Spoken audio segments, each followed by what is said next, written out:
pretty awkward. Ball's tied up. He's gradually worked things out though. 44. Going to need this last red as well to win the opening frame.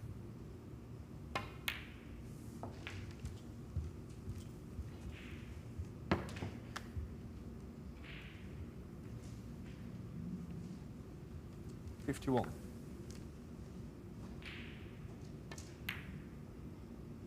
Well, just needed the red, but he's missed it and he's left it. And what a chance for Zach Richardson to steal, because everything's on now. This could be a big early moment in the group.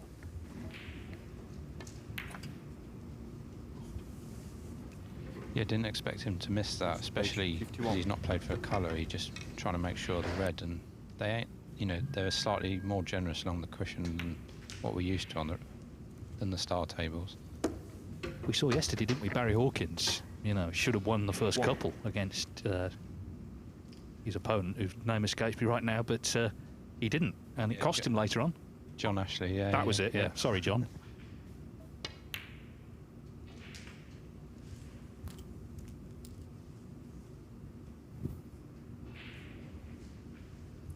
$8.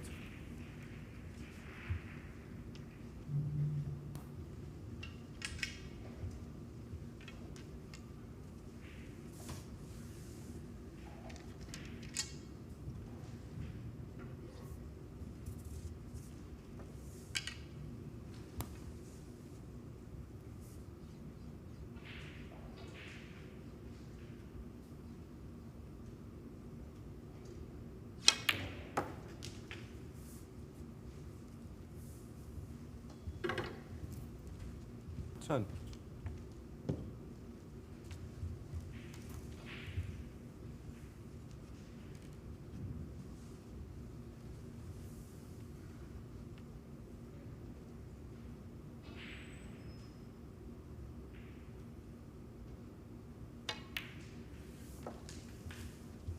$13.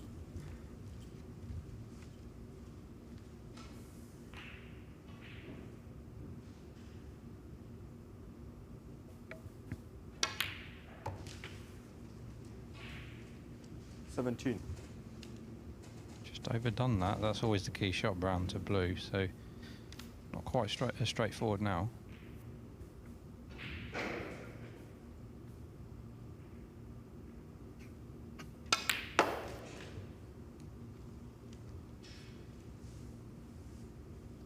$22.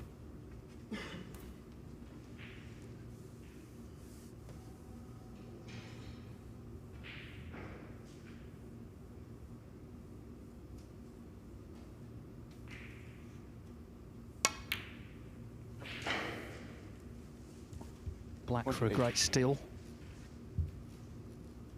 After Jackson Page missed frame ball red just as he was going well. He was on a break of 51. Just noticed something, I think, whether on the cue ball or underneath it.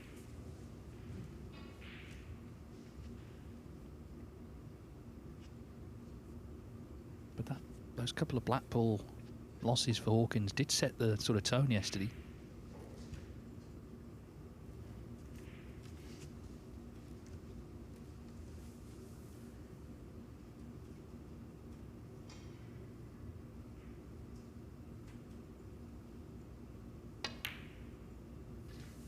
Nicely done. The question was asked, could he clear up? And he supplied the answer. Zach Richardson leads Jackson Page 1-0.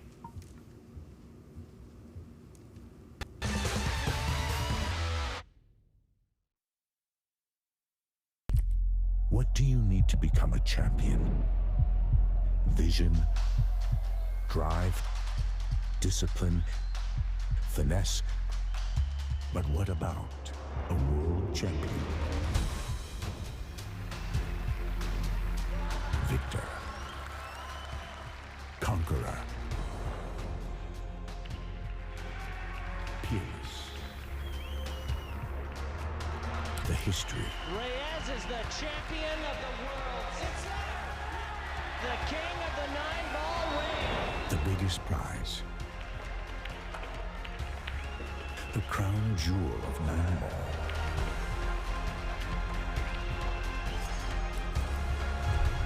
A return to the kingdom where a champion will rise. The World Pool Championship.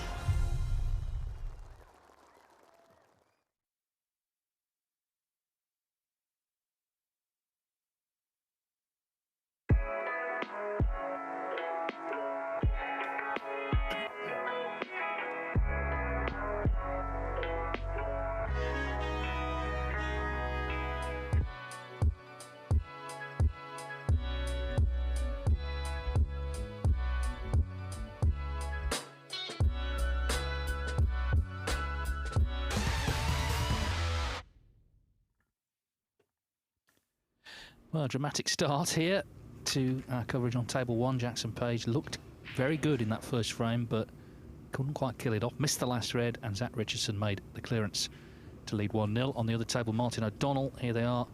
We saw him not quite kill it off when we went over there, but he has won the first frame there against Ryan Evans. That's a tough group because it includes Tepchar and Nu. You never know what you're going to get from him. He's capable of sublime brilliance.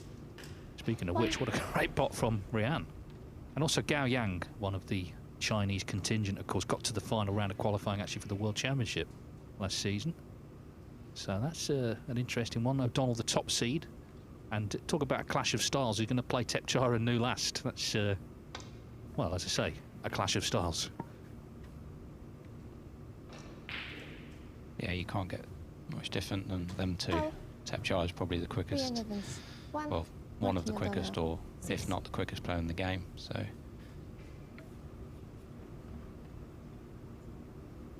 that'll be last up tonight, and of course table 2 live on the Match Multisport YouTube channel. You could see Jackson Page meanwhile was very annoyed. It's like you say, he wasn't really playing for a colour, was he? I think he fully expected to get the red. The question then, and of course Zach Richardson is the 4th seed, lowest ranked player in the tournament, sorry, in the group.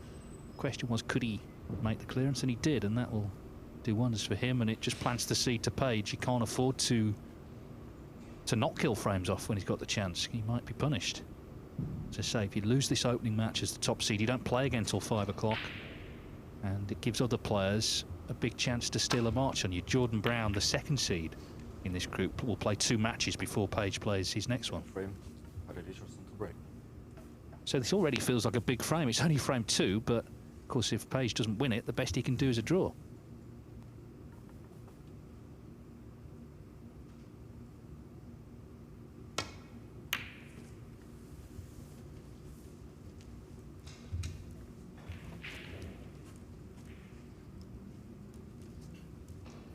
In general, he's made a good start to the season. Obviously, he's not been going very long, but he's played in the 2 qualifiers for the Wuhan Open, where he beat Ross Muir 5-3, so he'll be off to China at the end of next month. And also the British Open, he beat Elliot Slesser 4-2, so he'll be in Cheltenham in September.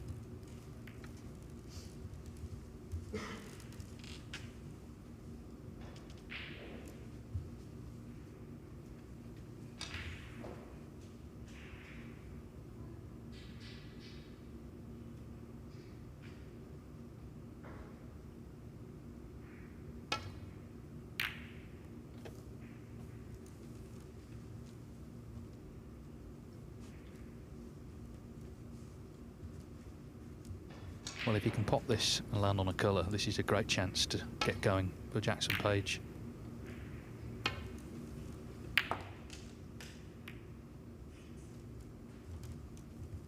One.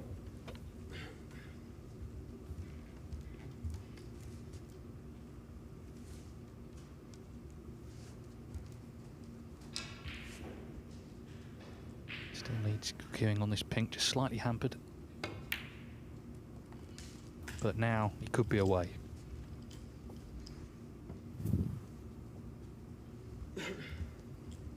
Seven.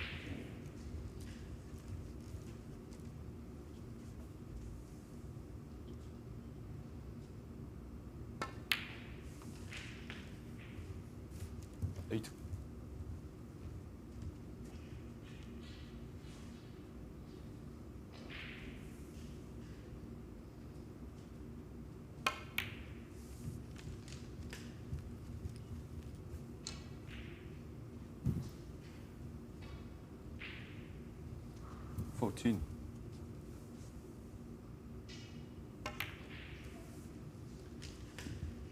15.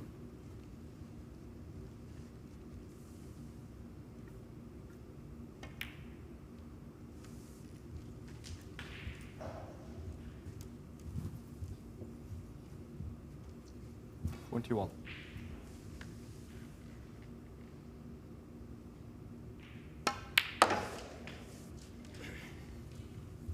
22.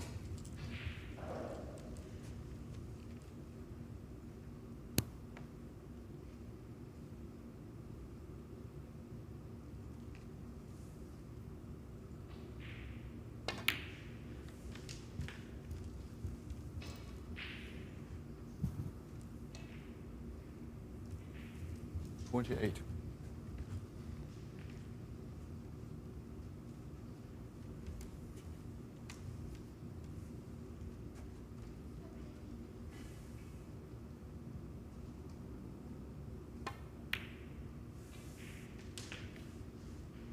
'Not there by Jackson. He'd like to. I think he'll try and play for the red near the bottom left-hand pocket because that will clear the black into one of the black pockets.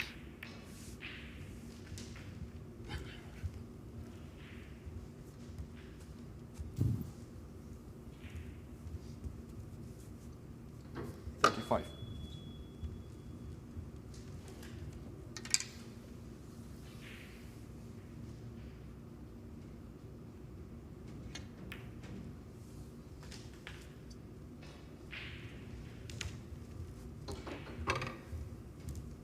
36.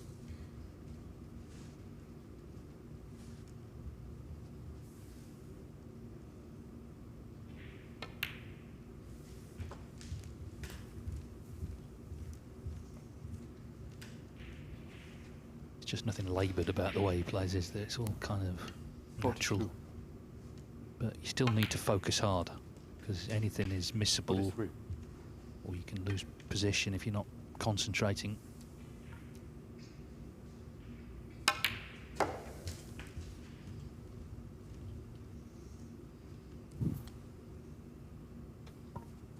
$49.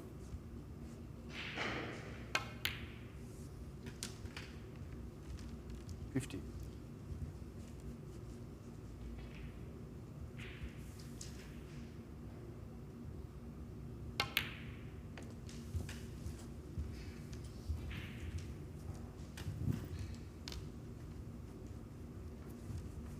56.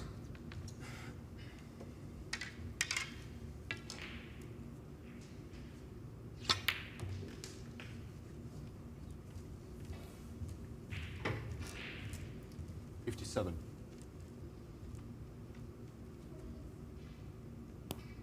So really wants to kill this off, having just failed to win the last frame. Well, he's lost the cue ball here, so he hasn't killed it off. 63. Yeah, he knew as soon as he hit the white that he hadn't got enough stun on. That's a surprising mistake there by Jackson because he was going along really nicely there. Still 75 on the table. Well, he could just get through to the red. He's not potted it, though. Yeah, the way he looked, I thought he was definitely not on it, but he obviously was because he missed that actually thick as well, so he could easily get to the point angle. Same pocket as before in frame one. Of course, that was the last red he missed. Different sort of shot.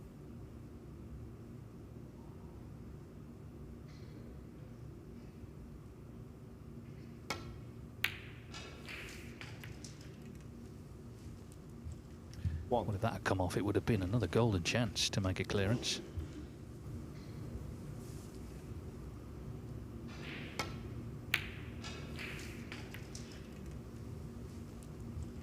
One.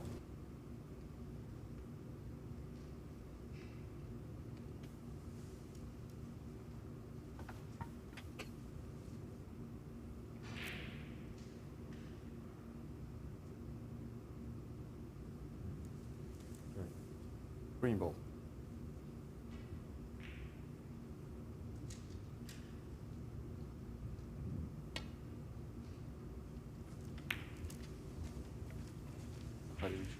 One. Well, wanted the white on the cushion, really. He's given a chance for Page at this red, which is all he needs. And in it goes.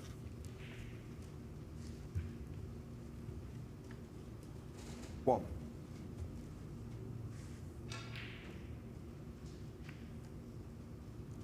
Page 1. 63 in front, 59 on, and he's got him snookered.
Table 2, Martin O'Donnell needs this red to get to snookers required for 2-0 against Ryan Evans.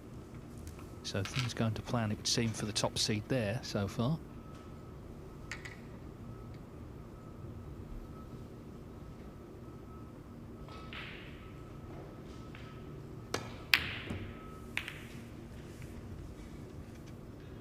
And meanwhile, table 1, he's fluked that.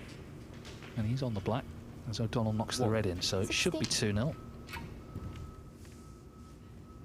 Needless to say, Richardson has to pot this black.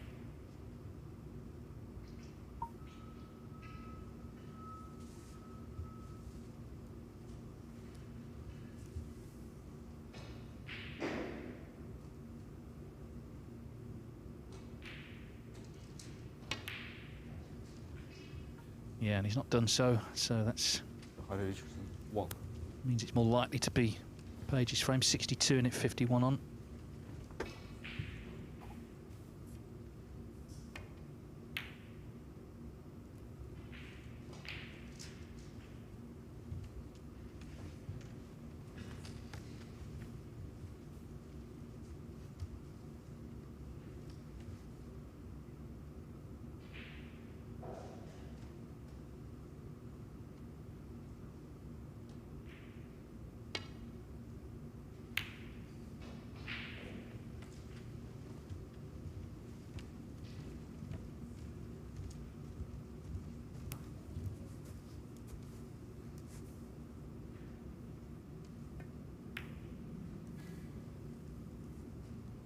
I think he might be staying in his seat, snookered behind the pink. So Jackson Page then has responded, having failed to kill off the first frame.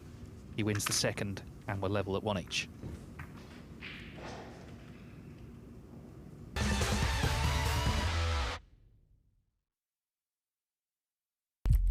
What do you need to become a champion?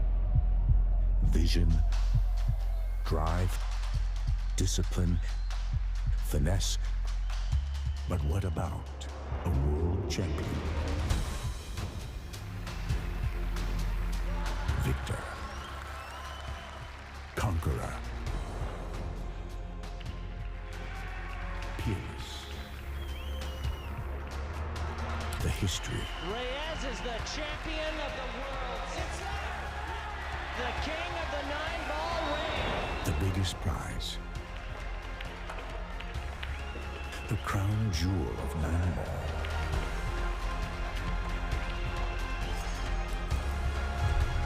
A return to the kingdom where a champion will rise.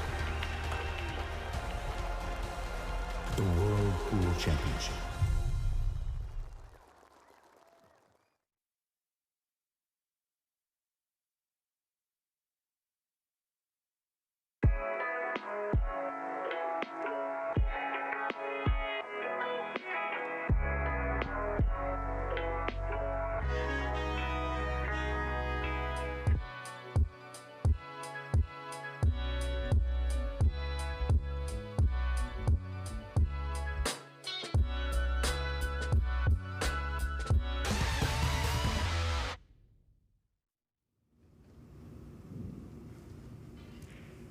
So it's one each. That means, of course, we're guaranteed 2 more frames between Jackson Page and Zach Richardson. Just to remind you, the other 2 players in this group, they'll play after this. It's Jordan Brown and Lou Wenway, who's making his debut this season on the World Snooker Tour, just 21.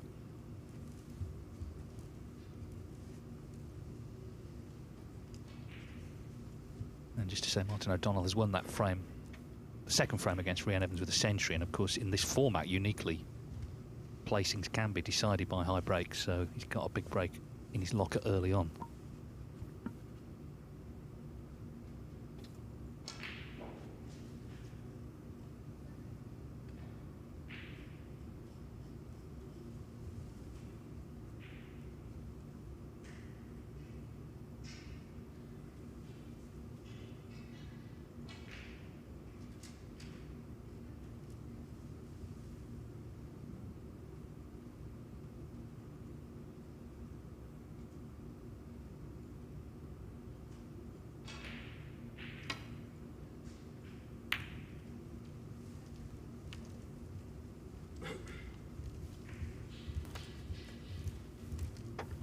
Richardson, I think he's understandably wary of leaving Jackson Page any sort of pot. Left him a couple of long ones in the last frame and was punished for it.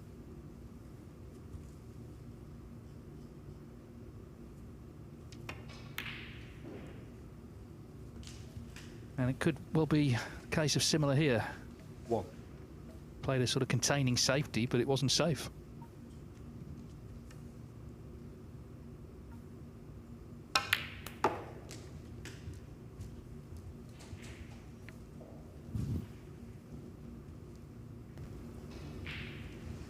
Just overscrewed that brown for the red above the black. Be a brave shot if he still goes for this red, because he'd be opening the reds. Have a good pot by Jackson. 6.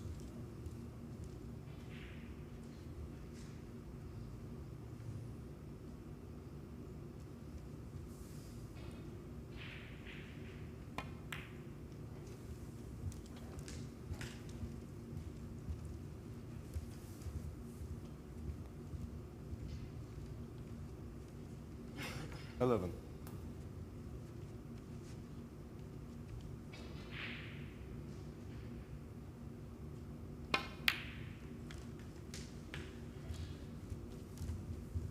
Well, we've seen, of course, so many young players come through from China and actually also from Europe as well in the last couple of years. But there is still young talent in the UK. We've seen Liam Davies, of course, win one of the groups. He's still a teenager. 15. Jackson Page, 23. There's actually only one British player 16. in the top 64 younger than him. That's Stan Moody. Yeah, Liam Davis, I think, won his first 2 qualifiers as well this season and won his group, so he's had like the dream start to the season. Yeah, and 23. Stan really impressed me last season. His first season wasn't amazing, but he really did well last year. 24.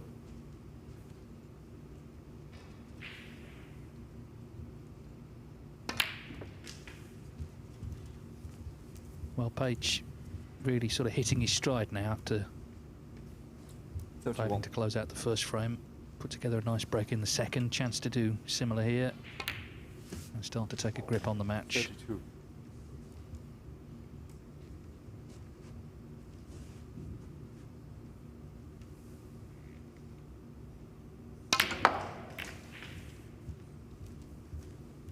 Great shot by Jackson. 39. Yeah, it was just very, very positive, wasn't it? Looking to kill the frame off as quickly as he could. And now it's just about retaining control for the next few minutes, and he fancy him to do that. Watching Jackson, there's just no hesitation when he's playing. He just doesn't doubt himself. It's a talent in itself just to, you know, I don't think he plays... All that plaque just went in. He plays exactly the same, I would say, as he would in practice, which is what most snooker players are trying to do, but it's not always easy.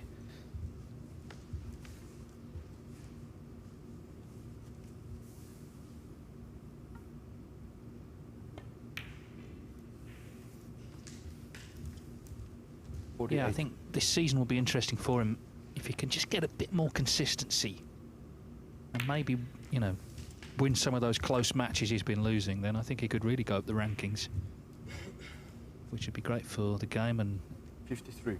not least in Wales itself, because even Mark Williams can't go on forever. He's doing his best to disprove that theory, having reached the world final at the age of 50.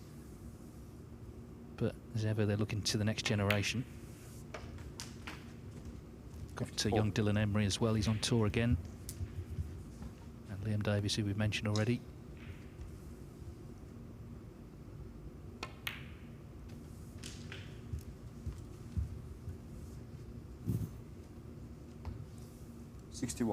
This is a chance to post a real sort of high break target in this group. 62.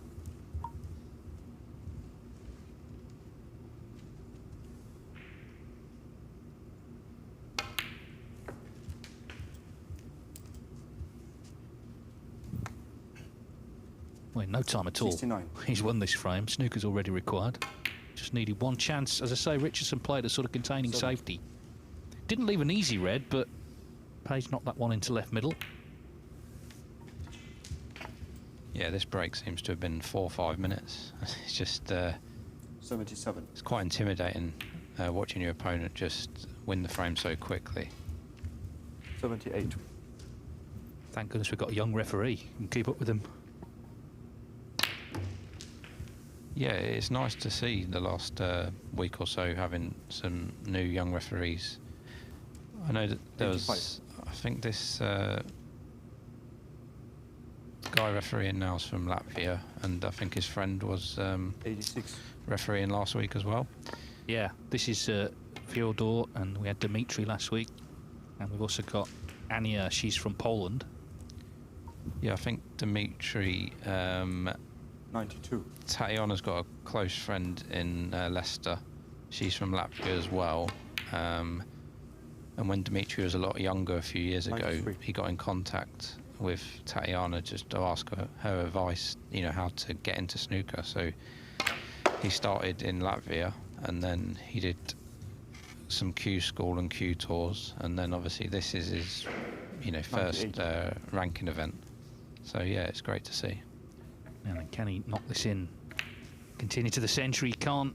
But 98, in no time at all. That was vintage Jackson Page, just all talent, and he leads 2-1.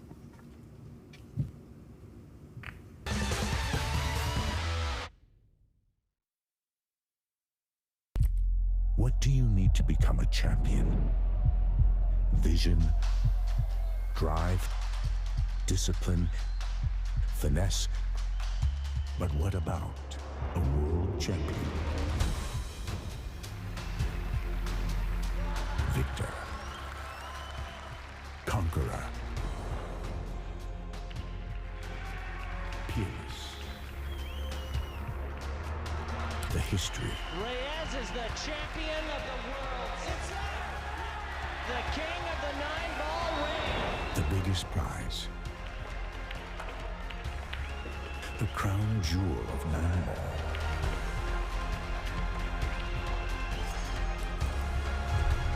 A return to the kingdom where a champion will rise. The World Pool Championship.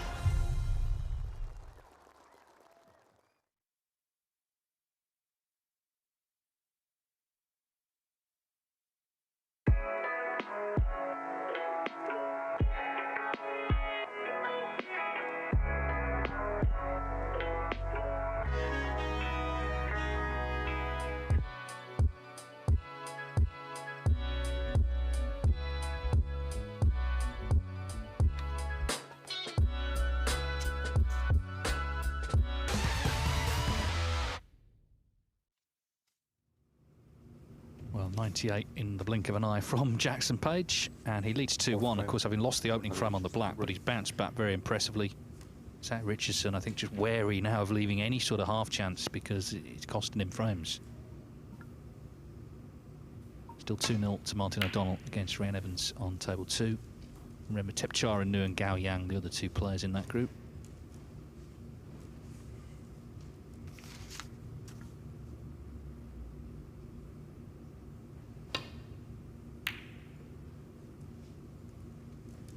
the winner of this group we're watching will go into a very good group actually in the second stage with Tom Ford, Wu Yizer and Matthew Stevens. So that is going to be one to savour.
Well, he got on with the break, but he's given this careful study, understandably snookered, because he's played the better snooker in this match, but of course he could still end in just a draw, just a point.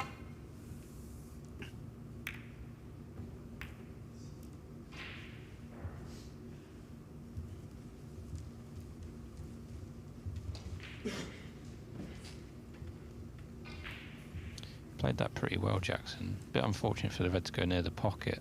The only good thing possibly for Jackson is not straightforward to get on a colour for Zach here.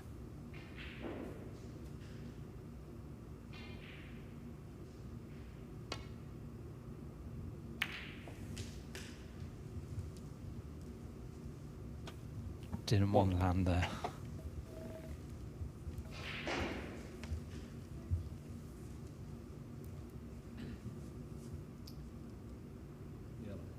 Yellow ball.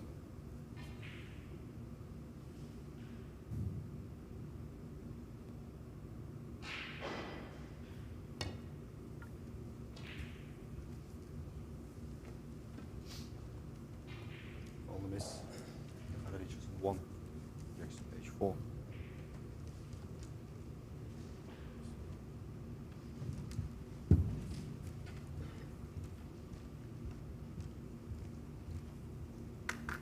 Back we go then.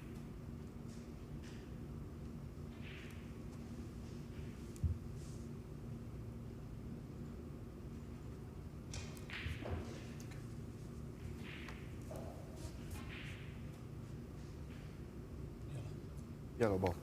Sticking with the yellow.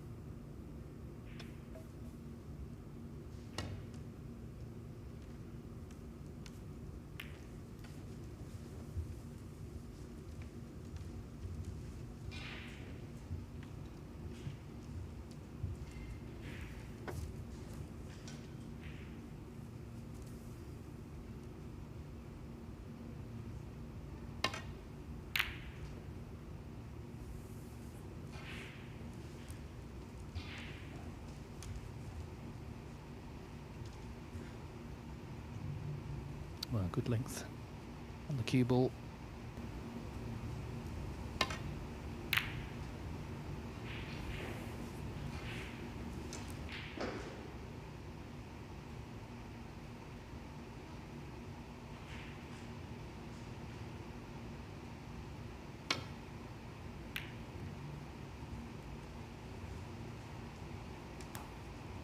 A couple of times during this Championship League we've been sort of interrupted by the ice cream van outside. In fact, Steve Maguire was put off on the first day. I don't think that's going to be happening today.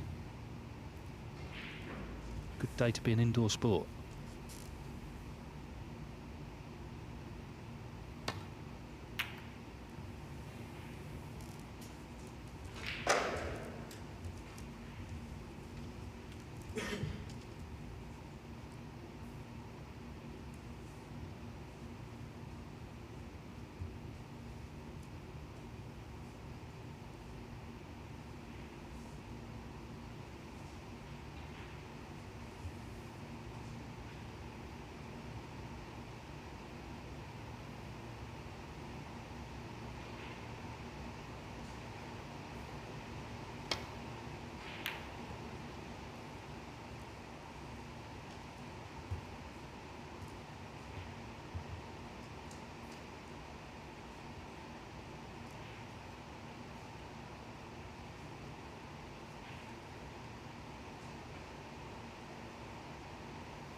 Caught that miles too thick, Jackson.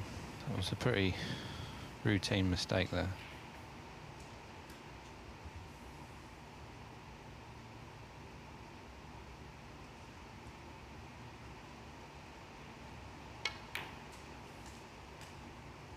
One.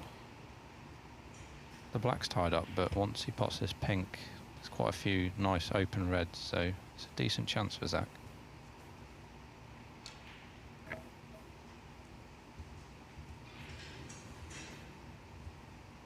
Nice break in the match, 35, and of course that was the clearance he made in the first frame, last red to black.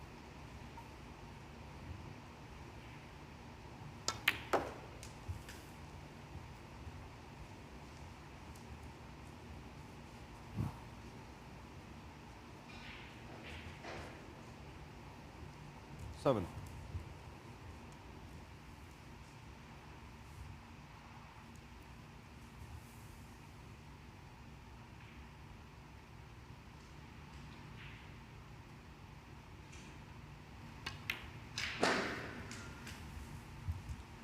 Eight.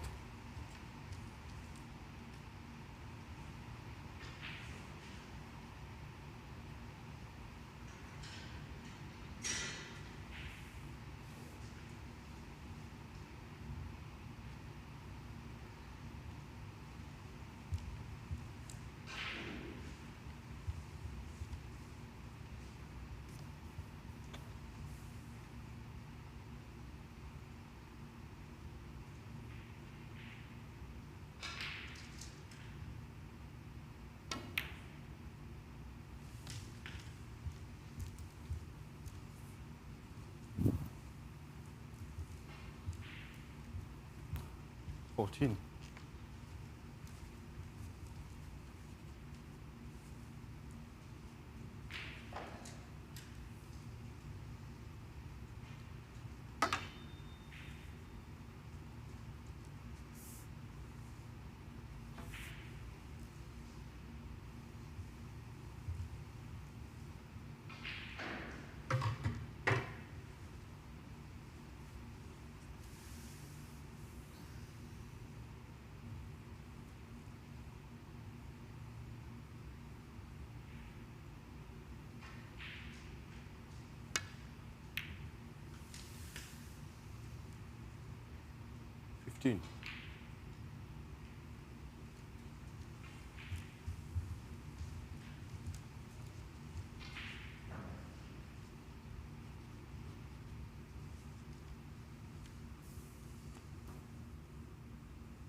$18.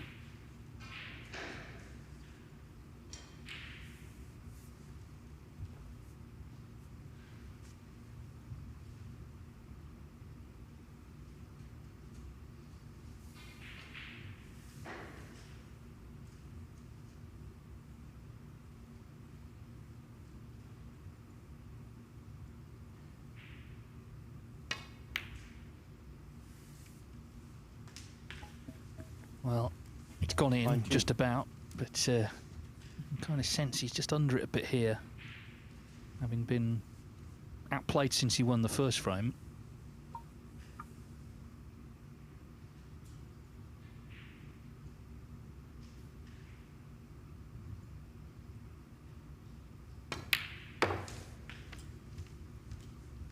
Yeah, it would be a good result for Zach if he could get 2-all with Jackson, especially the way Jackson played in that second and third frame. 25.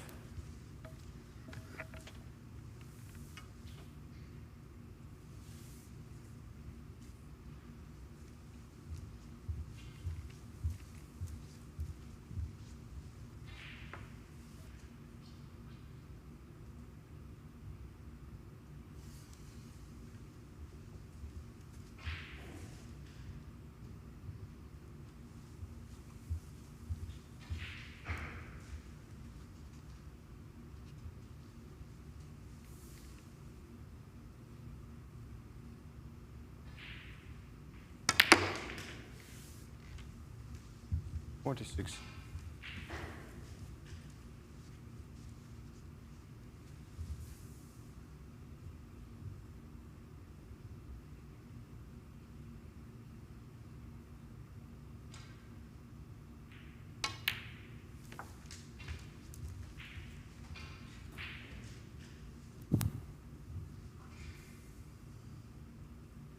32.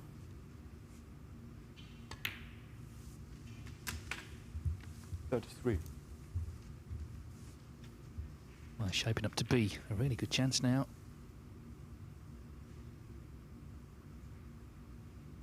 And I'm sure it would be a popular result with the other players in this group as well, Jordan Brown and Lou Wenway, to see the top seed held to a draw. It's what happened, as we've already mentioned, to Barry Hawkins yesterday. 39.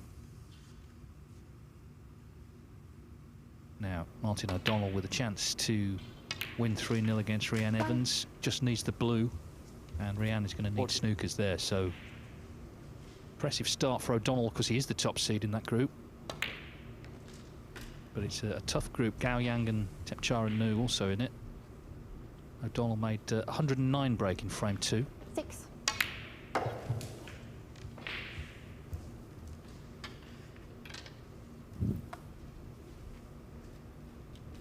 $46.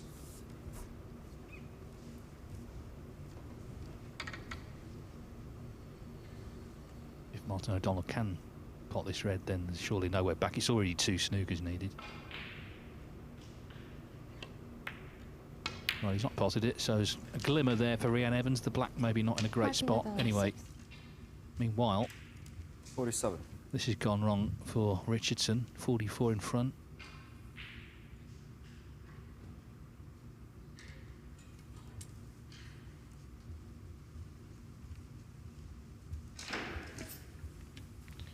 Yeah, Zach will be disappointed there. He was going along really nicely. Green. Just put the green possibly on the side cushion for a bit of insurance.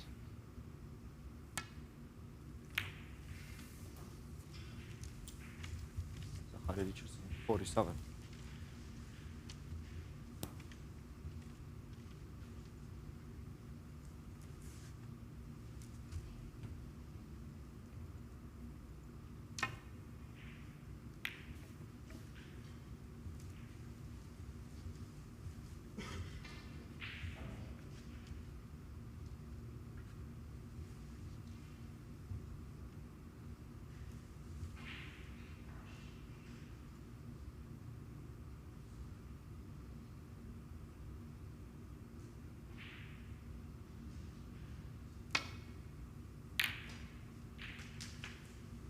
Jackson, page 7.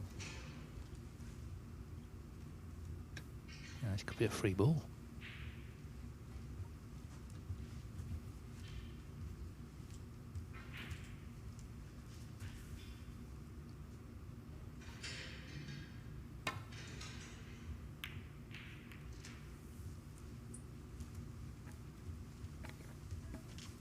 Have a nice safety there from Jackson. Yeah, these are key moments, aren't they, now? Because it looked for all the world like 2-2. It's actually only 37 points in it.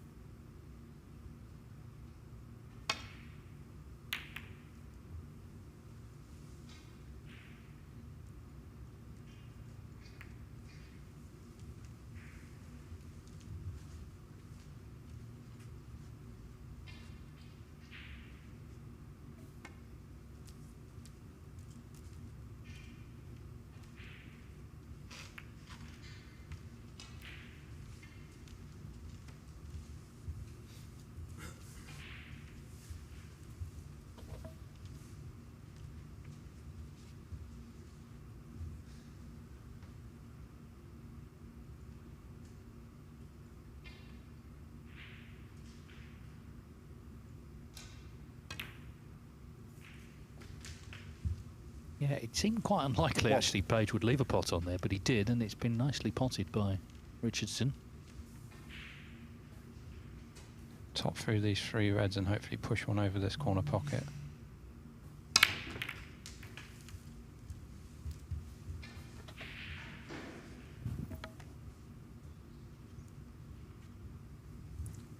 Eight.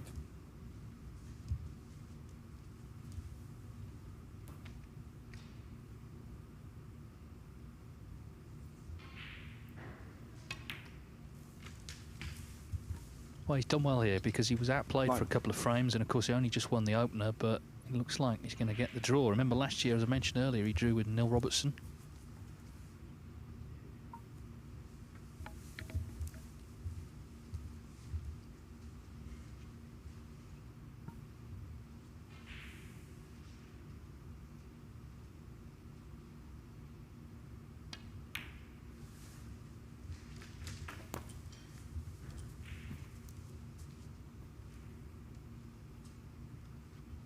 this red frame ball. 16.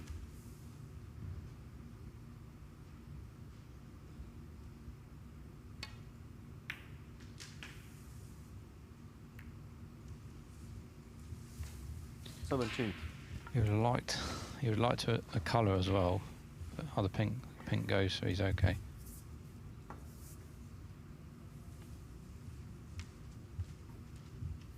Yeah, just make sure of this, and he will have got a point out of this match. And Jackson Page knows that he's going to have to do the business tonight when he returns for his final 2 matches. But there's a chance for certainly Jordan Brown, with 2 back-to-back matches to come, to take a bit of a grip on things early on.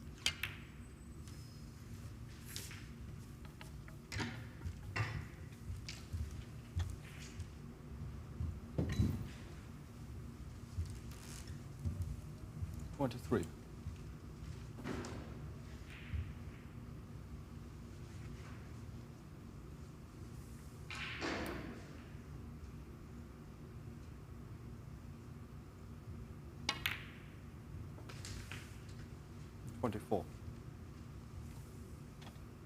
So he's stuck doggedly to his task, and he's got something out of the match. Big opportunity, of course, for the top-up players coming off the Q School Order of Merit to come into a ranking event against some of the best in the business. Zach Richardson, he's been around a while. He's 38 years of age, as I mentioned earlier, English amateur champion. So he's very experienced, and this has been, in the end, a good result for him.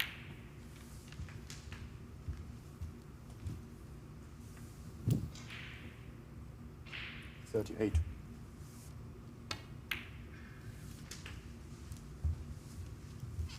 39.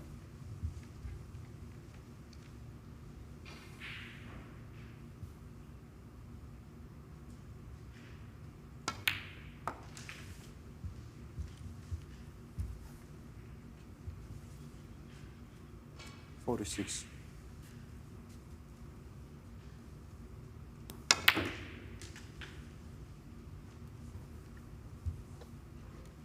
48.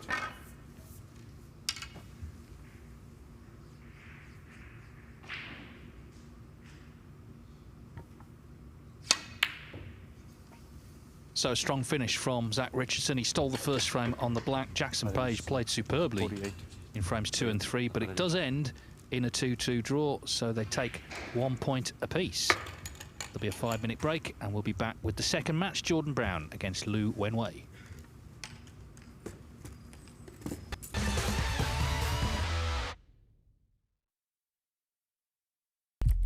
What do you need to become a champion? Vision, drive, discipline, finesse. But what about a world champion? Victor, conqueror, peerless. The history. Reyes is the champion of the world. It's the king of the 9-ball ring. The biggest prize. The crown jewel of 9-ball.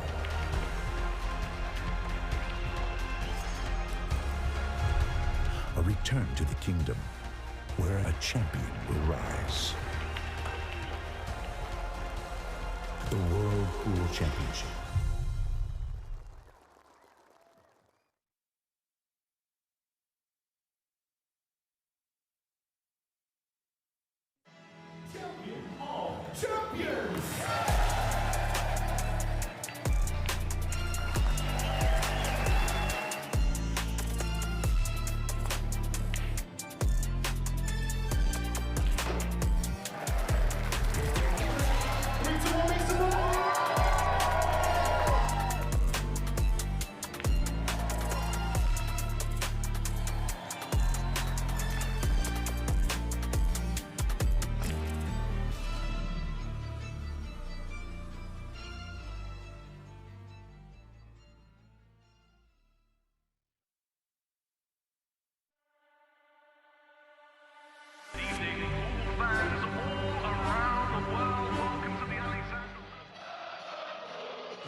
arena looks just spectacular, and I cannot wait for you all to see it.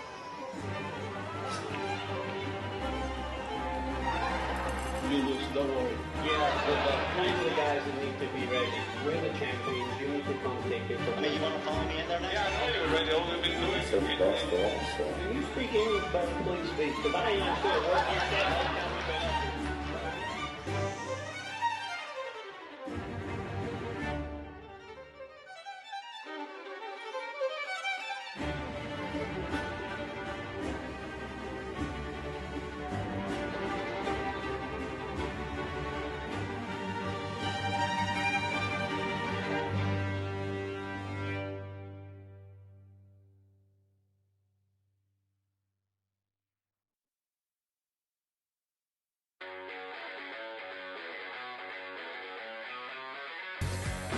We are guaranteed 4 phenomenal days of action right here in Florida.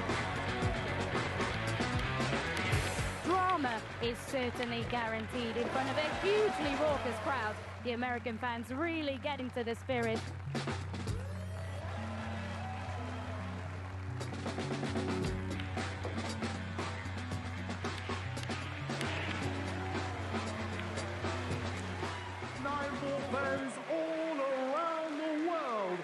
So much history, so much prestige, and it all comes down to this.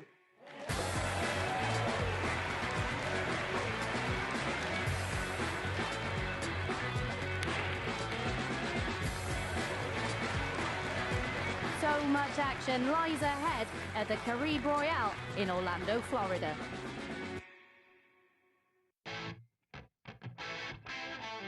We're back at the Harrah's Resort in Atlantic City for the US Open. It is one of the most prestigious events in the calendar. Record breakers, history makers, it's that time. Let's play 9-ball.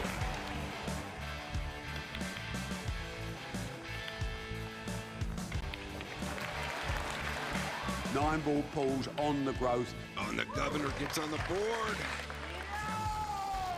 Next year's prize money in the US Open is going to be $500,000.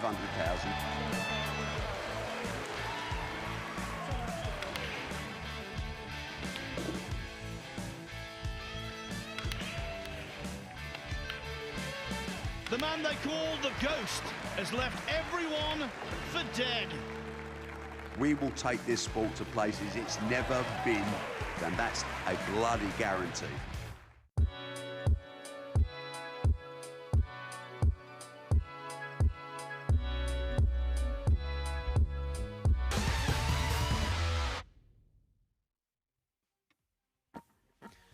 Welcome back to the Mattioli Arena. It is one of those days where you can make a case out for 70 players in these two groups as the opening phase of the BetVictor Championship League reaches almost its end phase. Now, over on table 2, Martin O'Donnell, after making a century break in the second frame, has this red to almost certainly wrap up victory over Rhian Evans. Indeed, once the red found gravity, Evans conceded.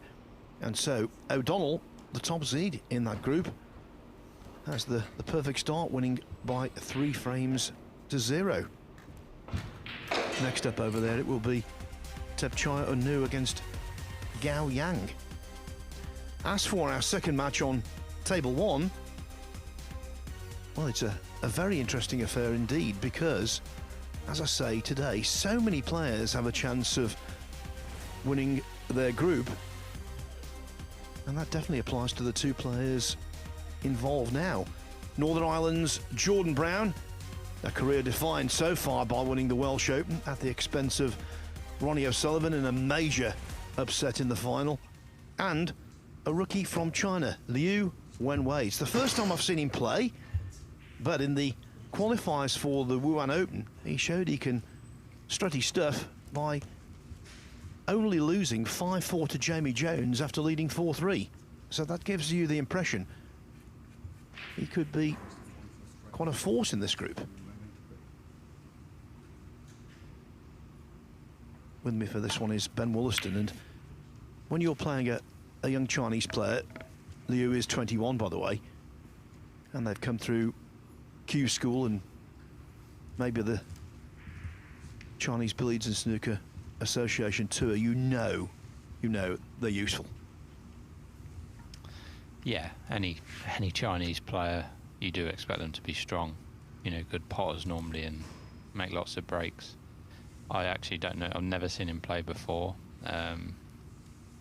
Yeah, so it'll be interesting to see how he gets on here against Jordan, who's obviously got more experience in the professional game, but let's see if it counts. It's actually interesting that we've got 6 matches as normal in this group. And there's no previous meetings between any of the players in any of the matches today on table 1. So it's all new.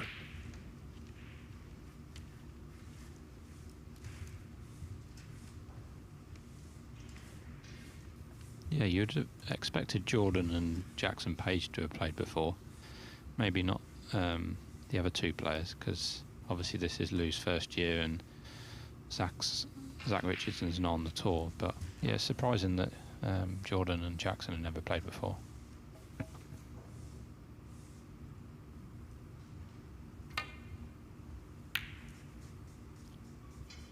That one was poorly struck.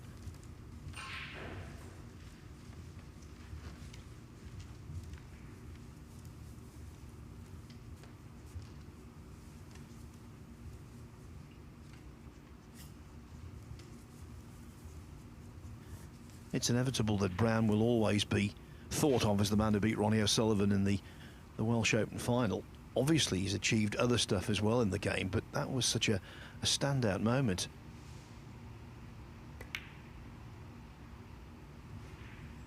That wasn't a standout shot.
I know, Ben, it's very, very early season, so it might be premature to start talking about the possibility of relegation from the tour, but Jordan Brown is world number 53. He's in that zone where dropping out of the top 64 can't be discounted. He did lose in the British Open qualifier he played here a few weeks ago, 4-3 to Louis Heathcote, but on the brighter side, he won his qualifier for the Wuhan Open, beating Dwayne Jones 5-1. Plays Sean Murphy out in China next month in that Wuhan Open, last 64. And when you're in that position, all points are very gratefully accepted, and consequently, if he could win this group, those points could be hugely important at the end of the season. Yeah, once you're below 50, I think, in the rankings, you're always looking over your shoulder about that, you know, top 64 at the end of the season. Yeah, it's not, you try not to think about it, but the lower you get and the closer you get to that 64 cut-off point, the more worrying it gets for you as the season goes on. So, yeah, if Jordan can have a good start to this season, then, you know, those thoughts will quickly disappear.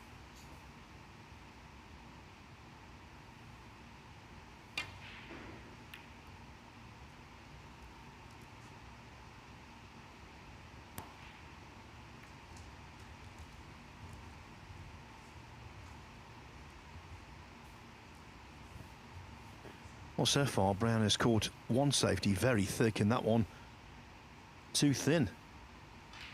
Got away with it, though.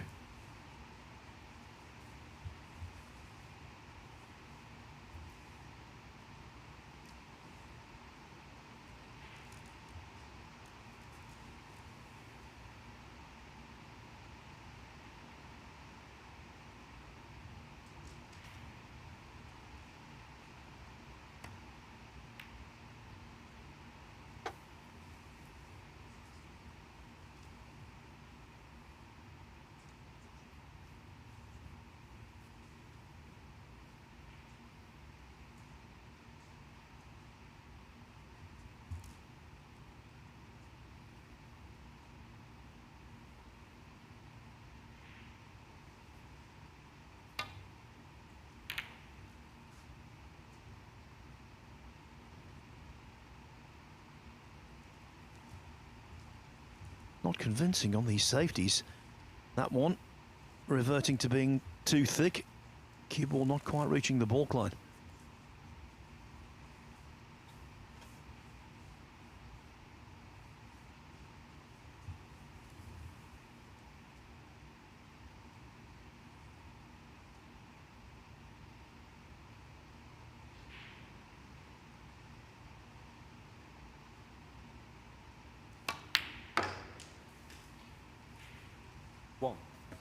Great first pot, perfectly clean. A lot of the Chinese players, they all seem to be good long potters. For some reason, maybe they practice it more than some of the other players, but yeah, they always seem to be good at long pots.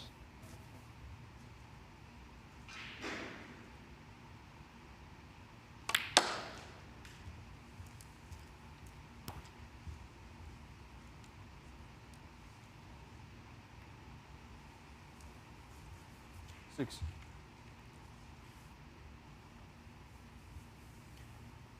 Now the reds are spread, but it's rather unusual, this table, because all but one of them 7 in the left half of the table as we're looking. So that means there will be congestion. Just a matter of working it all out and executing.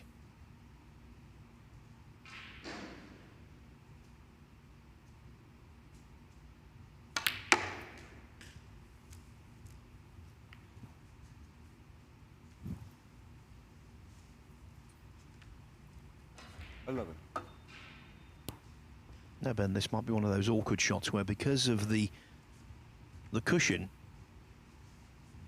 he might not be able to get the rest head exactly where he wants it. Yeah, this is tricky. He might have to balance the rest. Well, he's got on the actual cushion, which he is doing now. I think he'll take the easier red over the pocket, go up for pink or blue.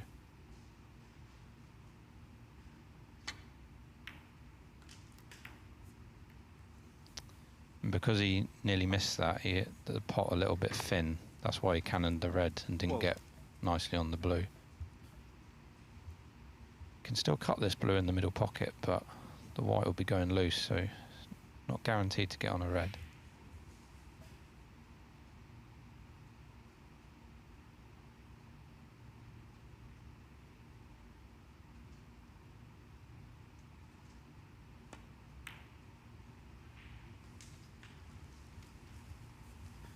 The other downside of the previous red he knocked in was the fact that because he made collisions, 17. He put the pink out of the reckoning. For now, at least.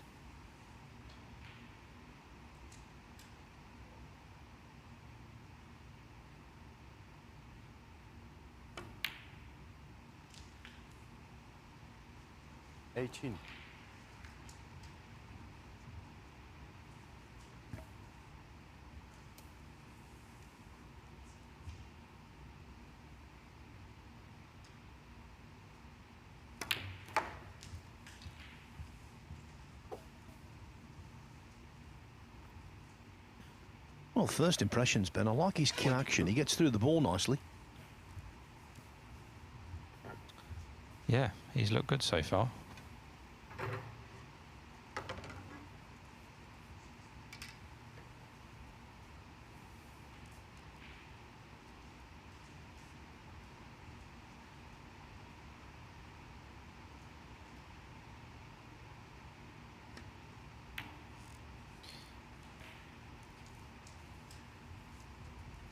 That was a surprising miss, that was, with the rest there. Wenway, 22. Yeah, not just missing the red, but the distance he missed it by.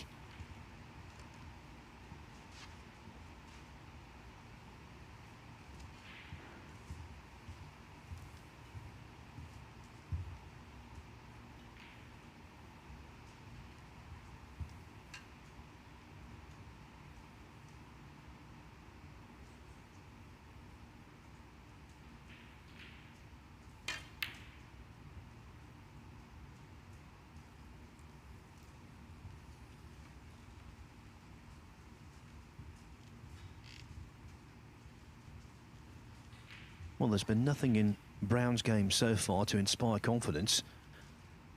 A few safety wobbles, and now the red missed a middle.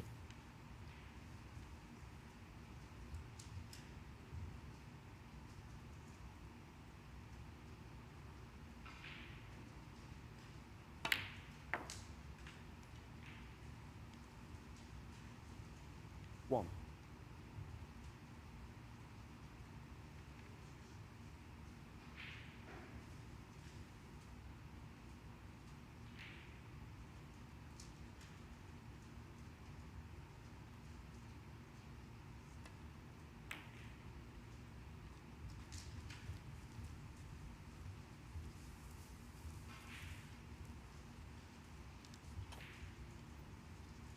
Six.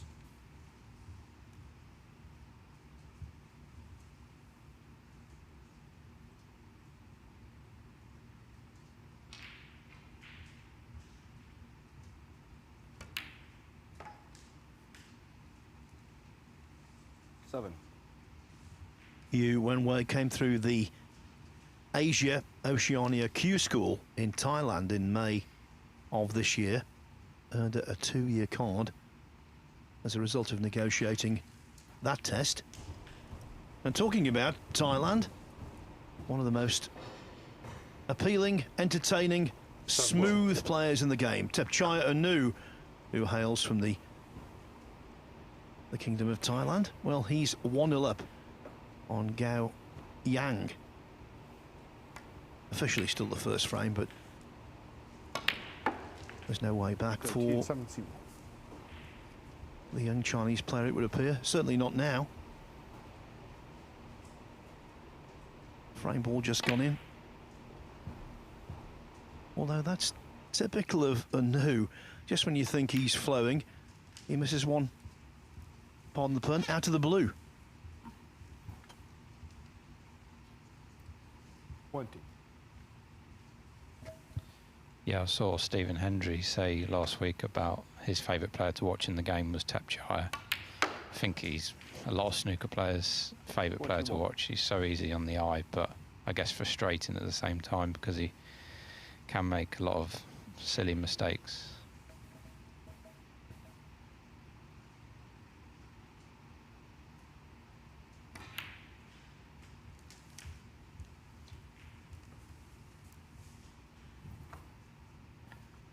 Yes, and that's Q School in Thailand. Liu Wenway beat the likes of Tianping Fei and Manasawan Fatmalaikal, both former tour pros. 29. Then he beat Natanapong Chaikal, and eventually in the last round, Liu Zetao. That's why he's on the tour for the first time.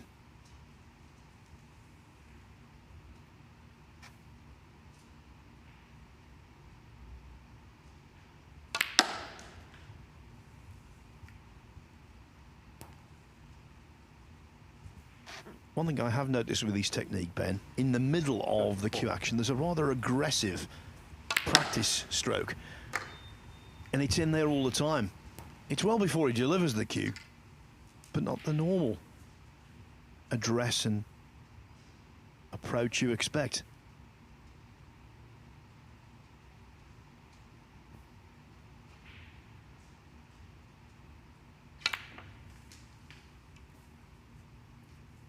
Doesn't do that when he's using the rest, but when he's got his hand on the table, he does. You might notice it coming up now.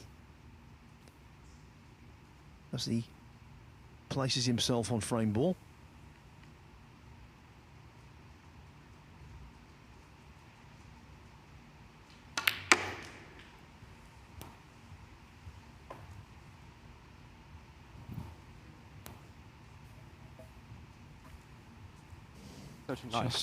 Just overrun that slightly, so not sure he's got any pot on here. Might just have to be a safety.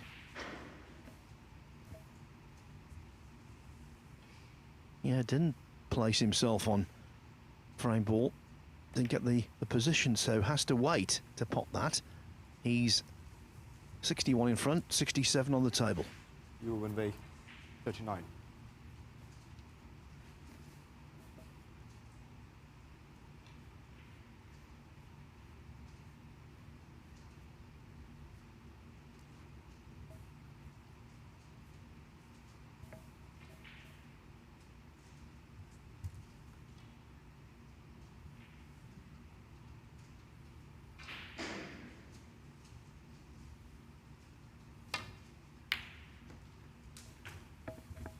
Wow, what a pot there from Jordan. It's come really out of the blue because that's the first good shot he's hit so far, really.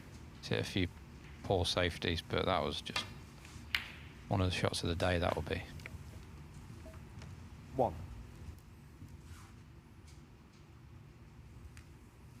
So often, when you look back at these groups, the very first frame a player is involved in, it can mould the entire group. If Brown could possibly clear up here and snatch this first frame from nowhere, so much would change about the vibe of the group, certainly about the vibe of the match. 8.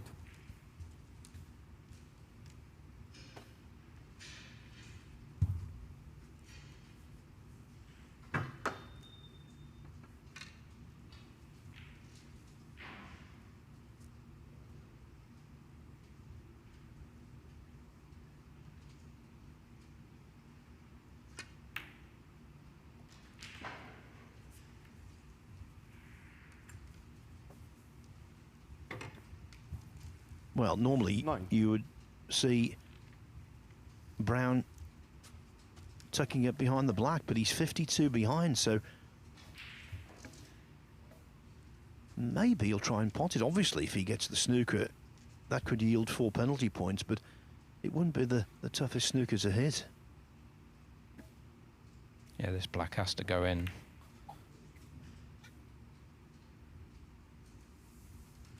It's a good pot, because he knew if he missed it, the frame was over with that red waiting over the middle pocket as well. 16.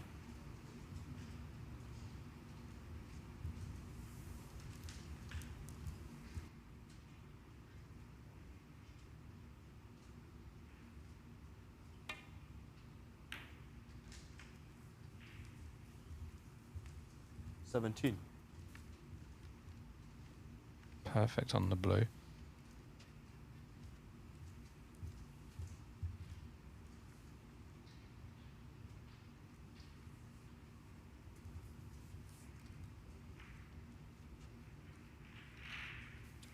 At some point he needs to obviously free that red by the pink. That's probably the key really to clearing up in this frame.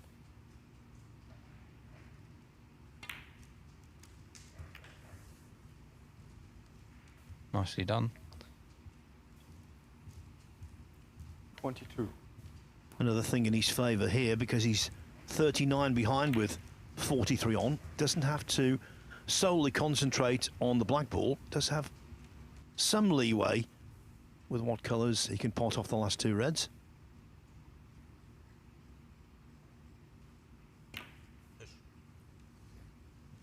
Oh, but he pushed that and immediately owned up to it. Yeah, the white just went straight through. He was only playing to be on the pink there, hardly moved the white at all, but yeah, it's always tricky to get your cue out the way when they're that close together, the red and the white.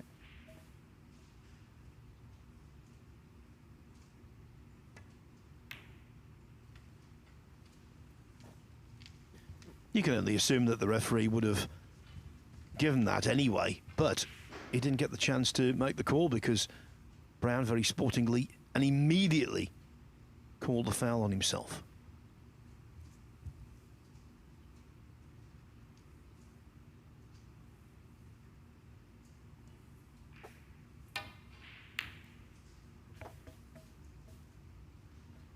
He trails by 43 with 35 on, so 2 4-point penalty snookers. Last red, a black, and then all the colours to force a respotted black.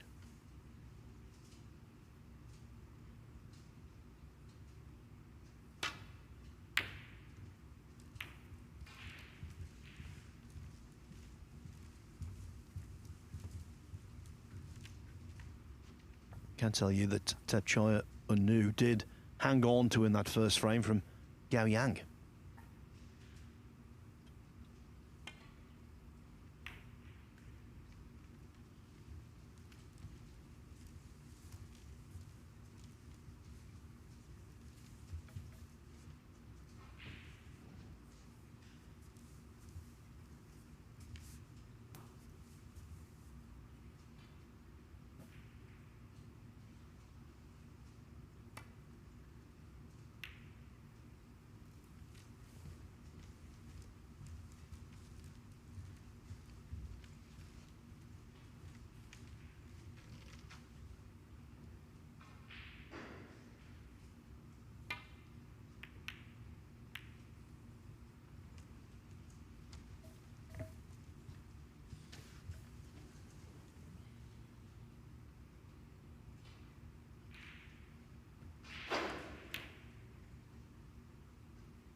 Now that one was not his best, was it?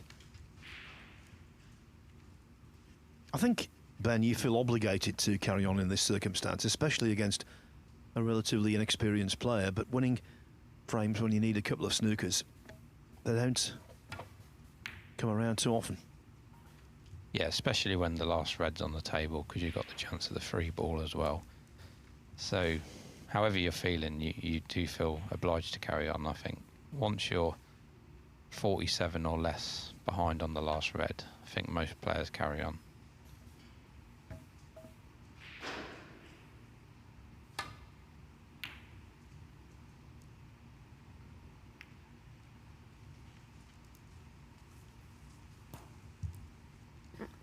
And it never fails to amaze me in these kind of situations how awkwardly the balls run sometimes, delaying what seemed like a certain victory for the guy in front.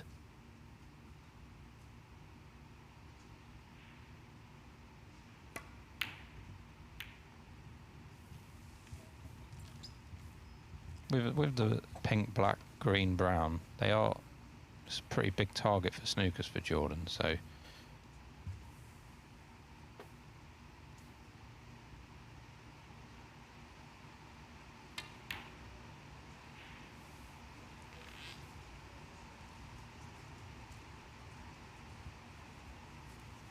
and there's one. I think he's covered. Pink might have covered the one cushion natural, but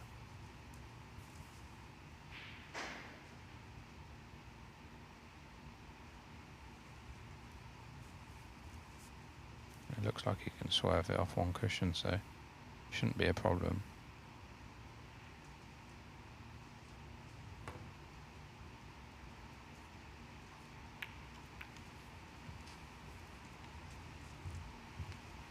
Trouble is, when you lose the tactical initiative at this level, it remains lost for quite some time. Brown has got the opportunity here to put Liu in an even more troublesome snooker. Yeah, if he can screw the white in beyond the yellow and get a red near a colour as well, could make it very awkward for Liu. So, slightly underhit that. He's got the snooker, but he wanted the red further up the table and the white closer to the yellow, but still got the snooker, so.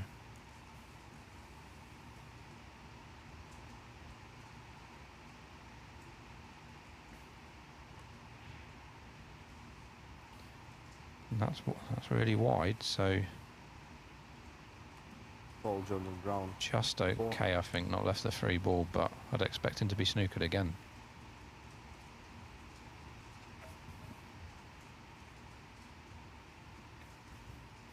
Yeah, you called it, Ben, even before it started happening. The four colours, the way they're configured, green, brown, pink and black,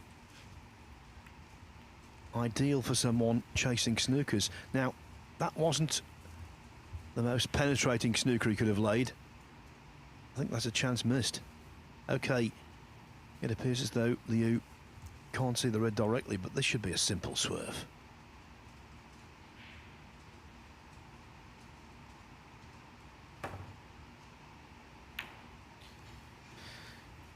Yeah, Liu missed a really straightforward red in the middle a few shots ago, you know, to put the frame, you know, beyond doubt.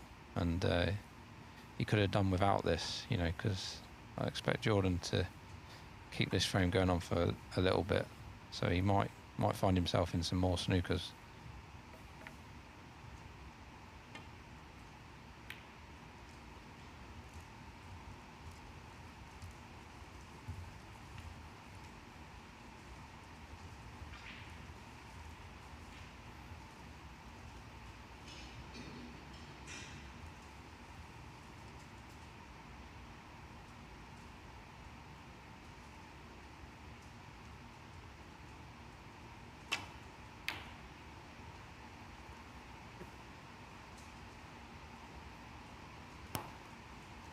Everyone really concentrates hard on frame ball, but as he goes deeper into his professional career, Liu Wenway will realise that it pays to concentrate hard on frame ball plus 1, 2 or even 3 to avoid this kind of stressful situation.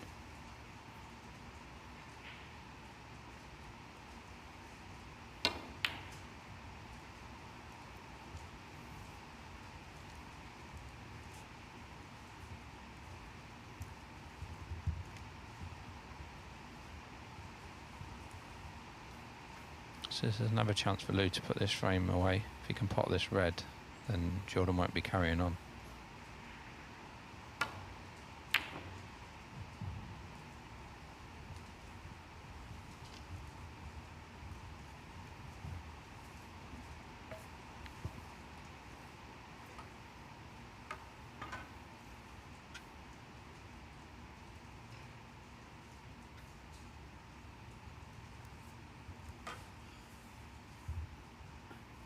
Brown's been there, done that. He originally turned professional 16 years ago. He will know that Liu is feeling a little uncomfortable.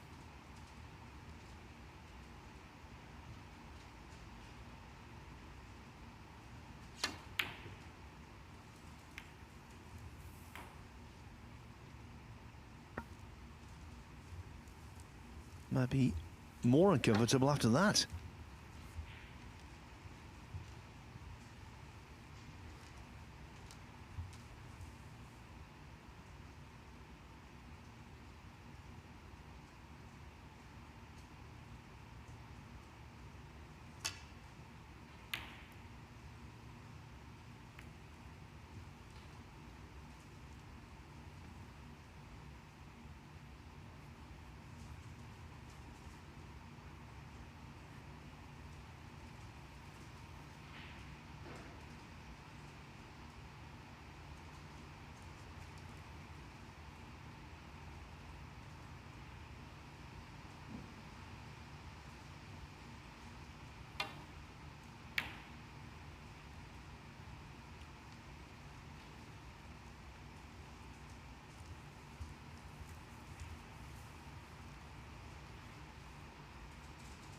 Yes, Brown joined the pro ranks in 2009.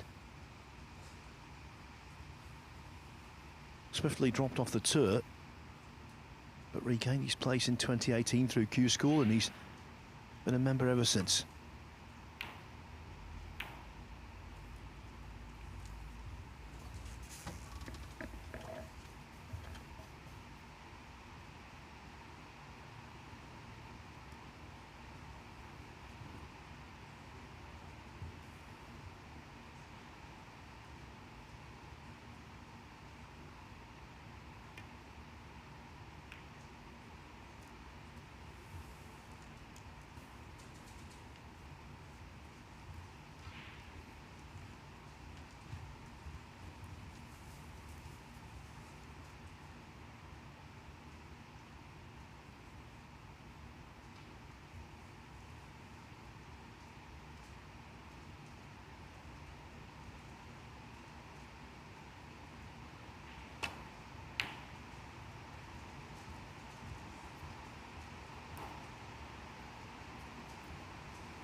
If you can hear some noise, that is the rain on the roof here at the Mattioli Arena. Contrasting weather today to what it was last week. Oh, and it never rains, but it pours for Jordan Brown. With the pink going in, and he knew he'd left a free ball. Brown concedes, and so eventually Liu Wenway, the rookie from China, takes a 1-0 lead.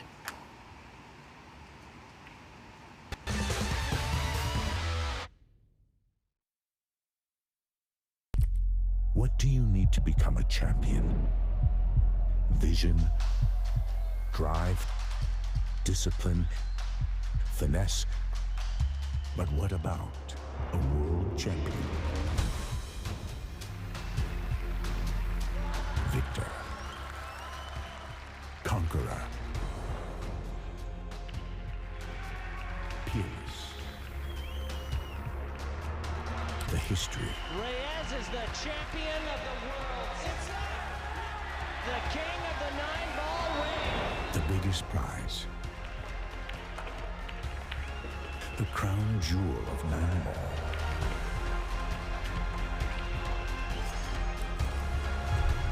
A return to the kingdom where a champion will rise. The World Pool Championship.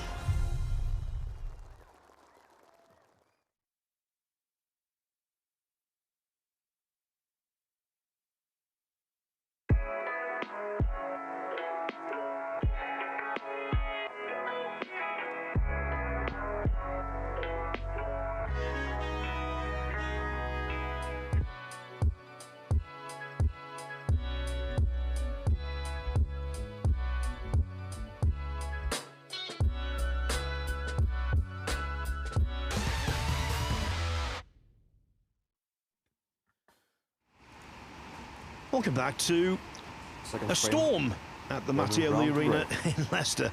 Luckily, indoors, perfectly dry, no issues. Outside it is tipping down with rain as Jordan Brown breaks off in the second frame of his first match in this Group 24 of the BetVictor Championship League. 1-0 down to Liu Wenway. So this is, as I say, Group 24. The winner of this group later on today will join Wu Yize, Tom Ford and Matthew Stevens in Group H in the second phase. That will take place a week today, I believe.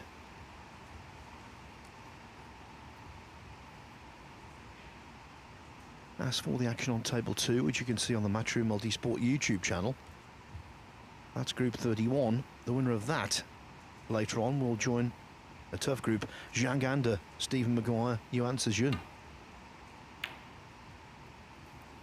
That will be Group B. And that's the first of the second phase groups to be contested on Friday.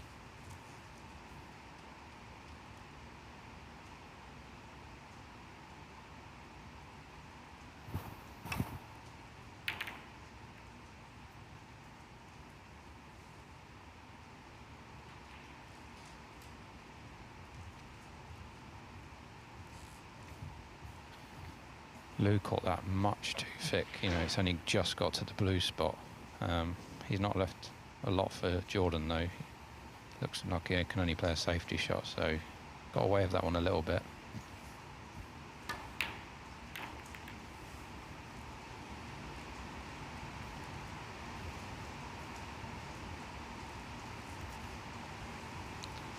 White just rolled far enough there for Jordan, otherwise he'd have left a simple red in the middle. So.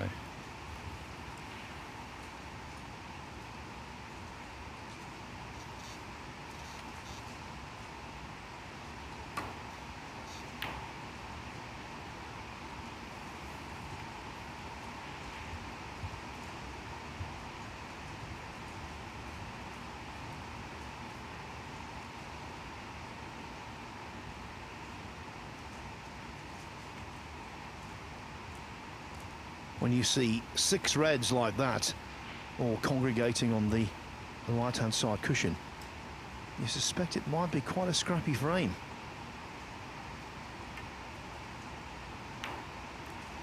On the other side of the coin, all of the other reds are more conventionally and better placed for scoring.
Bad one to miss, Ben, especially given that he'd got the momentum. Yeah, he'll be disappointed to miss that red. I'm not sure he's left anything though.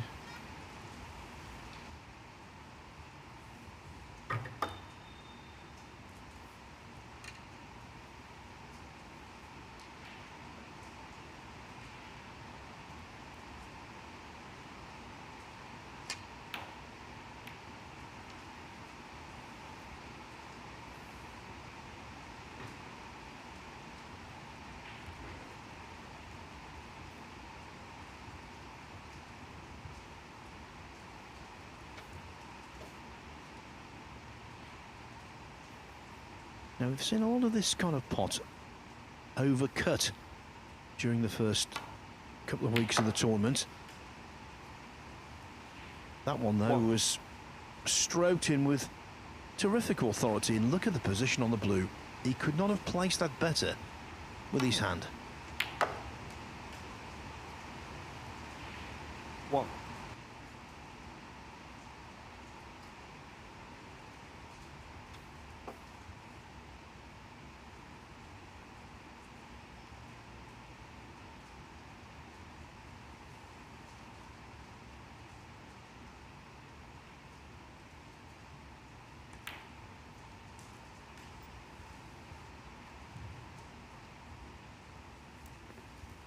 As an amateur, reached the semi-finals of the Asia Pacific Under-21 Championship last year. That was an event won by Lei Pei Fan, and boy, what an upgrade he's made. Winning the Scottish Open last December.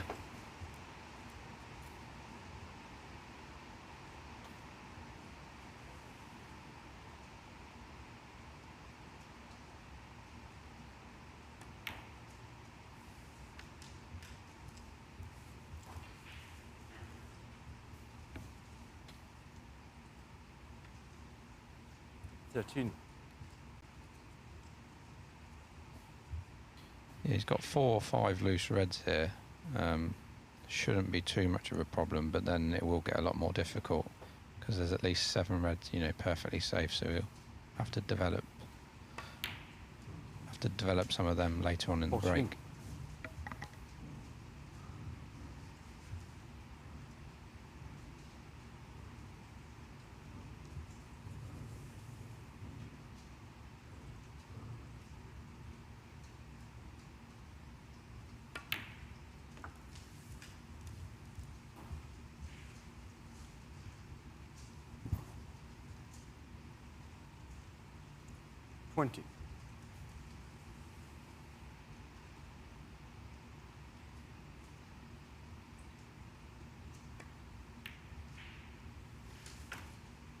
not a speed 21. merchant, Liu Wenway, but not overly ponderous either. And I like the orthodox cue action he has. Not in possession of a quirk, as it were. 28.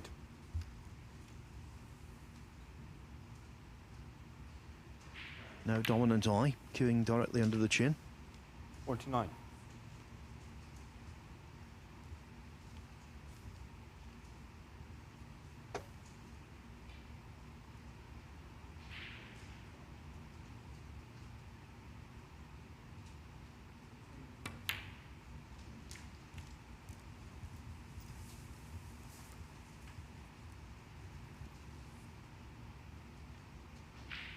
$36.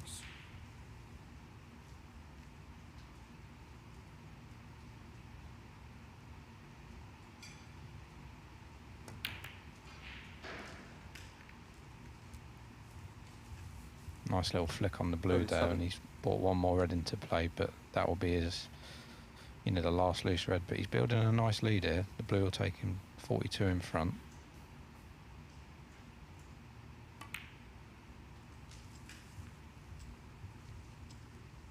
It's under-hit that a little bit though. 42.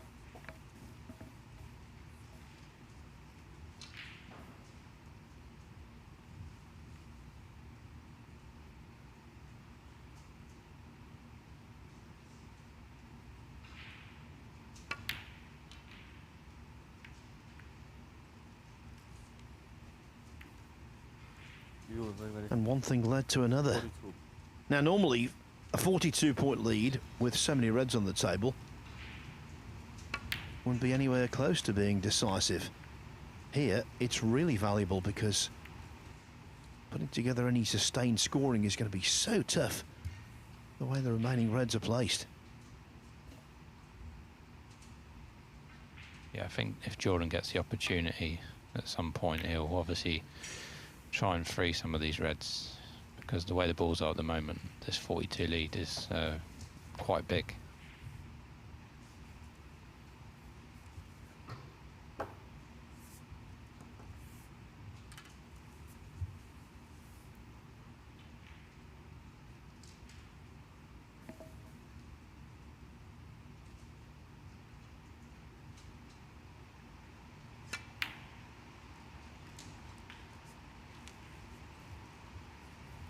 Seemed to mistime that. He's played three shots now with the rest that haven't been the best. Okay, the red went in, but in the first frame he missed a couple. You might recall the awkward rest head on the left-hand side cushion. He knocked that red in, but only just.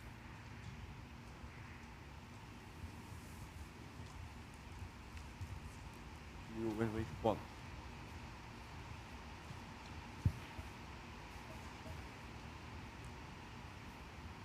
I can tell you on the other table, Gao Yang is just about to equalise against Tepchar and Nu. Frame 2 still in progress, but there's no way back for Nu.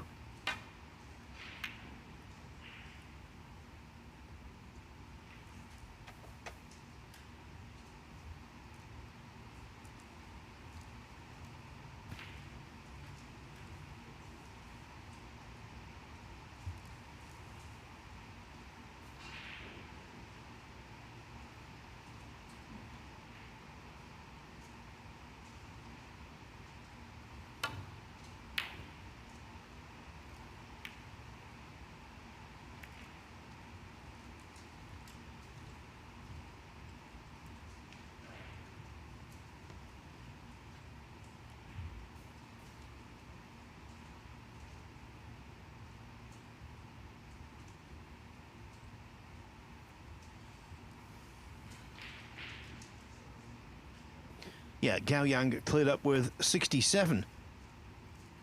So the first two frames on table 2 in the second match of the day in Group 31. Those first two frames have been shared.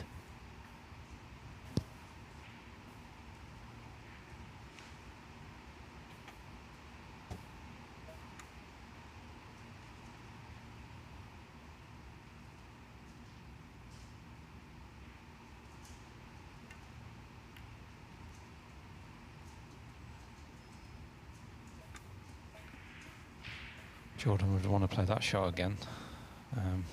There's no way really he should have left this red in the middle.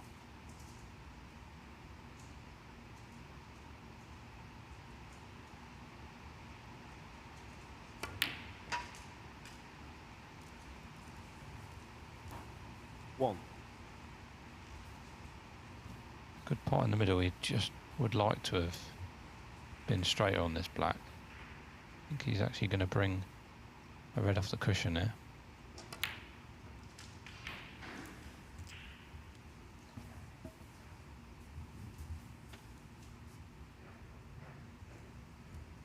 Eight.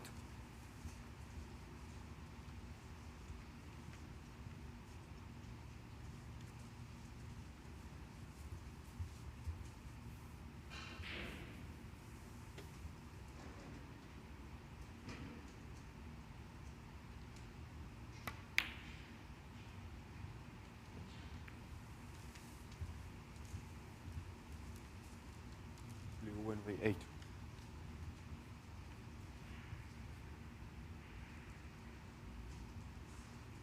Just to repeat, the strength of a lead isn't the actual numerical value of it. It's the position of the remaining balls, and here, quite clearly, they are very much in favour of Liu.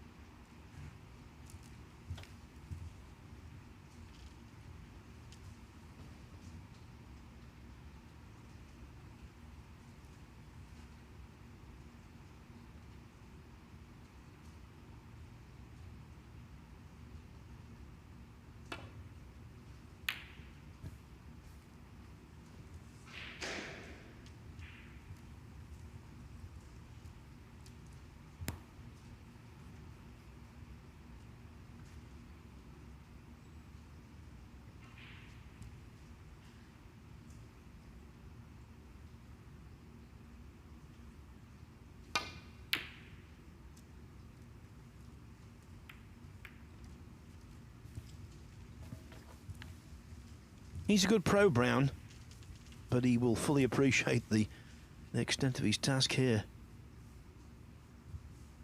Quite often you see frames won from this kind of deficit in 1 or 2 visits. This one might take multiple visits. Oh, and that's a terrific pot. One. From Liu Wenway.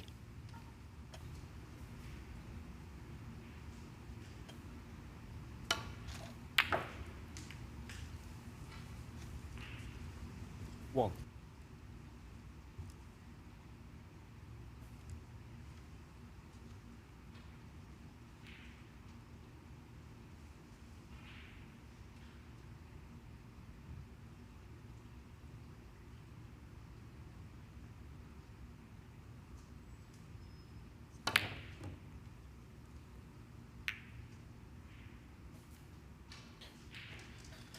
Been fortunate there after missing the green to get the double kiss and not leave Jordan a red on.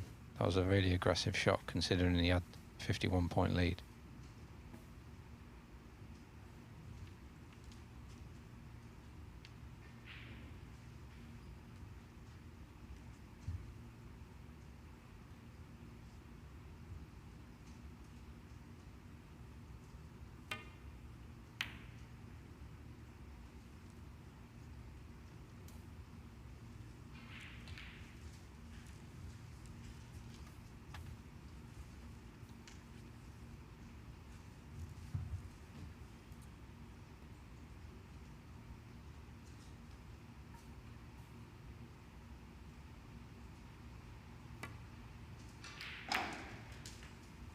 Played it delicately because the black was the only colour that was obviously there for him. So if the black goes in, Liu will need one more red.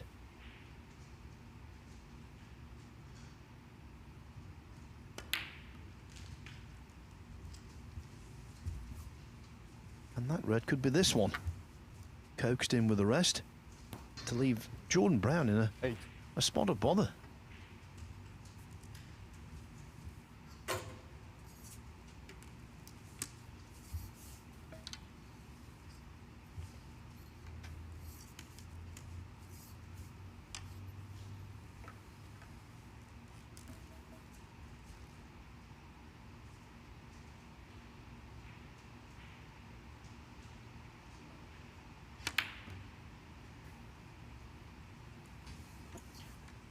I appreciate. Look, it's a really small sample size. Just wondering if the rest isn't Liu's favourite implement. Yeah, it doesn't look like it so far in this match. That one he actually stunned in with the rest. Most of the other shots he's had with the rest have been sort of softer shots. I don't think he feels it in it. He prefers to hit the ball a bit firmer. What I've noticed in this match.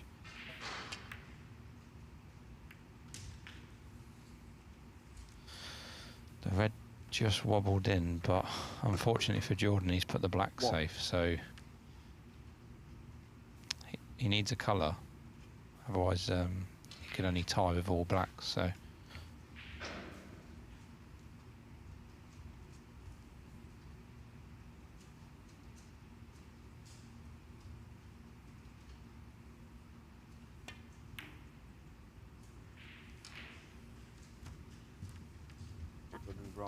Never threatening the pocket, and worse still, it came away from the pocket to leave Liu Wenway needing this for 2-0 effectively.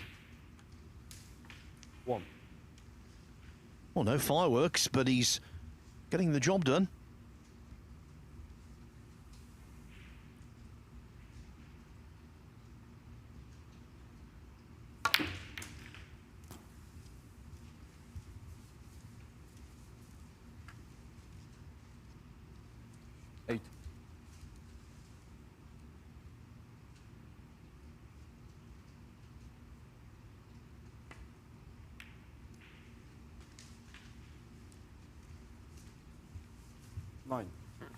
And now, if you're just joining us, Jackson Page and Zach Richardson drew 2-all.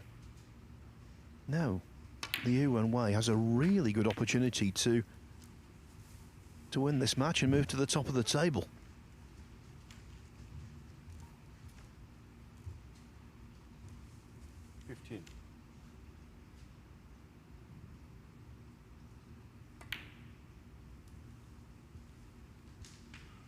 $16.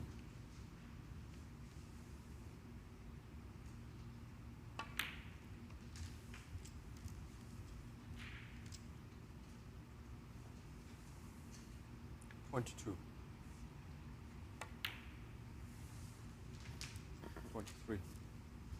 China and Hong Kong combined this season have 32 players on the tour, which is a quarter of the places available. Several of them are rookies, the Chinese, 30. But they've already shown potential.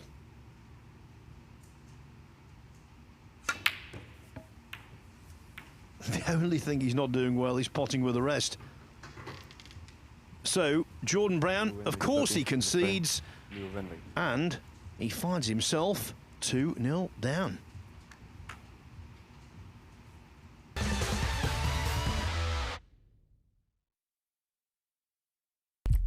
What do you need to become a champion? Vision, drive, discipline, finesse. But what about a world champion? Victor, conqueror, peerless. The history. Reyes is the champion of the world. It's the king of the 9-ball ring. The biggest prize. The crown jewel of 9-ball.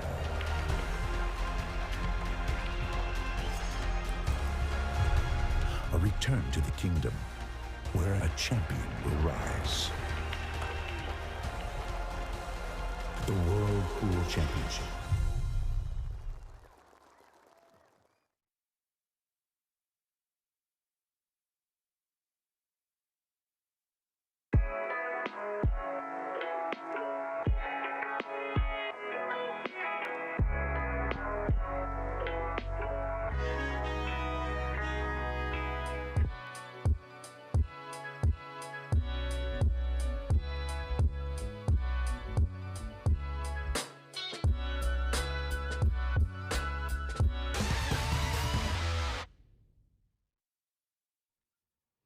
12.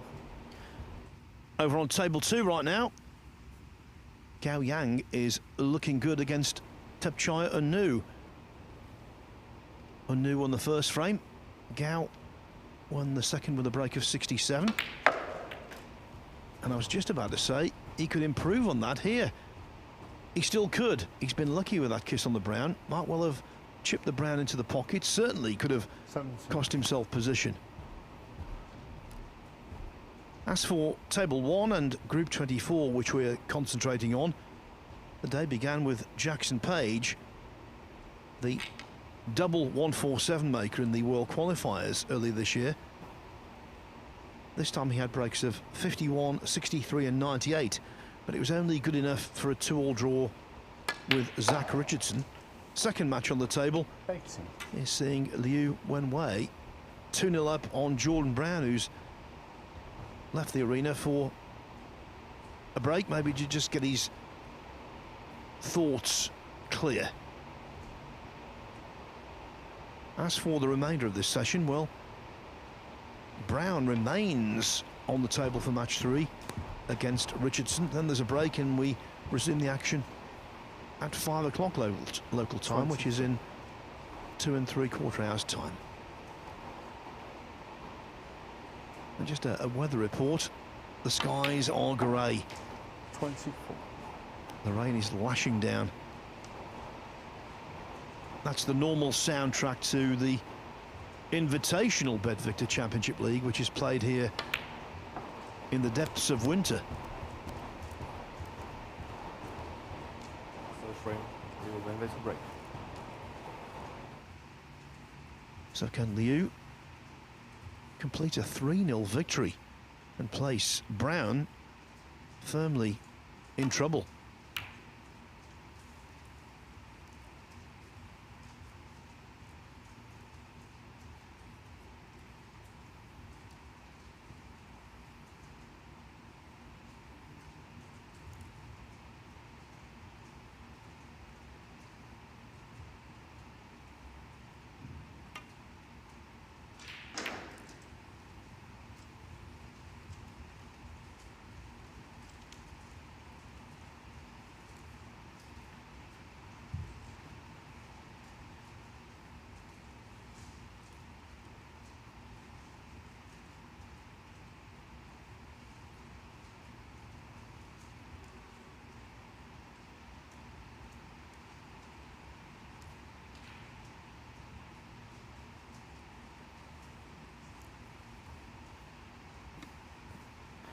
It's been a fruitful tournament so far for the Chinese contingent. 7 Chinese players have topped groups and have gone into the second phase.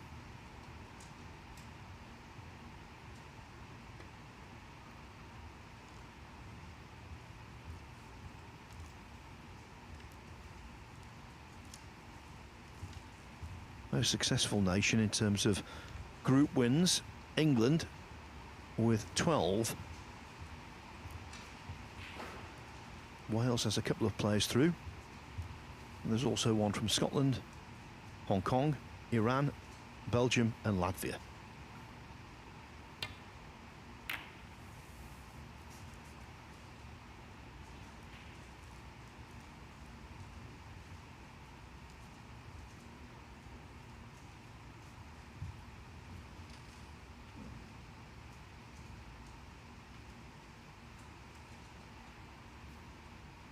Very latest from table 2, Gao Yang has taken a 2-1 lead over Thepchai Unu after being 1-0 down.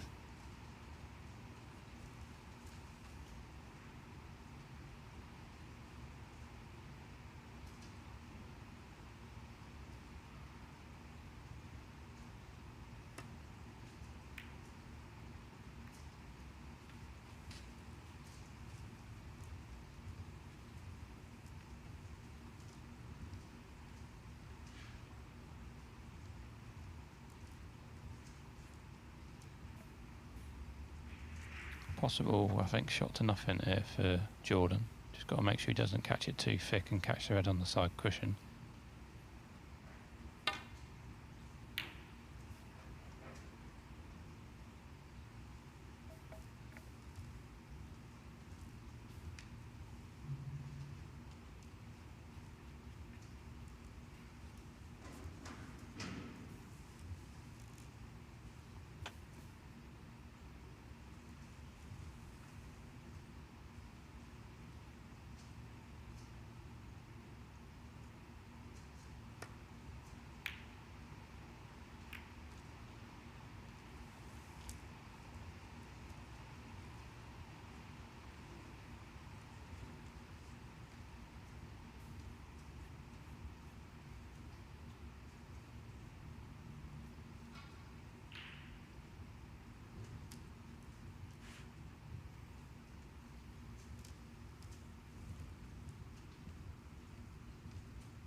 Very little doing for Brown in this match so far.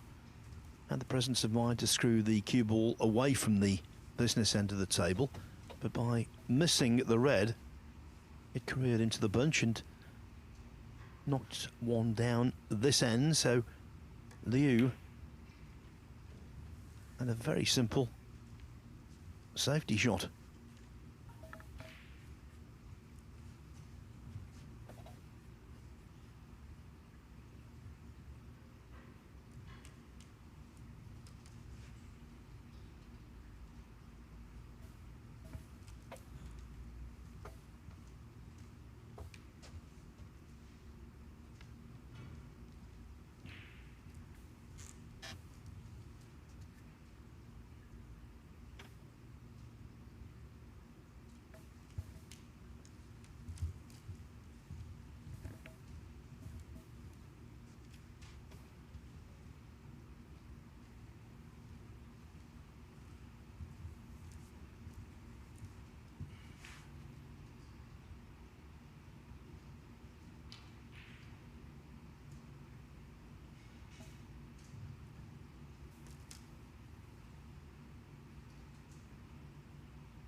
Jordan done pretty well there to get the white tight to this black cushion, because he was in a little bit of trouble there.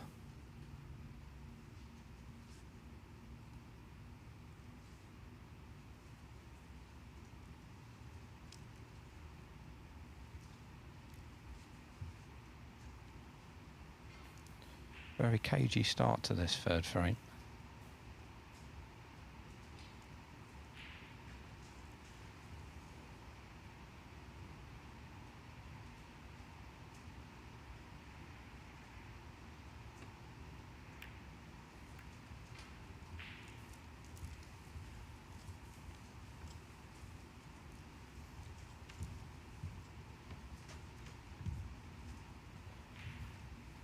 Although we're not seeing anywhere near that level of inspiration from Jordan Brown when he won the Welsh Open in 21. As we mentioned before, beating Ronnie O'Sullivan in a major upset, 9-8 in the final. What a great thrill that was. Of course, on the way to the final, he'd beaten the likes of Mark Selby and Stephen Maguire.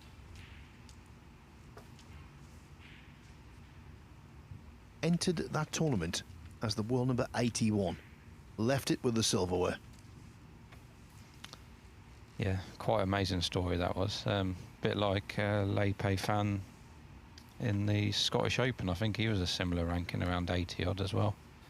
So it just shows you that even in the lower rankings of the game, people, you know, players are still very capable.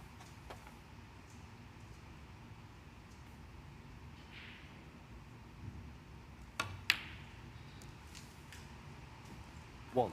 Now that was sweet. Yeah, great pot, considering all that safety as well. Sometimes, you know, it's hard to get into any rhythm, but yeah, that was a clean, really nice pot. One.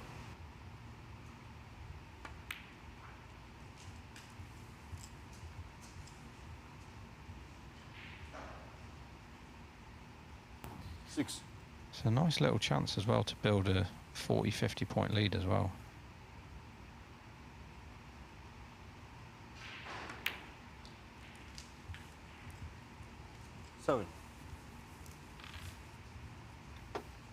So Ben, what are your first impressions of him?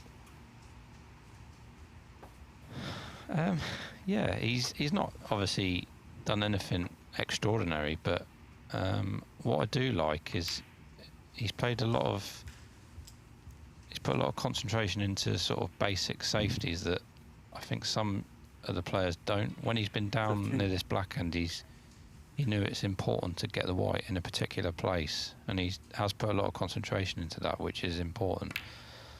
But yeah, yeah, he looks a pretty solid player.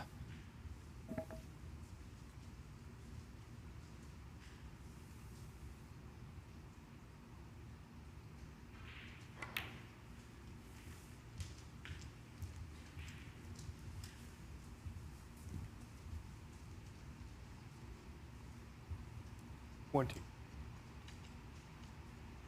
Well, Jordan Brown is in the commentary box with us tomorrow. It will be interesting to get his take on Liu Wenway.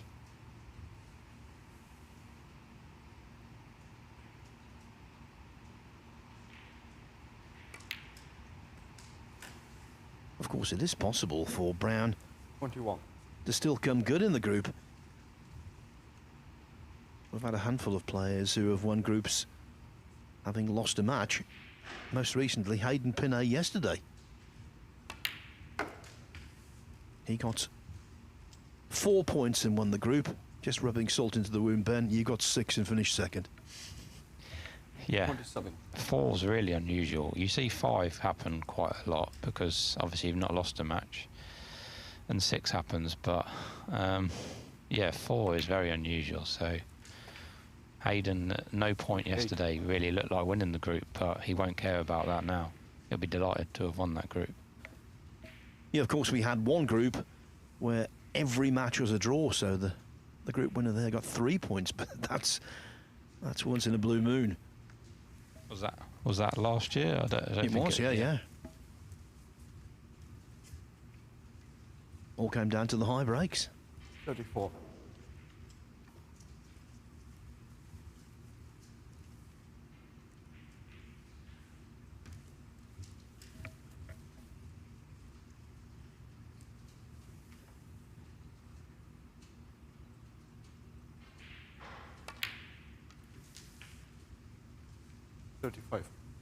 Don't know whether Liu Wenway is fully acquainted with all of the rules and regulations of this Championship League. If he was given advice when he went out, someone should have told him that a big break can be very important when everything's totted up at the end of the day. Yeah, it's an unusual circumstance for a snooker player to really have to concentrate, on clearing the table. You should always want to, I guess, clear the table, but, it can come down to that high break. I think I lost out possibly to Williams in the second group last year on a high break. I think I missed, just didn't concentrate. I missed on 80 or something, and it come back to bite me in the end. Well, on table 2, this could be a big break from Tepchara Nu. The way it began was just typical of him. He knocked in a superb red to a distant baulk pocket, then a really tricky black. 63. And in the blink of an eye, he salvaged a 2-all draw. Which, by the way, is great news for Martin O'Donnell, who in that group has already recorded a 3-0 win over Rhian Evans. 71. 72. Ben, don't keep talking about it, but the rest again. Yeah, and that was, it was a long way away as well. Didn't even hit the jaw. Yeah, it's not been his friend in this match, the rest. He's missed more pots in this match with the rest than Kyron Wilson might miss in a season. So where do you stand on that rest debate, by the way? I'm very much in the Kyron Wilson camp in terms of the best rest player out there. I know Sean Murphy believes he's the best player with the rest. Thoughts, Ben? Yeah, it's very close between both of them. Sean's got an unusual, he believes that he keeps his arm very high when he delivers the cue. I'm going to give the edge to Kyron. Sean will not like me for that, but it is very close. Another one that's not really talked about is I think Barry Hawkins is very good with the rest as well. Maybe not quite as good as them two, but he's worth a mention as well. Well, that's really interesting because Dominic Dale, when I asked him the same question, Hawkins was his first choice. 8. Did see him miss one though yesterday when I commentated on Barry, but yeah, he is very good with the rest as well. 9. Well, no rest shots required here. Just a series of delicate stuns and screws and maybe a little later on down the line, Cannon making shots around the black spot. 16.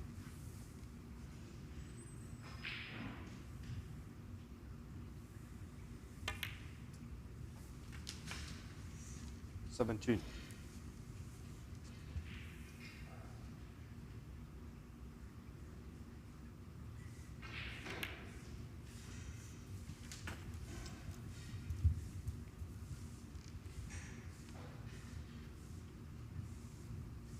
24.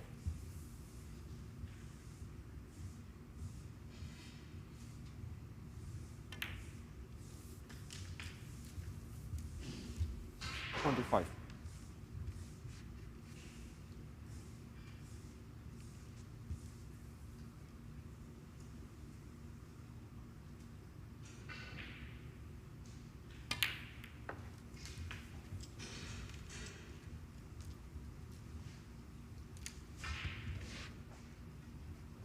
32.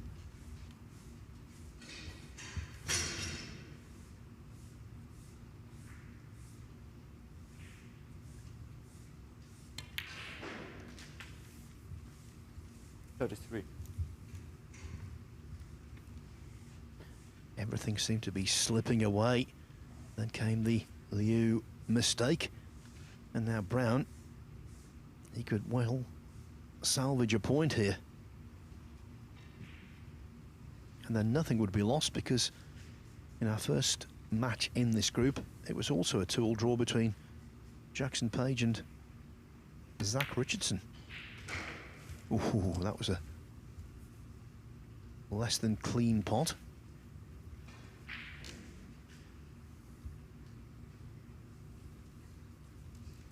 $40.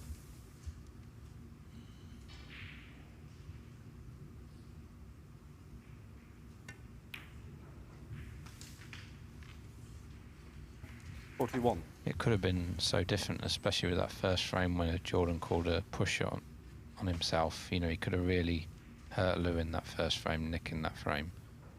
But then he's got a chance here to get back into this match and potentially still salvage a draw. Yes, and if you do that and the first two matches result in draws, basically the group starts all over again. Apart from the advantage gained by the high break, which right now belongs to Jackson Page with 98.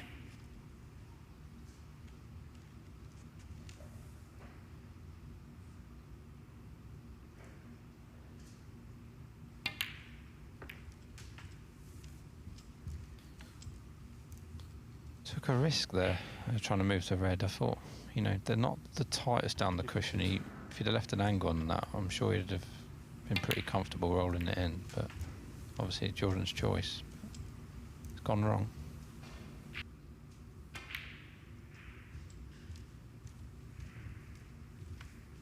Brown, 56.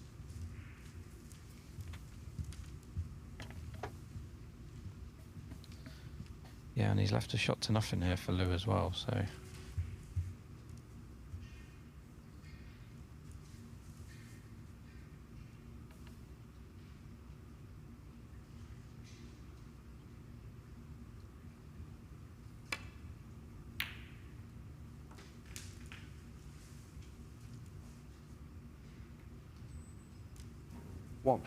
A shot to nothing that yield nothing in terms of position.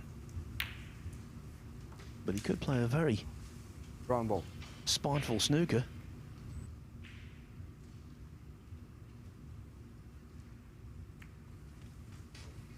Wenway, 1.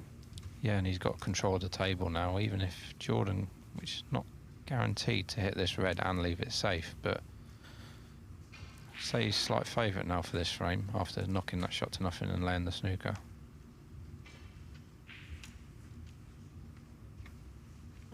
And although the snooker seemed pretty simple to lay, that was quite a good shot from Liu Wenway, because on these quick tables, that kind of shot can get away from you. And you can be tentative as well and maybe even leave it short and put yourself in a snooker. So I think he's done well there.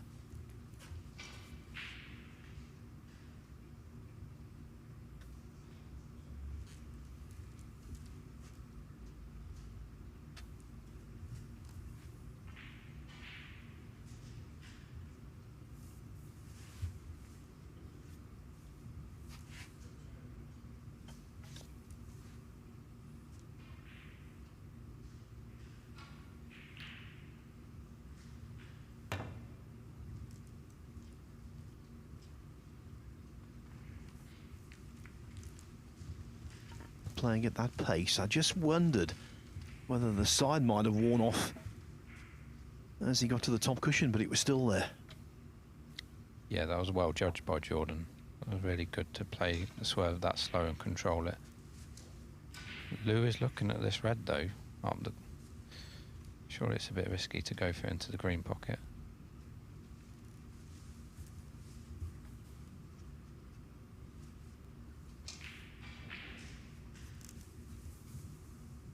I think he's made his mind up. He's going for this along the cushion up into the green pocket. Best did it with some pace because they do taper away there. Oh, good effort.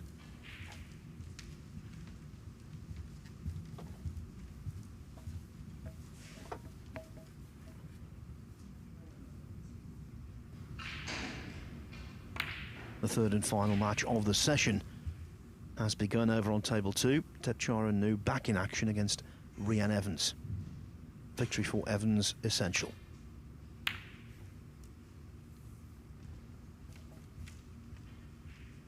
I think Jordan hit that totally wrong. I think he hit the wrong side of the red there. He was playing for the red to hit the bolt cushion and come back down towards the black. So he's left a potential long red here for Lou.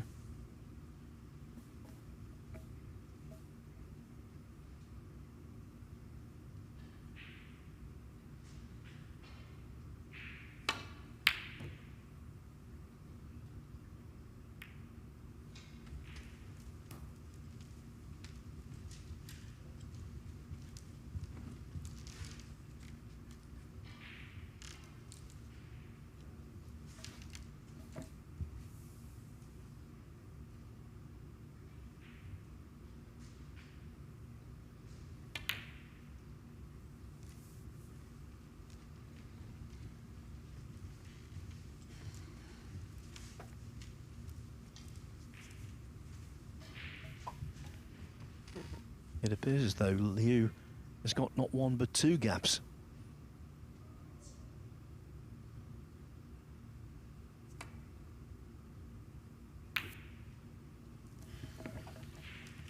He needs this in, Lou, otherwise it'll be over the pocket.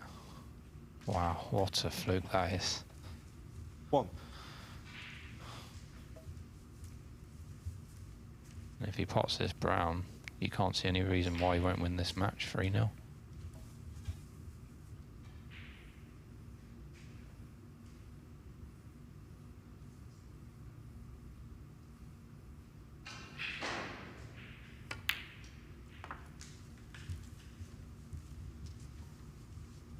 Did the right thing, concentrated hard, knocked it in. There's no room for guilt in this game.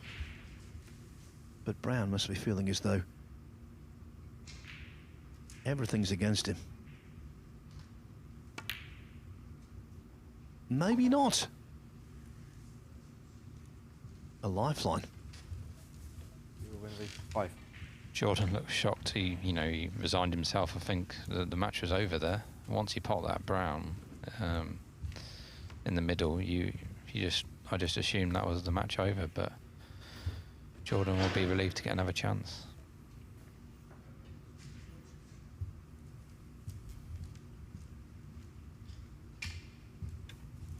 Yeah, that specific type of yellow that Liu missed.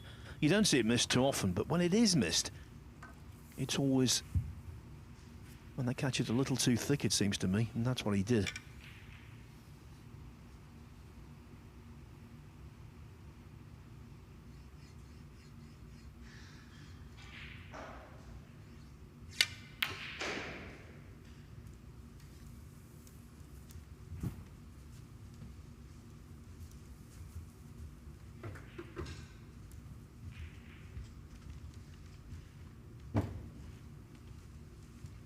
So, not a great amount in this frame. From here, Brown needs yellow to blue. His opponent, yellow to pink.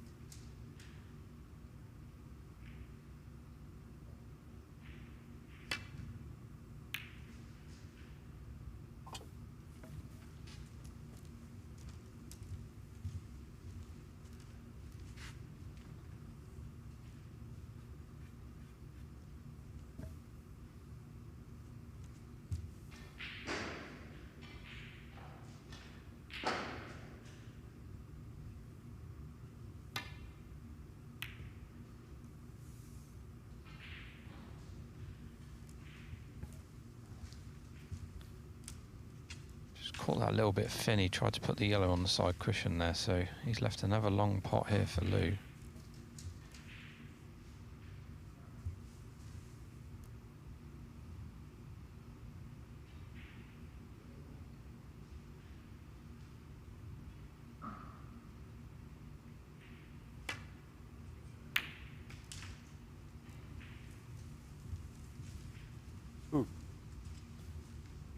Good pot on the yellow. He'd like to have hit that a little bit harder to get closer to the green, so this green needs good cueing.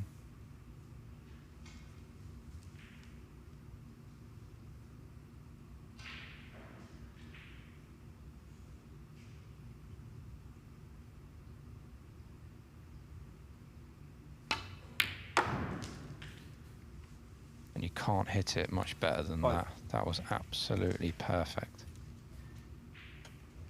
Given its context, that's a candidate for shot of the day. Not spectacular, but wonderfully efficient. Yeah, it was just how he's hit it perfectly in the middle pocket, you know, because even if he pots that slightly in the side, he wouldn't get the desired position on the brown like that.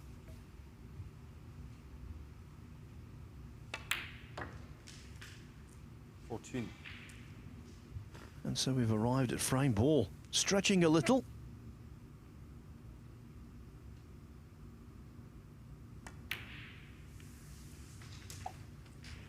It wobbled a little, but it's in. A yellow to pink clearance. And Liu Wenway, a rookie professional, 21-year-old from China, defeats the Welsh Open champion 4 years removed, Jordan Brown, by 3 frames to 0. So this group is now topped by Liu. Brown comes back in 5 minutes' time for our next match against Zach Richardson.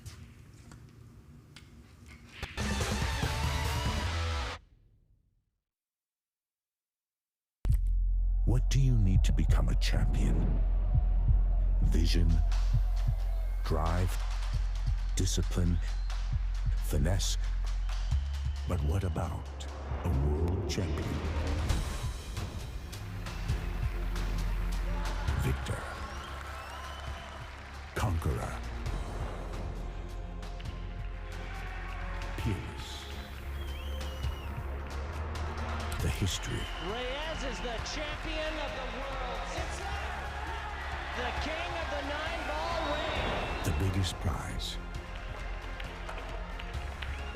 The crown jewel of 9-ball.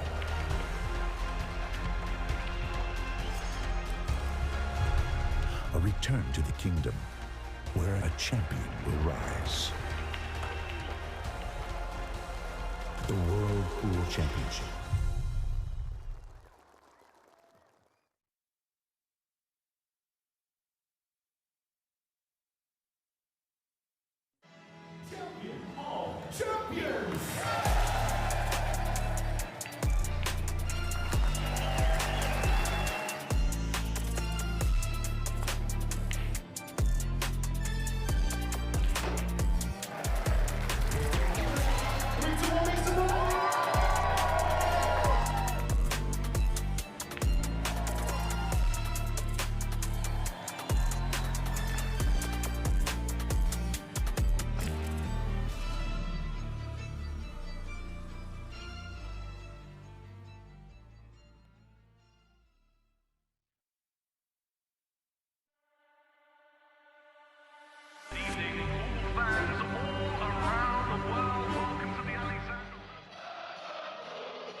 Arena looks just spectacular, and I cannot wait for you all to see it.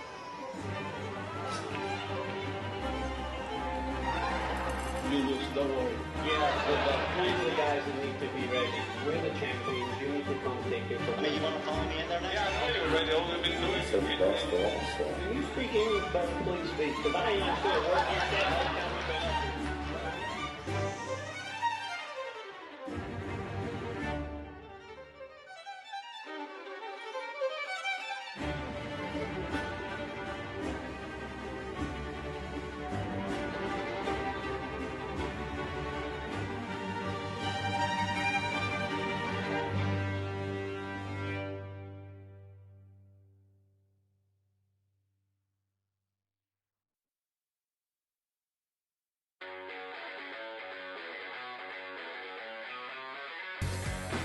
We are guaranteed 4 phenomenal days of action right here in Florida. Drama is certainly guaranteed in front of a hugely raucous crowd. The American fans really get into the spirit.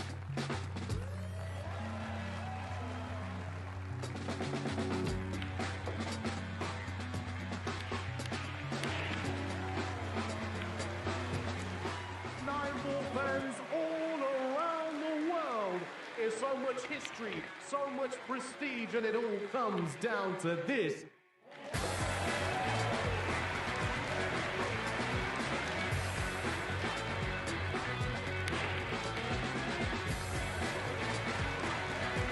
So much action lies ahead at the Caribe Royale in Orlando, Florida.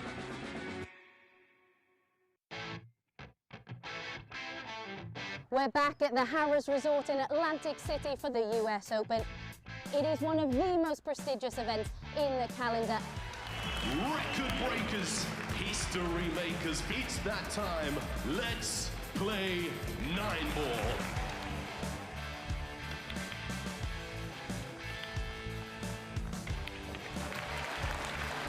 Nine-ball pulls on the growth. And the governor gets on the board. Next year's prize money in the US Open is going to be $500,000.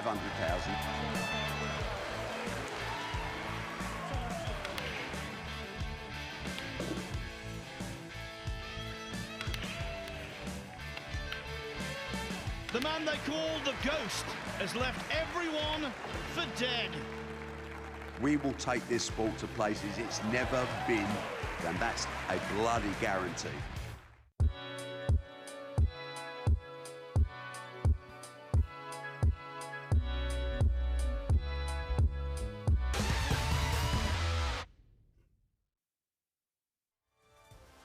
Welcome back, everyone. The first session of day 14 in the BetVictor Championship League is coming to a conclusion with Jordan Brown against Zach Richardson. Brown rocked on his heels by a 3-0 defeat at the hands of Liu Wenway. Richardson, a Q-School top-up player who came in to replace Jimmy White, no less. Well, he must be delighted to have gained a point against Jackson Page. And a win here would put Richardson at the head of affairs.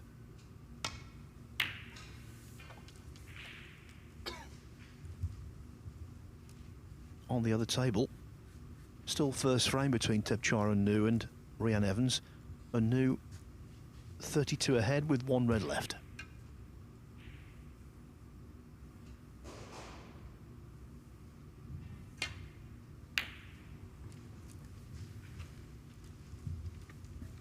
Well, Jordan Brown's only played 1 match, but getting nothing out of it at all, not even a frame, means he's really up against it. It's not only that he will need to win his remaining 2 matches, he might need other results to go his way as well. You can't hope to rely on that. It can work out sometimes, but I suppose the one good thing which gives him a glimmer, he will play the last match, so by then he'll know whether he can still get through. Remember last night Hayden Pinney had to win 3-0 against Barry Hawkins, and he did so. The top seed, in fact the highest ranked player in the tournament.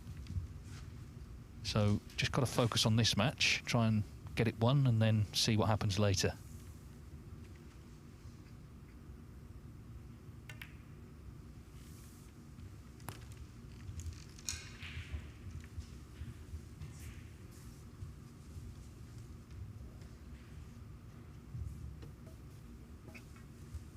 Now then, Phil just mentioned Tepchai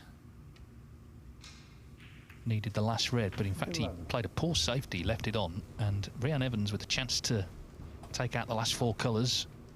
Of course, she's had a very good start to the season, not to a great start to today. She lost 3-0 to Martin O'Donnell, but she's qualified for Wuhan and the British Open, the venue stages. 50.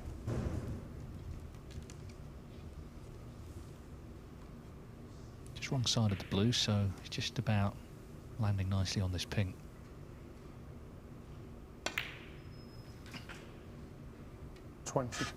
Yes, it was such a sloppy safety shot from Anu, and looks as though he's going to be fully punished.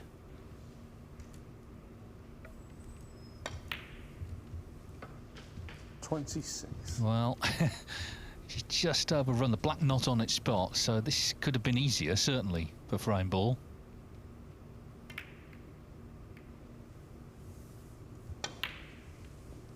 Oh, it's just stayed out. I thought that might drop. Well, 26. All the hard work done, and then just left herself slightly tricky black, and it's now over the pocket. Got the impression she was on the walk there. I think Rianne thought it was in. It is now. On the first frame. Top shot room. Drama.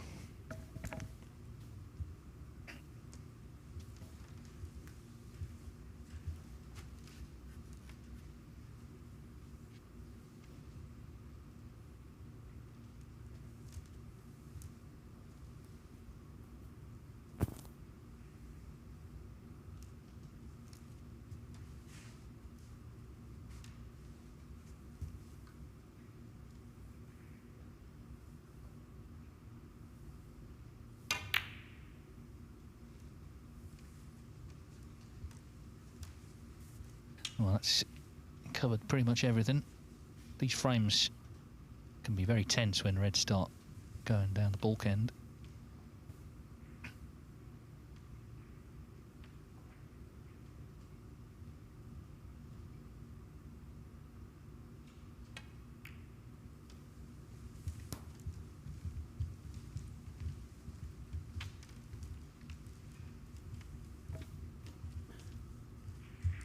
As Dave told you in the first match he played, Zach Richardson is the English amateur champion. Now, for most of the time in recent years, that would be a youngster coming through, but he's been around a while. He's 38 and a player full of experience. Yeah, there was a time when it got you a tour card because, of course, the argument against it is, well, the Welsh champion doesn't get one and so on, but the English Amateur Championship, you don't have to be English to play in it. So there's a very strong case, because it's snooker's oldest tournament, first held 1916, that it should carry a tour card. Yeah, I wouldn't disagree with that. Our pal Al McManus from Scotland beat Joe Swale. Or was it the other way around anyway? Those two competed against each other in the final, and as I say, one's Scotland, one's Northern Ireland. So it is an event open to all. In the early days, it was won by an American. Well, I bore witness, Phil, at the World Championship to reunion with Alan and Joe, because Joe hadn't been at a tournament for a while. He came over to spend a couple of days in Sheffield, and I won't lie, it was in the Graduate pub, but anyway, they had a good old chat, and Joe looks great, actually. He looks really well. One of the great characters of the game, twice semi-finalist at the World Championship, runner-up in the Welsh Open.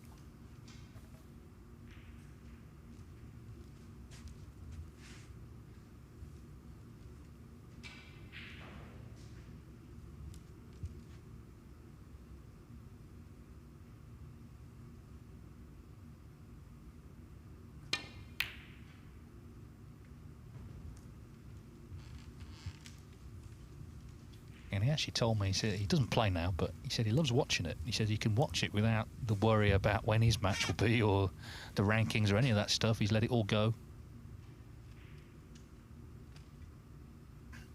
Yeah, Swale beat McManus 13-11 in 1990.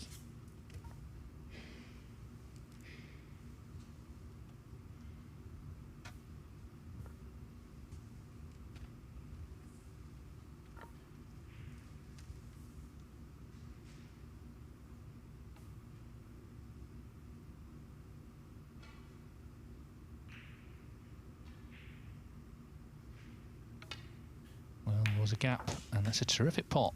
I was impressed with her in the first match.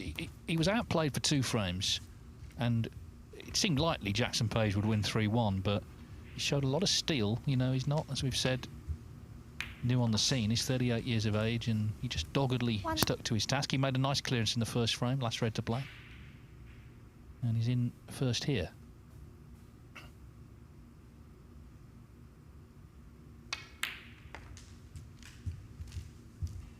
Well, technically there's no deficiencies, clearly. Well, no, because he is a WPBSA coach, so he's obviously very attuned to all matters technique.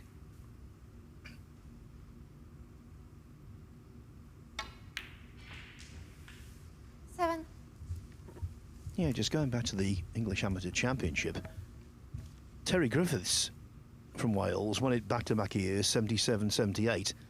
That's how he came to be a professional, and of course in 79 he was the king of the world as a qualifier. Triumphed at the Crucible. Don't think Zach likes this though. 14.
Superb.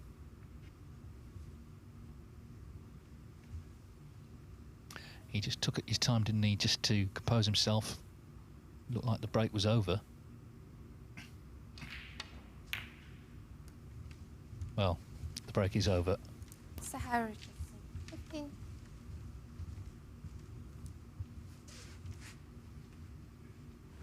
Jordan Brown desperately needs a few results, doesn't he? He had a pretty poor season last year, really. Didn't get to a last 32 in a ranking event. 53 in the world, so, you know, he's in that little zone you don't want to be in with the cut-off 64 for keeping your card at the end of the season. 1. But he knows as well as anyone it can all turn around with one good week.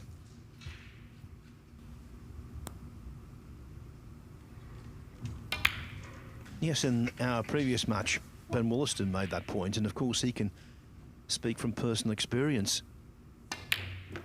He said, if you drop below 50, that's when it really is a clear and present danger. 5. Yes, and there's various good people who update the rankings constantly, so it must be so tempting to keep check-in and try and, you know, a bit like a sort of football team wondering how they can stay up, trying to sort of work out a path to it, rather than just concentrating on actually playing. 6.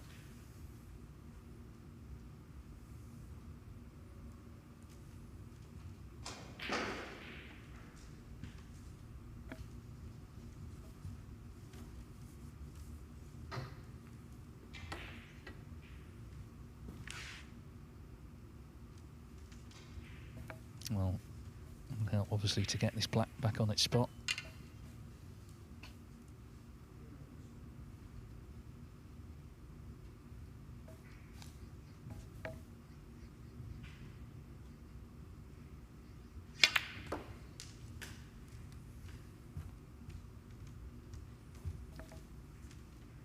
Well, he's certainly on a red to right corner, 13. but could have been easier.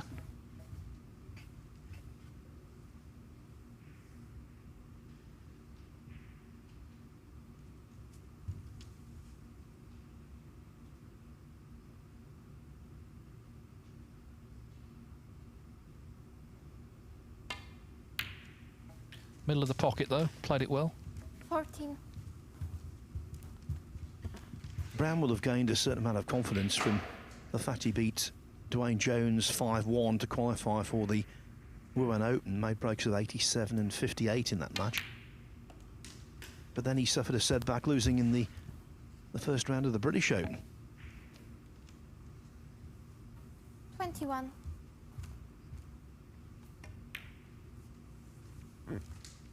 $22. And to be frank, where Brown is in the rankings, even if the chance of topping the group goes out the window, it's still worth scrapping for second or third. Yes, and he'll do that, won't he? Because he's a thorough professional. But he wants to put himself into contention still to win the group. If he could win this match 3-0, you never know. He might be able to make things happen later. Of course, Jackson Page only drew his first match, so that is in Brown's favour. 30. They play each other last, of course. After yesterday's group, with Hayden Penne prevailing, I wouldn't want to make any predictions. That was an extraordinary set of sort of circumstances. We kept checking the table to make sure we'd got it right. Hayden knew, though, afterwards. I wasn't sure whether he knew or not, but he had worked it out himself. Yeah, it's amazing how near you can get 35. to being at the foot of the table and end up winning it, or vice versa.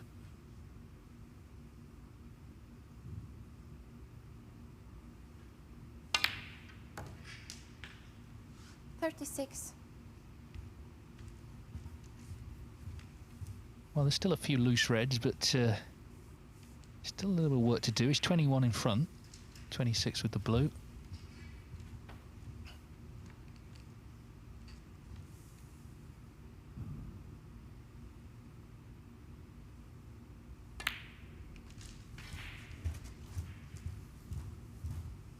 Well, clearly,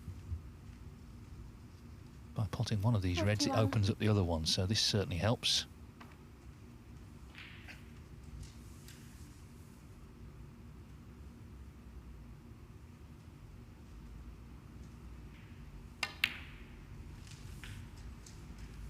$42. Another strong case filled for the World Cup, isn't it? With Jordan, of course, Mark Allen, Robbie McGuigan. That's a nice team if it was to come back for Northern Ireland. Yeah, I don't want to keep beating the same drum because it's a little repetitious, but this is just factually true. The game has never been in a better place to have a three-man World Cup. 47. It's never been more international. There have never been more teams potentially who could be competitive, and yet there isn't one. Well, what better way to showcase its global growth? And, of course, traditionally, Ireland, Northern Ireland and the Republic have got a great record in it. I mean, there was an all-Ireland team that won it 3 years running. Dennis Taylor, Alex Higgins, Eugene Hughes. And even when they were split up, they still had great teams. The Irish team got to the final, didn't they, in Bangkok, 96. Lost to the Scots. 53.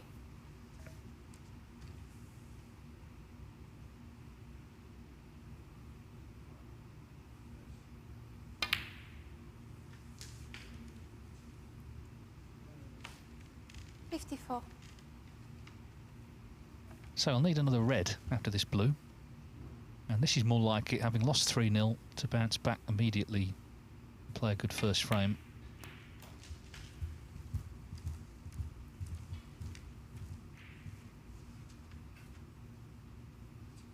$59.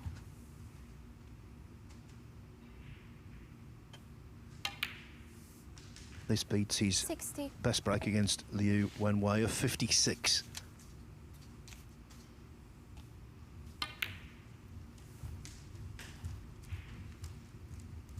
And considering the importance of high breaks, 63.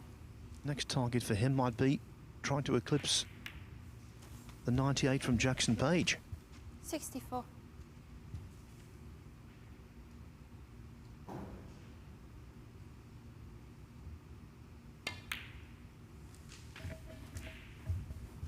Well, he's just failed to bring the red out.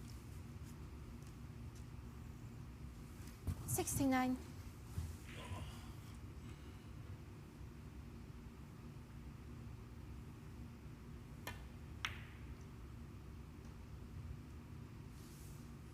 Jordan Brown, 69. The break ends at 69. That's the first frame of the day, notched up by the former Welsh Open champion.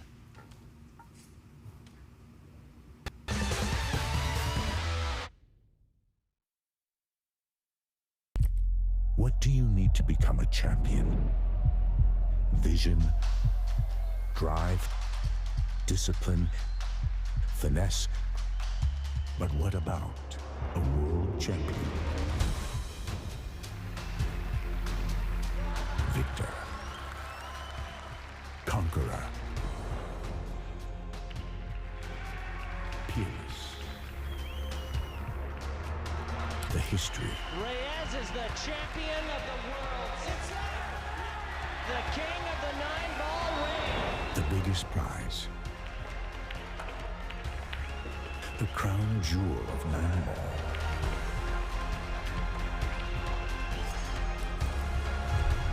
A return to the kingdom where a champion will rise.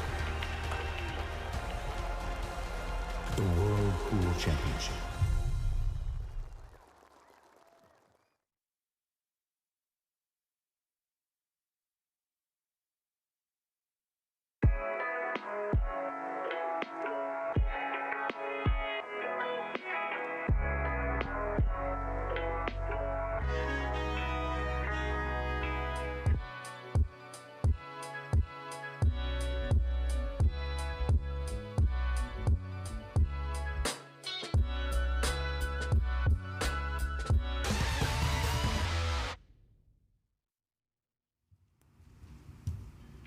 Jordan Brown hopes he's taken a few steps down the comeback trail.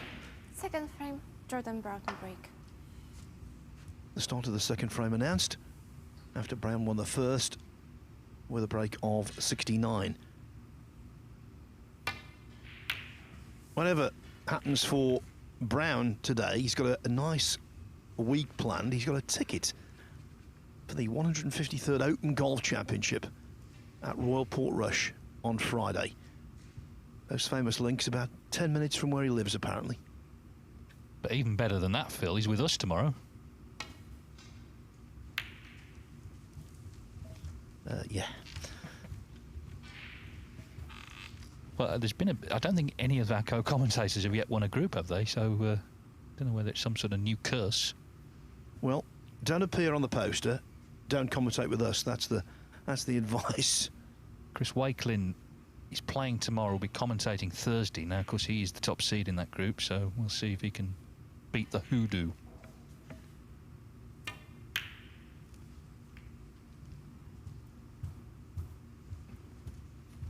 Well, Brown wasn't expecting that reaction, and in the end, he came very close to a faux pas. Yes, he's apologising. He's been lucky there. Yeah, because all eyes would be on Rory McIlroy, won't they? But it's amazing, considering how small Northern Ireland is, the amount of world-class sports people that they produced. I mean, of course, in snooker, we have two icons, Alex Higgins and Dennis Taylor, and now Mark Allen at the top of the game.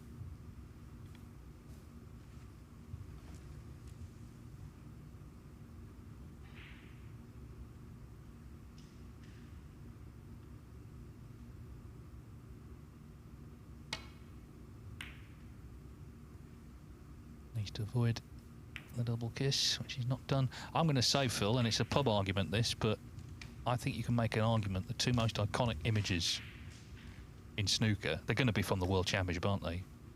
Are Alex Higgins with his baby in tears, and Dennis holding his cue aloft, wagging his finger after potting the black against Steve Davis. Two Northern Irish players.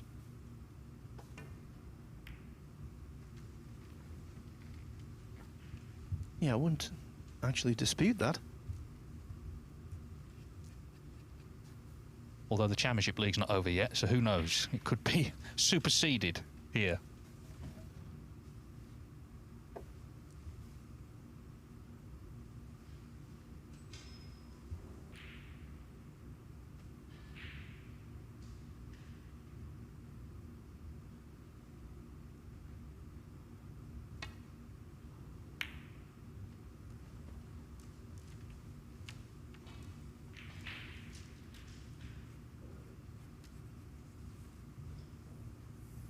the second frame on table 2, it's been quite a low-scoring affair.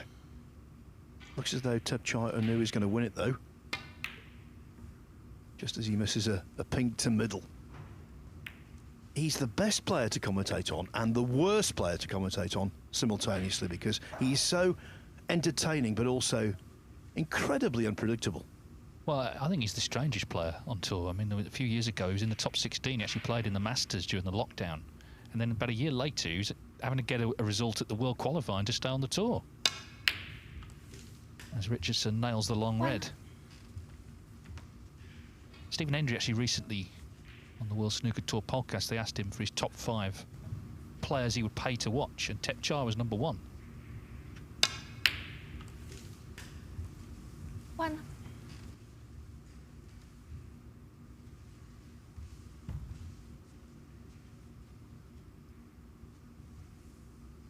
Well, a very good angle here on blue.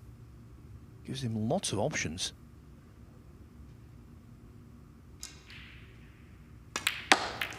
But with the pink out of the way, why not go into the bunch? And he's done that very well, it seems. The body language tells us the 6. The red will pot.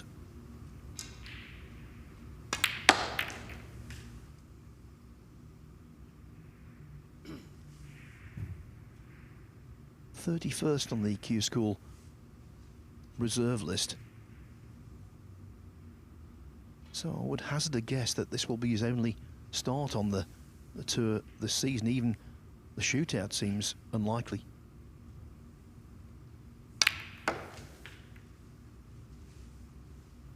So Richardson trying to make the most of it. Well, one bit of good news for him and the amateurs, the Q Tour details have been announced for the next season, and there's been an increase in prize money. So that's building up nicely, that Q Tour. Of course, our colleague Stephen Hallworth came through the playoffs last year to get his tour card back.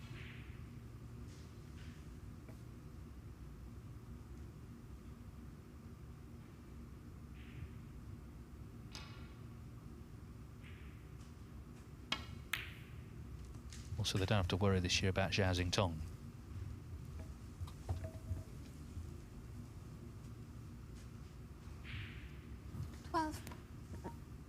Yeah, that was like Manchester City playing in League One.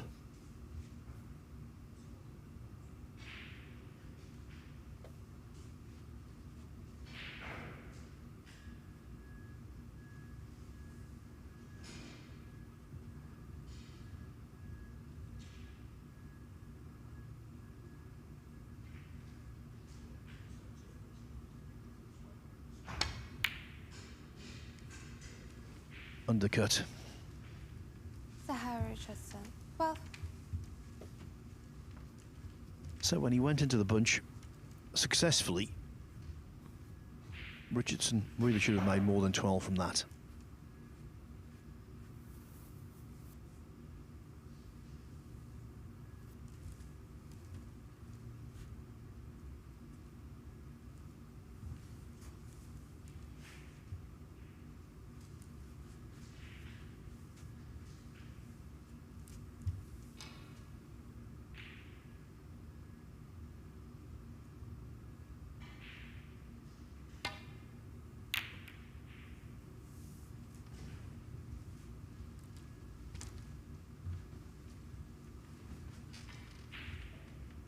Some of Brown's safeties, especially early on against Liu Wenway,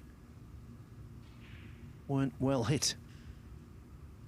He was catching them thick, thin, you name it. That one could not have been much better.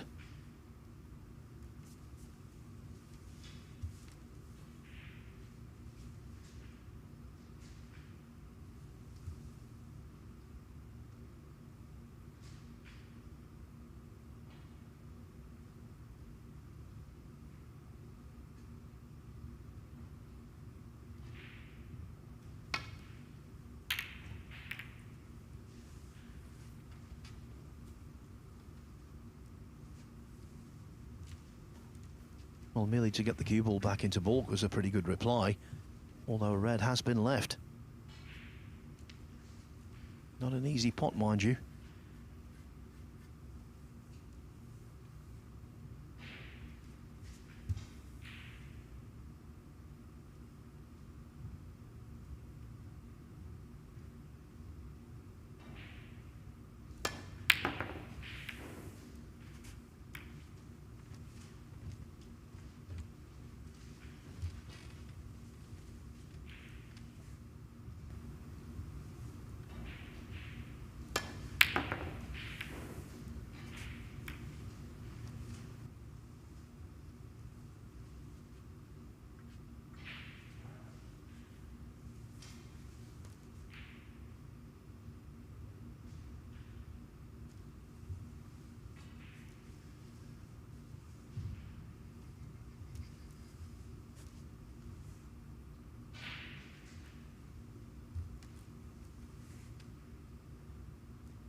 Go ahead.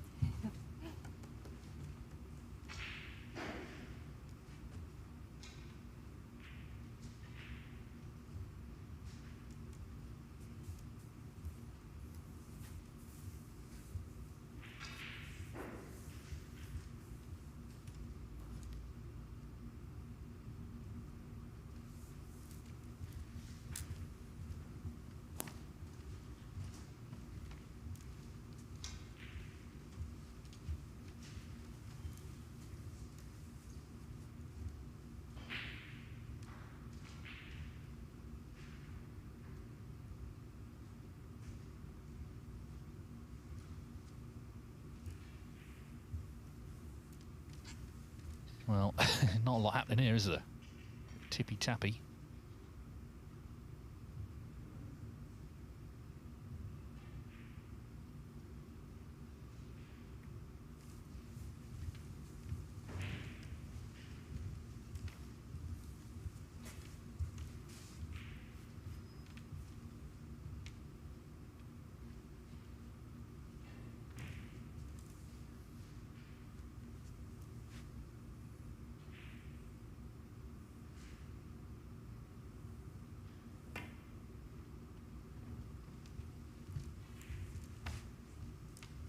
Well, that has resolved the impasse for now. Quite a dangerous table. Red's spread far and wide.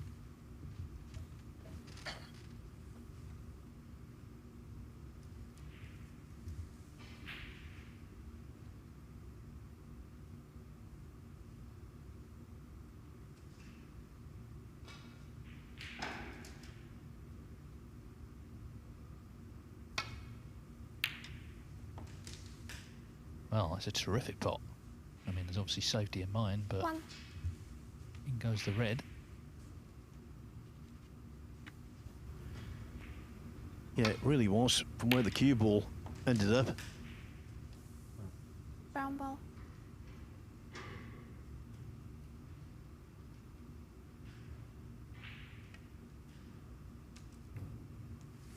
And that was a delicate touch also. One.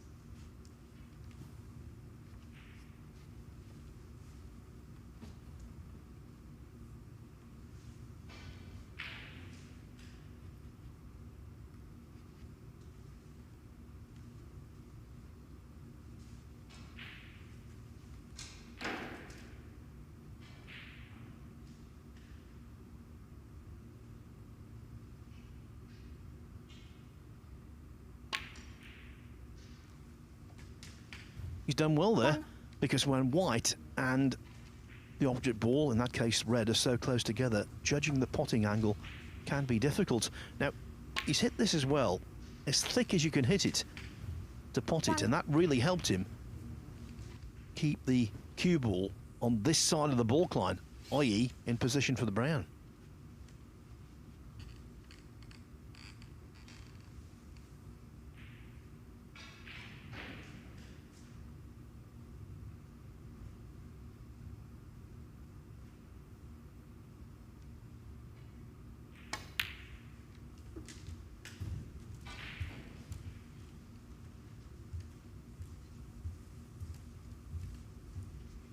Five.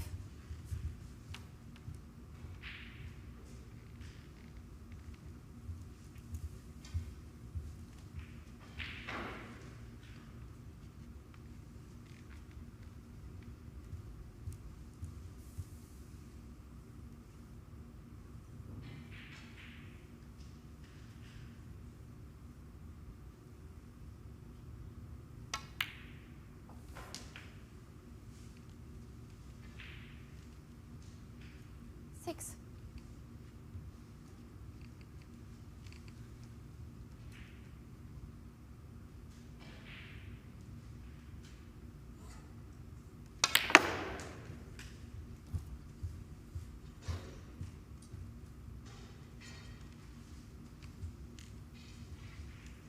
11.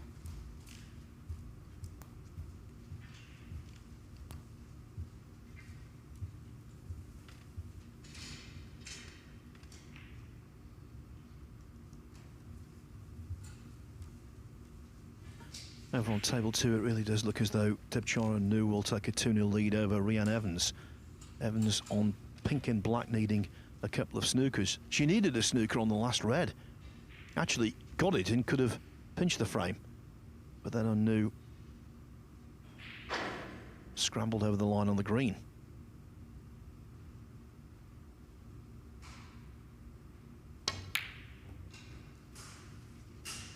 Now the butt of the cue was raised in the air there, and that always adds an extra layer of difficulty to any shot. So Richardson spent quite some time at the table, but the lead could easily now be erased.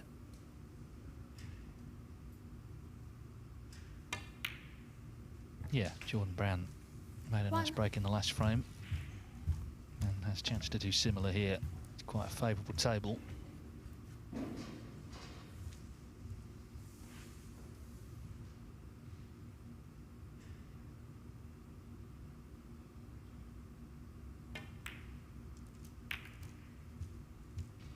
Oh no, misses the blue, playing the cannon, and hands the initiative back immediately.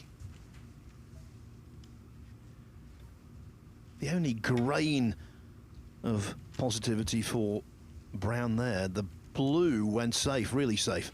Pink's out of the reckoning, so the only high value colour that Richardson can play on is the black, although it does seem as though it will be readily available. 1.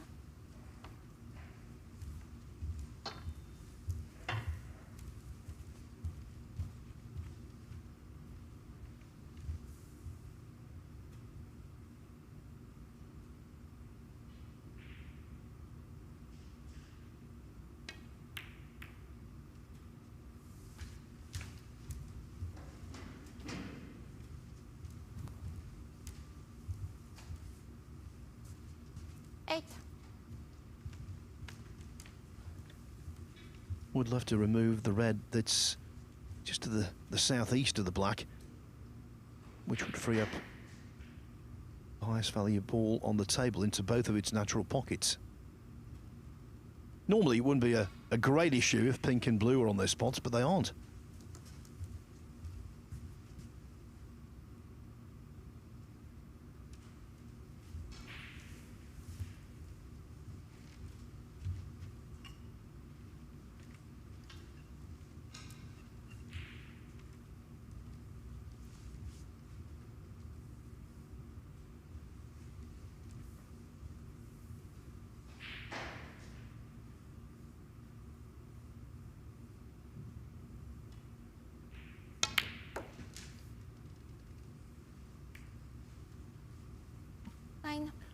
was very well judged. And now from here, for all intents and purposes, Richardson should go on to win the frame.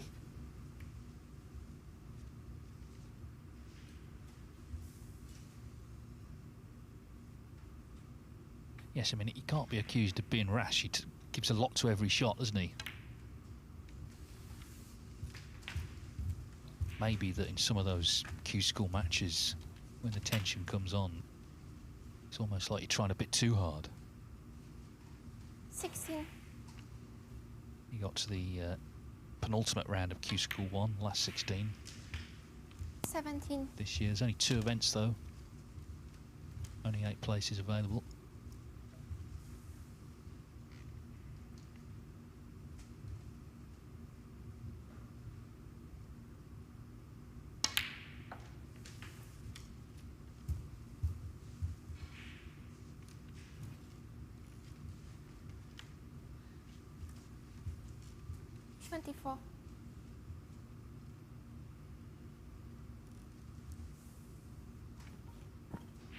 Now these can pose problems. See these missed into the far jaw quite often. Not that time. Caught nothing but pocket. And this is now a very handy lead.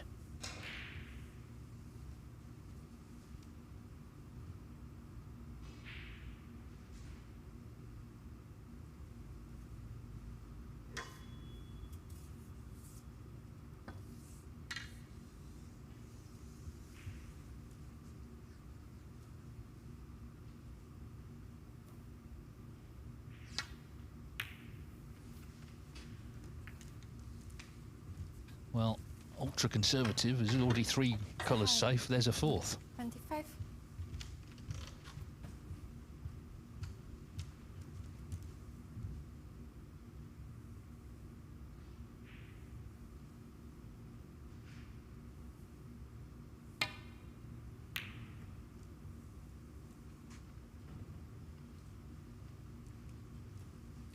And now the black's tied up. So, thank goodness for the yellow.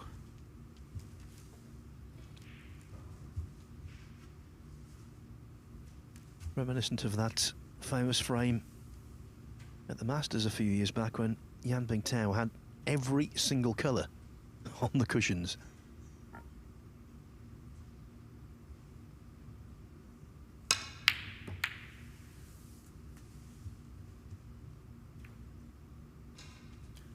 Well, red's removed.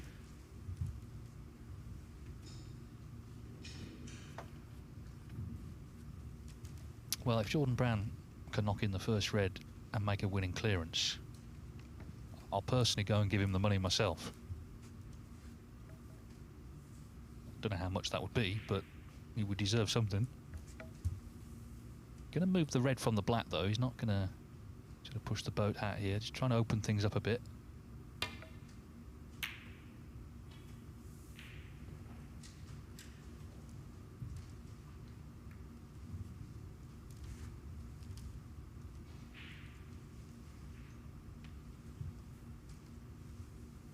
Tabchara in the balls in frame 3 on the other table, and they are spread delightfully.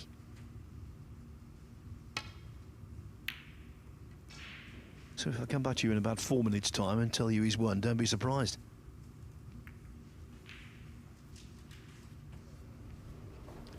Yeah, here he is. He's one of those players, if you know he's playing, I think you'll make an effort to watch, because you know he's capable of sublime snooker. Doesn't always happen. Very erratic, but at his best, superb.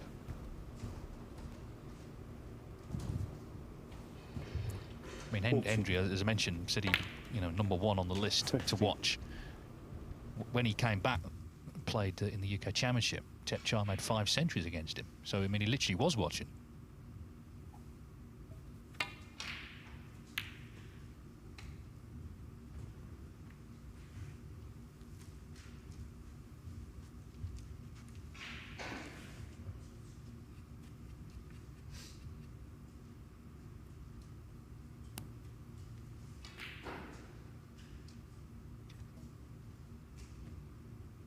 Doesn't seem like he's going to sort of change his approach. I mean, he's got this frame not won yet, but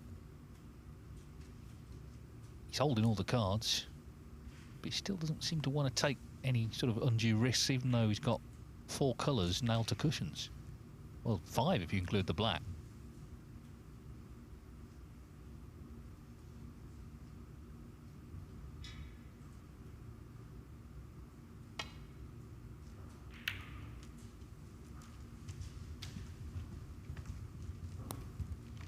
In the end, that's not great.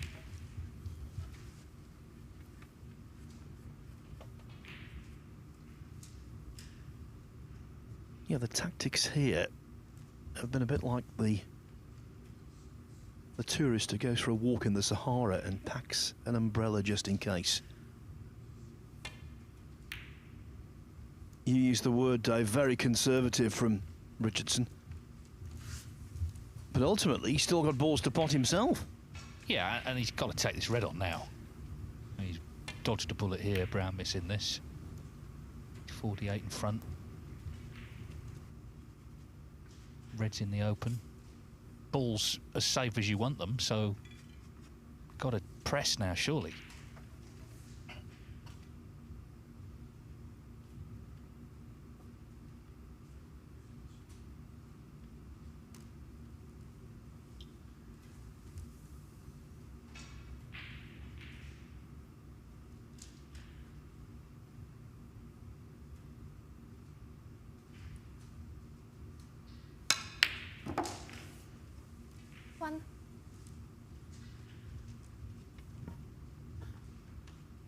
One at a time, please.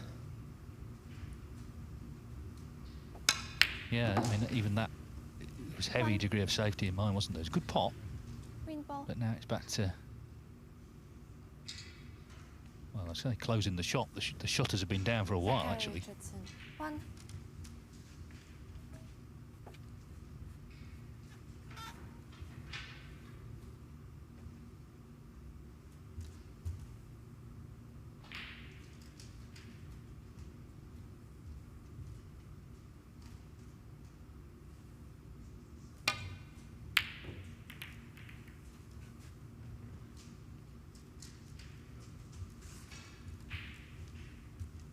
Low scoring frame in which Richardson has scored 50 of the 51 points. So he needs 1 more red and any colour. But that red won't be forthcoming here because there's nothing on. As for Tepchara, well, just as I predicted, he's raced through this frame. He will beat Rhian Evans 3-0. Evans cannot top the table now. 2 matches for her, 2 3-0 defeats.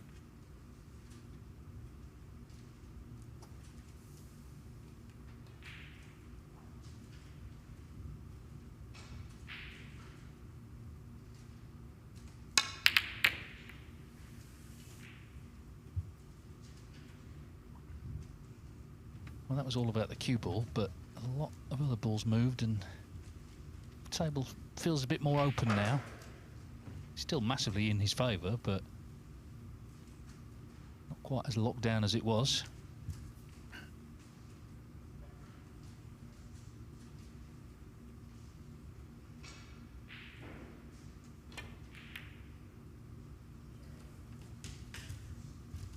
One. Well, let's just say Brown pots 4 reds, 4 blacks and the yellow.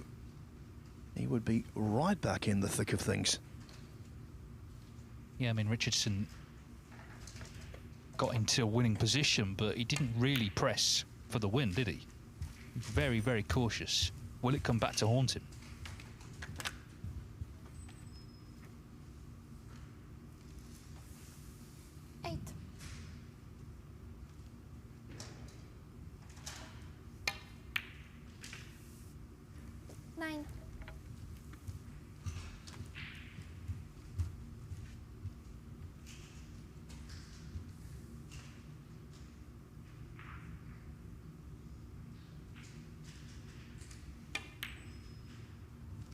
And we have to stress that when you've lost your first match, as Jordan Brown did, 3-0. 16. You can't really afford to lose any more frames.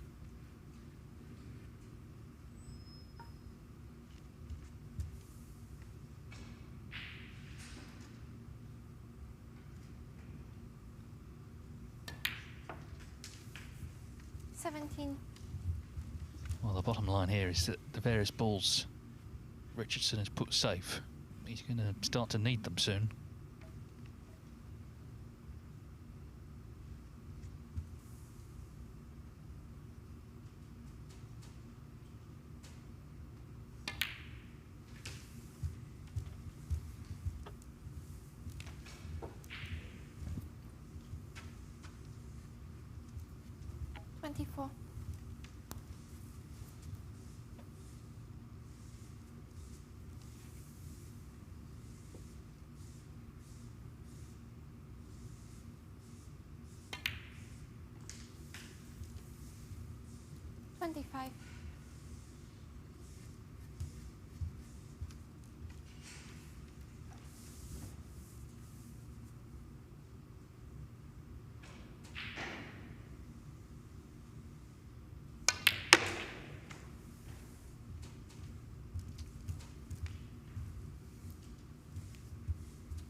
Seven.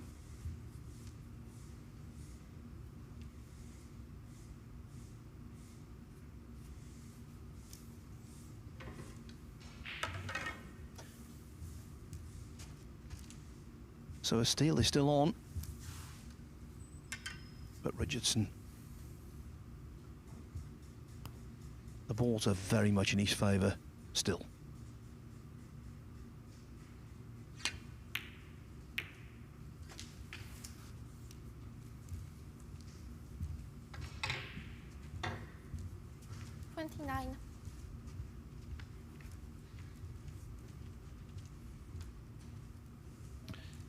Yeah, Richardson just needs the green.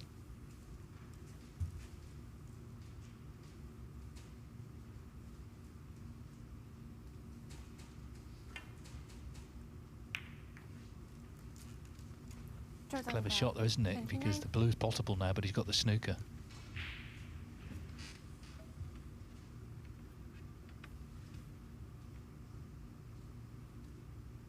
What a frame this would be to win for Brown.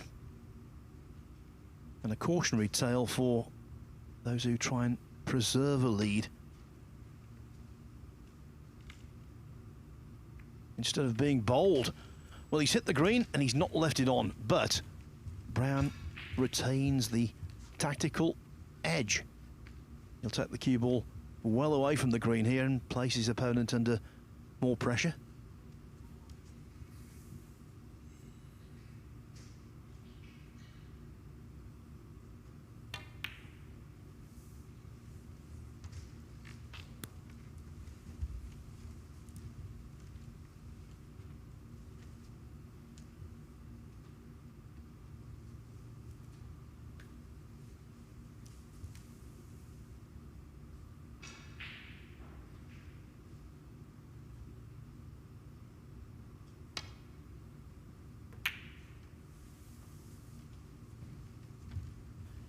Now then,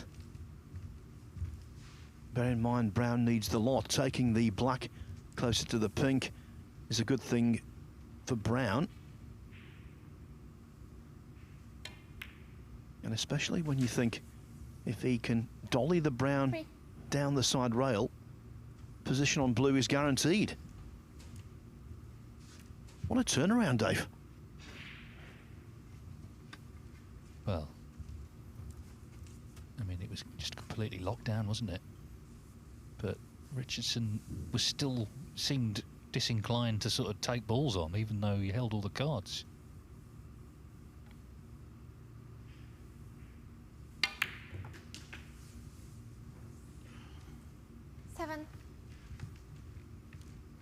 If the black was on its spot, the pink would be so much more difficult to pot than it might be if he only has to hit it quietly. 12. Doesn't want to be dead straight. Well, he's had a minor bounce, but he's not got the angle he wanted. No, for some reason, he's always seemed tougher down the bulk cushion than the top cushion, where a lot's been going in.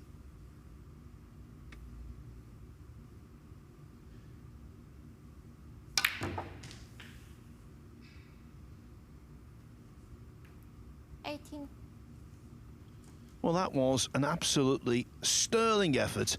He deserved a better kiss than that, but he still got a shot on for what would be a great escape.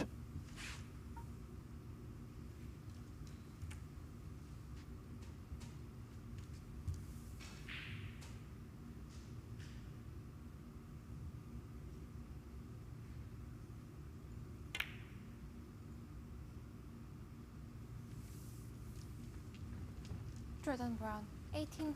So, down to the black then. He's done so well to get this far, Jordan Brown.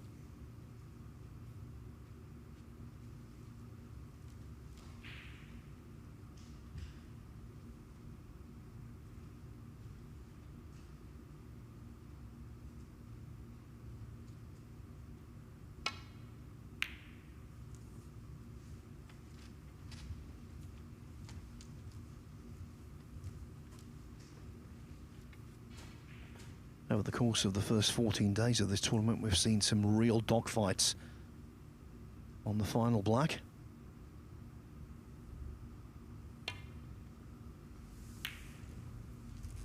None more so than in the final frame of the group, where everything rested upon it. And Zhang Anda miscued in playing safe, but the black still went safe, and eventually he potted it to finish top at the expense of a disbelieving Kawei Chung.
With just the black on the table, distance is always a player's friend. But Brown does have the obvious thin contact return back to bulk. Leave the black near the top cushion.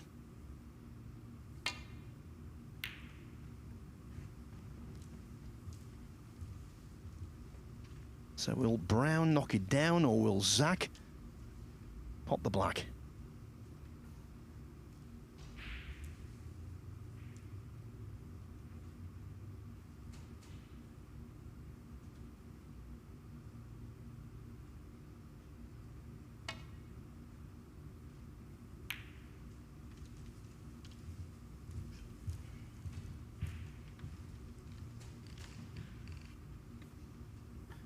No quarter given here.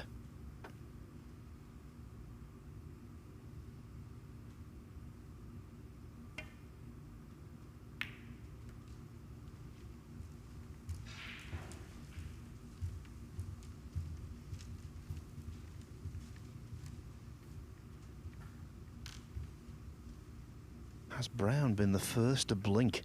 It's a horrible, horrible pot to take on, but it is a feasible pot.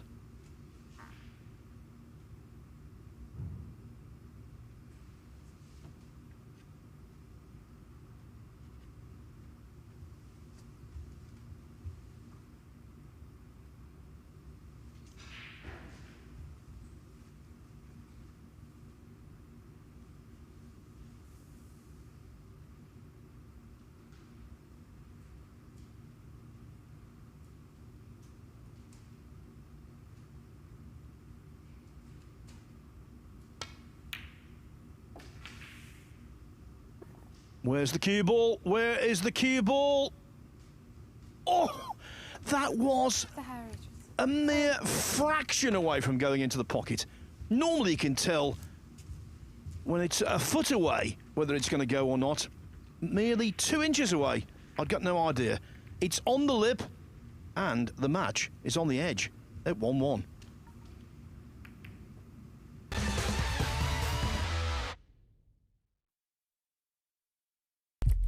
What do you need to become a champion? Vision, drive, discipline, finesse. But what about a world champion? Victor, conqueror, peerless. The history. Reyes is the champion of the world. It's there. The king of the 9-ball ring. The biggest prize. The crown jewel of 9-ball.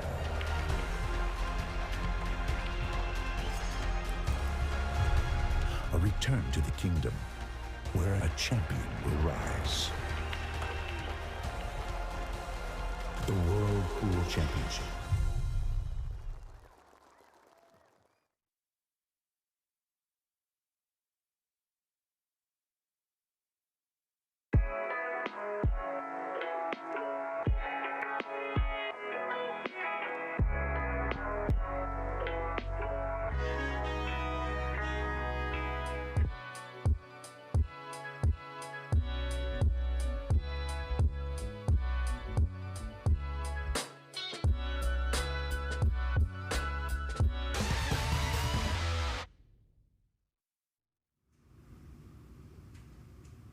That was thrilling, that last black. It was a really good pod from Zach Richardson. We have to say that, especially under that kind of pressure. But how the cue ball stayed out, I'll never know. It looked to me as though it was going in, and then right at the last moment, just caught enough of the jaw to stay above ground. Made the difference between 1-1 and 2-0 to Jordan Brown. And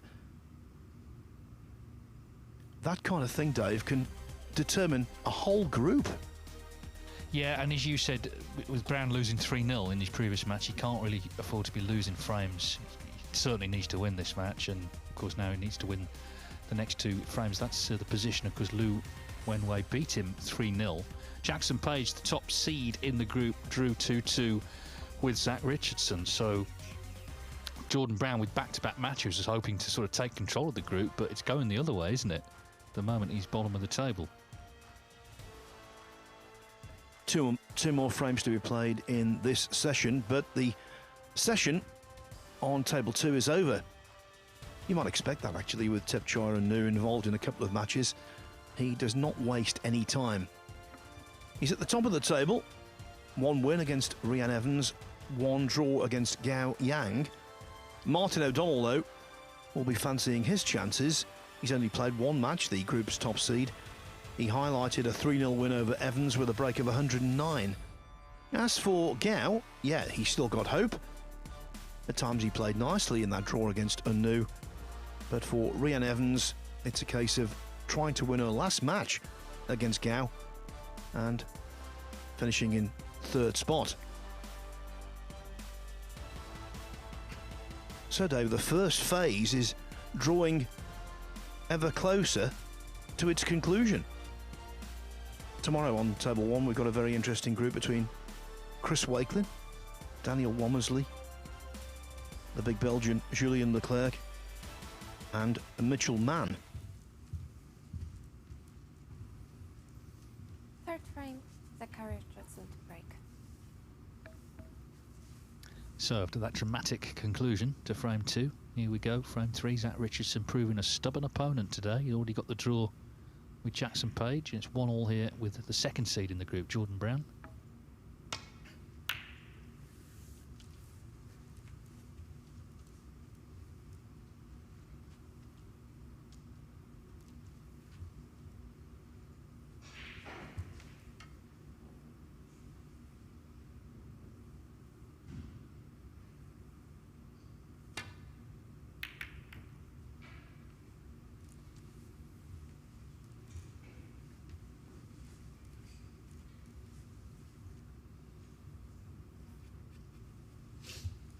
So having been a millimetre or two, and I'm not exaggerating, a millimetre or two from being 2-0 up, Brown has to recompose himself, win these last couple of frames,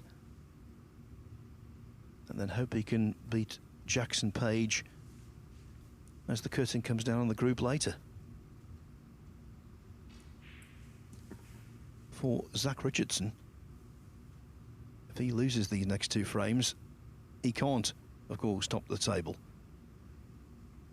But he could with a draw, and most certainly with a win.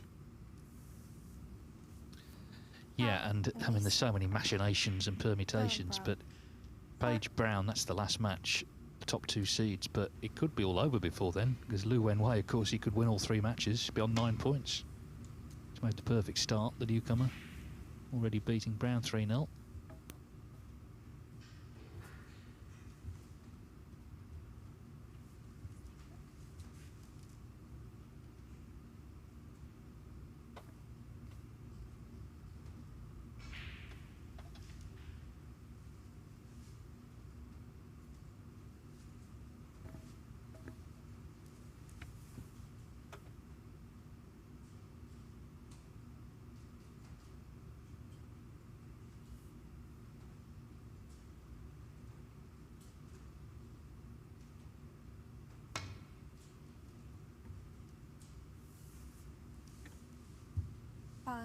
As he was queuing up there, I always thought that would be a little narrow. No contact made.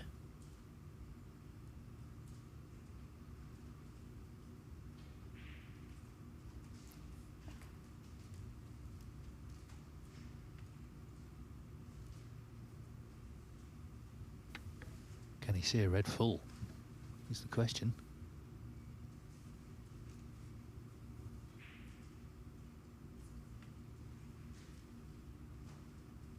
Obviously, you have to be precise with the replacement here.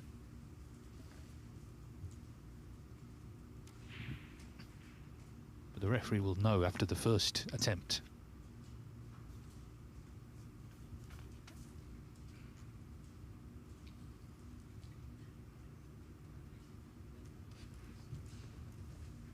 Jordan Brown's coming to have a look now.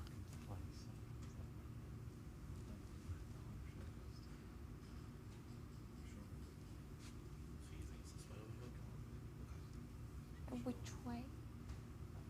That way, okay.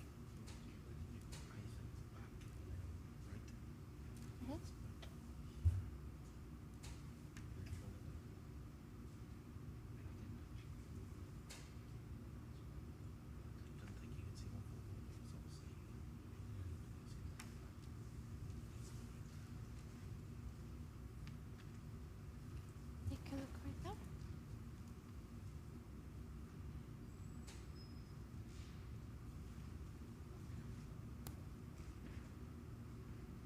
Yeah, because it was tiny bit covered and you cannot see the full. Okay, well, what we've learnt here is he can't see a red full, so he's not going to be warned.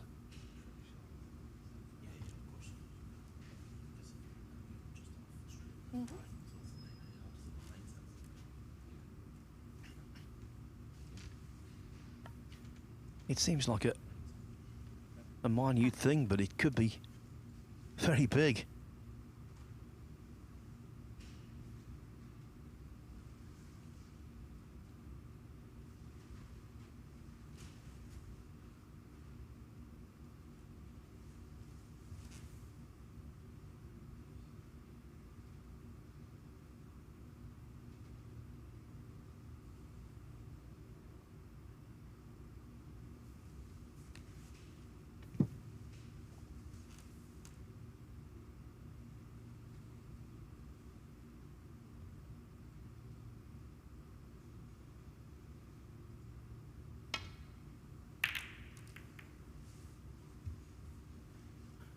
Wasn't worth the wait, but has he covered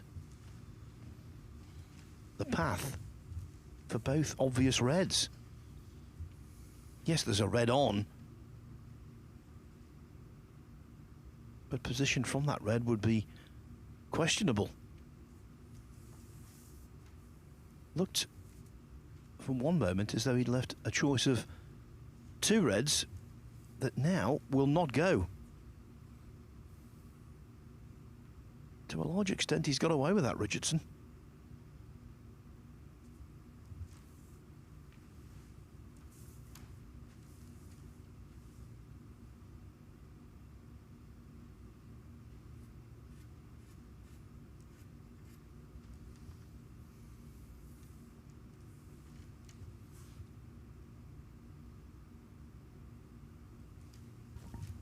Yeah, the red that is to the left of the pink. Brown could take that on, but when I said position was questionable, there's absolutely no guarantee he's going to drop on a colour. So, working on the principle, why take a risk if there's no reward?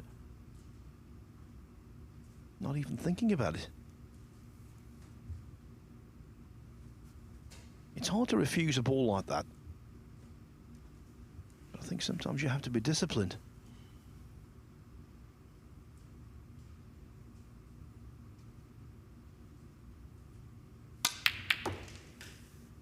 That's the best way. Just knock in the outrageous plant. And, to his delight, the cue ball came to rest before the balk line, so the yellow is on for him. What a distance between reds, Dave.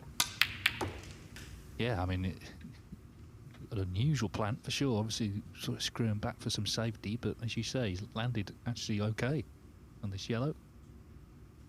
Red's waiting.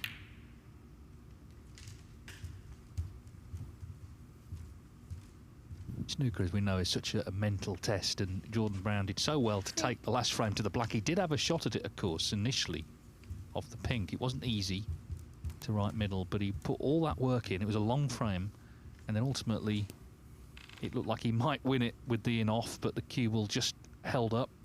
So then he had to collect his thoughts and be ready for this frame, and he's already in, looking good.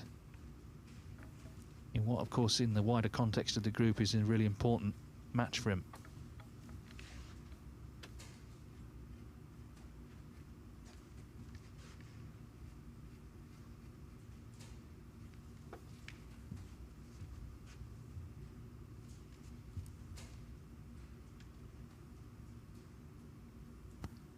Now, bear in mind, in the last frame, he missed a blue, not dissimilar to this.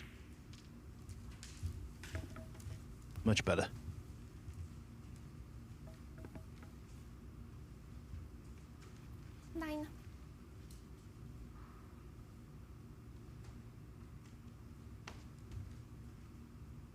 And by zoning in on this red, he creates more free space around the pink.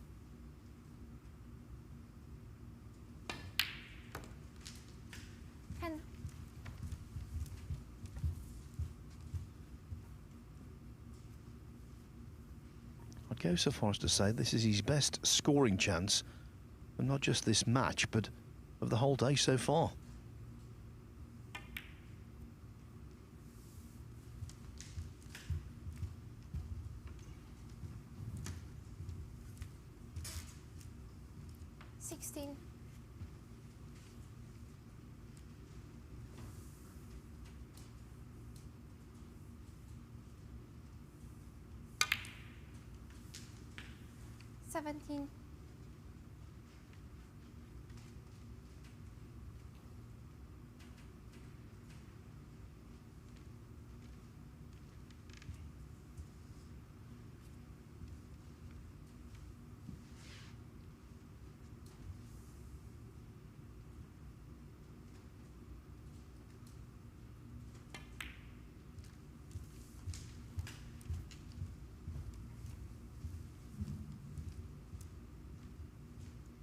$22.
29.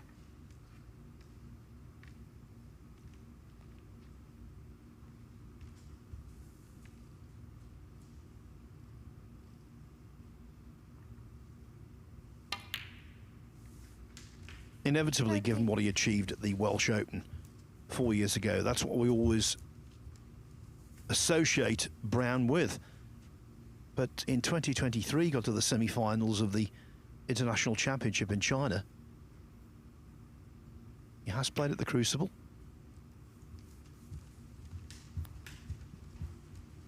Yeah, the only thing about that, though, that semi-final, those points are going to be coming off soon. 36. In November, actually, on the 2-year cycle. So that's why he needs to start doing well in tournaments, because that cycle can catch you out. Mark Allen, actually, his compatriot as well, has got big points coming off this season. And his projected Crucible position is 18th at the minute, which means he would have to qualify. Now, there's a lot of tournaments to play, of course, before April, but just shows you that the system, obviously you get an immediate boost if you do well, but 2 years later, the points come off. And if you haven't done well in the meantime, you could be in trouble. Luca Brissell can tell you all about that. He dropped like a stone, didn't he? The World Championship points coming off in the spring. 43.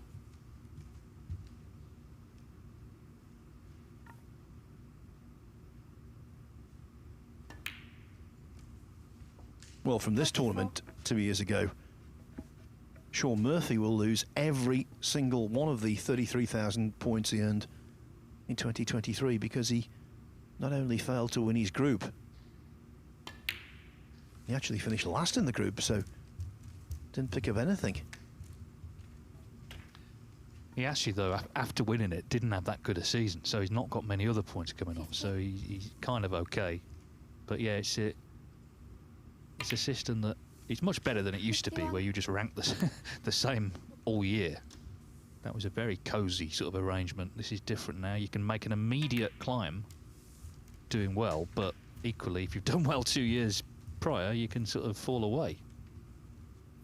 57. Anyway, he's not fallen away here. He's going nicely, and a couple more pots, and it's going to be 2-1 to Jordan Brown. A completely different frame to the last one. 58. And he still has the chance to take the 3 points from this match. And this was all about that enterprising plant that maybe we would have criticised had he missed it, but he didn't. Absolutely nailed it, and now in one visit it looks as though he's going to regain the lead. Oh, until that inexplicably missed pink. So look at this for Richardson. 5 reds left on the table, 67 there, and only 66 behind. That wasn't the table's fault, that was Brown's. I think he was concentrating on the positional cannon to the detriment of the pot. Well, he'll be sick because he didn't need the red. I mean, okay, you want to really make sure, but if he pots the pink, Richardson needs 2 snookers, so that's got to be the most important part of the shot.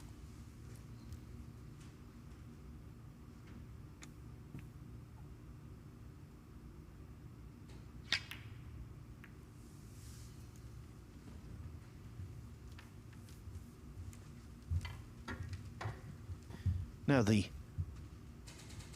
accepted wisdom is that if a colour goes over one of the top pockets, the reds tend to congregate around it. And then, of course, you can have a stalemate. Well, if Jordan Brown accepted a re-rack when he was 66 in front with 67 on, there'd be questions in the house. But I think we might see quite a lot of snooker in this frame yet, when it should have been over.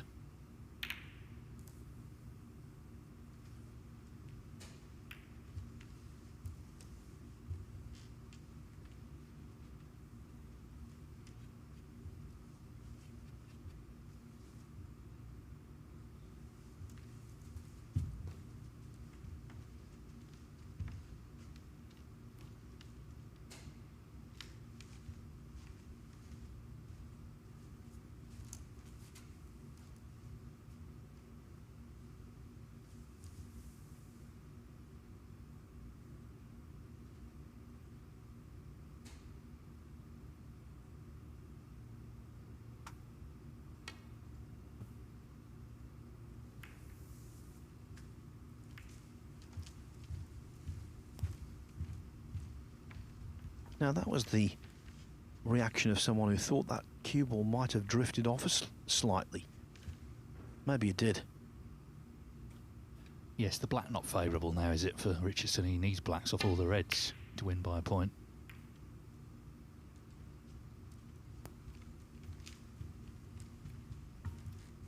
But this frame, as you say, you know, should have been done.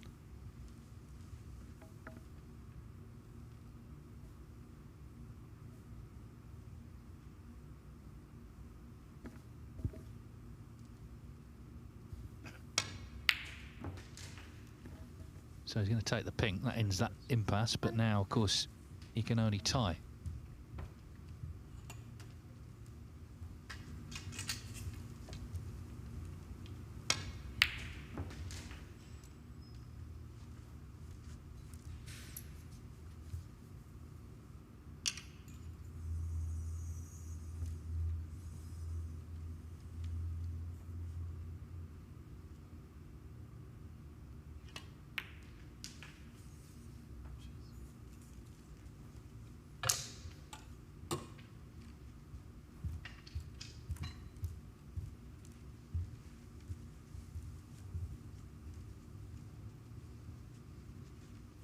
Seven.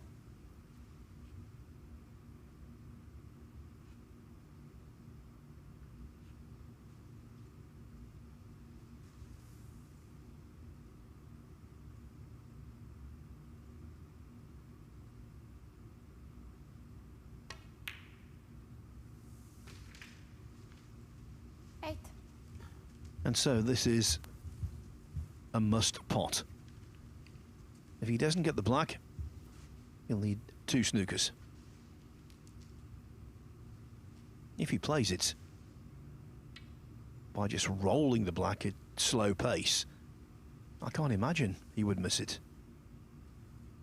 If he injects pace, then there's a question mark.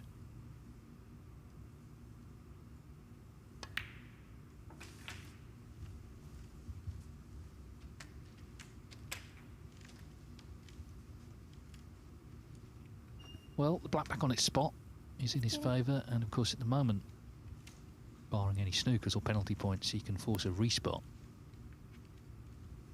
So it's sort of like the last frame in reverse. He was completely in control of it, or so it seemed. That came down to a scramble on the black. In this frame, Jordan Brown had it won, or so it seemed, but missed the pink for the frame.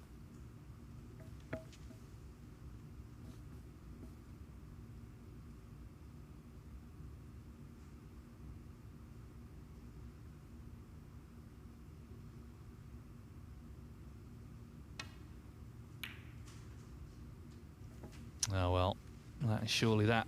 Richardson, 15. Yeah, had to take a risk. Brown leaping from his seat. These are the kind of frame balls you dream about. 1.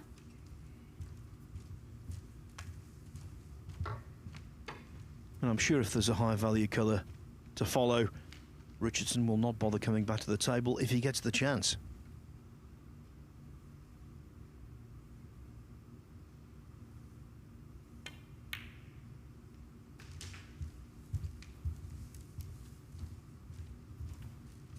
So battling Jordan Brown 8. retains hope of topping this table at day's end.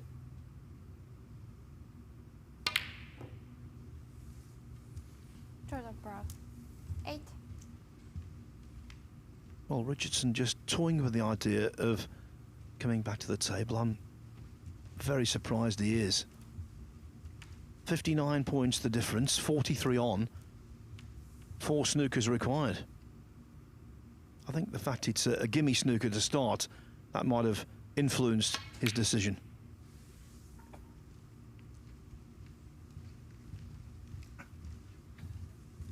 Very unlikely to be a free ball though,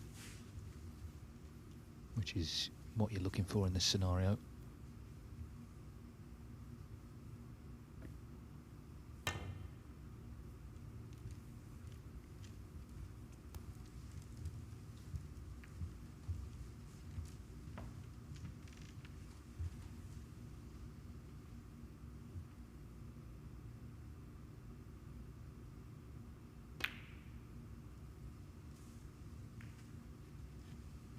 course, you're more than entitled to play on, but it does seem a bit of a hopeless case, this.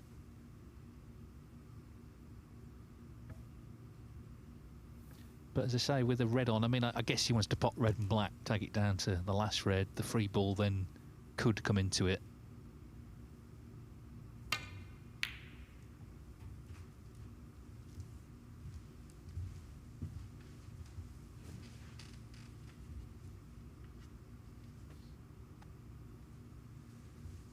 With his experience, Brown won't be flustered. He'll just get on with the job.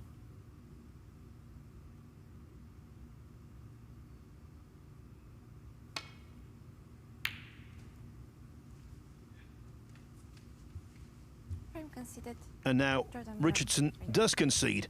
And so Jordan Brown leads 2-1. One more frame to go in the session, and that's coming your way very shortly.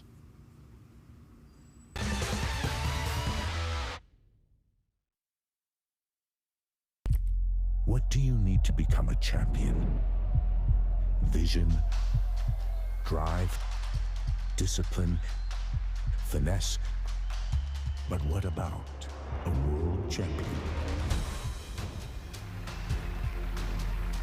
Victor, conqueror, peerless. The history. Reyes is the champion of the world. It's the king of the 9-ball ring. The biggest prize. The crown jewel of 9-ball.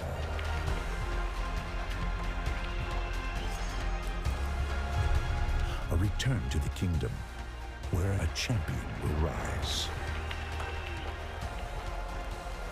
The World Pool Championship.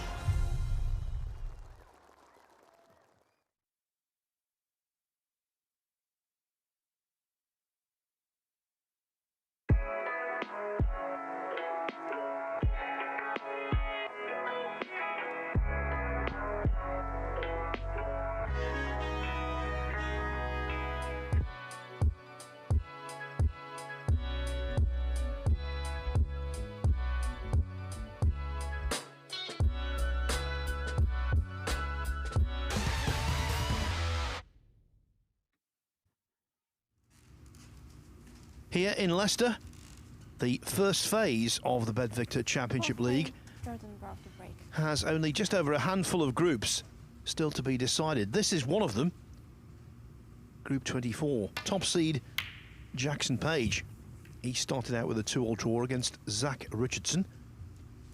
Then Liu Wenway, the 21-year-old rookie from China, beat Jordan Brown 3-0 in something of an upset.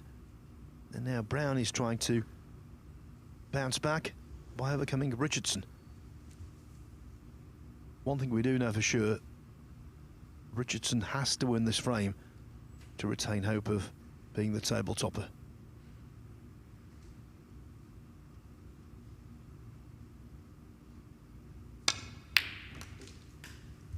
He's knocked in some really good balls like that, Dave.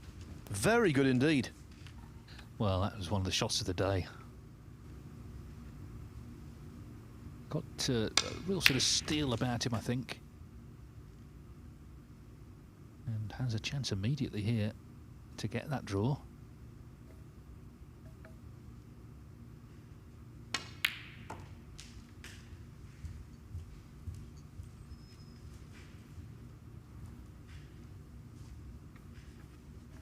Yes, winning the English Amateur Championship is hard to do.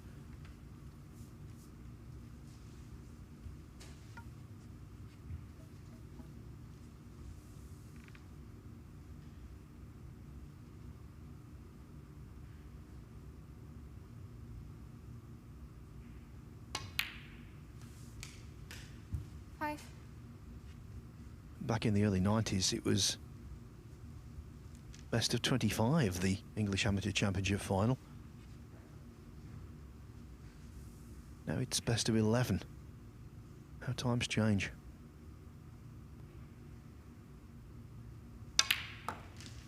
Well, the World Championship final used to be best of 140 something.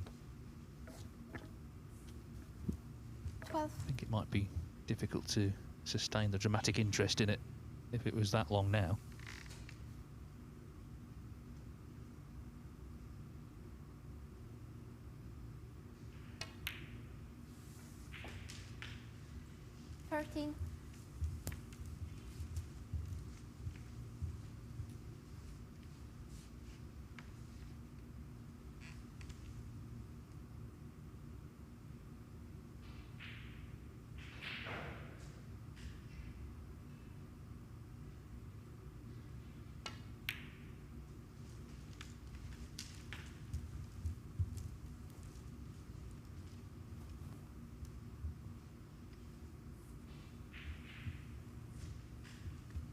No doubt it's shaping up that the most satisfied player in this group at the end of the session will be Wenway of China, who's got it in his own hands, as I mentioned earlier. If he beat Jackson Page, then he's virtually got it done, with another match to play after that against Richardson. 19.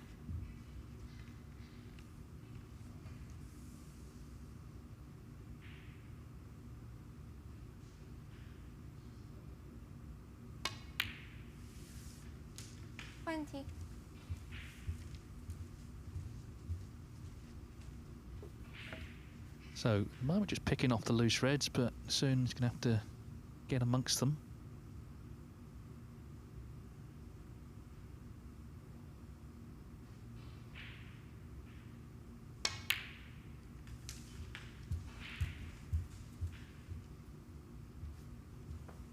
Hasn't finished nice on the red to the corner. 27. A little cut back.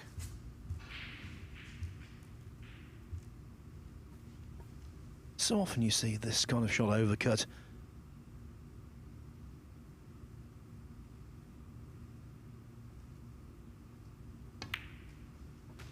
Oh, he's done well there, because the other aspect of the shot was position on the black, and he's nailed it down. One loose red, but clearly the bunch accessible off the black. Taking the loose one on first.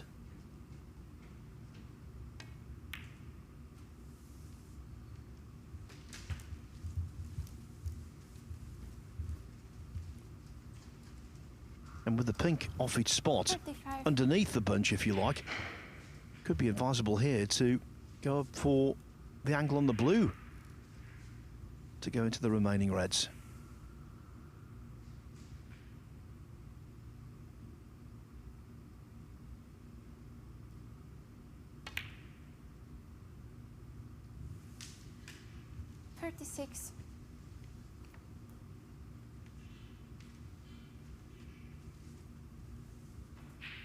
Jordan Brown's table-topping ambitions hanging by a thread. Remember, after that 3-0 win for Liu Wenway over him, only a win here will do.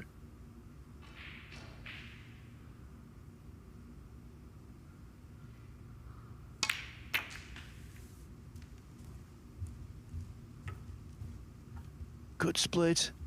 Didn't quite hit the bunch on the nose. 21. Wanted to hit that apex red full. Wasn't far off. And if he's on nothing, that really is unlucky.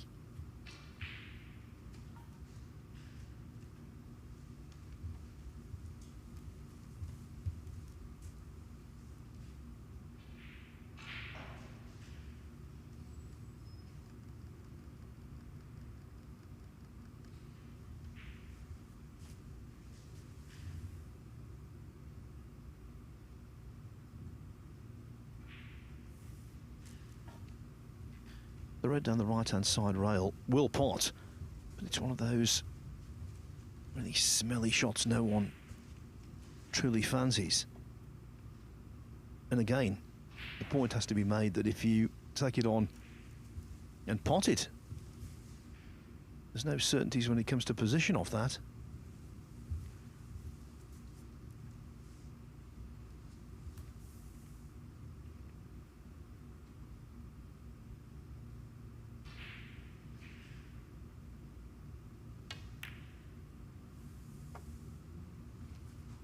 Well, he was a bit unlucky, wasn't he, not to land nicely on something. 41. So he just had to think about things. He's played a pretty good shot, I think, here. 41 the lead. Everything in the open now, though, so the score line doesn't really matter. It's about who gets the next chance, you would think.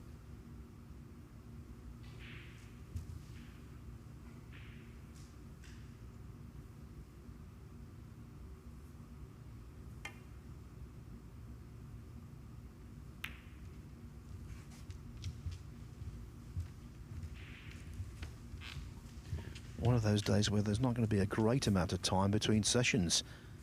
We start up again at 5 o'clock local time, which is in 35 minutes' time.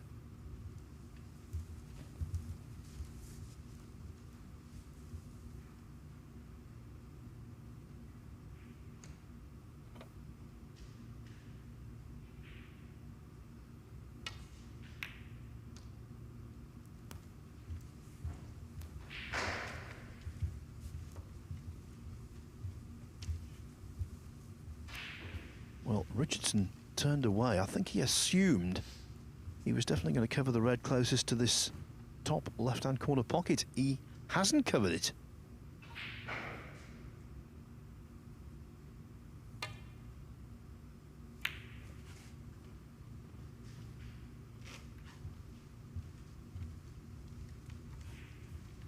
Well, Richardson was really unlucky, as Dave said, when he went into the bunch.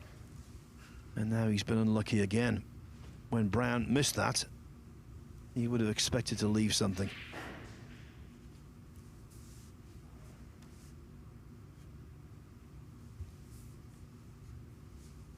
Yeah, I mean, unlucky with the split. Now, unlucky not to have a red to go at. A little test of patience, this, but he's got to be patient because he's still 41 in front. The chance may come.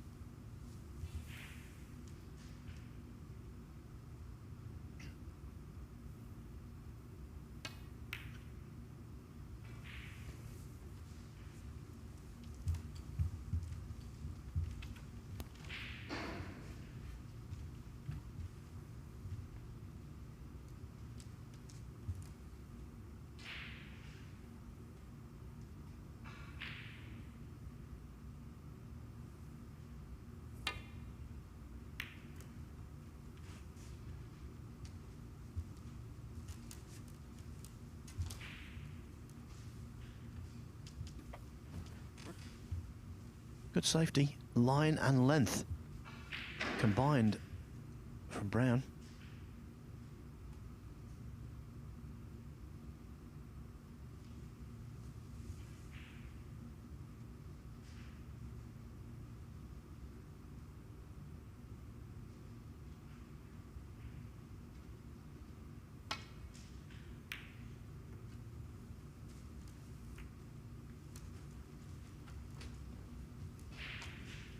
Good return, and Richardson will not be perturbed in any way by that group of 4 reds on the right-hand side.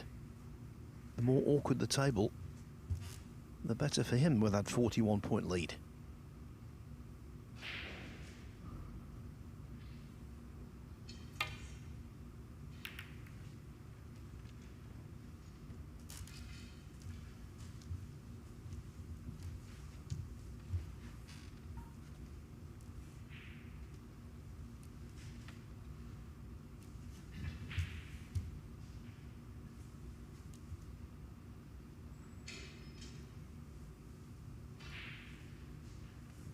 Well, another good return safety from Jordan Brown.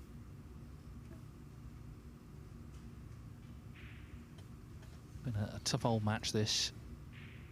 And, of course, a very important one, not just for these two, but for the other players in this group. Jackson Page, remember, top seed, runner-up last year to Ali Carter, but only drew with Richardson, so got 2 big matches to come against Lou Wenway, who we know is playing well, and, of course, Brown as well.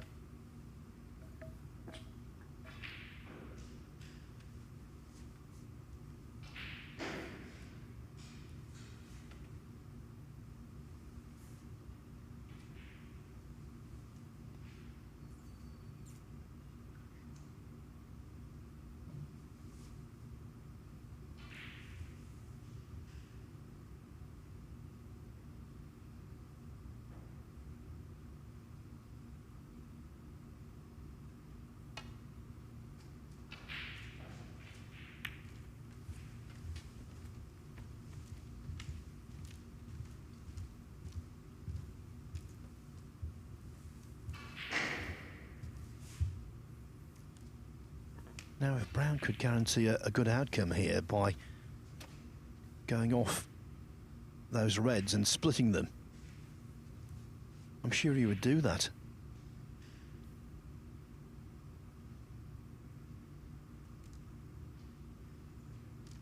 The only problem, of course, if a red or two remains close to a pocket, that's an open invitation for Richardson to clinch.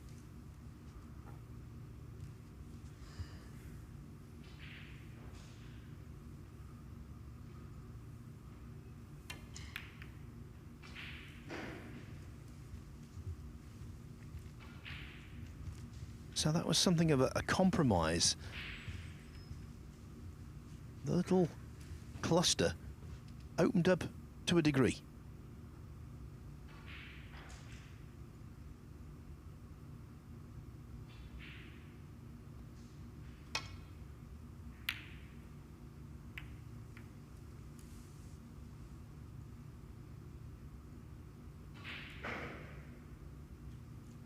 Richardson needed cover, and he's got full cover. That could lead to the match-winning chance.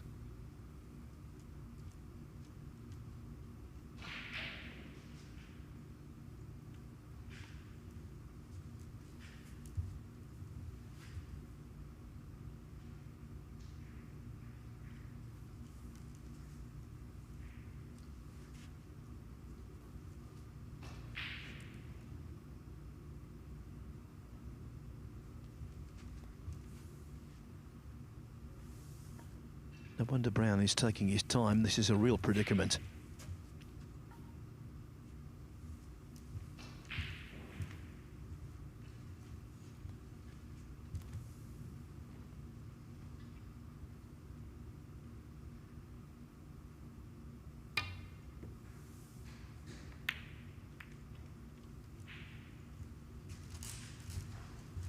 And now Richardson does have the opportunity to salvage a draw and gain his second point of the day after a 2-all draw with Jackson Page earlier.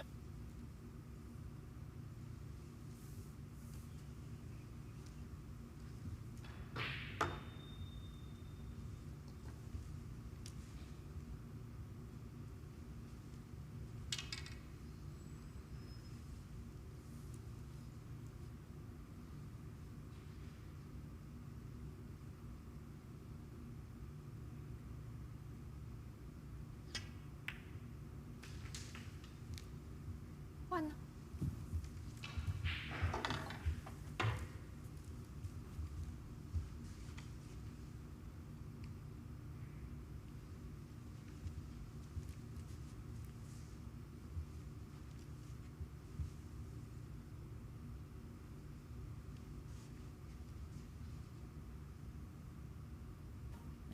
Still plenty of potential points on the table, so Richardson does have some work to do.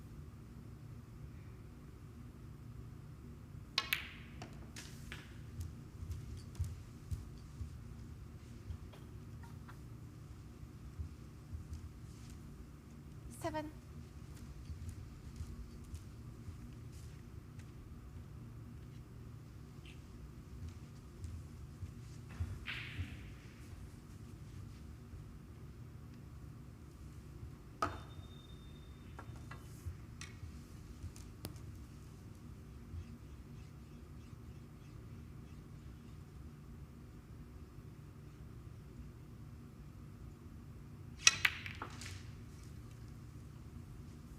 Eight. That works. Going into those reds, wasn't quite sure how they would react. But he's plumb on the pink.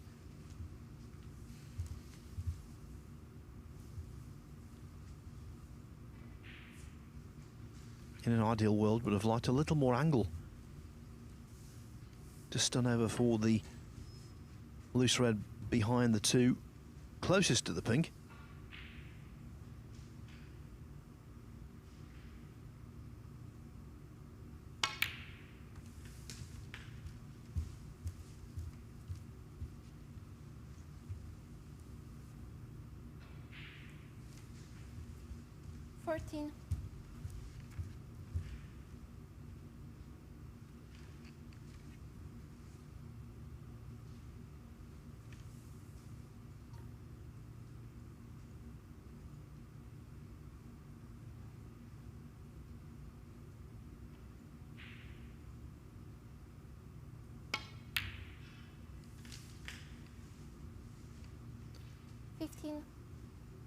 still coming up with the answers.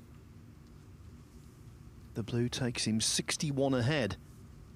That would mean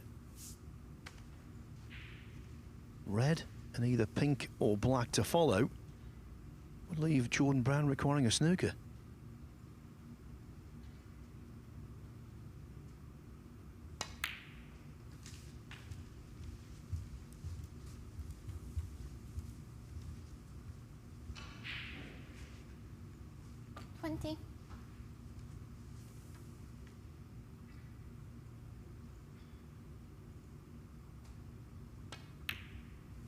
At number 31 on the Q School top-up list, I'm sure Zach Richardson did not anticipate being in this tournament.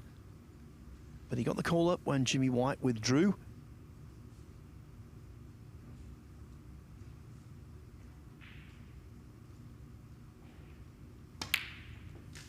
And he seems to be loving every moment.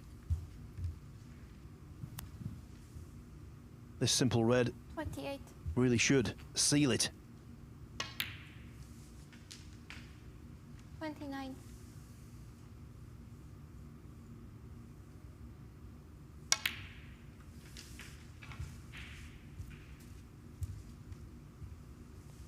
So the first player to be eliminated 35. from Group 24 is Jordan Brown.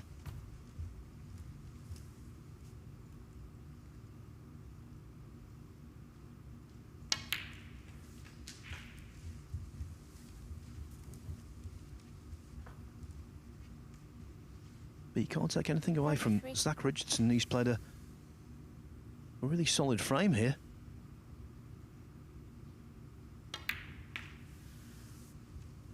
$44.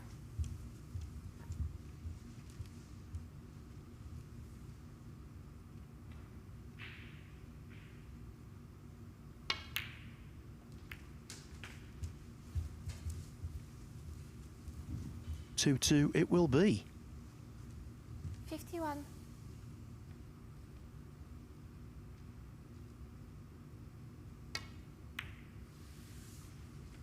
Never mind that red. That was a comprehensive frame win from Zach Richardson, helped by a break at the end there of 51 to clinch. And so, after his 2-all draw against Jackson Page, he achieves the same scoreline against Jordan Brown. That's the situation at the halfway point of the day. Liu Wenway, the rookie from China, who defeated Jordan Brown 3-0 earlier, he's at the top of the table. Richardson is second. Page and Brown have 1 point each. But of course, Page has only played one match to Brown's 2.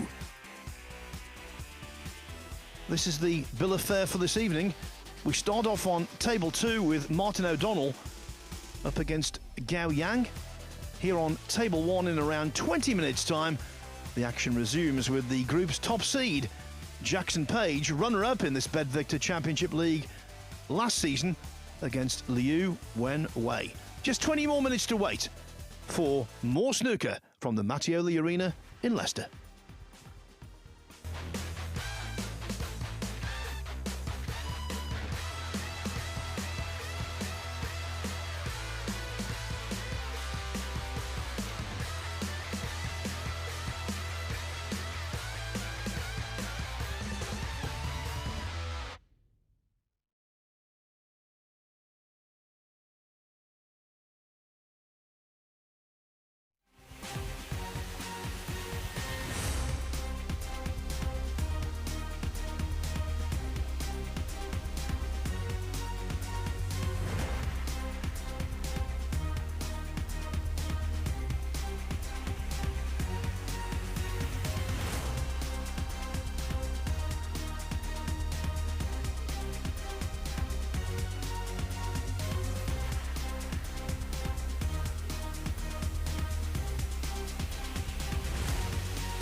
Very sharp, very focused. And that's a shot that again will live long in the memory. It's just ridiculous. Absolutely ridiculous. What a shot that is. He's got the hot shots all to himself. The break of a multiple world champion, exuding class. Hello once again from Leicester. This is the Mattioli Arena, of course, the venue for the BetVictor Championship League. And this week we complete stage 1 and start stage 2. And this is the group we've been watching today. Lu Wenway, a new professional from China, won his first match against Jordan Brown. So he's got 3 points. And of course we've had 2 draws in the other matches. Jackson Page and Jordan Brown both held by Zach Richardson, which is why he's on 2. Of course, Jackson Page plays Jordan Brown in the last match later. But it's all to play for there. Lu Wenway top for now. And on the other table, Tipchara News won 1, drawn 1, so he's got 4 points. Martin O'Donnell, the top seed, played 1. Actually, the perfect result, 3-0 it was against Rhian Evans. So he's looking good as well. But, of course, that group concludes with O'Donnell v Unnu later. So these are the fixtures. We kick off shortly with Jackson Page against Lu Wenway. It's a big match for Page, that. Just 1 point to his name so far against someone who's already won. And O'Donnell and Gao Yang just kicking off on the Matchroom Multisport YouTube channel. We'll have 2 more players for stage 2 for you by the end of the evening. But who will they be? Well, Jackson Page, of course, was in the final, the overall final this last year, lost to Ali Carter. Jackson Page, but was held to a draw by Zach Richardson earlier, having led 2-1. So could do with winning this match, not least because, of course, Lu Wenway won his match.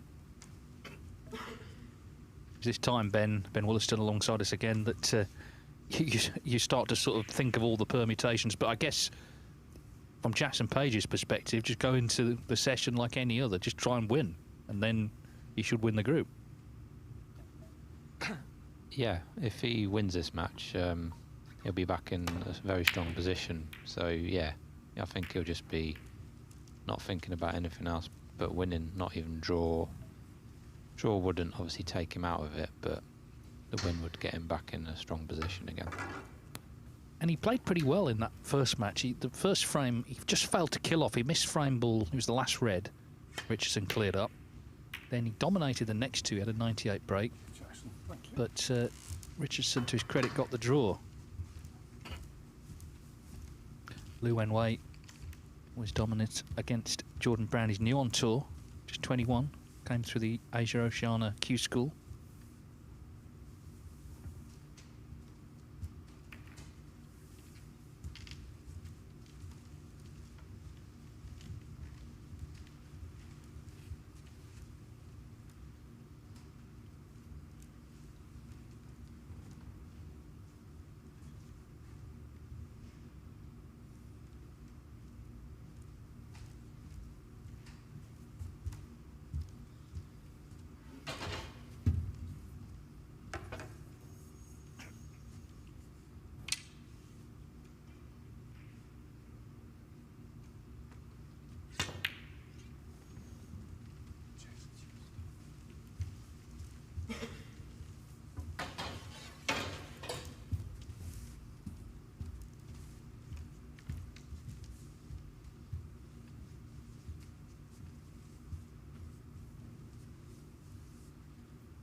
They're both sending quite a few reds up into the bulk end there. I think Lou could have gone for a red in the middle, but he thought it was too risky.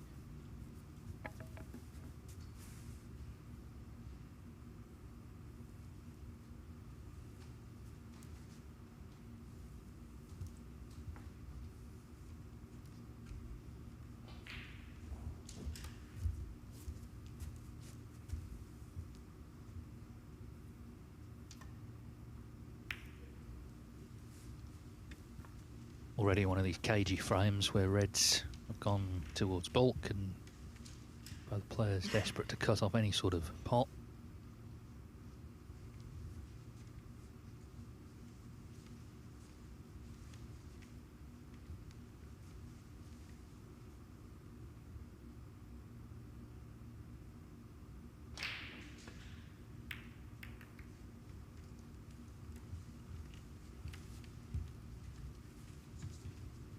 Wenway, one of 28 Chinese players on the World Snooker Tour. There's another 4 from Hong Kong, so it's effectively a quarter of the tour.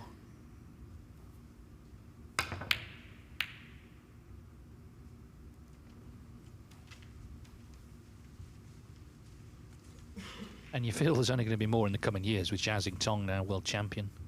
That's created a massive splash in China. As you'd imagine, it was already popular there, but just giving it that extra sort of lift. Yeah, because 20 years ago, I think it was probably only Ding that was the only Chinese professional, so he started the boom, and then Zhao Xingtong winning the World Championship, you might see another boom, and maybe in 20 years it'll be 50 or 60 will be Chinese. Who knows? Yeah, Ding won that China Open 2005 on Zhao Xingtong's 8th birthday, and Zhao actually has memory of watching it, of it being on in the house. Not to say that's when he found snooker, but he had a clear memory of this teenager, because he was only 18, doing something special.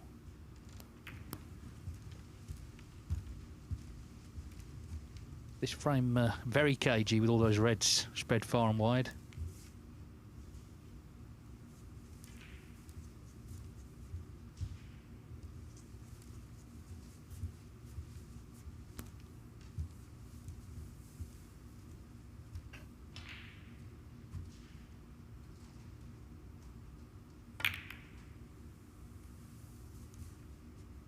Could do with this in, otherwise it was over.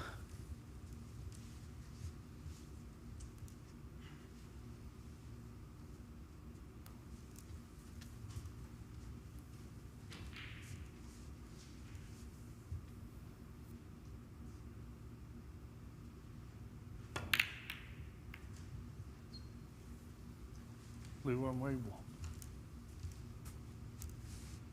Well, there's going to be at some point a big break on here, but who's going to profit from the first good chance?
While this little standoff is continuing, Gao Yang has made a very good start on table 2 against Martin O'Donnell, the top seed.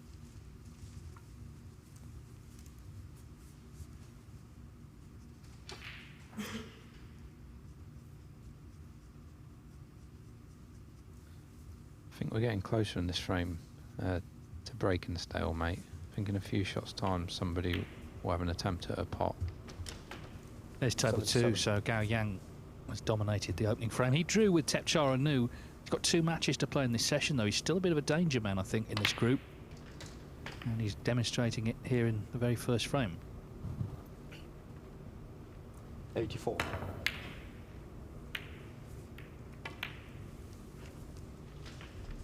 Oh, look at this. I mean, the one red went in earlier, but all but one of them is basically down past the blue.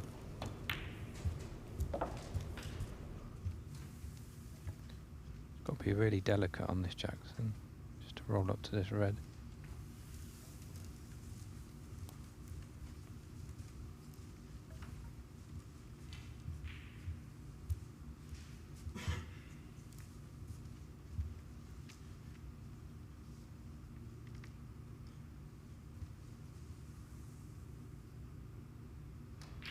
So is this the moment Liu Wenway gets going in the frame? It's one of those, isn't it? If he doesn't pop that, he's bound to be leaving something.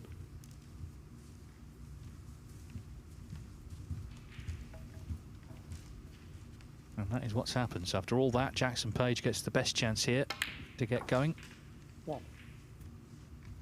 And we know how quickly he scores.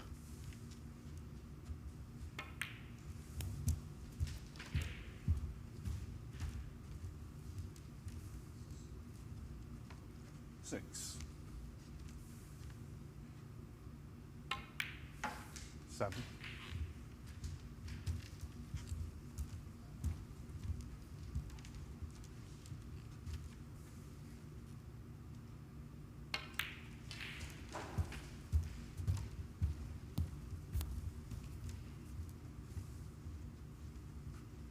12.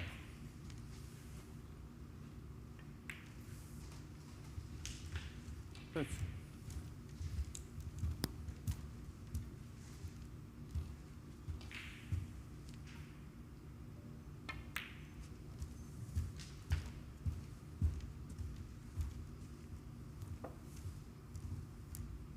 18.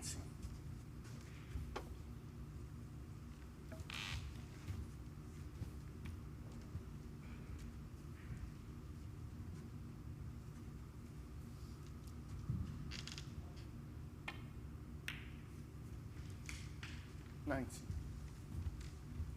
Well, so many options here, but also because of where the reds are, he's going to be soon, I think, just taking the low value colours.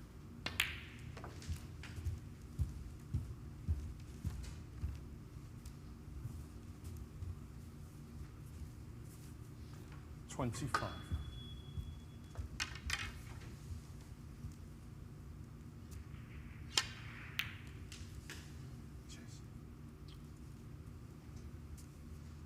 26.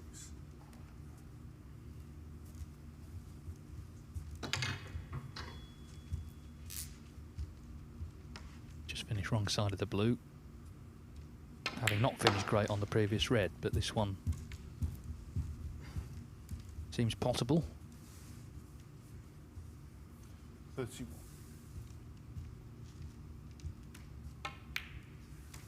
32.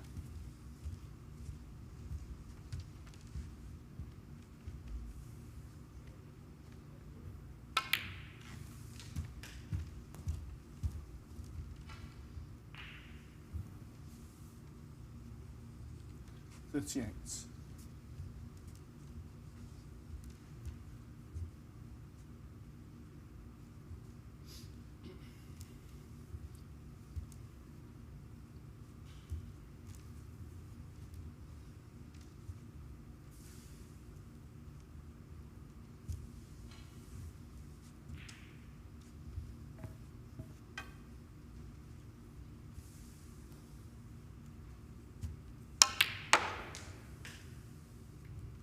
39. 40.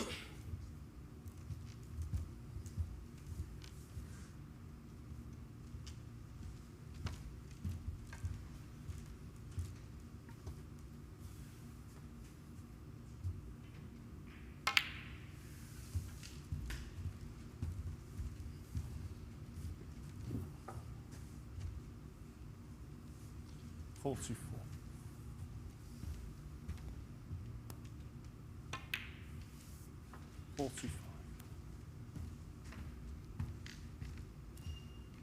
Jackson's taken these well so far. Just needs 2 or 3 more reds, depending on what colours he takes with these reds.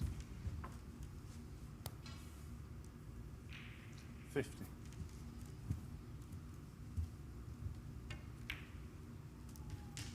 51.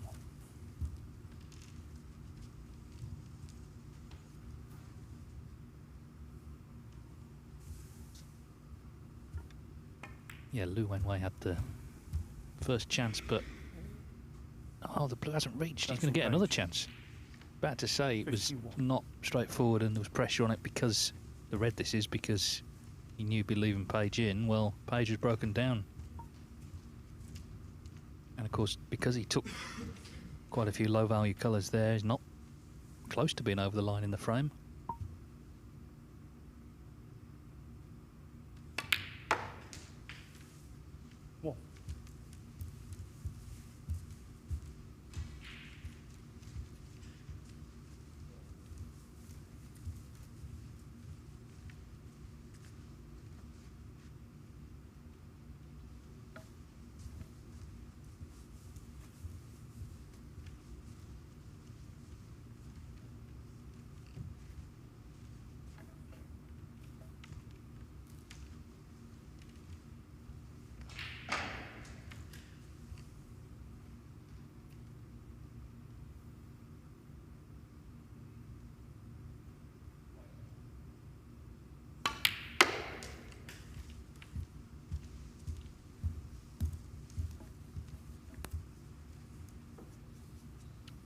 If you can stun this red with the rest in and get on the brown will make things a lot easier for the clearance. He's not enjoyed the rest today, so let's hope he can find this one.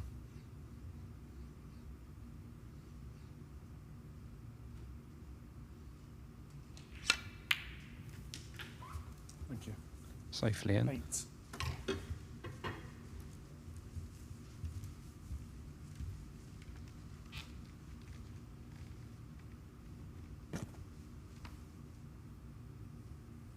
Yeah, and of course, if he can win the match and then beat Zach Richardson, then that's it. He's won the group. He's only have 9 points, which will make Page and Brown's match just a scrap for places.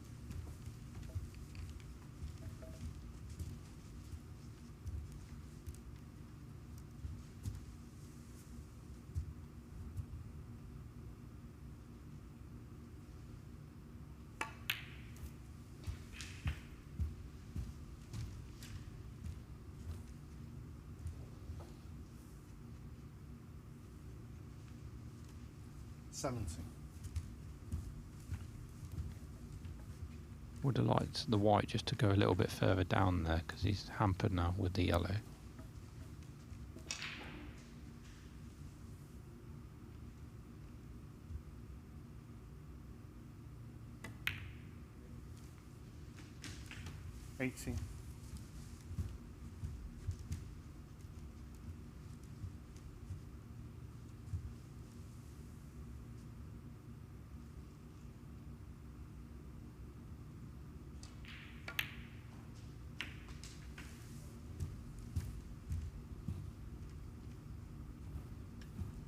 Well, I didn't want to see the blue go safe.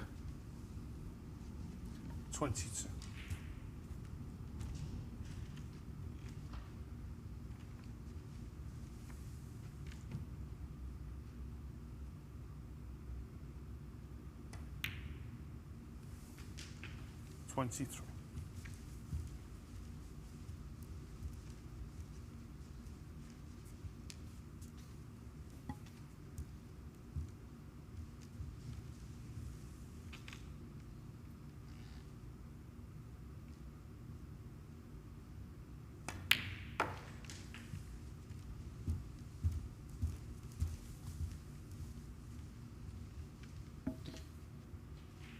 possibly leave an angle on this green to 26. move the blue out and still be on the brown.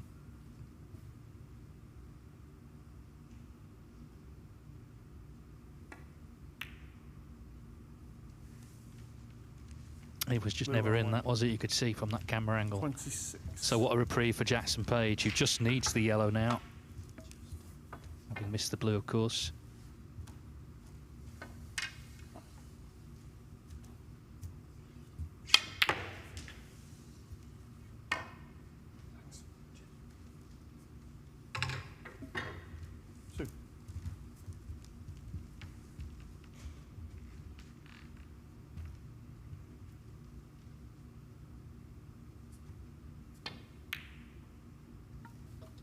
One snooker needed then. Jackson Page 2.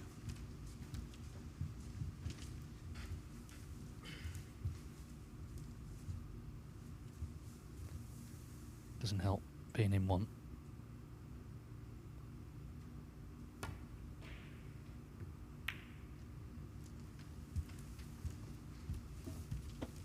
So, chance to knock the green in, and can forget about the missed blue if it's not cost him. A match he needs to win here after the earlier draw, and it looks like he's won the first frame. He could easily have lost it.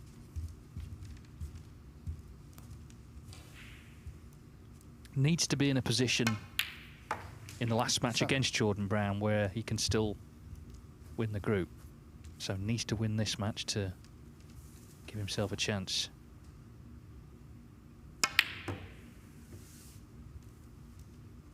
Jackson Page, the runner-up here at the Championship League last year, takes the opening frame of the evening to lead Lou Wenway 1-0.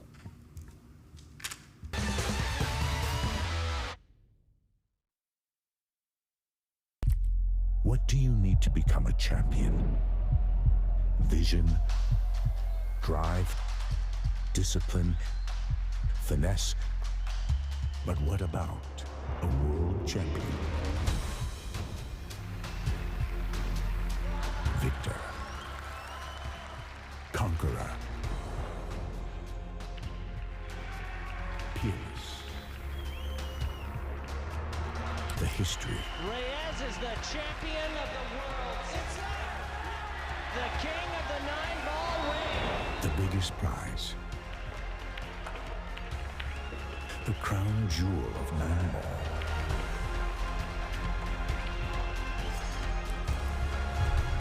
A return to the kingdom where a champion will rise. The World Pool Championship.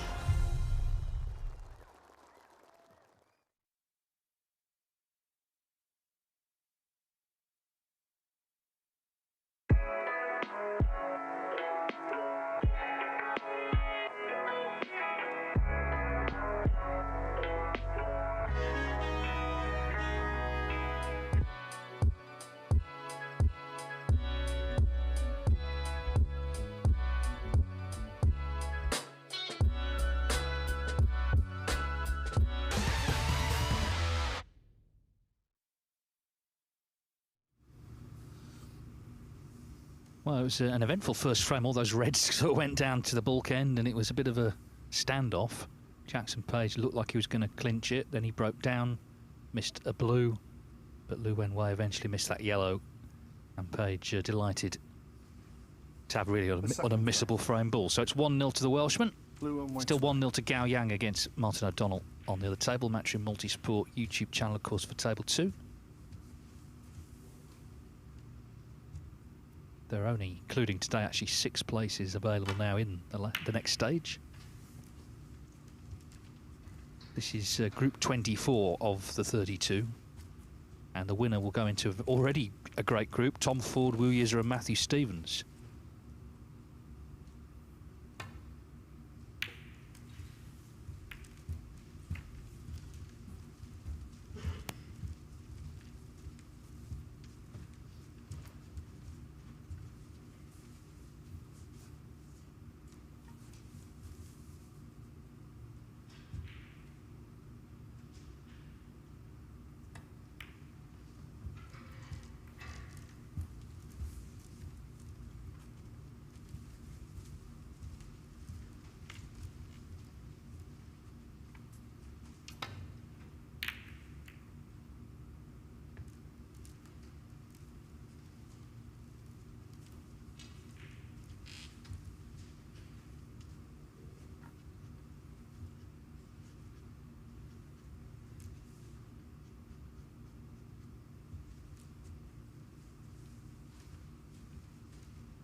1. Good pot there. Don't think he expected to cannon the pink. I think he expected the white to go back into bulk. But he potted slightly thick, so maybe that's why cannon into the pink. Tricky black here with the rest.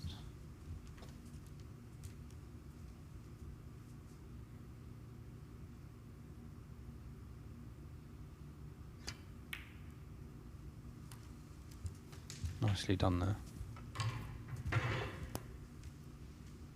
Yeah, he missed a couple earlier on with the rest, but he's potted a couple of good ones in this match using it. 8.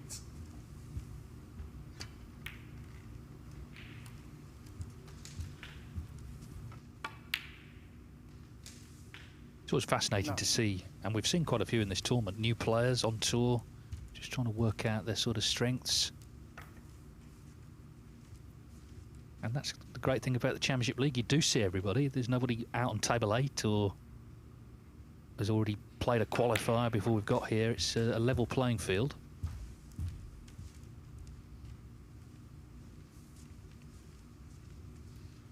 $40.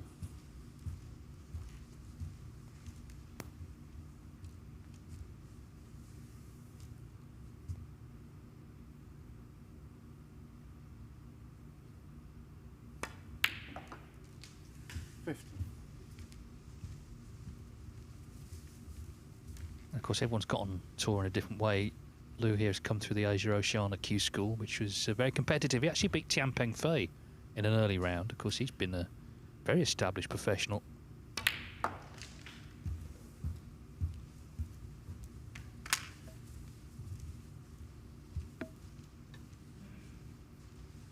$22.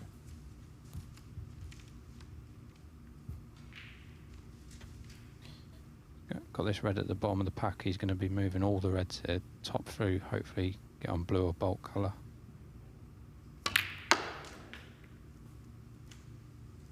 Actually, think he's alright on the black, actually. I think he can get to the potting angle, this black. It's one of these, though, he's going to have to get it, isn't he? Because he's now opened all the reds up. If he does, every chance to level up.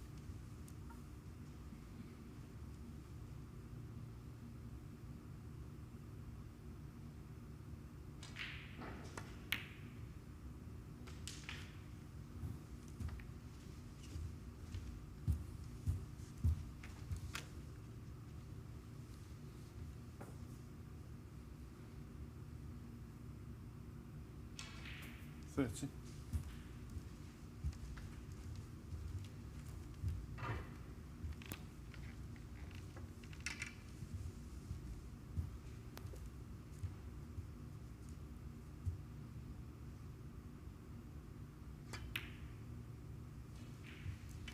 Thank you. 30. Well, he's basically Kyron Wilson now with that rest, isn't he? Can't miss with it. It's funny how many shots he's getting with the rest now. Wherever he lands, he seems to need it.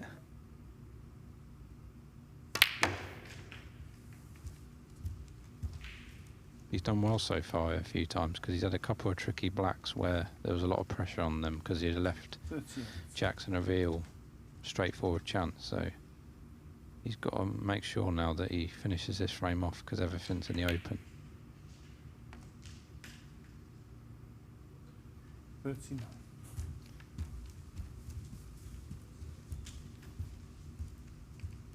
Seems he's just on it.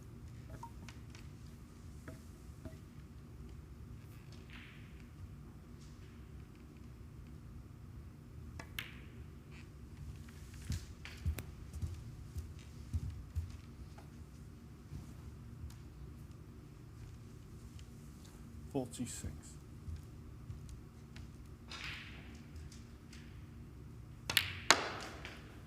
$47.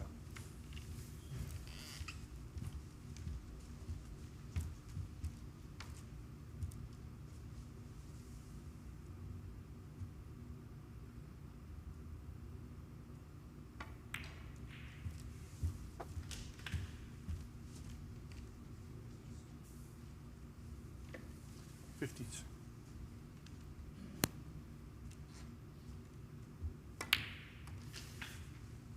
53.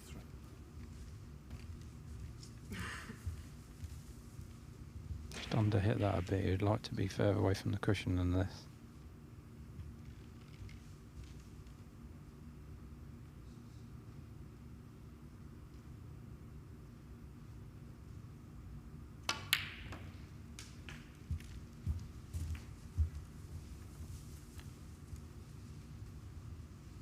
Although he won 3-0 against Jordan Brown, he didn't actually make a half century in that match. But he's showing us what he can do here. 61. And putting the pressure on Jackson Page, who looks like he's going to have to win the last 2 frames here. One more red and a colour needed.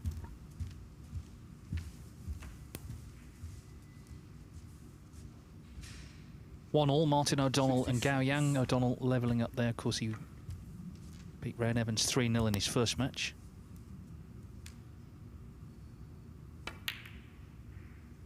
Ooh. Well, he was very slightly distracted by ball under his t-shirt, but you certainly expected him to get this. So this could be huge because the frame was basically his. 66 in, it's still 75 on. What?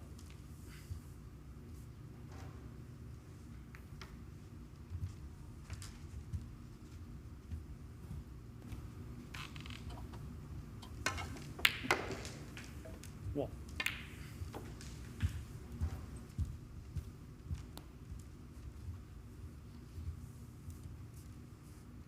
Six.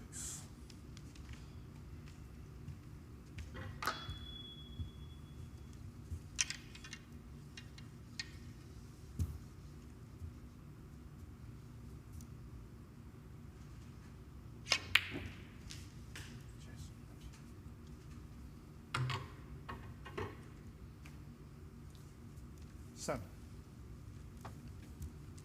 Unless this blue goes to the corner. Couldn't have been a much worse kiss, but can't tell by Jackson yet. Yeah, goes to the corner, but...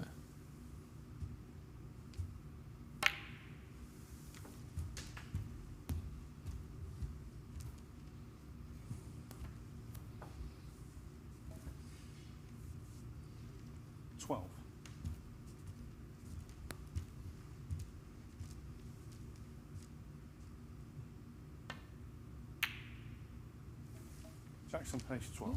Yeah, Jackson just wasn't quite sure if that was a conventional plant or a reverse plant, because he had to look a couple of times to see the distance between the 2 reds.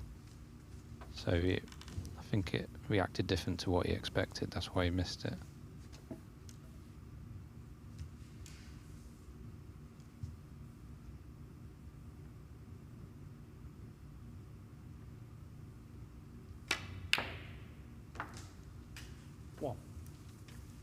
Superb cross double, and that was frame ball. So he was concerned, wasn't he, after he missed the red initially to the green pocket, but this was struck with a lot of authority.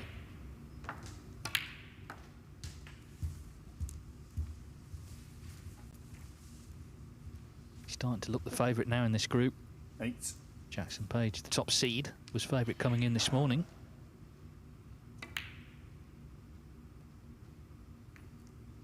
Shouldn't matter, but might be worth having a look. 62 the difference, 51 on. Could have done with knocking that in.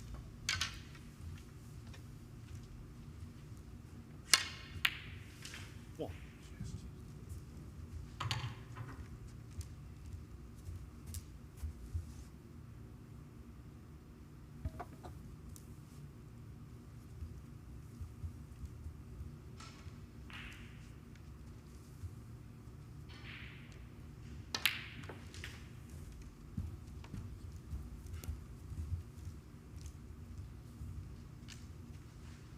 Eight.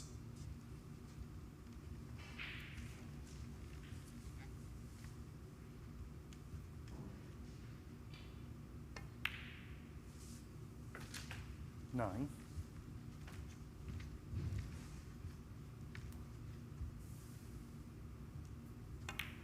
So taking it down to the last red.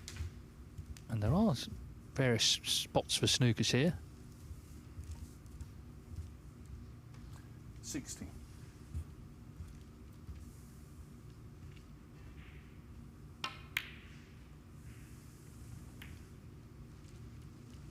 Jackson Pace 60.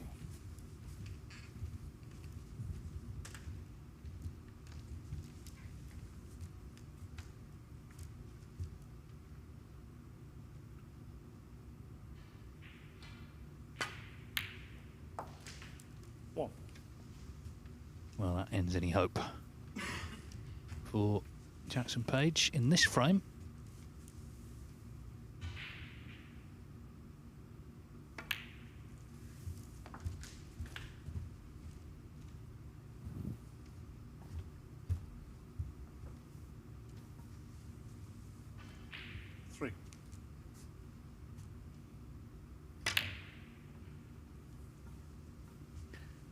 So Luke Wenway starting to look really good in this group as he levels the match here at 1-1.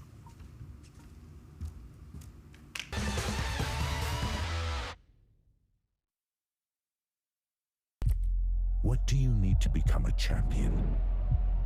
Vision, drive, discipline, finesse. But what about a world champion? Victor, conqueror, peerless. The history. Reyes is the champion of the world. It's the king of the 9-ball ring. The biggest prize. The crown jewel of 9-ball.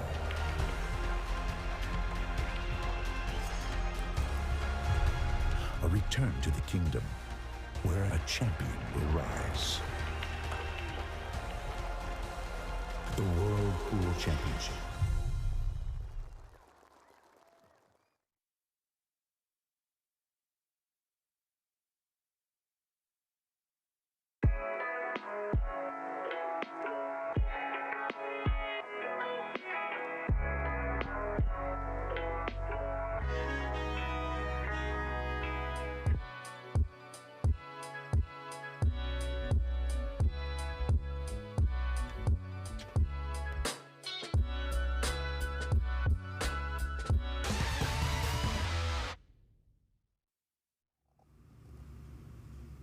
Which of course means we're guaranteed 2 more frames, big frames as well in this group. If Lu Wenway wins them and thus wins 3-1, he'll be on 6 points. And regardless of what else happens this evening, no one else can get to him because we had the 2 draws earlier, Page and Brown held by Zach Richardson.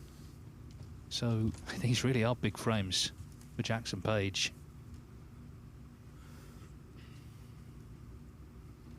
The third frame. Jackson Pace.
Well, obviously missing the red, you're not quite sure, but the double kiss has left it on.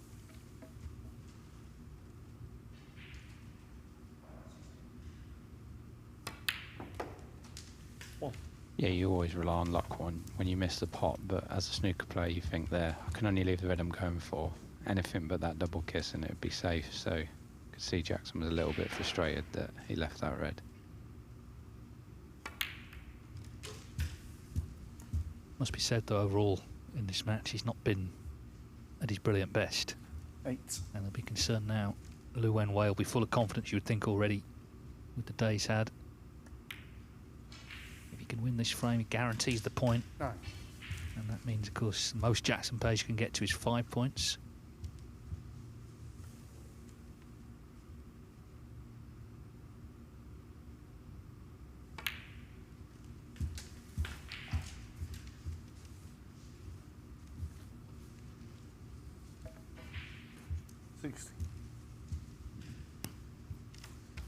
Quite a few players through to the next phase who've already won ranking events, but there's also a big chance for someone who hasn't won one to join that list.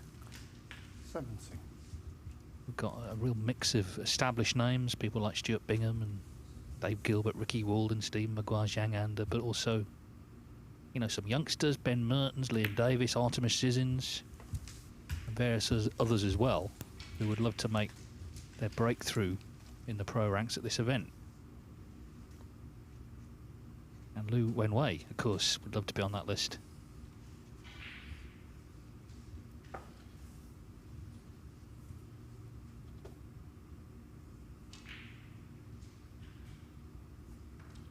$23.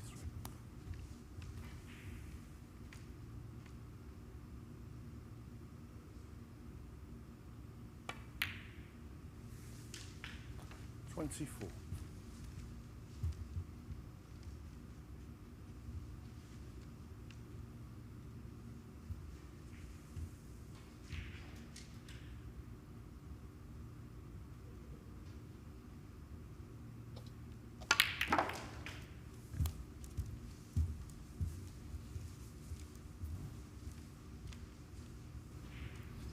31.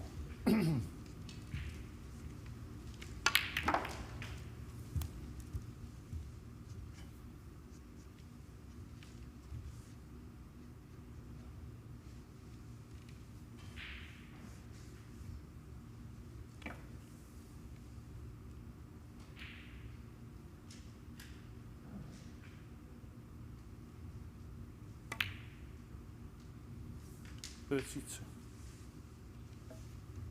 Judged that perfectly. Can't see any reason why he won't win the frame in this visit as well.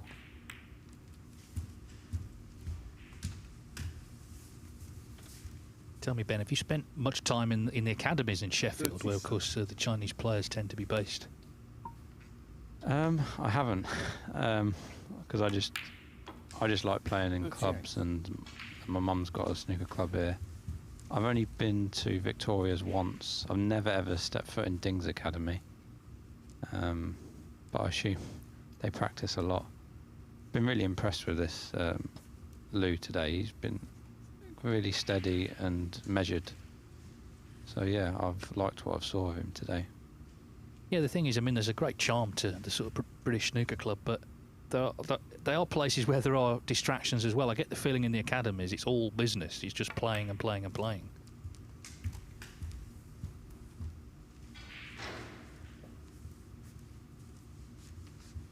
$43.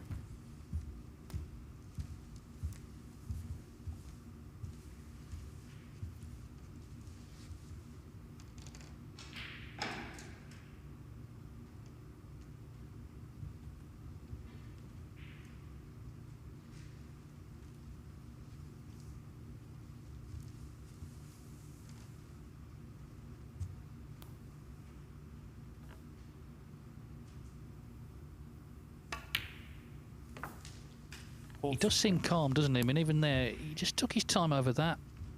Just settled himself so he's ready to play the shot and played it nicely.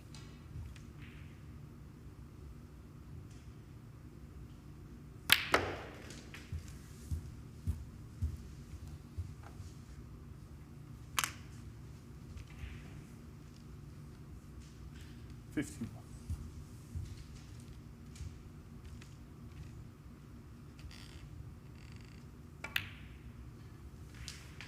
52.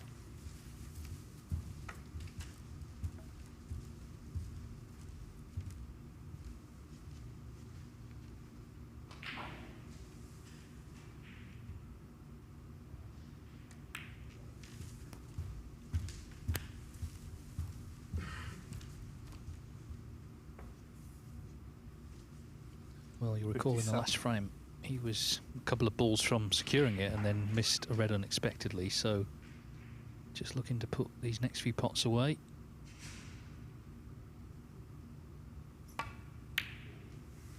And if he can do that, 58. then he needs to win the last frame to win the group.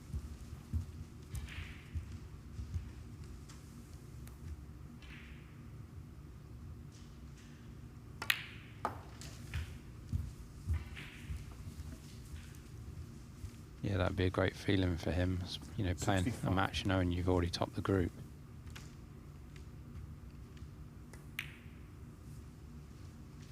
$66. This ball then for a 2-1 advantage. Jackson Page took the long red on to left corner, got the double kiss. On another day you get away with it, but he didn't. And Lou was punished thoroughly.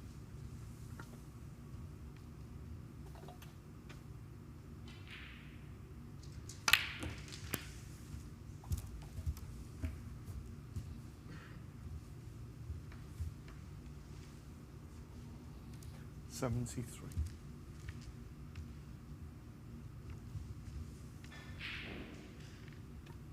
Would like another red in to stop any playing on.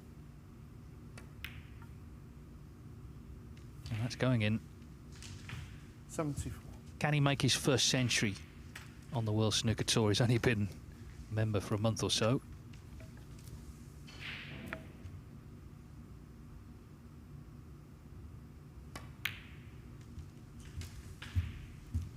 I think the worst thing you can do with young players is just start making rash predictions about what they're going to achieve. There's so many 77. youngsters have been earmarked as world champions. You'd have to play it every month for them all to win it. But what I like about this lad is just a real calmness about the way he goes about things.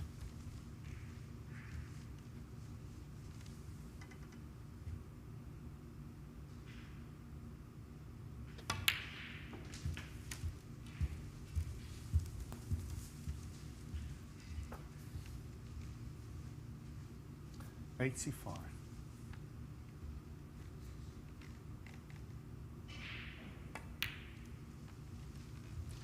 86.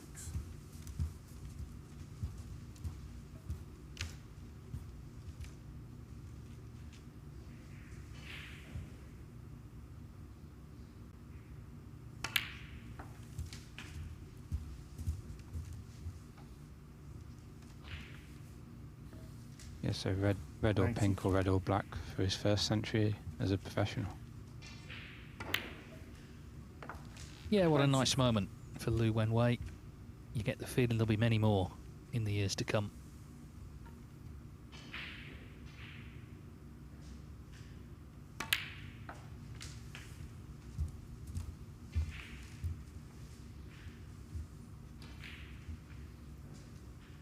$101.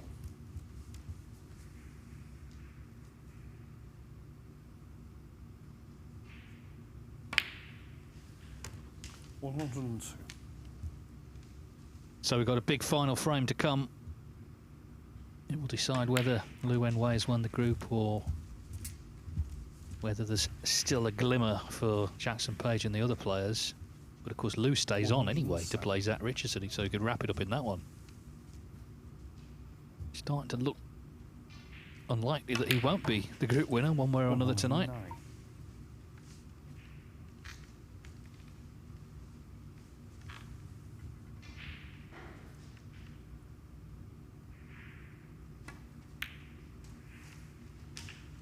$112.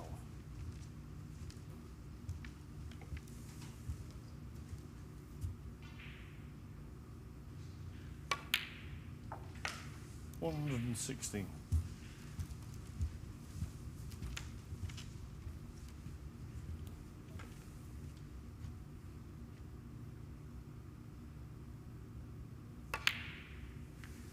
121. Well, this has been really good stuff. As I say, just one chance needed after Page missed that long red. And any slight difficult hurdles he's got over without any sort of panic at all. 134 on the frame. Lou Wenway. A total clearance 134 from Lou Wenway. Seriously good, and he is looking very much now the favourite to win this group.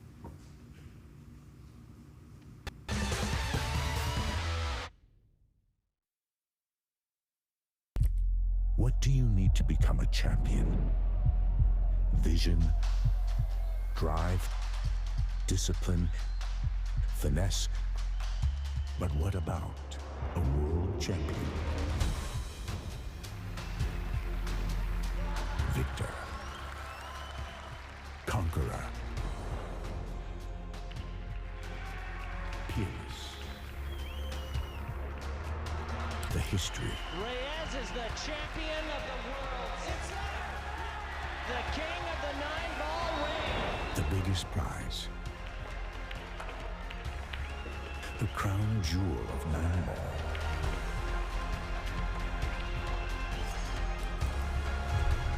A return to the kingdom where a champion will rise. The World Pool Championship.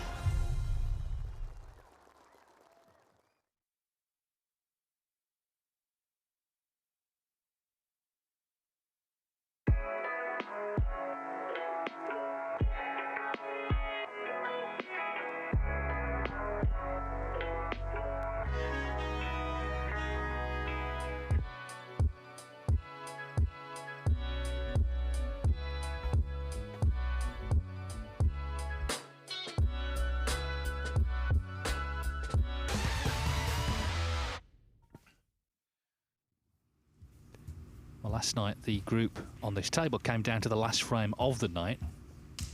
This is match 4 here today, and it will be decided in terms of who wins the group if Lou Wenway wins this frame. He'll be on 6 points, and none of the other players, because we've had a couple of draws, can get that many. So it's in his hands. He just made that wonderful 134 total clearance, showing total class, as Rob Spencer sets them up for a big frame 4. If Jackson Page can win this frame, he's still theoretically got a chance, but even then it's out of his hands because Lou Wenway stays on to play Zach Richardson. So he, of course, if he won that, it will be again his group. So it's going to take something special for him not to win it now, but we'll see.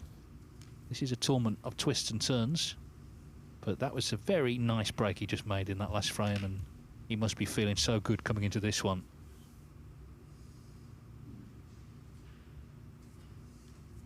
The 4th frame. Lou Wenway to back.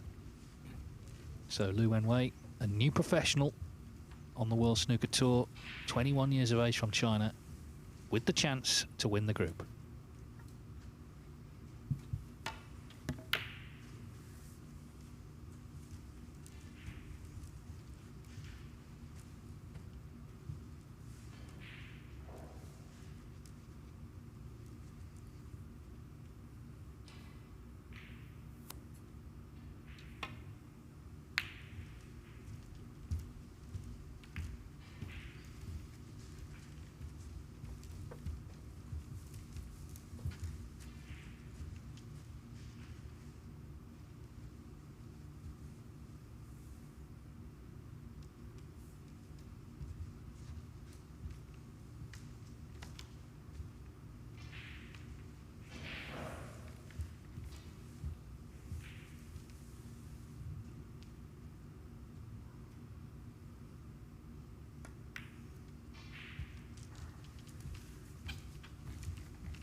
Well, he avoided the double kiss because it's a similar shot, but these tend to go in along this top cushion.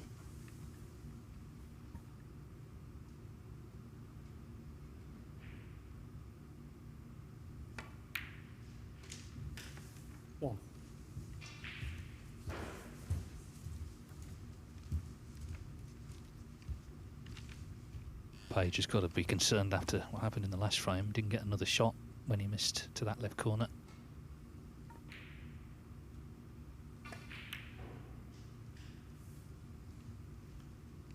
Oh, it just dropped. It just dropped. Wow. Wasn't sure about this one. 8.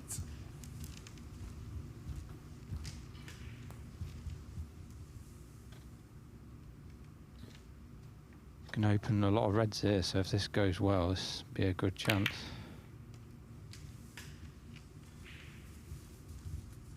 9.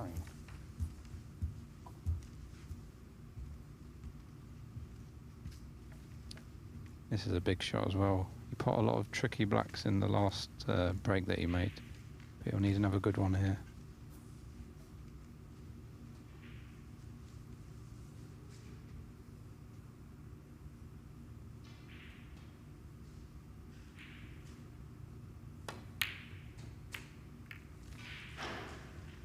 Blue Wenway 9.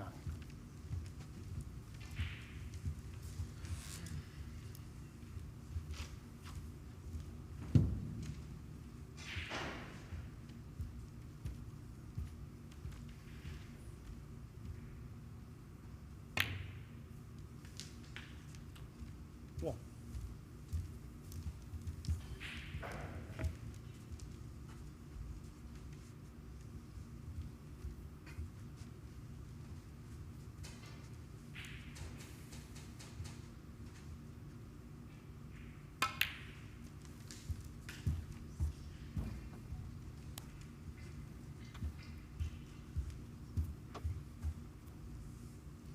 Seven. 8. Big visit then for Jackson Page, sort of clinging on in this group. He's still odds against him winning it, but at least he would have a mathematical chance. Said so often though, and we saw it yesterday with Barry Hawkins as well, if you don't win that first match, and they both drew it, it really puts you on the back foot the rest of the day. 30.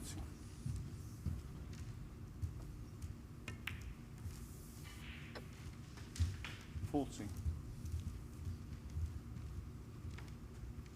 Martin O'Donnell, he looks like he's going to be 2-1 up on Gao Yang. He did win his first match, of course, 3-0.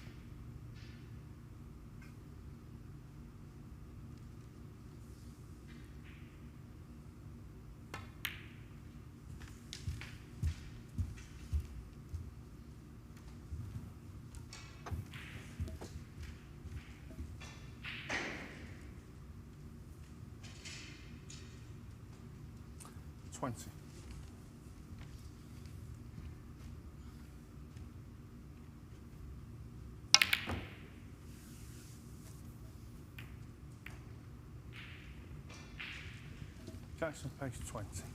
Yeah, it's not happening for Jackson in this match. Now he's left a great chance now for Lou to put him in to take himself top of this group and win this group if he can get a good break together here.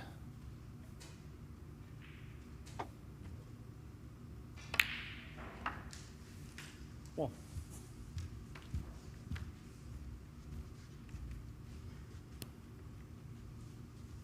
In a funny way, I think the key moment for Jackson Page was in the first frame of the day. He missed frame ball red, didn't he? Zach Richardson made a good clearance, but I mean, obviously Page could have won the match after that, but it just sort of set the pattern almost. Just not being quite as clinical as he would like, and it's happened again in this frame.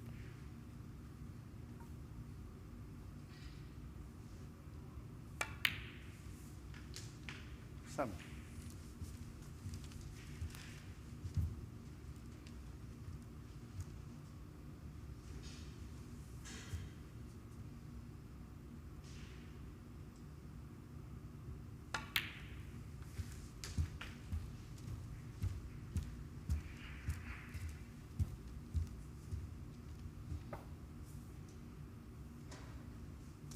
30.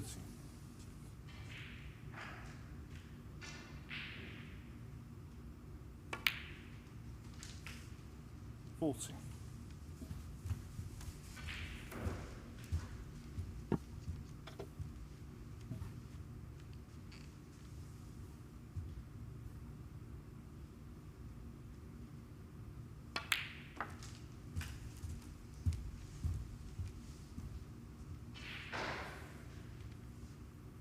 90.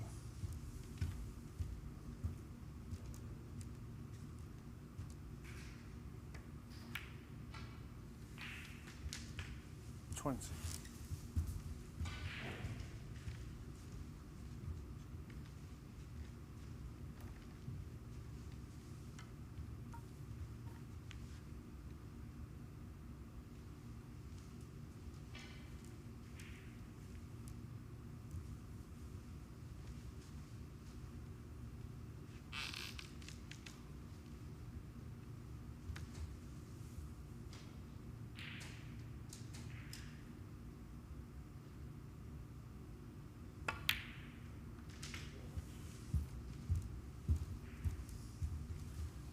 Couldn't have played that any better. He just missed the red and he had to go that close to the middle pocket, jaw, and close to the red to get on that red in the middle.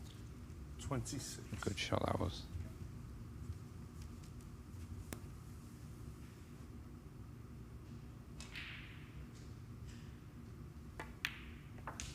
$27.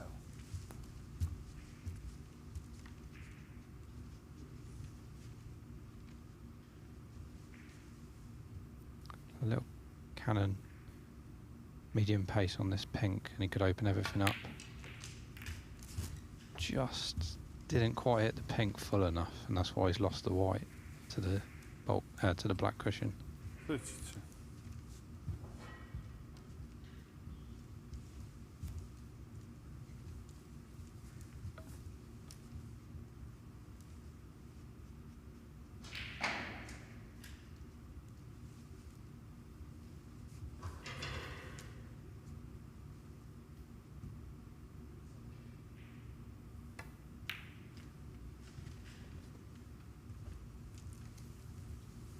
Blue runway.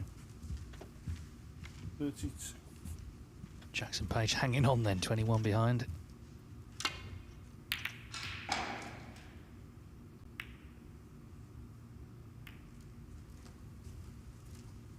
But for how much longer? Left a chance at this red. Hand on table.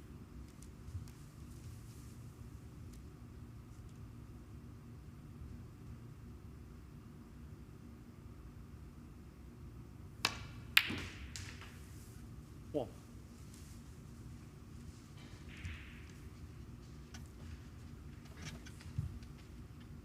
Will he play a little cannon into these three reds? One.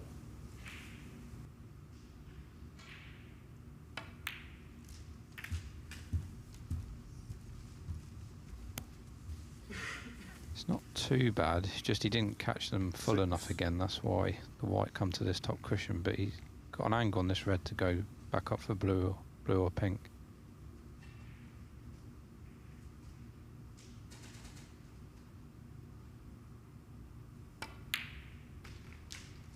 Seven.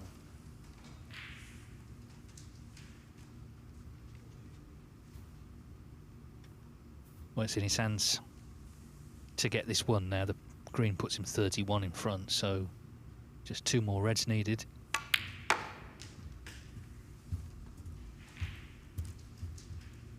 And what a story. He came over to play in the two qualifiers for Wuhan and the British Open, didn't get through those matches, but today he's been excellent. He's been so focused, calm. We saw the 1-3-4 in the last frame. And regardless of what happens in his last match, and indeed the last match between Jackson Page and Jordan Brown, he pots this red, barring Snookers, he's the winner of the group. 17.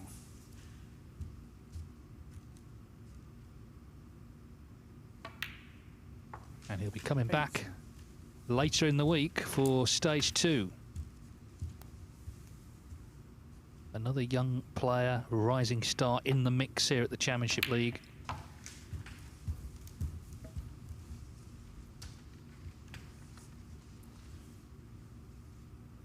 $24.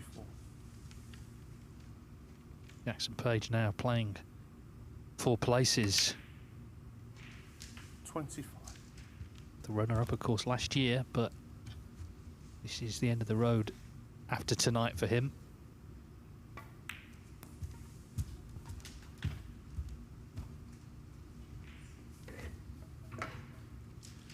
Yeah, so the winner and the runner-up from last year's Championship League are both out in the first stage. Yes, it's not quite the Crucible curse, but it seems this is a tough event to win once, never mind twice. All the versions of the ranking event have been won by different players. 35. Dave Gilbert, it should be said, is still in this year.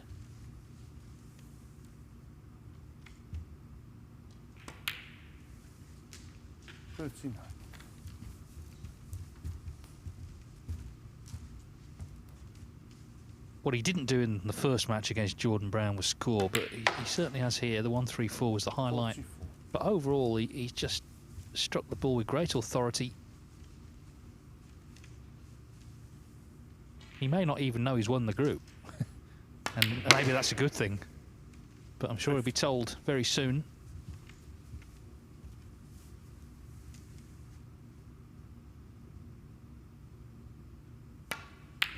Superb. A superb display by Lu Wenway, this rookie professional from China, just 21 years of age. And that 3-1 victory over Jackson Page means he is confirmed as the group winner. He stays on to play Zach Richardson, but Lu Wenway will be coming back for stage 2. Yeah, okay.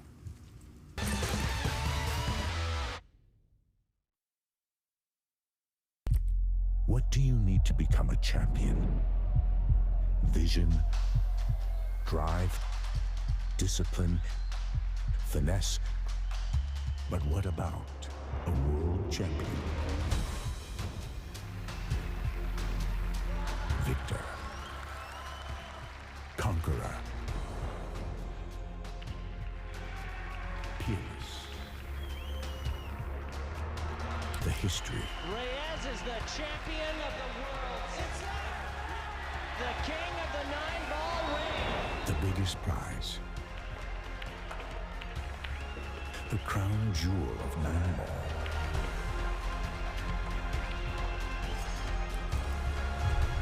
A return to the kingdom where a champion will rise.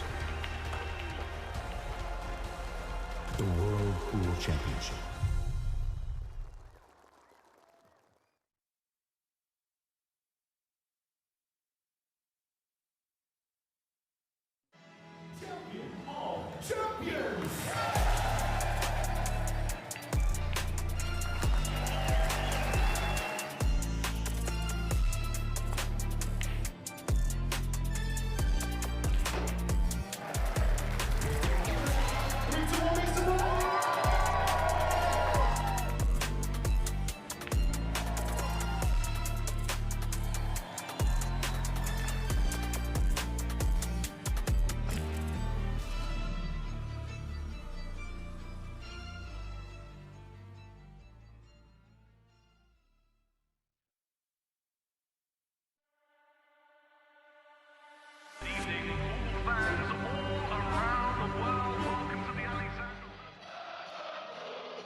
Arena looks just spectacular, and I cannot wait for you all to see it.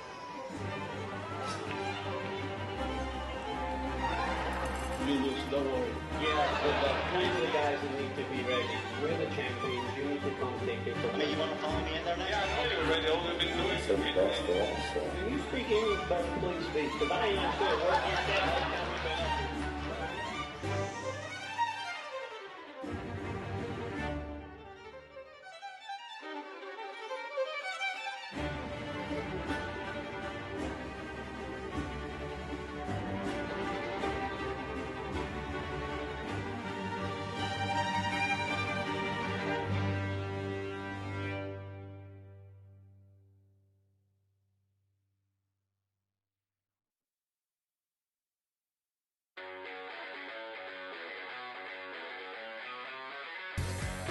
We are guaranteed 4 phenomenal days of action right here in Florida.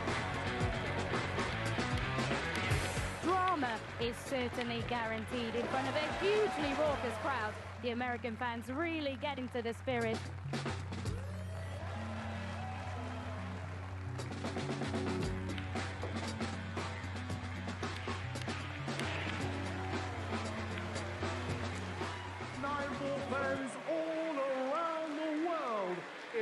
much history, so much prestige, and it all comes down to this.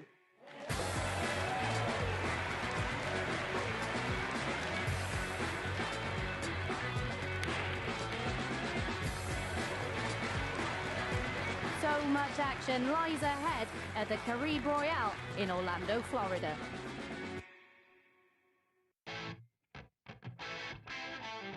We're back at the Harrah's Resort in Atlantic City for the US Open. It is one of the most prestigious events in the calendar.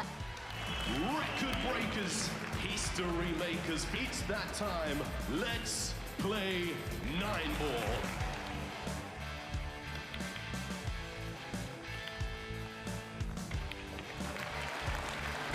Nine-ball pulls on the growth. And the governor gets on the board. Next year's prize money in the US Open is going to be $500,000.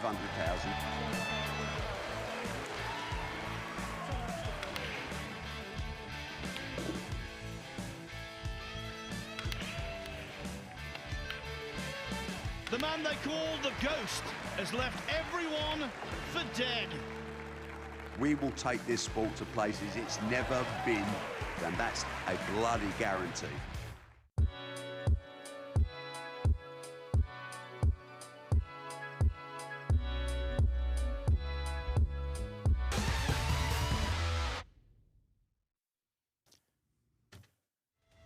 Who would have thought it?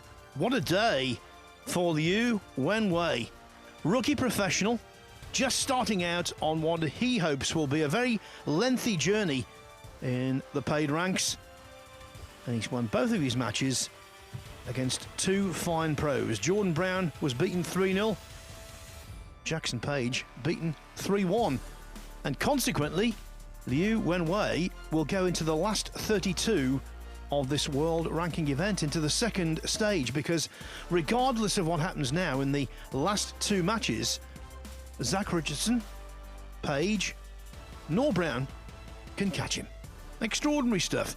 Brilliant from the 21-year-old who showed so much poise. I thought he played quite nicely against Brown, but against Page, that was another level up. Breaks of 66, 134 and 57. So Liu has one more match to go, but he's got the luxury, Ben Williston, of knowing he's already through. Yeah, must be a great feeling. He can just enjoy himself now. Sure, he'll still want to win this match, but yeah, it's. I've qualified quite a few times in the group, but I don't think I've ever had a match left where I don't need to do anything. So yeah, he must. I'm sure he knows now that he's won the group. He has been. I was quite impressed with him in the first match against Jordan, but you know, he did, as you said, Phil, step up a gear against Jackson. You know, he's only been a pro a matter of a couple of weeks, really. So yeah, it's a brilliant start for him in his professional career. Only the third seed in one of these groups to get through so far, and he's the 8th Chinese player into the last 32. Most successful nation thus far, England, with 12.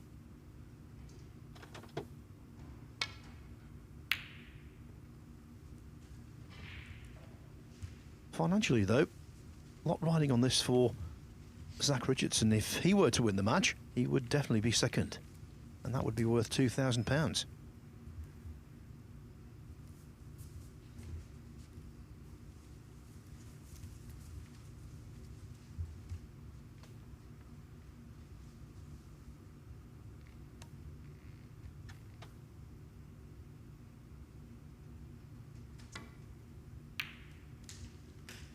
One.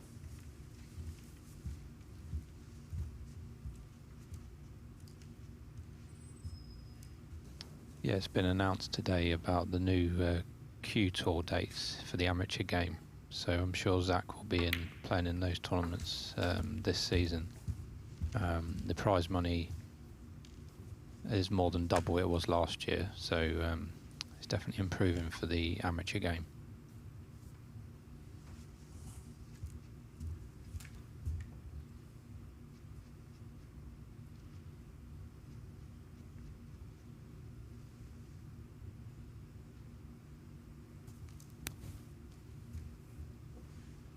Thank you. 7.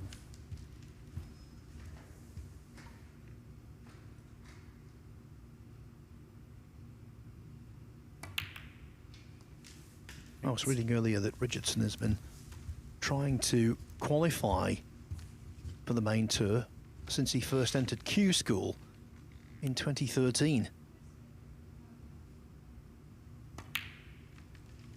He took a while off from the game, admitted that he was falling out of love with it, getting frustrated. But since he started playing again a couple of years ago, he seems to be a lot more at peace. 60.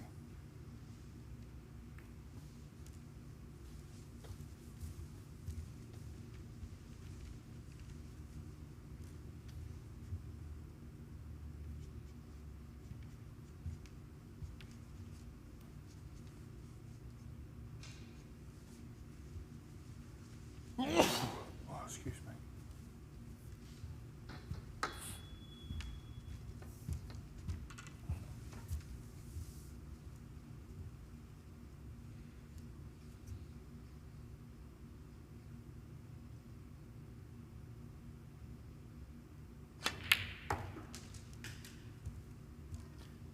Well, the one problem he had against Jordan Brown was playing with the rest, but that was well executed. 80.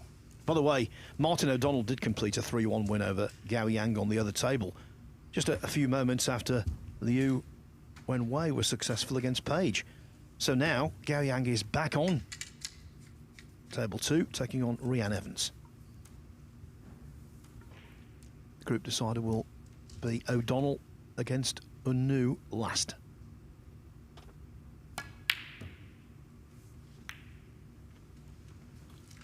Blue one way. No, you just seem to mistime that, and I think it might be something to do with stretching, Ben.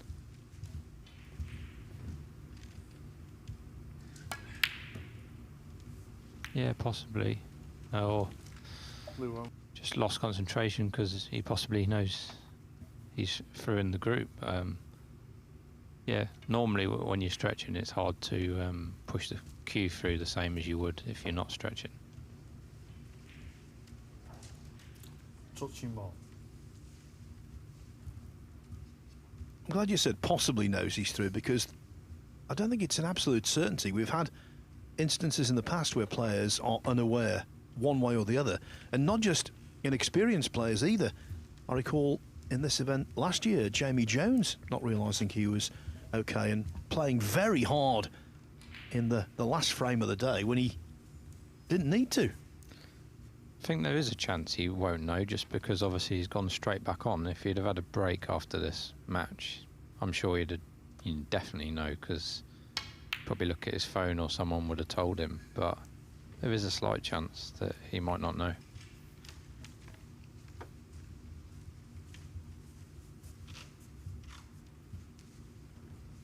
So it's £4,000 and 4,000 ranking points he's earned today.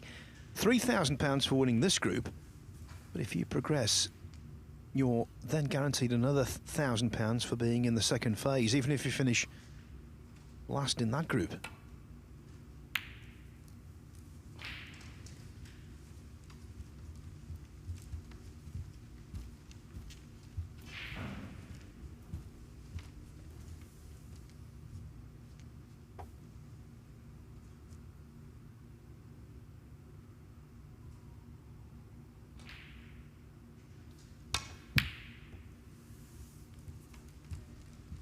Richardson has got to the last 16 of a world ranking event. Paul Hunter Classic in 2016.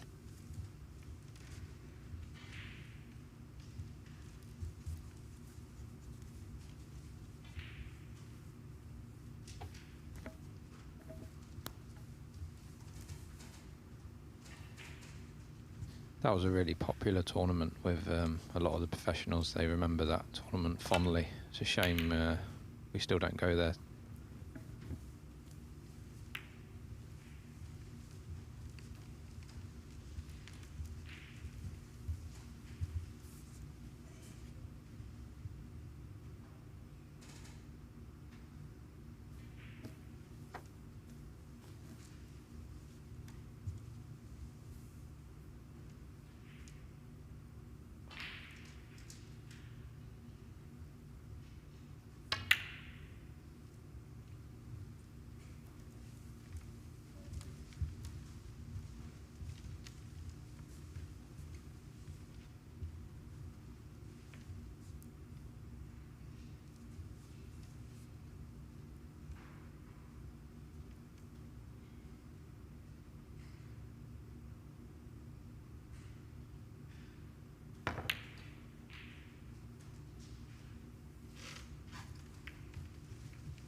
not the only Chinese youngster to catch the eye today. He's not going to win his group over on table 2, but Gao Yang has produced some good stuff at times.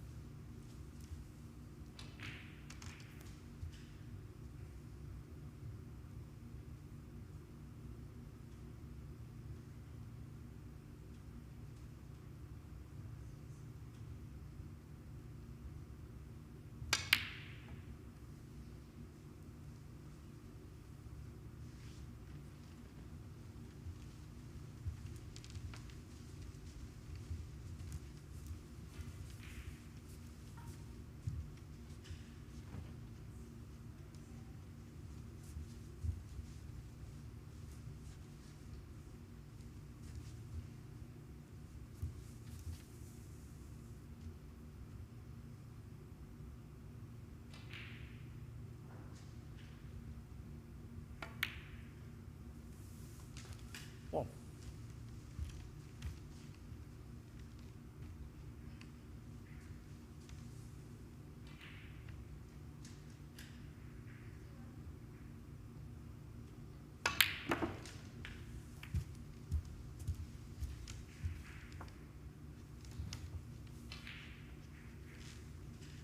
So just a reminder, as Liu Wenway seemingly is about to enjoy some more quality table time as the Group 24 winner. He goes into Group H in Phase 2. 8. And that group is now filled. Opposition will be provided by Wu Yize, Tom Ford and Matthew Stevens.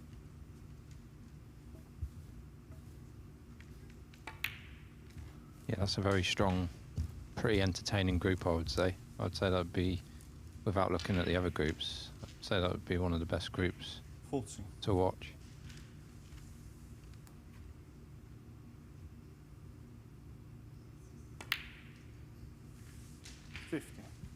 Yeah, Group B is also potentially a cracker with Zhang Anda, Stephen Maguire, Yuan Sejun, and the winner of Group 31 on table 2 at the moment,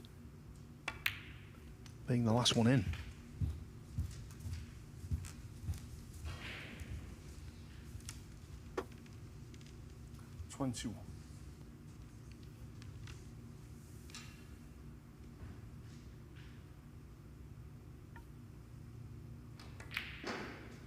There's another. Oh, as Liu overcuts that red. There's another interesting wrinkle, actually.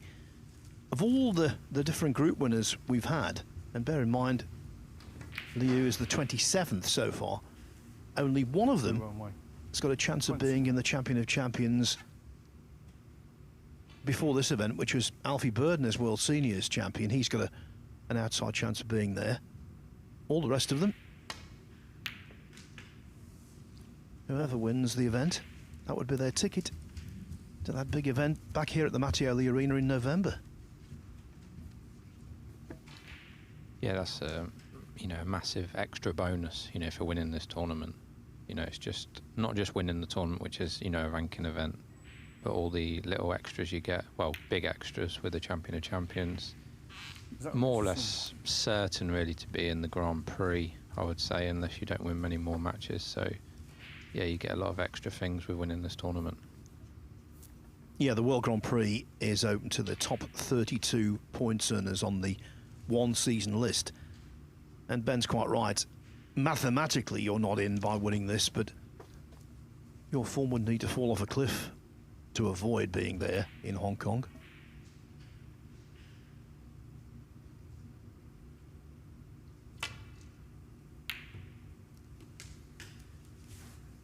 What? Now, that's the kind of thing that happens when it's your day.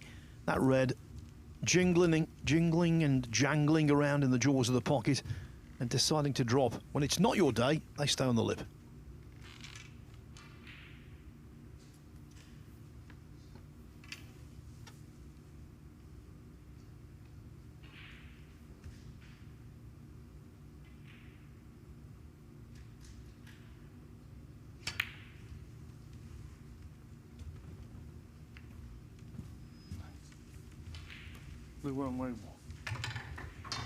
I'm loath to say it because I've been talking about it from the word go, but it's that rest again. Yeah, he struggled with it in the first match, but in the second match against Jackson, I don't think he missed with it, so he was very good in that match. I think he only missed that black, really just concentrating on getting a cannon on the red. He thought the black was the certainty, but it obviously wasn't. Cheers, thank you. One.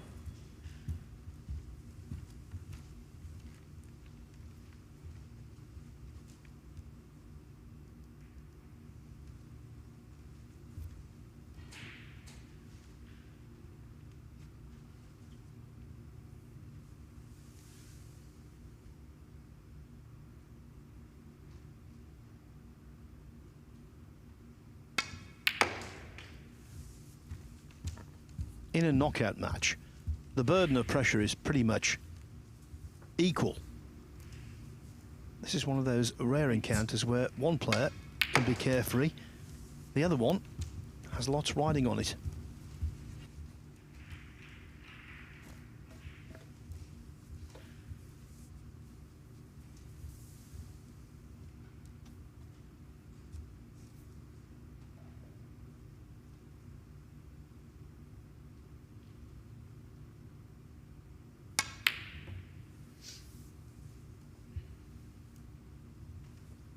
Is that Richardson 8?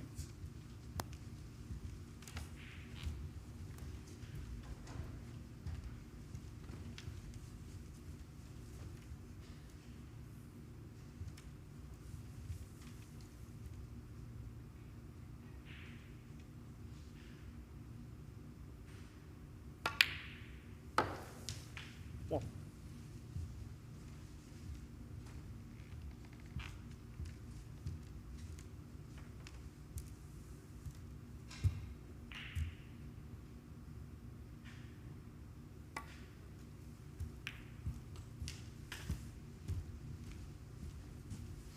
Now you saw there the yellow just flicking in off the near jaw. That meant he caught it too thick. That's why the cue ball hasn't bounced anywhere near as much as he wanted it to.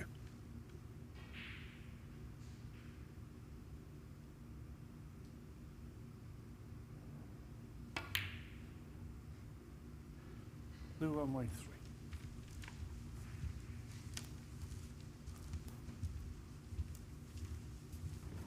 By the way, Ben, there I was extolling the virtues of Gao Yang, and he's just made a 124 break to take a 1-0 lead over Ryan Evans.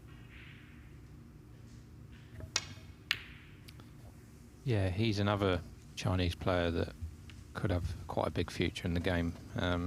He looks really good because I always think left-handed players look better than right-handed players. And he had a good one in the World Championship. He got to the very last round to qualify for the Crucible. So, yeah, he's another promising player, I think.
Foul. And a miss. Blue Wenway 4.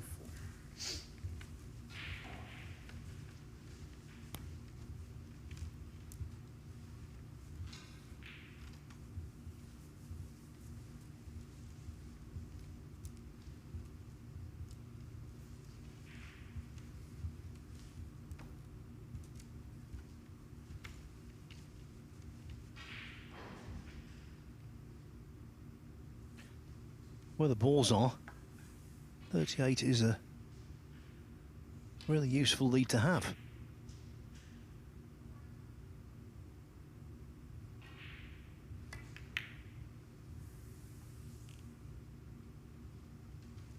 Well, he cut the red thin enough, but just not enough juice on the ball.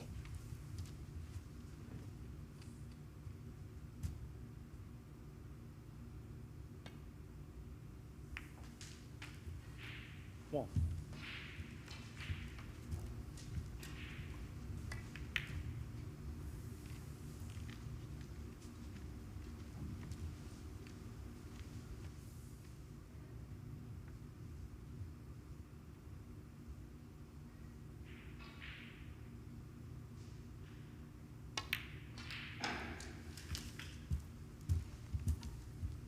Hails from Brighton, does Zach Richardson. Brighton, former home of a couple of professional tournaments I can remember. I think the British Open was played there one year, and also the Champions Cup.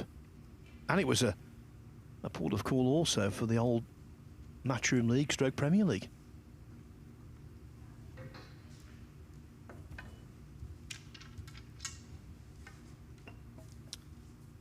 Yeah, you learn something new every day. I didn't know that.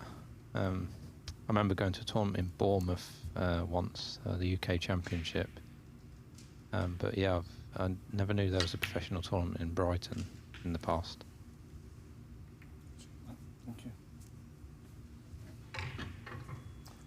you. Yeah, what I always remember about Bournemouth, because we had the UK Championship there, what I always remember is that the actor who played Grandad in Only Fools and Horses turned up. Okay. It was almost my first live memory of snooker. I was about 12 years old. I remember John Higgins won it, so I think it was in the year 2000. But my main memory of it was Quinton Han playing in his socks against Gerard Green and winning 9-0. What's happened here? Now, what's happened here?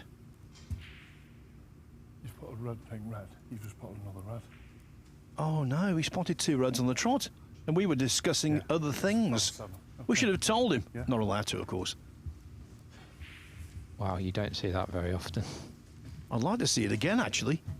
I remember Ding doing it at the Welsh Open once, and no one realised until afterwards. I would love to see a replay of that.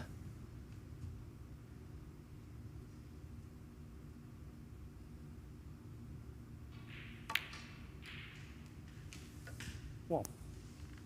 Well, everything is falling into the lap of the Wenway.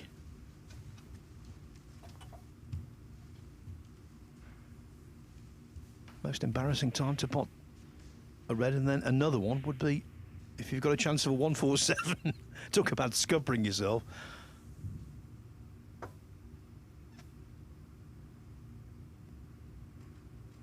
This is...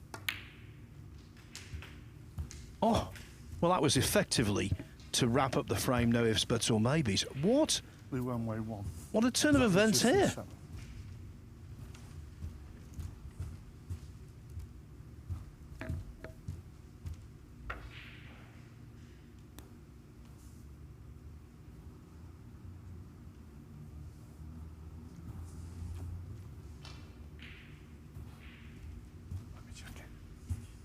Checking, Rob Spencer just checking if it's a free ball.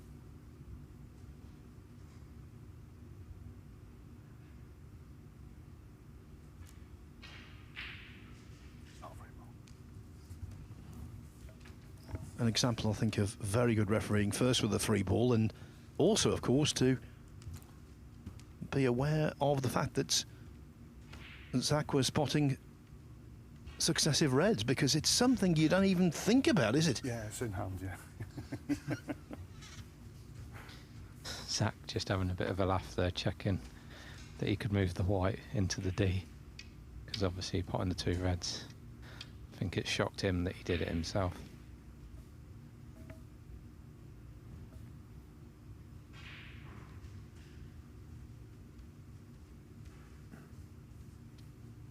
Yeah, if it's not a free ball, he could definitely pot this red, because he got the red in between the red and the blue there, so it shows the white will fit. So he definitely can get to this potting angle.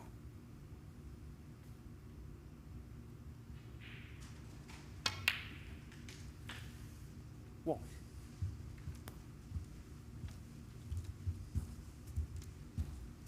But the yellow is no good to him, because if he pots the yellow, he'll need a snooker. So it's a decision for Zach to... He can play the green, and then he could tie. He could be brave and play the pink, or he could just pot the yellow, but then he'd have to get a snooker then. I think I'd be going for the pink, just trying to win this frame. It's been that kind of frame. Absolutely nothing straightforward.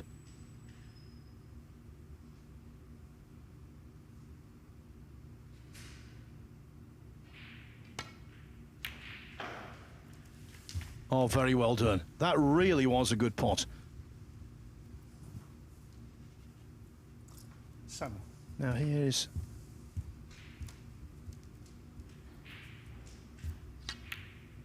the first red. That's the first red he knocked in with the rest. So now you think 9. He'll take on the green. But of course, his mind was a little befuddled.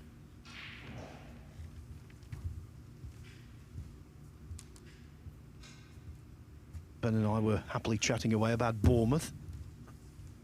And then all of a sudden, what does he do? Gets down and pots another red.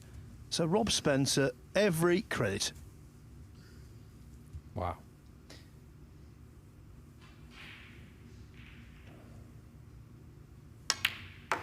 Two consecutive reds. 12. Yeah, so when Zach pots this brown, he just needs to make sure he leaves himself enough angle on this blue so he can get down for the pink.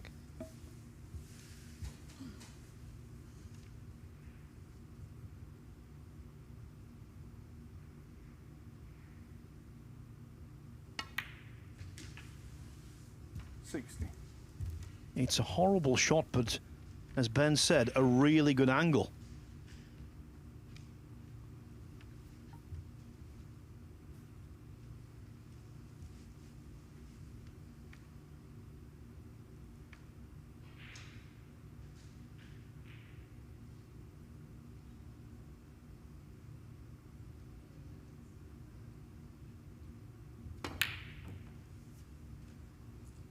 Is that Richardson 16? Well, at least it's run safe.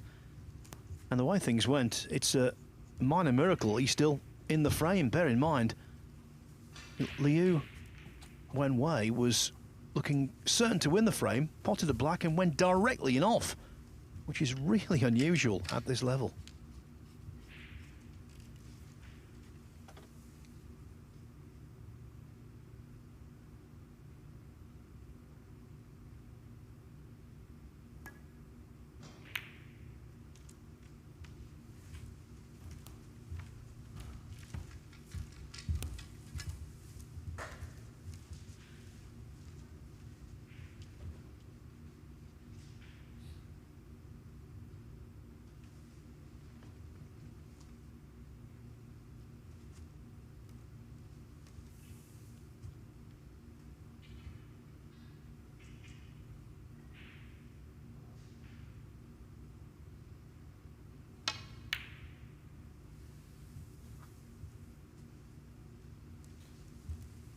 Lovely, controlled that really nice, Zach.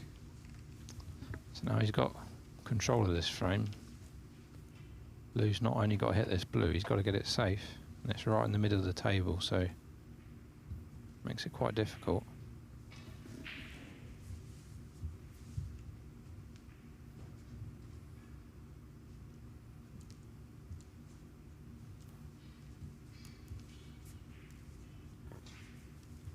Well, there's certainly no showboating. He's approaching this frame exactly the way he approached all of his others. Trying his very hardest to win it.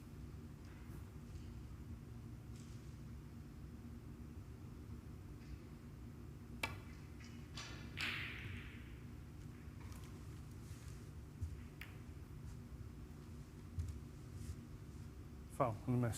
Is that Richardson 6? Well, foul and a miss called by Rob Spencer, and there's no doubt that white is going to be replaced.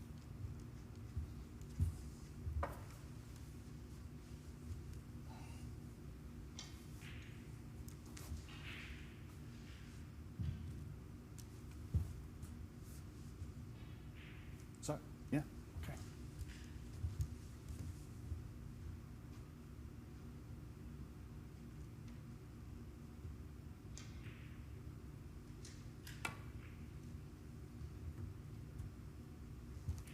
Foul and a miss. Well, it was closer than the original attempt. Yeah.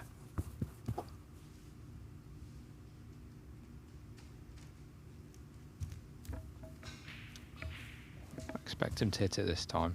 He's had 2 sort of guides, Yeah, so he's got closer every time. I expect him to hit the blue this time.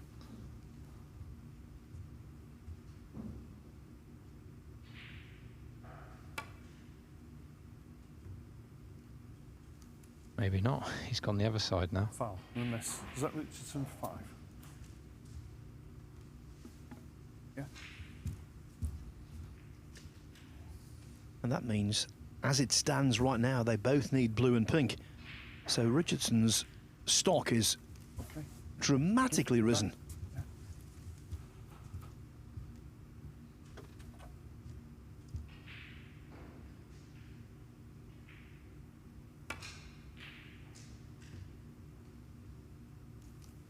Foul and a miss. Is that Richardson 5?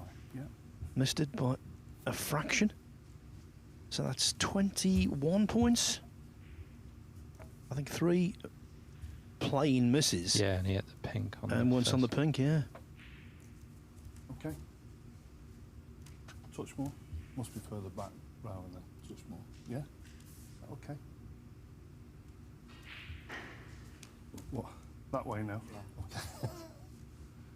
All right. It's about a quarter more behind the black, but yeah, I think it's further forward. Is that okay? Yeah, same. Yeah.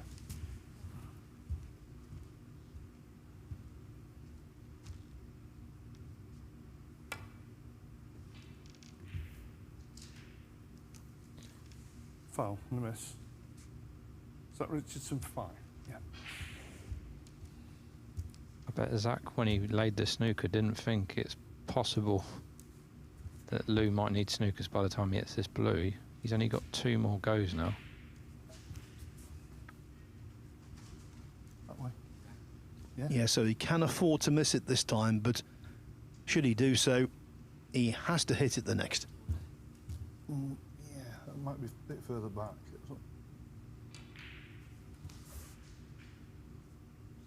That way now. Okay, that, yeah.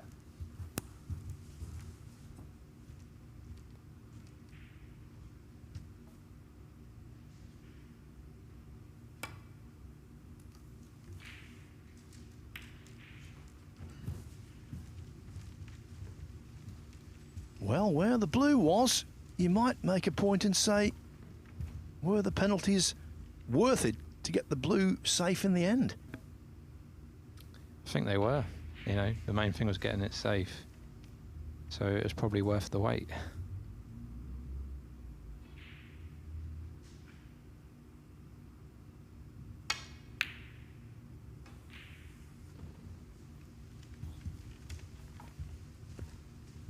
So the pendulum has swung here. Richardson only needing the blue. Liu Wenway needing blue, pink and black.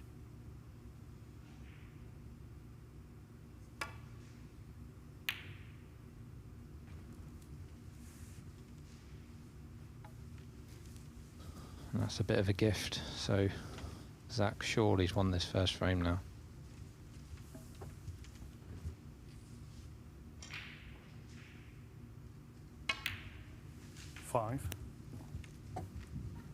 It is perhaps just as well that Liu Wenway is already guaranteed top spot in the group. 11. Because if the group was still alive, that would be a crushing blow for the rookie from China.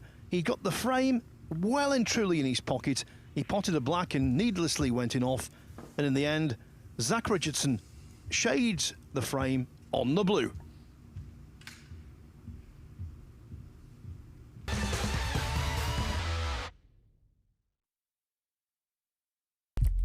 What do you need to become a champion? Vision, drive, discipline, finesse. But what about a world champion? Victor, conqueror, peerless. The history. Reyes is the champion of the world. It's the king of the 9-ball ring. The biggest prize. The crown jewel of 9-ball.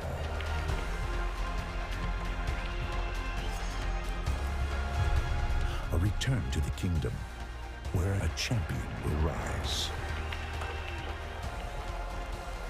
The World Pool Championship.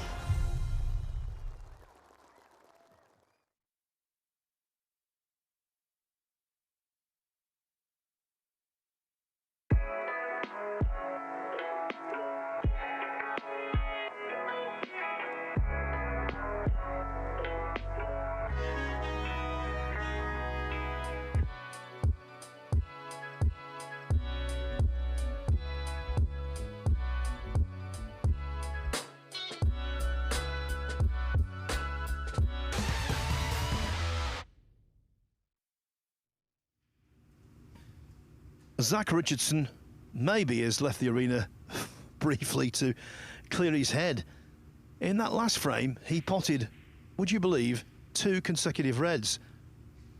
He was all over the place at that point. It seemed as though Liu Wenway was going to win the frame, but then he potted a black, and directly, why he did it, I don't know.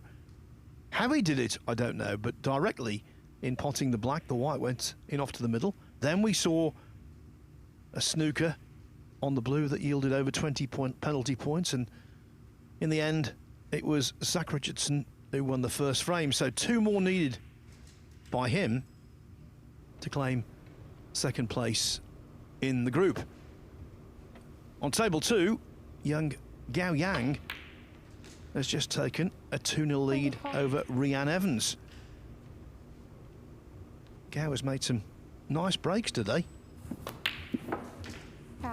including a 1-3-1 against Martin O'Donnell a little earlier in this session, and a 1-2-4 already against 12 times women's world snooker champion Rhian Evans. So Richardson back in the arena, so too is Rob Spencer. The balls haven't been set up yet,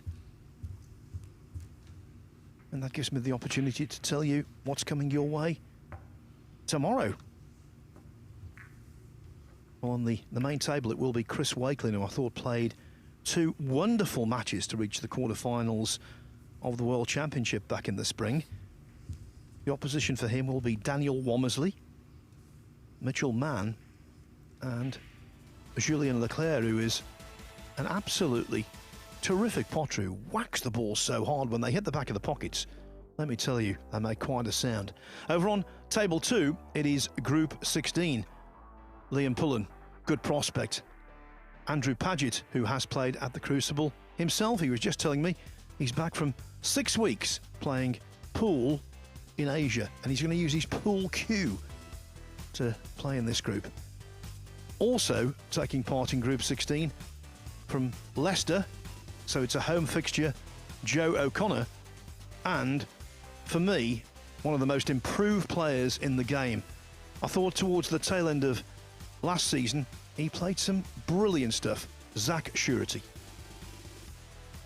I did Zach's match at the World Championship when he made his debut at the Crucible against Ding Junhui, and he looked all over the place in the first 4 frames. I genuinely thought he was going to get absolutely walloped, but the interval served to calm him down, and he came back out and he gave Ding a real battle. Yeah, I think you're right, Phil. There's not a more improved player than Zach.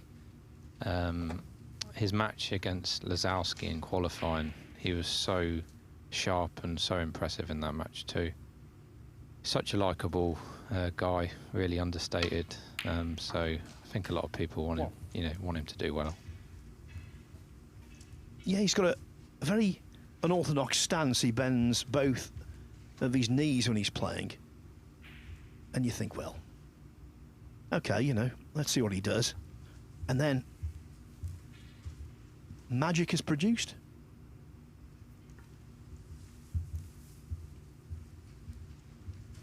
Yeah, he's very unorthodox, Zach, but it works for him. So, just a special way of playing.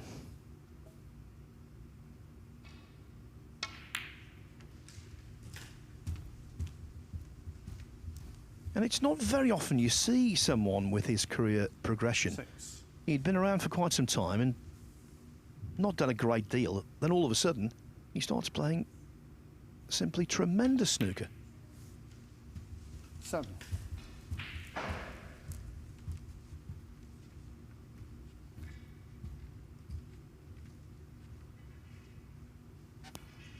Anyway, Ben, we better concentrate on this frame just in case he puts 2 colours on the trot. Yeah.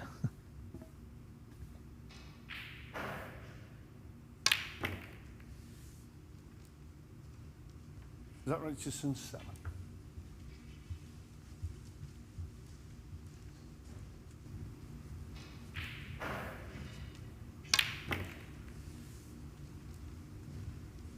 Is that Richardson 7?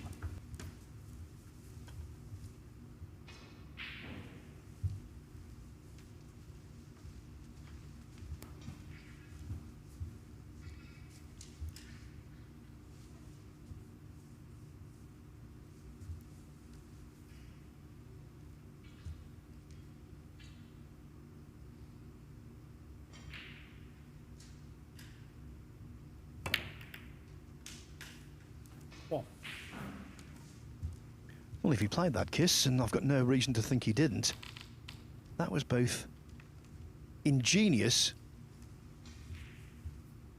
and visionary. Potting the red at pace to flick off another, to then flick into the pink.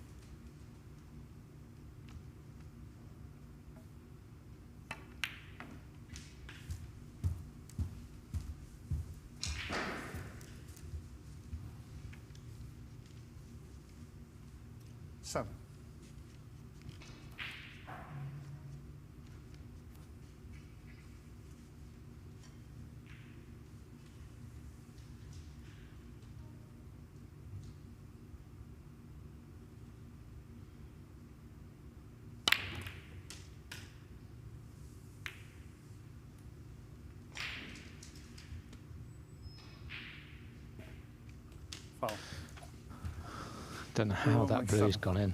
Quite amazing, that really. Some crazy things happening in this match.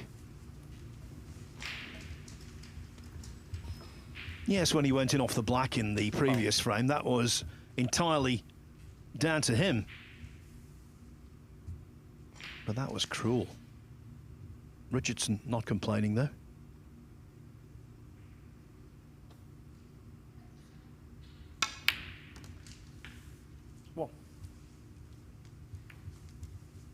And just one footnote on Zach Surety, who we're going to see in action tomorrow.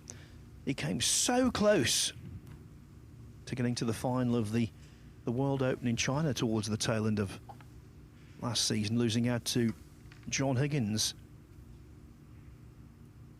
in the semi-finals 6-5 when he was almost home.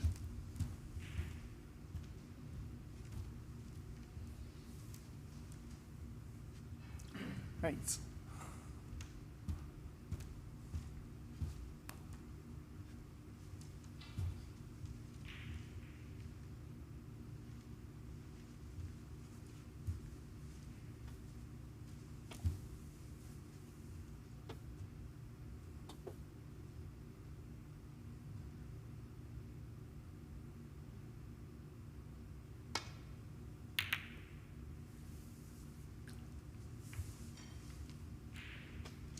Is that Richardson 8?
One. Nice clean pot by Zach there, right in the middle of the pocket.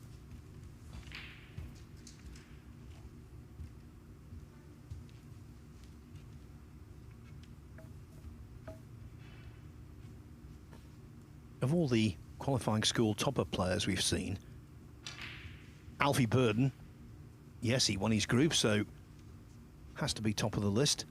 I thought Craig Steadman also played some really good stuff. And Richardson here showing what he's capable of.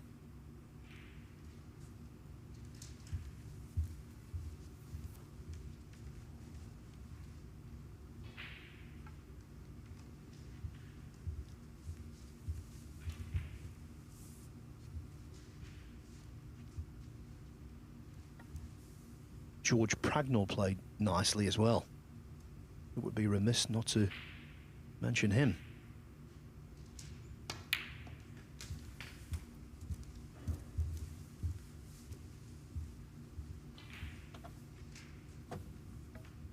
Eight.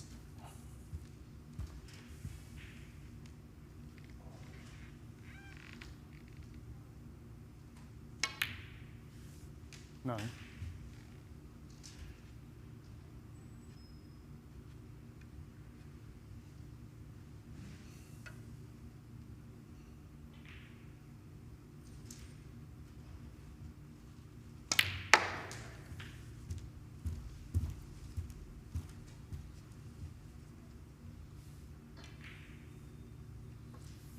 Thirty.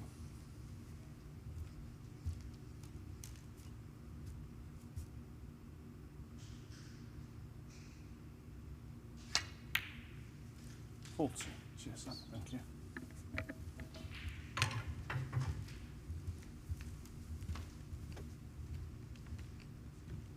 Tell you what, Ben, it's a lovely title to have, English Amateur Champion. Yeah, I think it's, is it the oldest title in snooker? Yeah, predates the World Championship by 11 years, started in 1916.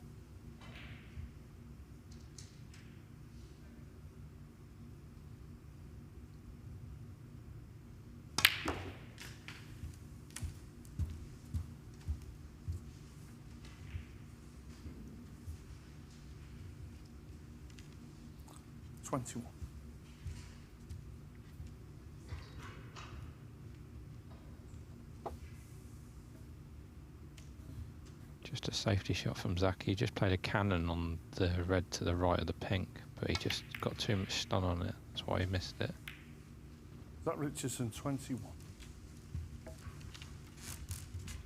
Yeah, he's not scored heavily today, but he certainly competed.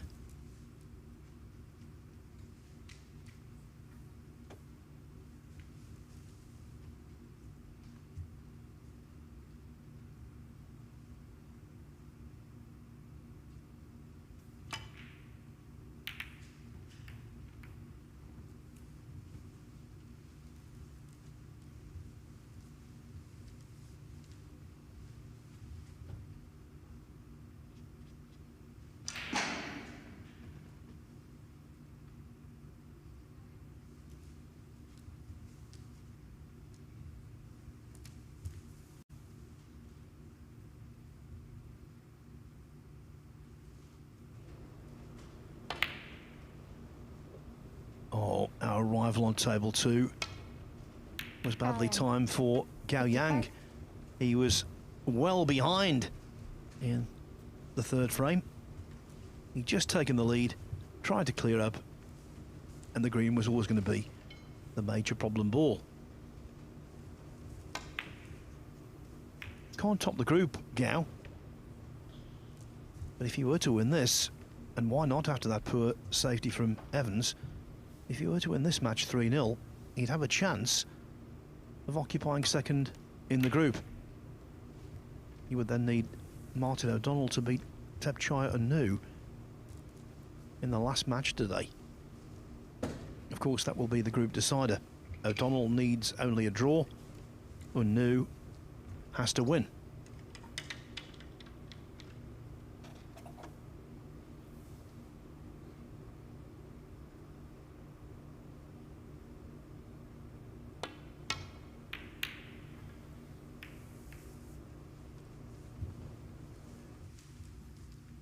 That frame getting a little edgy, so we'll let you know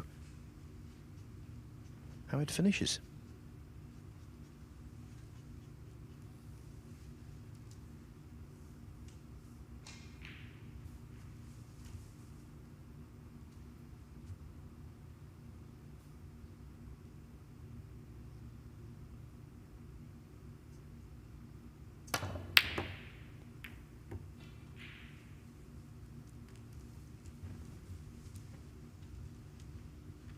It's been a strange old day for Liu Wenway. I think you'll agree, Ben. Quite often when he has missed, especially the higher tariff shots, when he has missed, he's missed several by a mile. Yeah, he's definitely not looked anywhere near the same player in this last match as he did, especially against Jackson. He was nearly faultless. But in this match, he has made a lot of unforced errors.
It took quite a while to decide to do something that was very straightforward.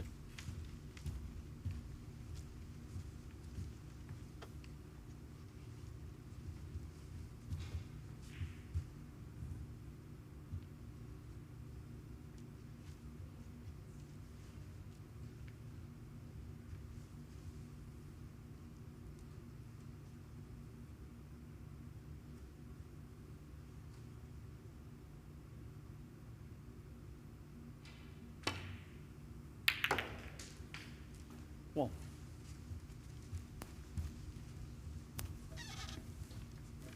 Good pot there by Lou. Be surprised if he doesn't take this pink on into the middle. He'll need another good pot. Maybe he's going for the green.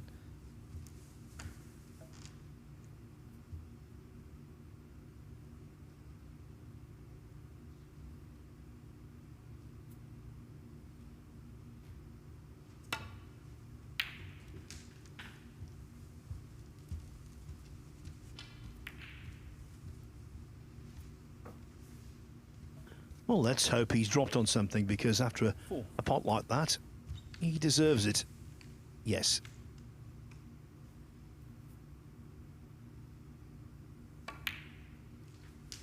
Five. And suddenly the game, out of nowhere, has really opened up for him.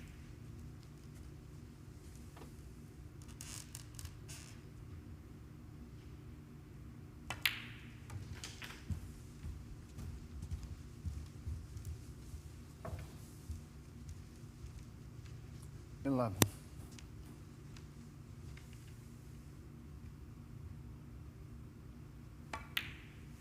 12.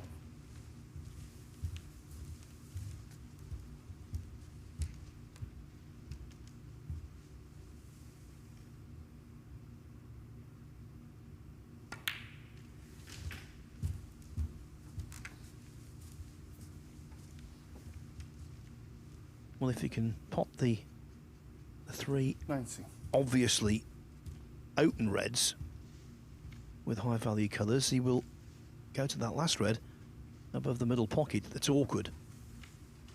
A nice view in front. 20.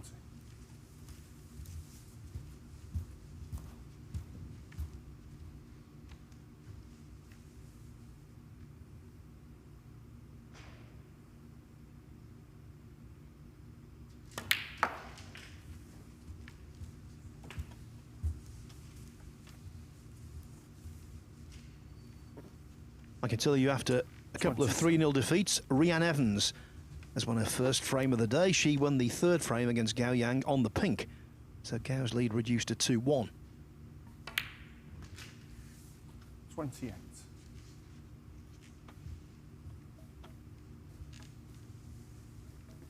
Yeah, so it looks like just that last red on the side cushion just past the middle pocket is going to be the key ball to this frame. Either going to try and knock it out, you could possibly leave a double on it as well. 35. Yeah, I think it's quite well placed for a double, isn't it? Yeah, I think it all depend what angle he gets on the colour, and then he'll make his decision. 36.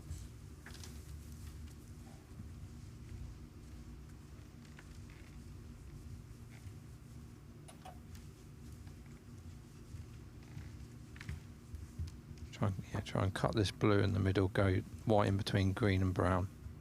Just try and knock this red over the middle pocket.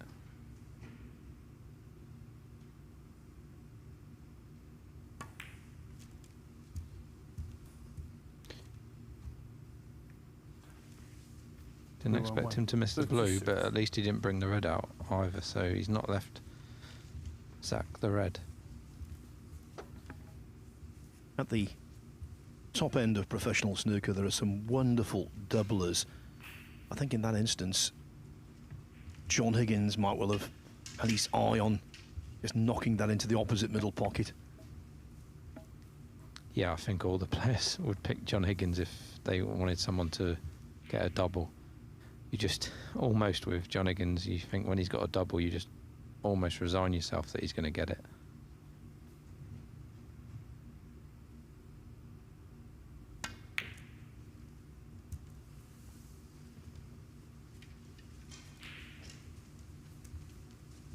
I think the red has been left. There's enough of it sticking out. Might even be a potting guide, that brown.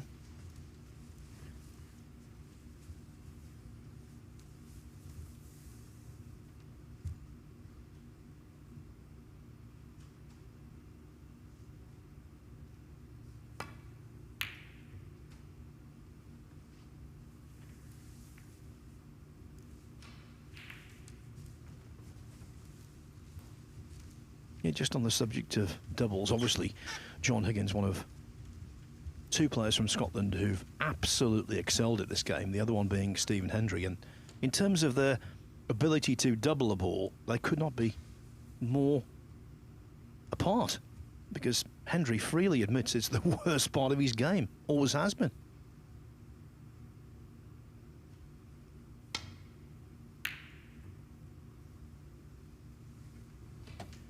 I actually wrote a coaching book with Stephen Hendry some years ago in conjunction with BBC Scotland, and never forget going up to his practice base then, Spencer's in Stirling, and we were talking about all aspects of the game at length, and I was making all these notes. And he said, yeah, I can tell you about everything, but don't ask me about doubles, because I can't tell anyone how to double a ball, because I can't do it myself.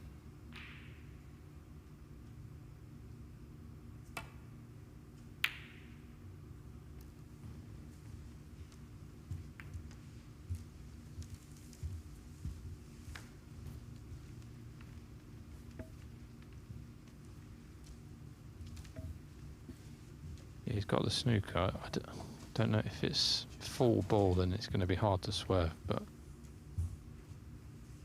by Zach's reaction, doesn't look keen on being able to swerve this.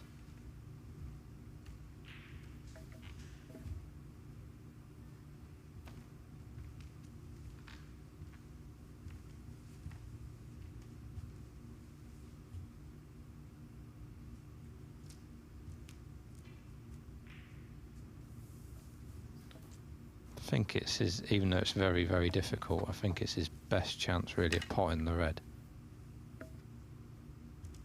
Of course, next week I'm going to be in Jeddah in Saudi Arabia covering the World 9-Ball Championship.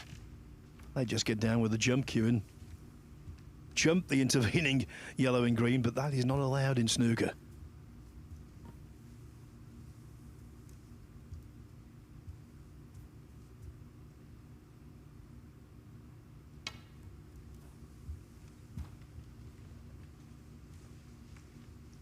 Foul and miss.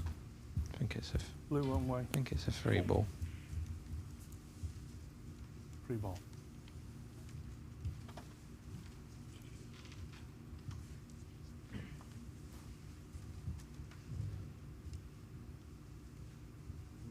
Blue ball, thank you. Nominated the blue as his free ball. Really should win the frame from here.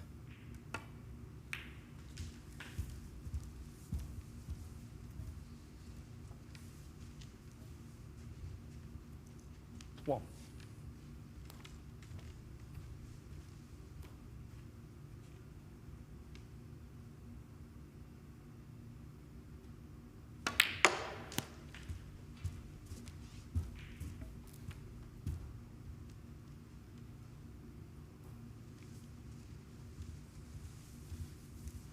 Six.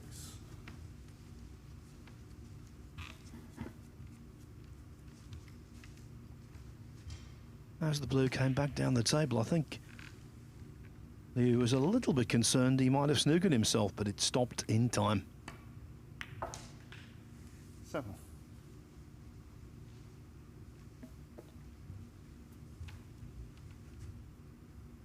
Landed absolutely nowhere there. He just had to make sure he overhit that and he would have been fine, but the only thing he couldn't do was underhit, which he's done. But got a very simple snooker he could play.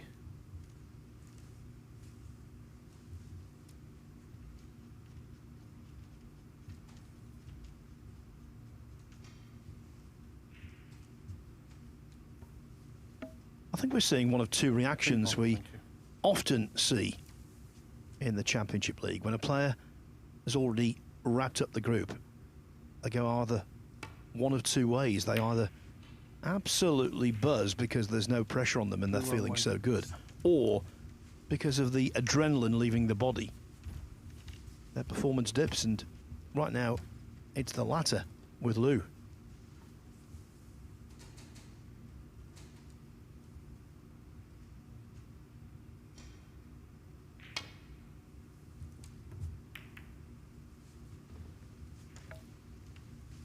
He'll settle for that, Zach. That's gone fantastic for him.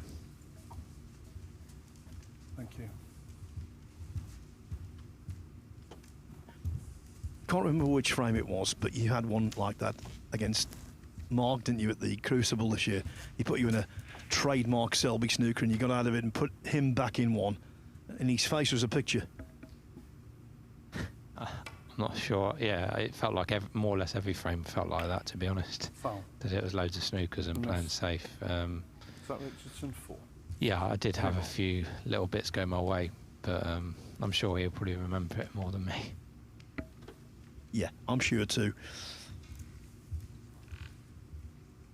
It was a really gritty performance though, Ben. Congratulations on that. It was one of those matches where I kept expecting a trademark Selby surge, and it never really happened. You kept him at bay. Yeah, the thing I was most pleased with, to be honest, is I absolutely threw a frame away to go, I think, 7-5. He got a snooker with the pink and black left, which you never really lose a frame as a professional with just the pink and black. And yeah, I responded quite well from that. I could have just let my head drop and lose from that position, but I was pleased with the way I reacted after that frame. Was it your most satisfying win? Yeah, it's got to be. Yeah, without a doubt.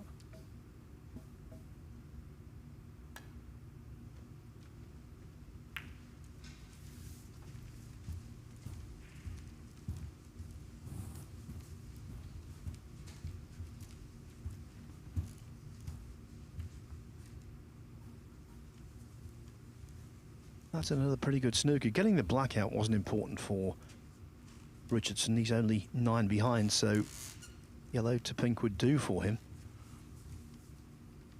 But this is another toughie to hit.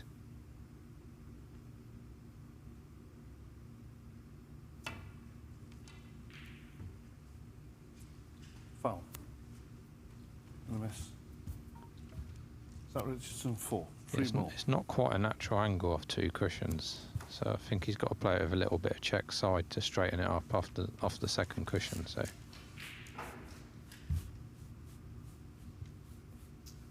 Back, yeah.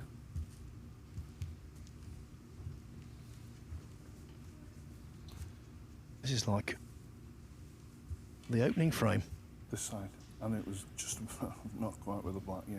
Okay, is that all right?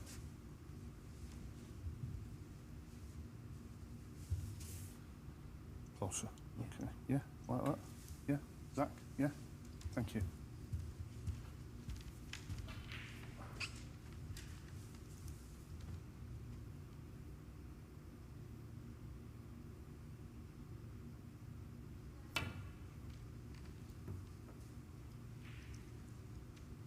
Foul. Miss. Is that Richardson 4? Free ball. I think it'll be going back again because the yellow's tied up with the brown. There's not really any point taking the free ball. If the yellow pot, I'm sure he possibly would take a free ball, but I think I'll have it back again. It can be the only logical course of action. Yes, he's working on the premise that he got very close there. Pink ball. Did lose, so maybe he would hit it 3rd time around. And of course he can, off the pink. Well, an even more cruel snooker. Bit surprised by that because this is a lot easier now. I don't know why he didn't have that back, to be honest. Because Lou can just come off this top cushion and try and hit the side, the left-hand side of the yellow. He's got a decent chance of possibly getting it safe. Like that. Yeah, the snooker here he was in was really difficult. So I think that was a little mistake by Zach. Yeah, had he laid the second snooker in behind the black, that would have been a little different, but what he left was, as Ben said, nothing near as head-scratching as the original.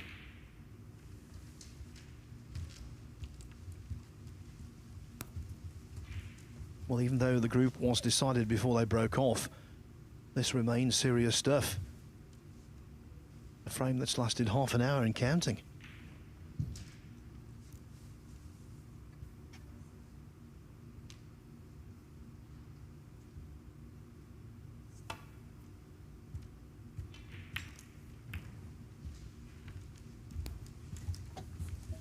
Well, maybe that's the desired outcome.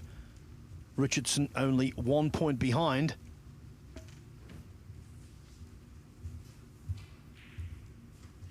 Yellow to pink. And he'll double his lead.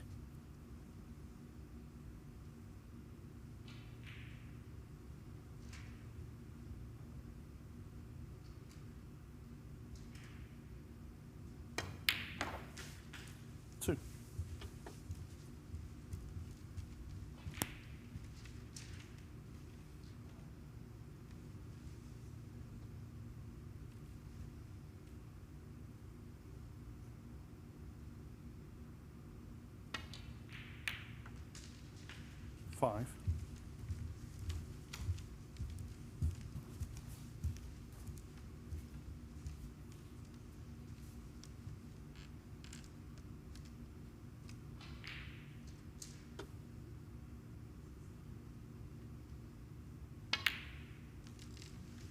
Nine. Hard to imagine he'll fail now.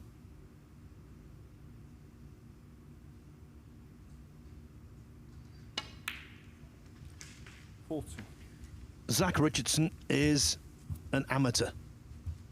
He's not a member of the professional tour, but in snooker, amateurs can receive prize money. And now he is just a frame away from winning £2,000 today as the group runner-up. Behind the man he's leading 2-0, Lou Wenway.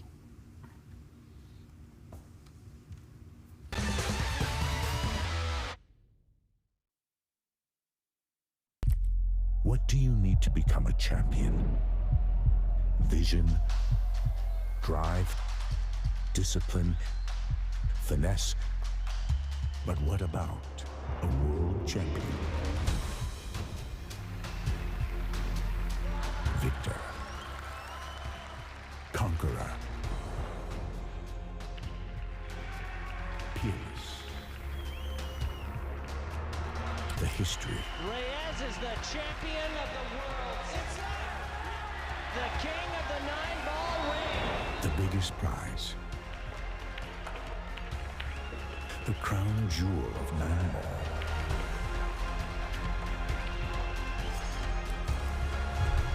A return to the kingdom where a champion will rise.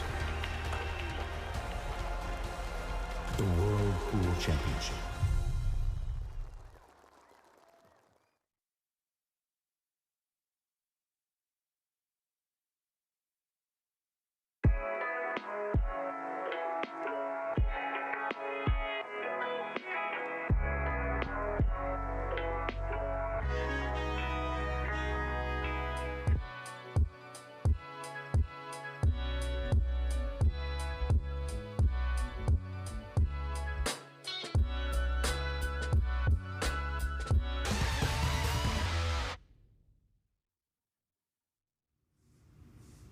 I can tell you, thanks to a 75 break in the closing frame, young Gao Yang has defeated Rhian Evans 3-1 over on table 2, which is housing today Group 31.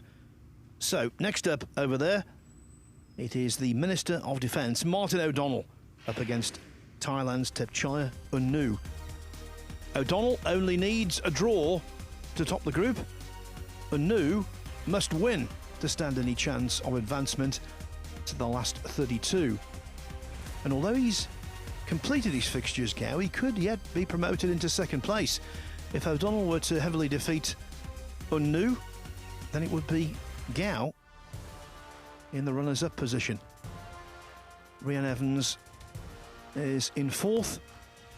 Not a good day for her, but having come through both the Women Open and British Open qualifiers late last month, it's been a good start to the season for the 12-time women's world champion.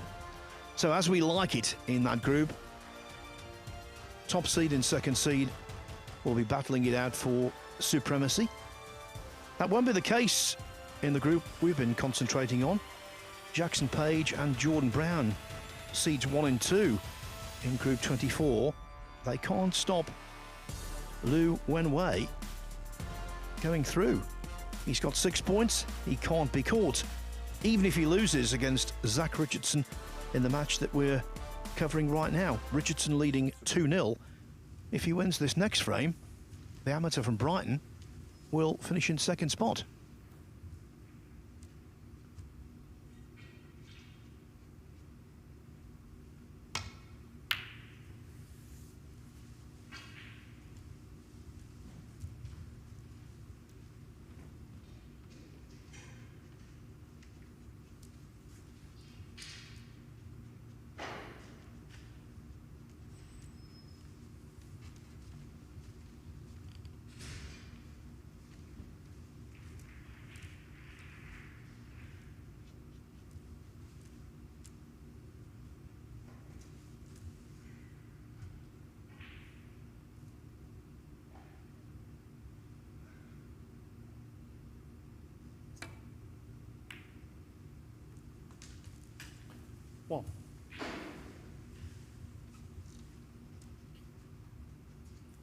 I'm going to go back to our topic of conversation right at the start of the match, Ben. I'm not entirely convinced he knows what the situation is, Lou. He might think, I'm through, but if I win this match or draw it, I'll get a few extra quid. Don't know, but he's certainly playing very hard. Yeah, you'd expect if you were already free, you'd expect him possibly to play quicker. You know, and he stayed at the same steady pace, really, as if he doesn't know. But only he could tell us.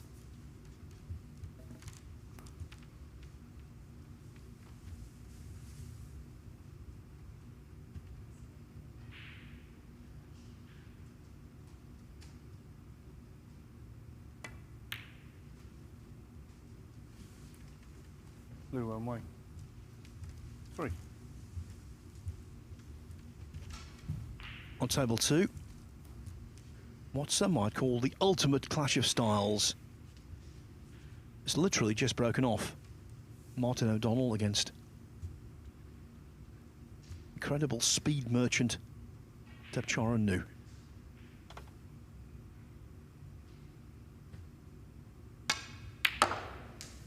Methodical against mercurial.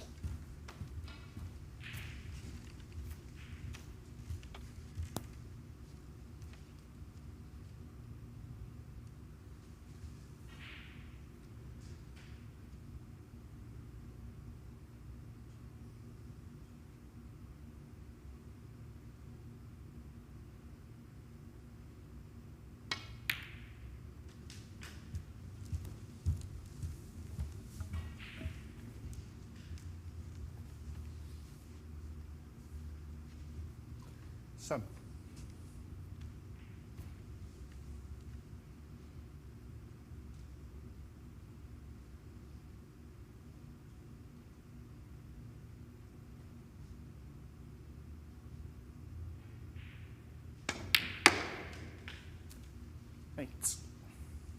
Struck that really nice. It's got right side of the blue.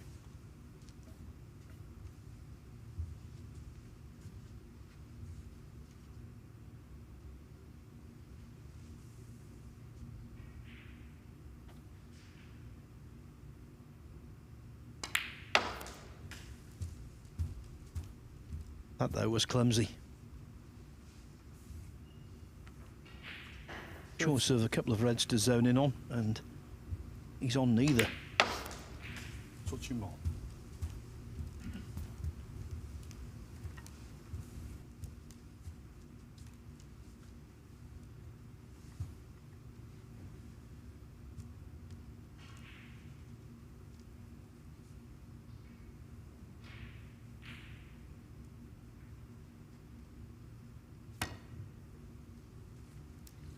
Richardson. 13. Back when the professional ranks went open in the early 90s, another Richardson found his way onto the tour. Lee Richardson. Great character, good guy, very good company. They called him Lee the Shirt because his shirts were always so colourful. Yeah. I played him actually in a tournament in Latvia. It's called the Baltic Cup. And he was wearing a sky blue shirt with tinsel all over the arms, and he got called for a foul because his tinsel fell off his shirt and it touched one of the balls. Must be. I don't know anyone who's had a foul like that in a match.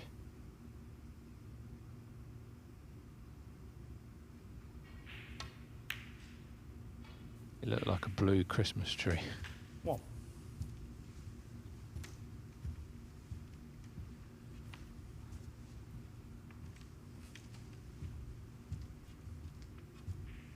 I think he's just got to go into these firm, hit the pink as full as he can, and open, hopefully even free the black if red could go and free the black.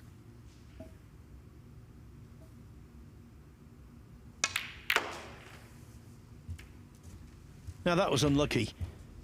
Caught the pink pretty much full on, and when you do that you can usually expect a beneficial reaction. You can tell he struck a lot of the pink by the fact that the cue ball has stayed pretty much there. If it veers off to either side, that's when they've made a a thinner contact than they want.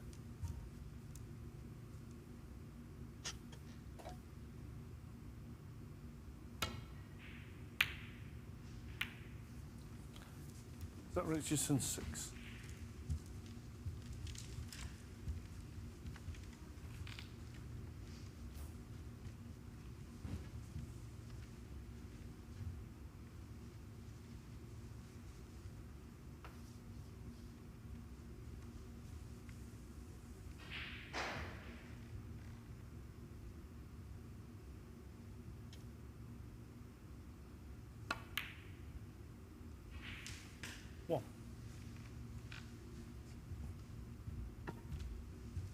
Seems a while ago now, but it was the preceding match to this. Wenway beat group's top seed Jackson Page 3-1 with breaks of 66, 134 and 57.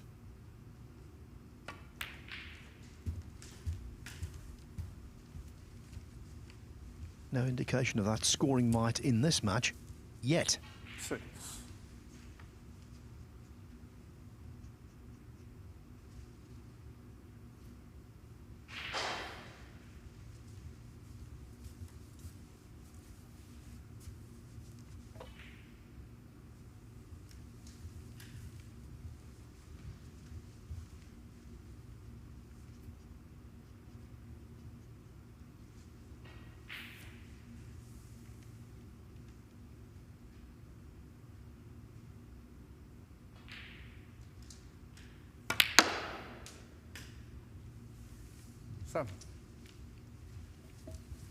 Yeah, he tried to come off the top cushion there and hit the red by the black, but he just caught the other red first, so that's why it's not worked out.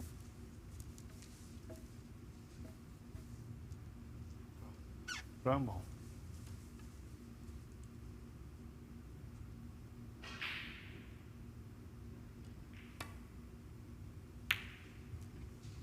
Blue Wenway 7.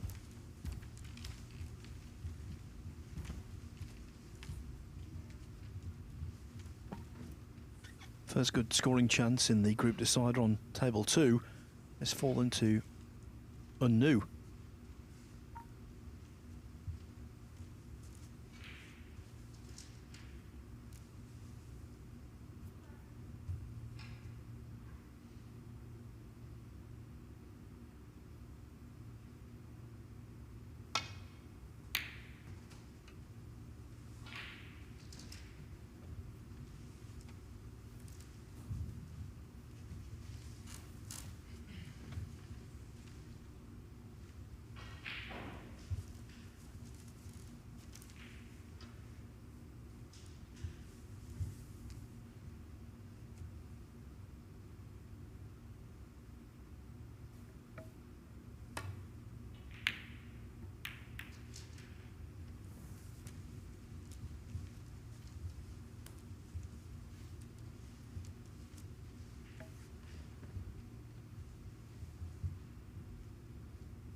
Yeah, good safety shot there by Lou.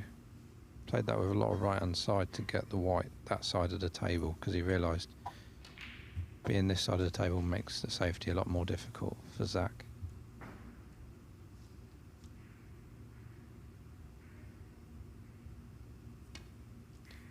This shot was rolling a lot yesterday. You saw him move his arm a bit, but I think he's okay. Yeah, he came close to making contact with the pink there.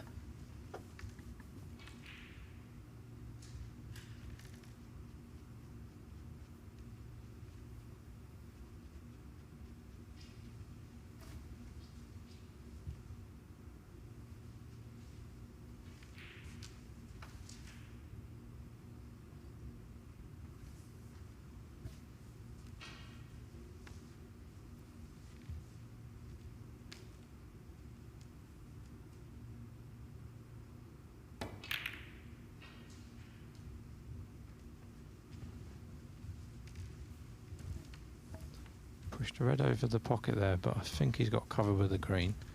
So a little bit fortunate there.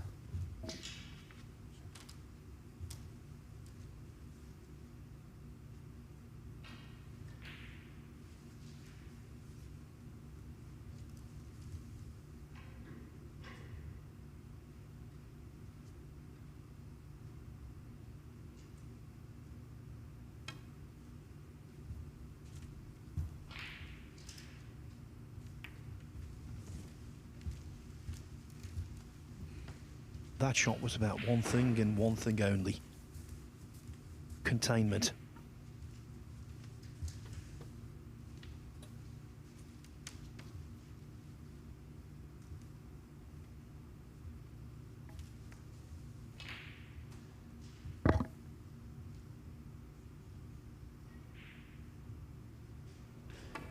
New 65. looking to pot frame ball here.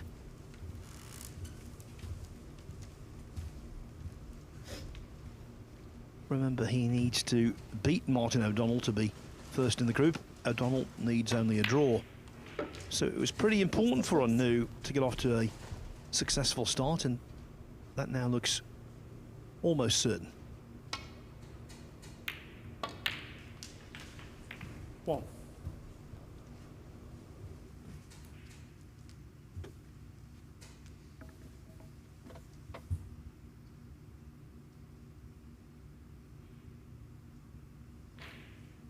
Good pot there by Zach. But he just wishes he'd come a bit further off the cushion there, so he could have had a go at a pot, but it's going to be a safety shot.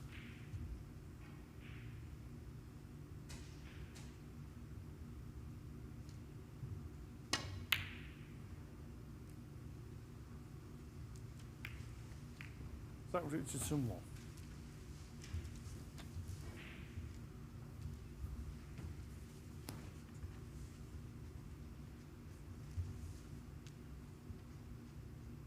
Anu did take the opening frame, and just to remind you, if he wins the group, he goes into Group B in the second phase, and what a group it is. That will be on Friday here.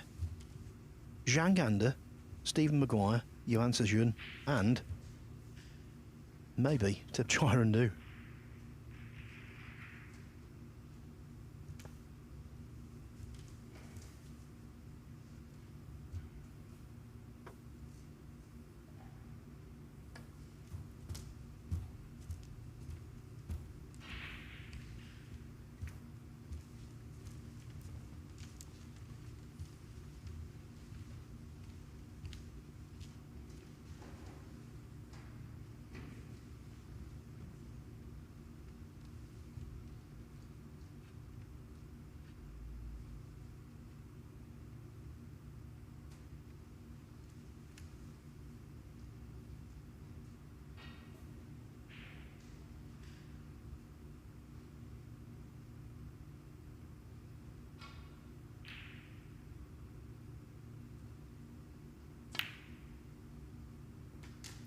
One. Nice pot there. I think because the white and red were so close together and it was pretty straight, that's what made Zach go for that one along the cushion.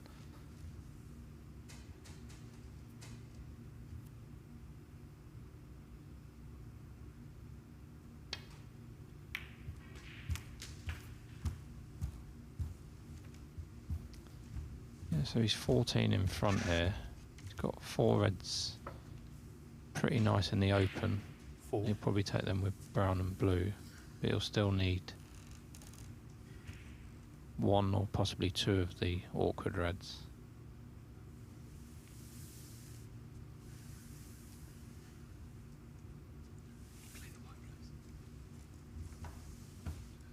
Yeah.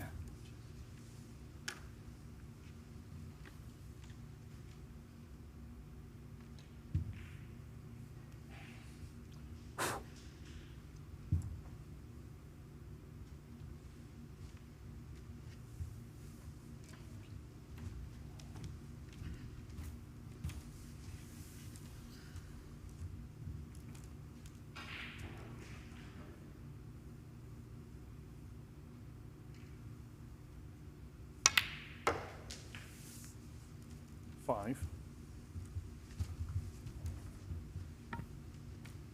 I thought with the quite heavy rain we had today, the tables could possibly have slowed down, but they're not showing any sign of that. Yeah, it doesn't look like it. What I've noticed from yesterday to today, they're still quite slow off the cushions, but not as slow as they were on the first day. But when they've just been recloth the tables, they're always very slow off the cushions for the first few hours or the first day, so that does seem a little bit quicker off the cushions. 11. Can't recall when. I think it was the World Grand Prix. The first match on was Neil Robertson against Peter Ebden, if I recall. Ebden won. I've never seen slower cushions. And by the time we got to the following afternoon, because it started that tournament on the night, but by the time we got to the following afternoon, they were fine. Nothing fine about that Miss Blue, though. Nothing fine at all. That could be really costly.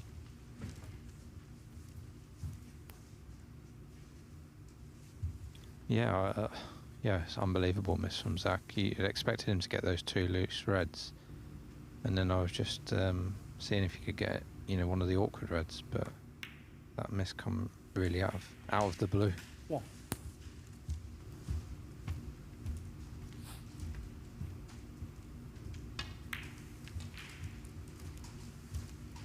Is that Richardson 11?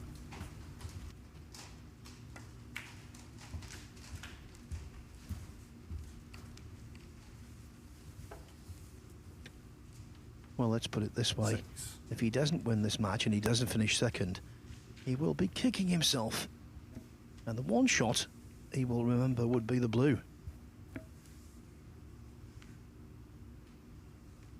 That was just routine.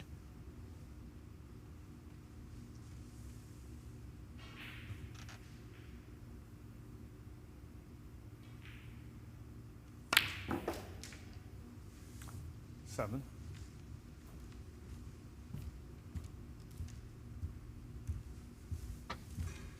Just landed short there, so he's on this brown, but he's going to need a great shot to get on the next red from here.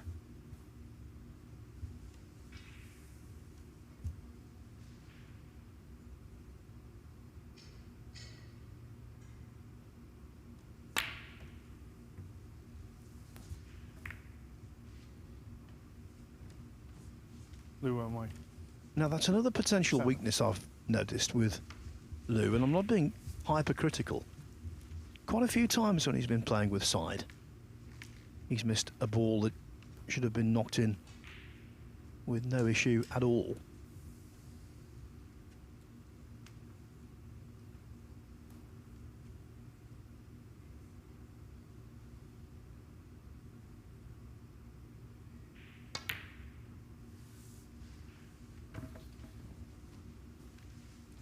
I think if Zach would have played for the brown there, I would have expected him to pot the red, but the more speed he put into it, the harder it was going to be.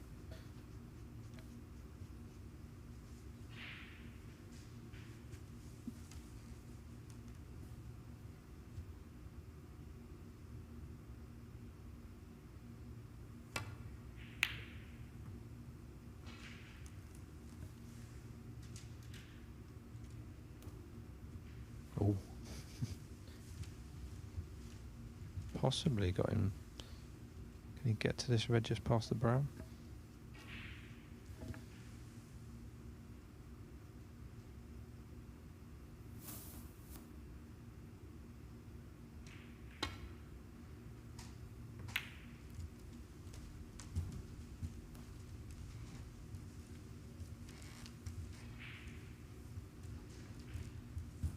Really disjointed affair, this one.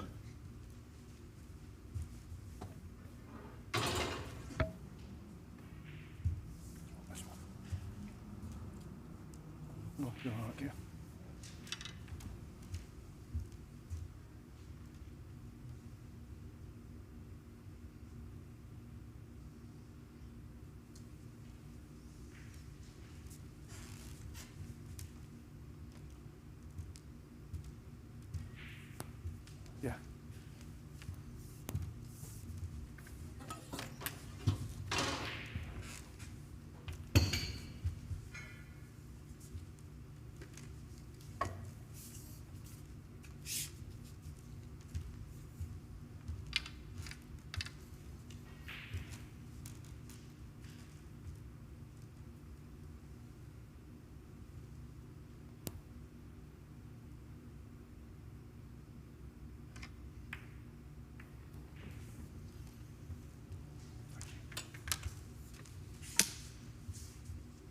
Well, did he try and get the cue ball behind the black? If he did, Lou did not succeed. What a strange frame, though. What a strange match in many respects. Lou has approached this as though he's playing in the final of the World Championship, even though for him, nothing rested on it at all. Yeah, it has the feeling of a deciding frame. It's very, feels very edgy and very cagey sort of frame. Yeah, you can understand it from one of the players because he's playing for a lot of money, i.e. Richardson. For Lou, it's a purely academic exercise.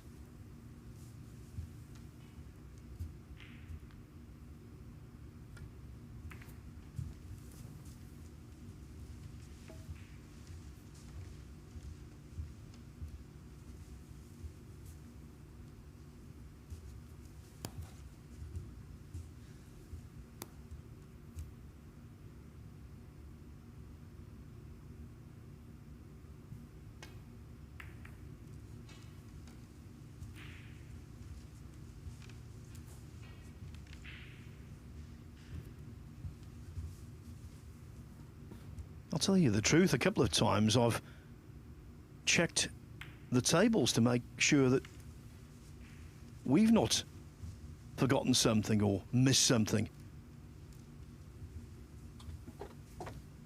But Lou, yeah, he's done enough to win the group, even before they broke off.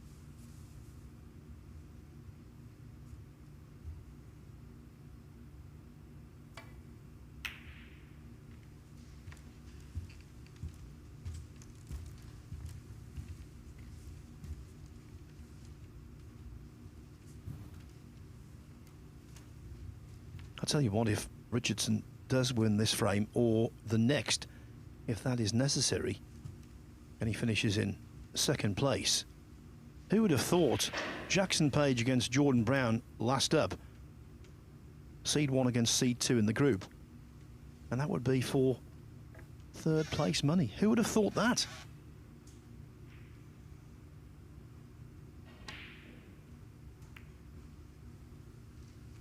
Yeah, it's definitely not what Jackson or Jordan would have been hoping for at the beginning of the day.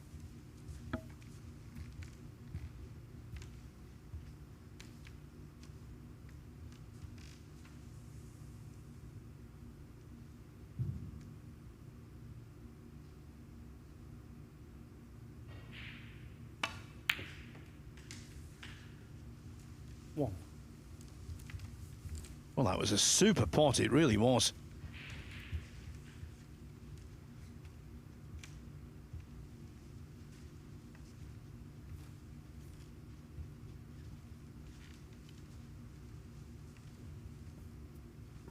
Of course, Richardson could still finish in second place if he draws this match, but then he would have to depend on a Page-Brown 2-all draw.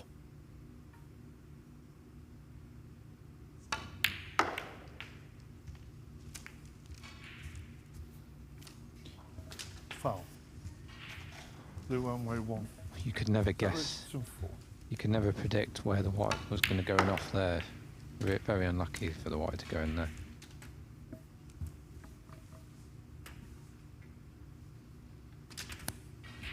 And let's not forget the very first frame, he was over the line essentially, and he potted a black off its spot, sending the cue ball directly into that right hand middle pocket, the one that Richardson is about to pot this red into.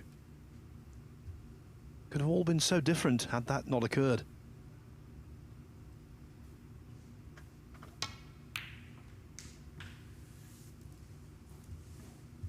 What? Well, I have have to say that was a shocker.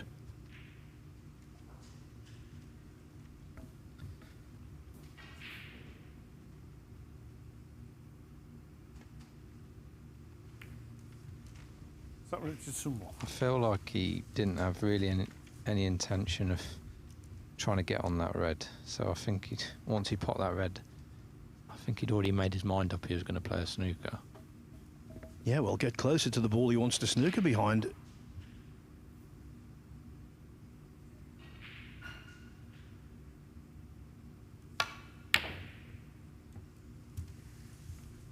He's knocked in some really good balls today, Zach Richardson, but I think we've seen enough to tell us that his default position when it comes to shot selections is to be conservative, cautious.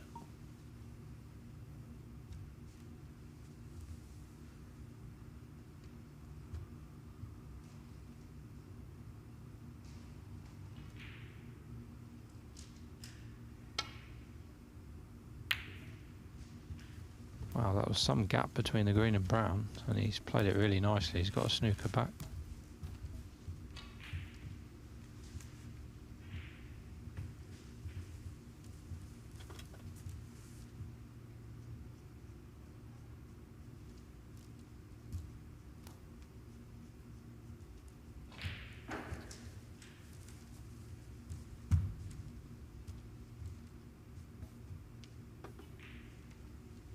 Second frame of O'Donnell and New on the other table. O'Donnell went off to a fast start, but Anu has got a really good chance to steal it and go 2-0 ahead. 30.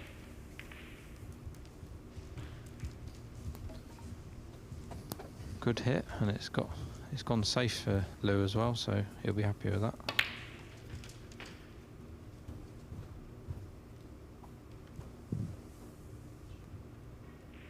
Seven.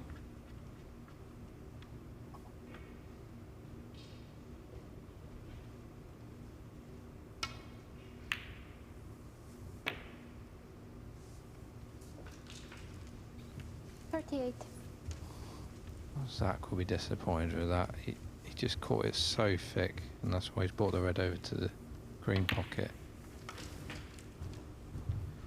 Normal circumstances, you'd expect this almost definitely to be the frame, but this has been nothing but a normal match so far.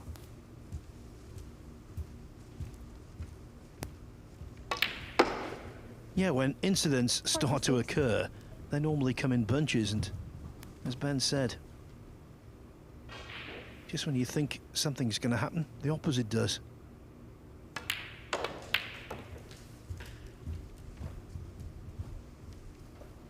So Lou arrives on the colours, 12 adrift. That means he needs yellow to pink.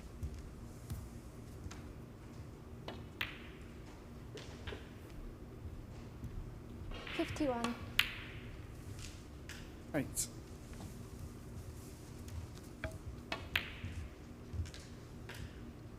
$64.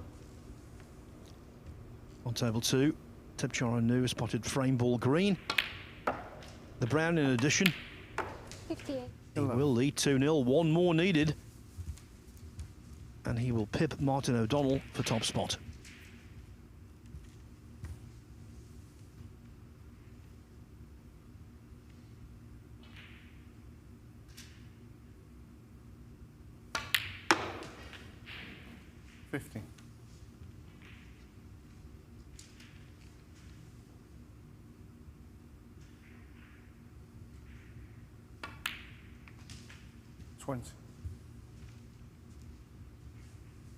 Can't see anything untoward with this. 20. Indeed not. And so Lou Wenway, yes, he's already topped the group. Of that there's no doubt.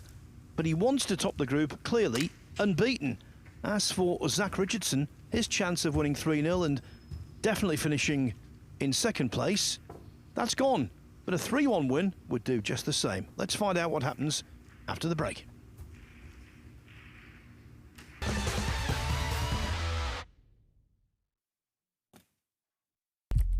What do you need to to become a champion. Vision, drive, discipline, finesse. But what about a world champion? Victor, conqueror, peerless. The history. Reyes is the champion of the world. It's the king of the 9-ball ring. The biggest prize. The crown jewel of 9-ball.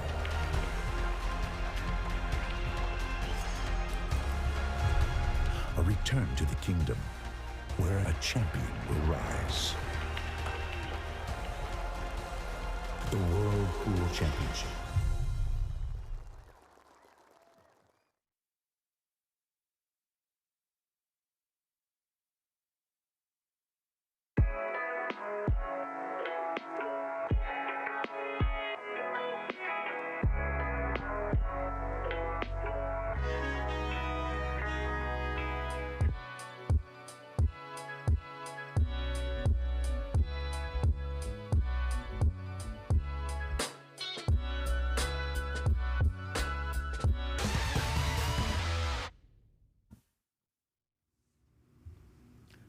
Top spot in Group 24 is determined. The man breaking off in frame 4 here, Lou Wenway, will be the table topper. What we don't know is who will occupy the minor placings, in what order. Well, Zach Richardson has to win this frame to guarantee second. And there's still one more match to come. Jackson Page against Jordan Brown.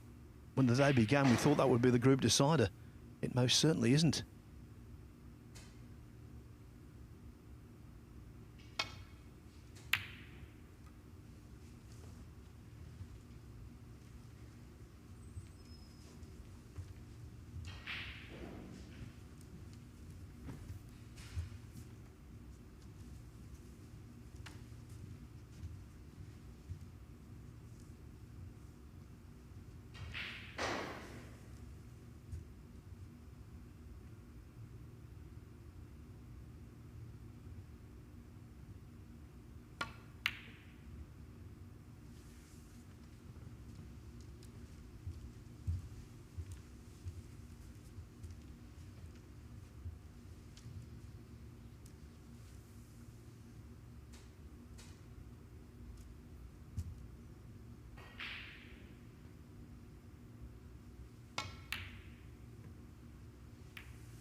On table 2, by the way, the worst that Tepchai Anu can do now, having taken a 2-0 lead over Martin O'Donnell.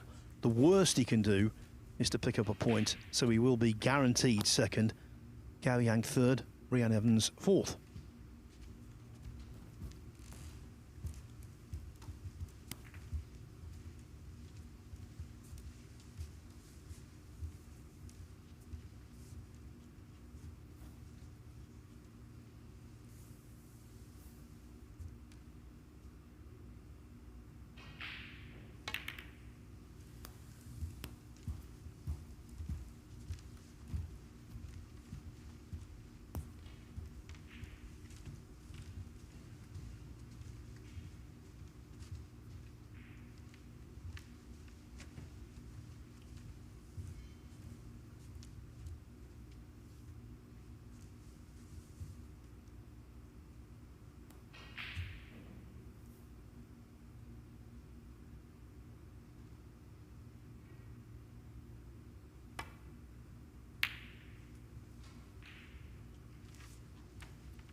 Good attempt there by Lou. Couldn't have got much closer to that red. The reason he went for it is, he got a good position on the black. And he could only leave that red that he was going for, so.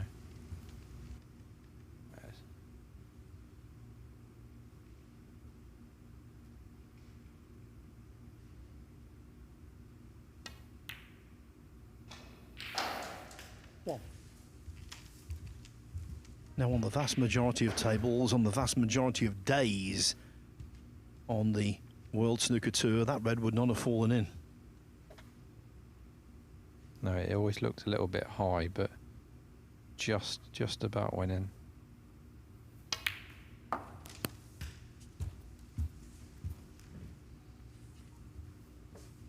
His reaction tells me he's just on this red. 8.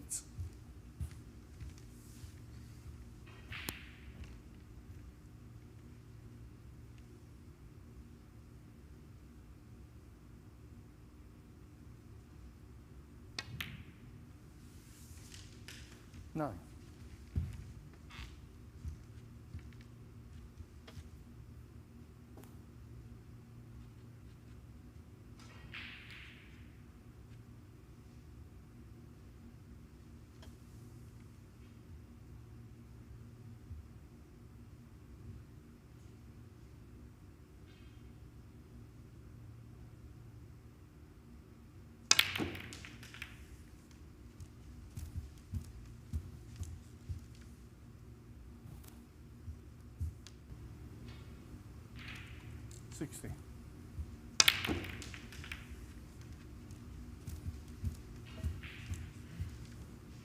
Well, firstly, not a clean pot. Secondly, not the best split. But he does have choices. Nothing particularly appetising, but he can continue the break.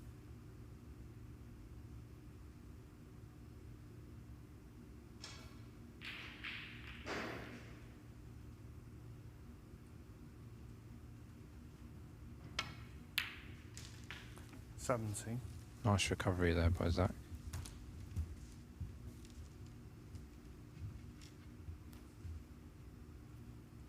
Ben, you're very good at recovery pots. I think that's one of your top assets, actually.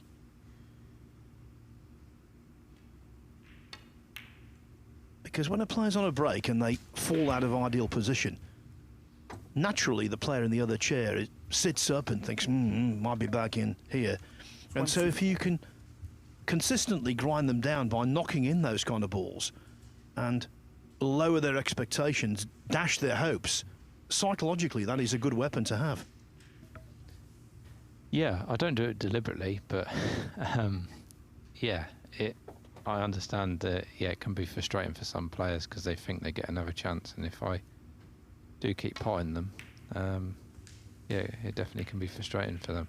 25. It's gone wrong for Zach there, though.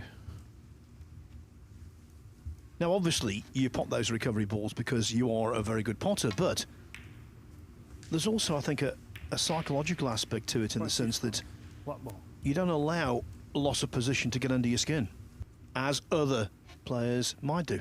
Obviously, it affects you. You don't want to drop out of position, but you can cope with it better than most. Yeah, because you know you still got a pot to go at, so you know you still just play from the position you're in. Back, yeah. I think like when Zach was on this black, after he popped that difficult red along the cushion, I think a lot of the top players would have gone into the pack and opened the reds, and he'd have guaranteed to be on the red, but he just made sure the black. So I think he really should have gone into the pack, and then the match, you know, would have been over. But makes the pot a little bit harder, but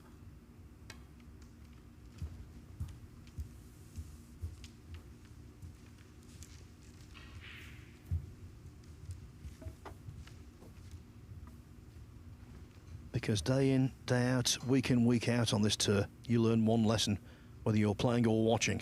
You can't win with bits and pieces. You have to score, you have to be attacking.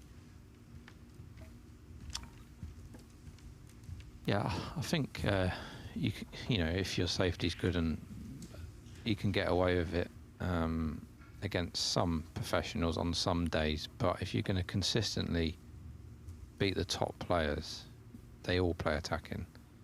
So you need to score and be attacking, because that's what all the top players do, really.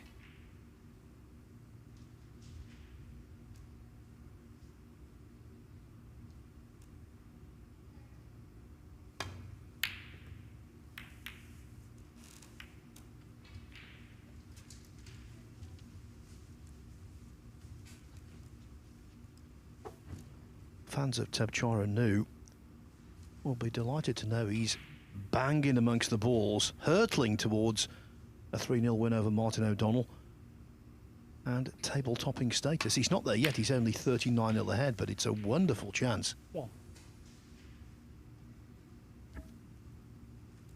Yeah, I don't think there's a professional player that doesn't like watching Tebchira play.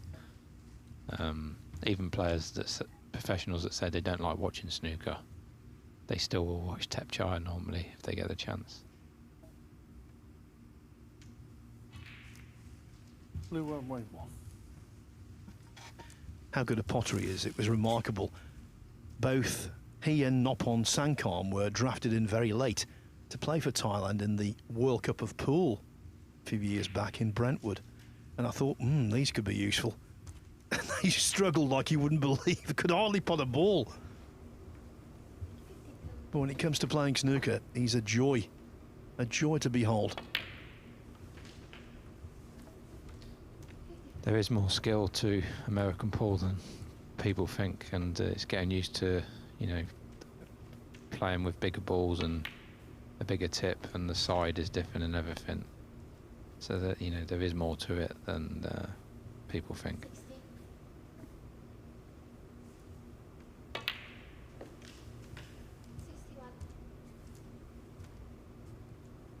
So the break 61. The pink is frame, match and group ball. In it goes. Martin O'Donnell, because of his initials, known as the Minister of Defence. Well, he's been caught out by a wizard of attack.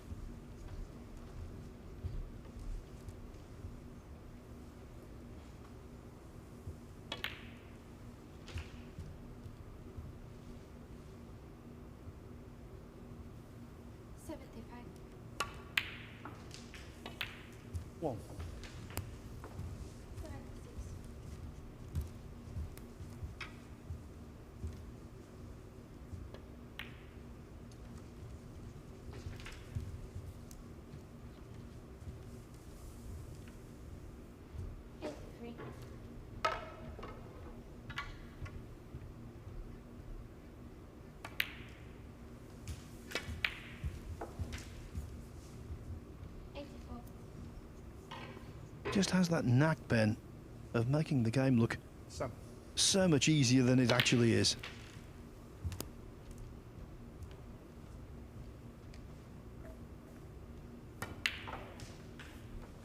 Eight.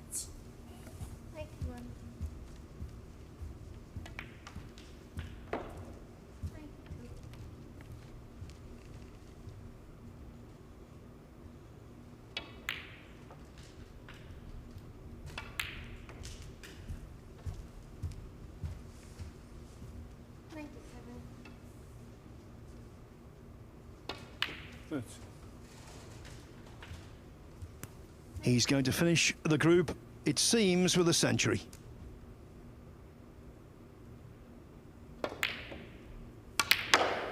Oh, that's a shame unless he can fluke it in. No. Nevertheless, what a performance from Tebchira Nu. Before that, he'd made breaks of 74, 76 to dominate the first two frames, and he most certainly did the third.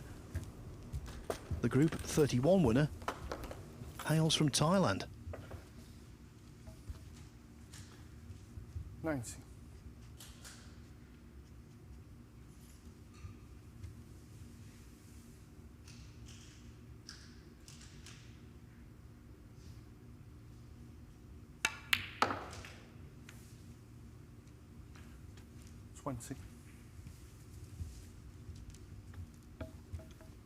Just overscrewed that, but he's still pretty nice on this blue into the corner pocket.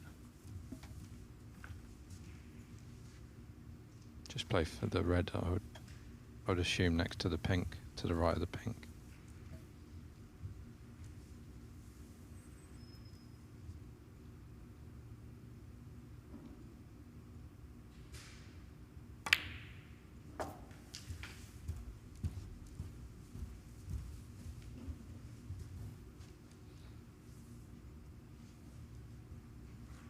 25.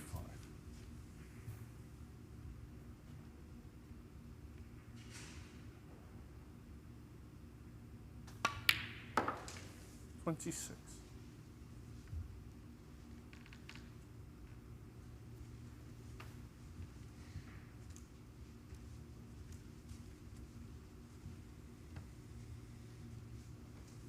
So if he pots this pink, it'll be 15 in front, Lou, and then he'll only need these 4 reds in the open. He won't need to worry about this. Worry about the red on the side cushion.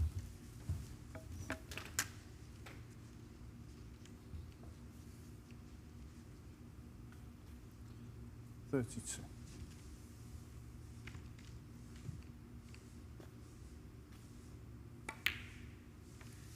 $33.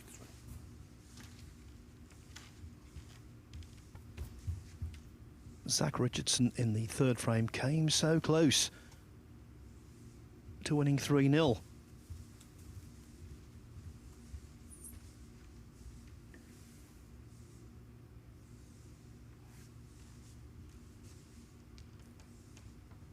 But it's looking increasingly likely he's going to be denied the win. And therefore he would have to sweat the last match between Page and Brown, hoping for a draw to remain in second place.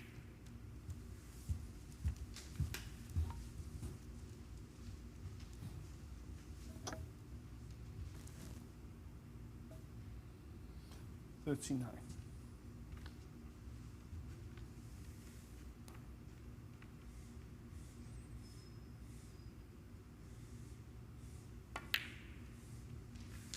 $40. Yeah, that red only went in. It only just went, so he had to pot that on into the side of the pocket. So can't see a problem now. Just these 2 reds with 2 pinks after this, and that'll see him get a draw in this match. 46.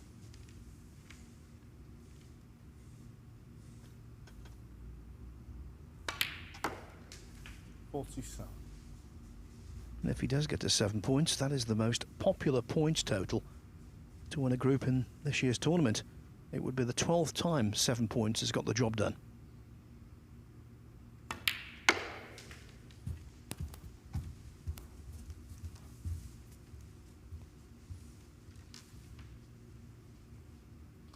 $53.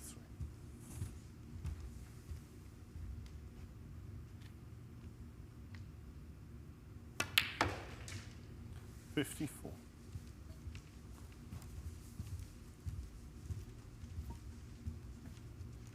Already a snooker is needed.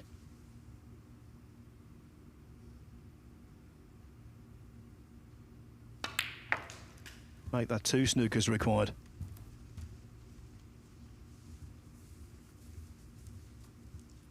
$59.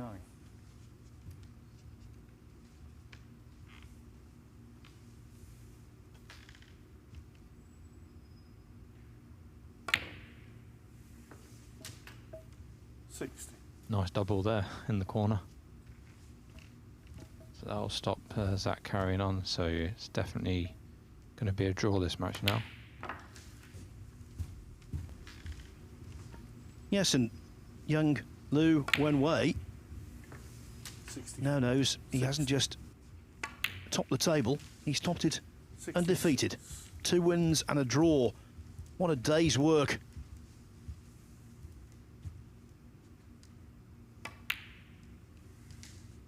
$69. Been quite a lengthy match, this. I think the smart money would suggest our last match of the day, Jackson Page against Jordan Brown, would be significantly quicker.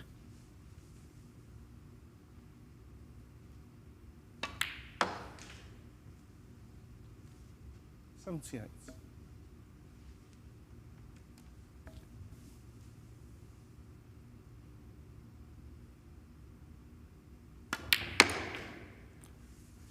What a nice way to round things off. Breaks of 66, 134 and 57 in beating Jackson Page 3-1 earlier in this session.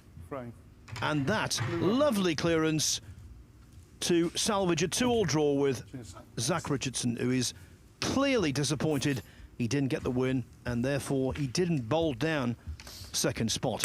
Just one more match to go today in around 5 minutes' time. On the other side of the break, it will be Jackson Page against Jordan Brown.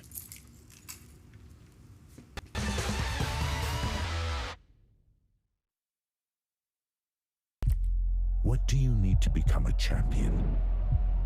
Vision, drive, discipline, finesse.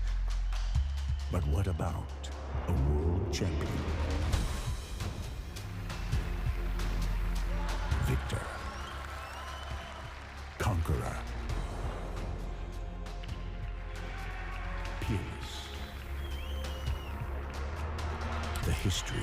Reyes is the champion of the world. It's the king of the 9-ball ring. The biggest prize.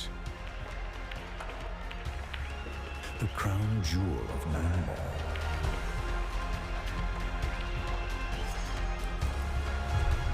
A return to the kingdom where a champion will rise. The World Pool Championship.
Arena looks just spectacular, and I cannot wait for you all to see it.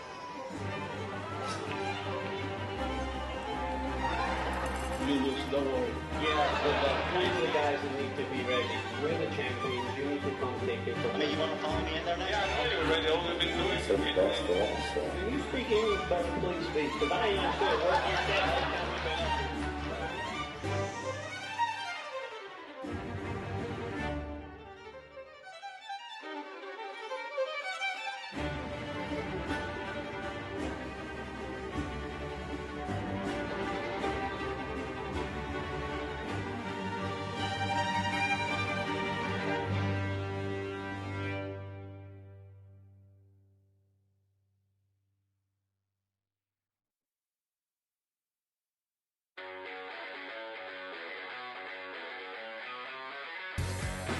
We are guaranteed 4 phenomenal days of action right here in Florida. Drama is certainly guaranteed in front of a hugely raucous crowd. The American fans really get into the spirit.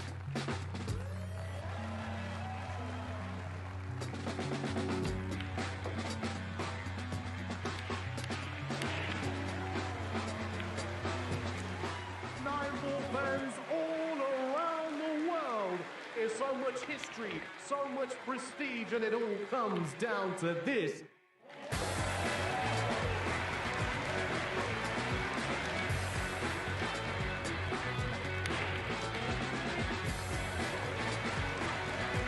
So much action lies ahead at the Caribe Royale in Orlando, Florida.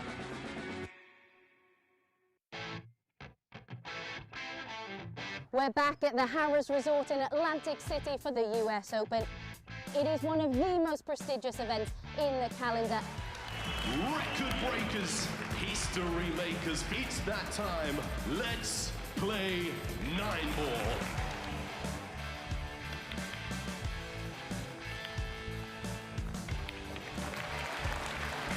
Nine-ball pools on the growth. And the governor gets on the board. Next year's prize money in the US Open is going to be $500,000.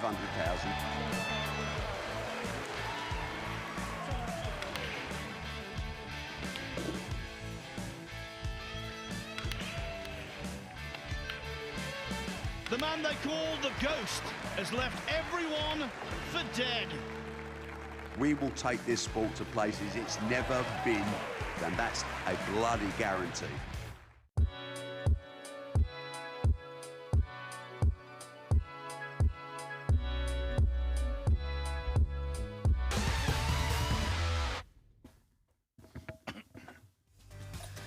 So, the last match of the day, and of course when the day began I think a lot of people naturally assumed this would be the group decider, but actually the group's been decided a long time ago. Wenway, even before that last match, had won the group. I'm not sure he was aware of that, hence he really dug in, got the draw, 7 points, clearly can't be caught.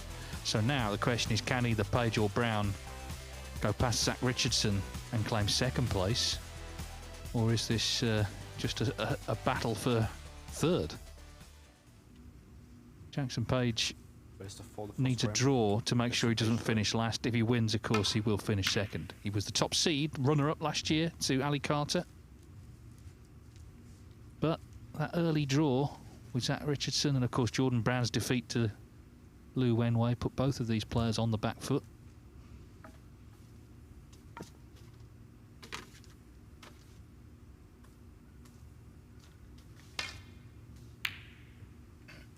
Hasn't it been a strange day on Table 1 for so many different reasons? Scores that you wouldn't predict. The fact that these two, as Dave said, are playing for minor placings. We saw Zach Richardson pot 2 reds in a row. Well, that's the third time I've seen that now. I think you mentioned Ding, the Welsh Open, and Jack Lazowski did it in Milton Keynes in one of those lockdown tournaments. I mean, everyone had lost their mind then anyway, but yeah. Well, full marks to Rob Spencer, the referee, for clocking it. Yeah, during those lockdown tournaments when there was no one there, and obviously everyone, although they tried to hide it, was very concerned about the general situation of the world. I most certainly was. It took a lot to make me laugh, but when they introduced that applause button and someone pressed it after a bog standard safety, I did find that very amusing.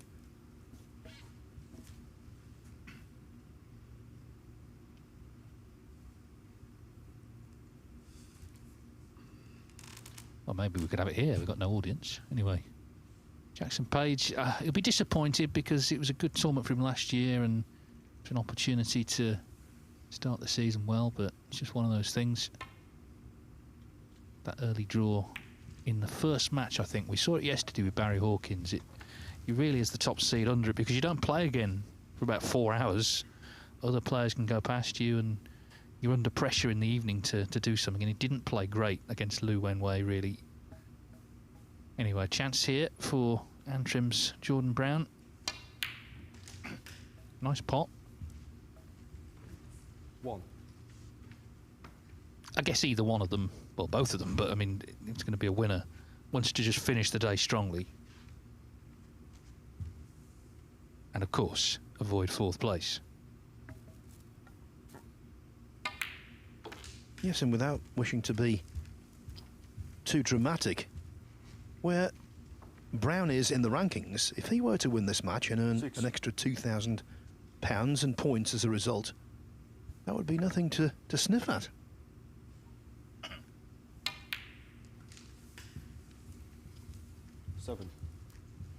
Well, Jordan is, very professional in his general attitude, so he's going to really dig in here, I think.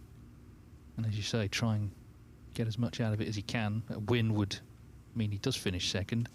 On the projected and end of season rankings, he's 61st, so he's inside the 64, but only just. Top 64 stay on after the World Championship.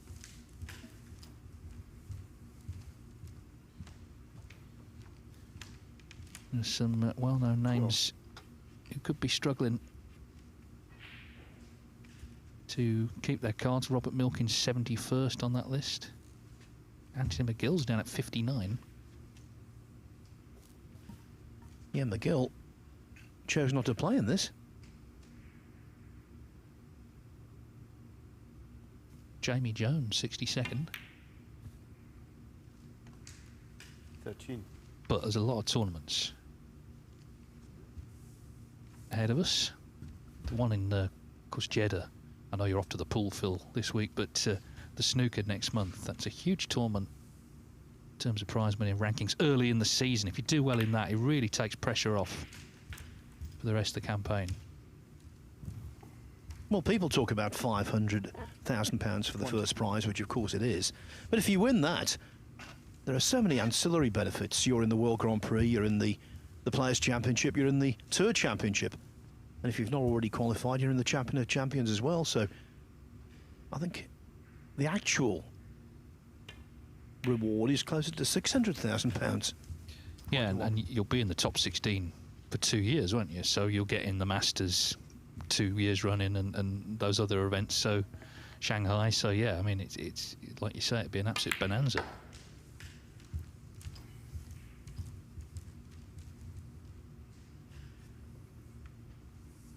It could be as dramatic as last year, the Saudi Masters. But it won't be any more dramatic, surely, because that was one of the great finals, and certainly one of the great clearances from Judd Trump. Well, I'm going to ask him when we get there how many times he's watched that back since. And let's see if he gives an honest answer.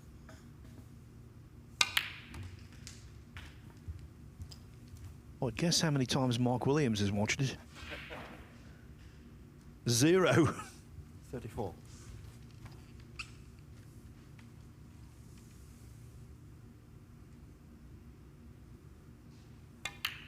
Well, 3-ball plan, and it brings a couple more reds into play. 35. As I say, if he could just end on a high here, win this match by playing well, then it's some sort of satisfaction. 35.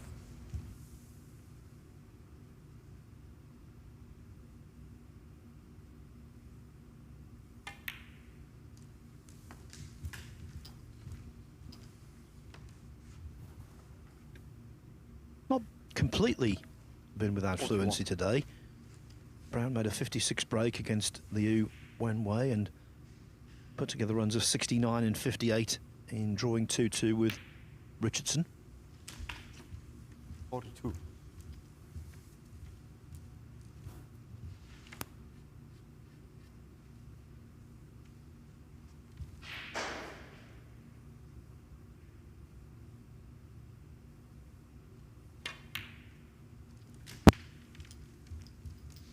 By the way, if you can hear balls crashing into pockets,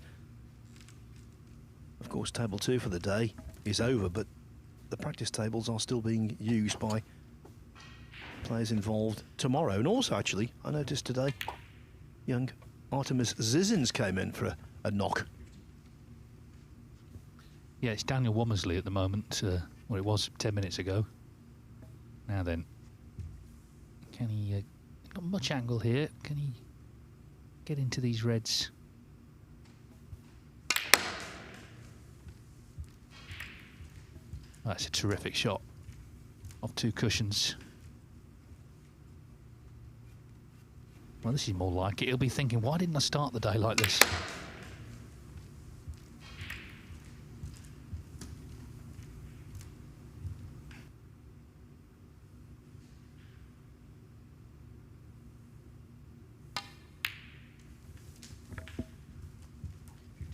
Well, I can tell you exactly how he started the day because I commentated on the match. It was not good at all. He was hitting safeties very poorly. Some thick, some thin. Took a while to settle down. Oh, and he's undercooked that.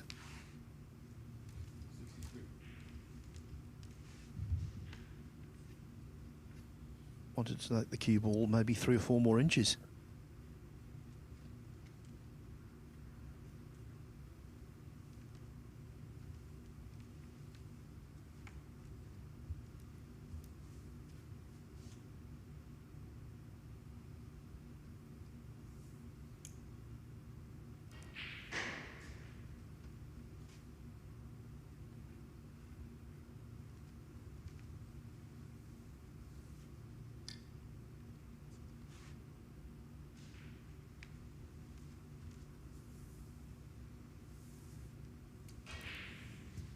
It's one of those where you've got to just accept the break's over. 63 to the good, 75 on, so hasn't quite secured the frame. Pushing the red safe here though.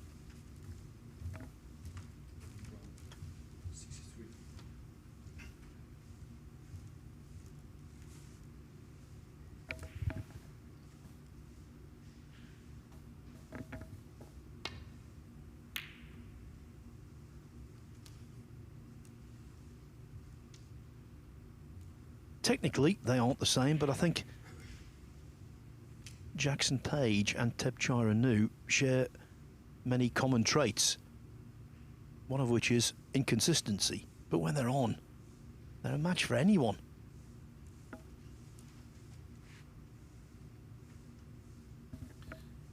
I guess the difference is Jackson has time on his side. He's only 23. Tepchire, he doesn't look it, he's actually 40. Looks about 10 years younger.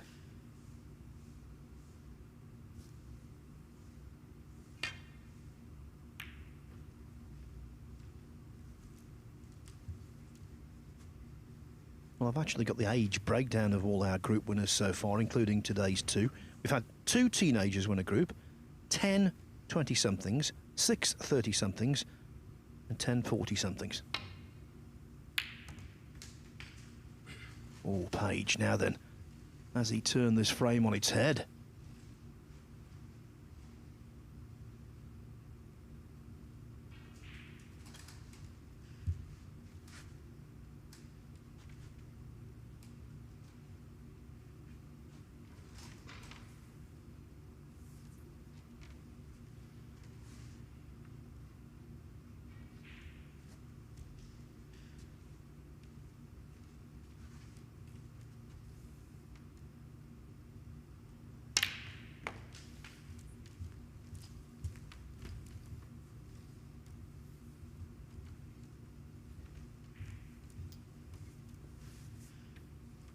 When you're a snooker player and you get praised to the hilt by a certain Mark Williams, you must be very good indeed. And the upside of Page, I think, could be immense.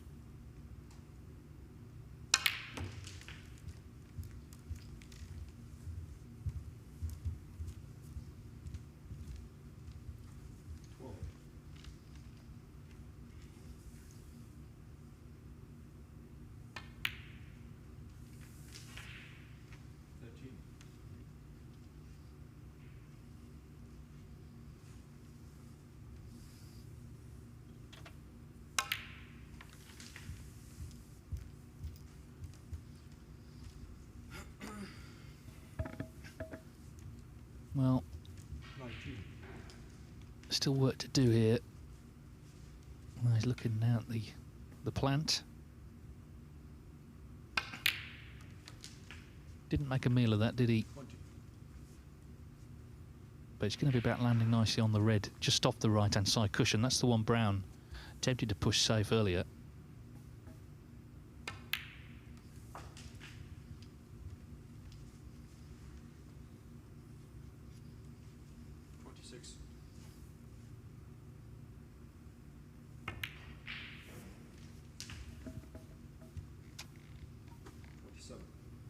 Countless frames are effectively decided by how a player does on an awkward last red. First, though, Page has to pop the pink. He forgot about it, and as a result, he's 36 behind with 35 on. He needs a snooker. What a lapse.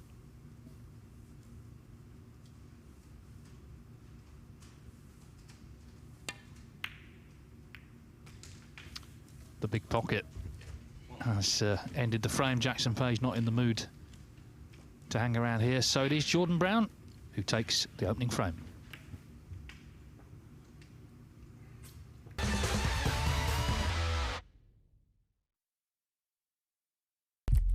What do you need to become a champion? Vision, drive, discipline, finesse. But what about a world champion? Victor. conqueror. Peerless. The history. Reyes is the champion of the world. It's the king of the 9-ball ring. The biggest prize. The crown jewel of 9-ball.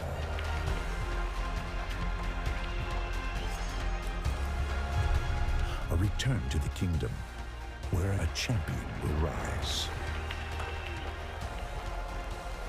The World Pool Championship.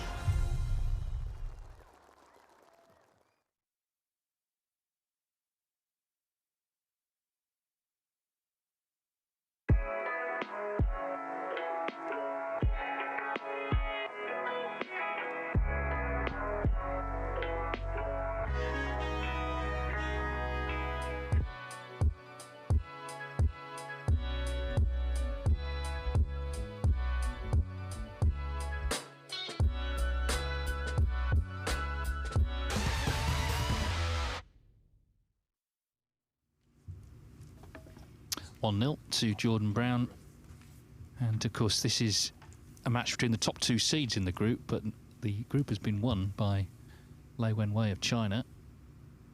If this match ends in a draw, Jordan Brown is going to be in last position, but if he wins it, he'll be up in second, so it's a big match. Same for Jackson Page. If he draws, he'll finish third. If he wins, he'll be second. Zach Richardson obviously in second place at the moment, hoping that things work out for him. Jackson Page lining up along red. Very confident on those. We've seen that today. It just hasn't quite been a day of breaks for him, though.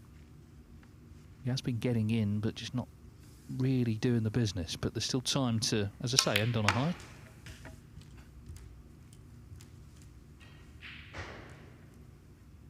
I must correct one thing you said, though, Phil, in the last match, because I just can't let it go. You said that there was one occasion in Bournemouth where Grandad from Owning Fools and Horses visited. It was Uncle Albert. You know, in between frames, I was thinking, he's going to come in this commentary box and say it was Uncle Albert, yeah. Buster Merrifield. Buster Merrifield. Couldn't remember the guy's name, but big grey beard, wasn't it? And I tell you what, he enjoyed himself. Enjoyed the hospitality. Well, of course, that was the story that I was scuppered on, because while I was telling that tale about him, Buster Merrifield, and as you say, getting it incorrect in the end anyway, that was when Zach Richardson potted the 2 reds on the trot. That's why I didn't notice initially. Oh, wow. Well, there's always a gap and all that, but how on earth has he found it? That sums up his day, doesn't it? How has he found this gap? Oh, that's amazing. I mean, if you tried to do that, you know, you'd be there all day. Still has a shot at this one. Yeah, nicely done.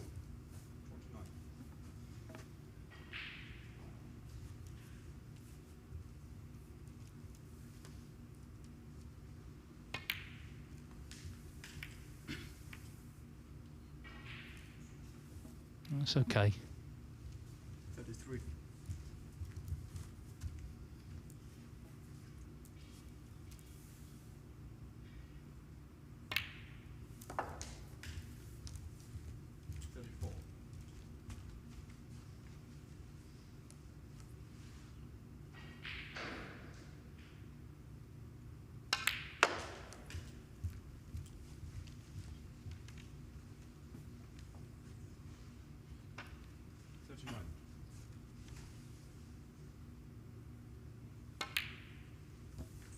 Those 2 maximums he made in the same match in the World Qualifying netted him £147,000, of course.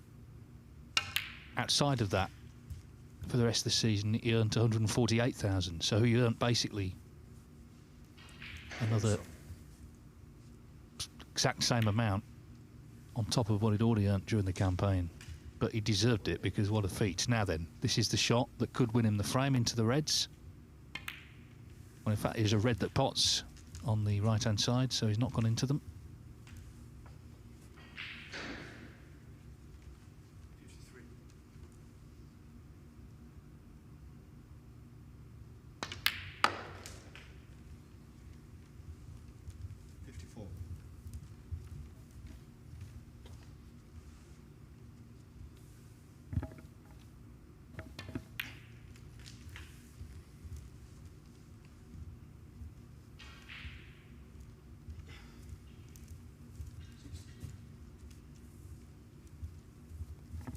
checking the scores because red and the black be 68 in front, 67 on. So it kind of made sense actually not going into the reds off the blue. He could win the frame without the risk of it going wrong playing that cannon, which sometimes you don't land on one. You can play it now, of course, but the black is frame ball. This has been a very swift kill, hasn't it? Started 68. with the long red, kept it going nicely.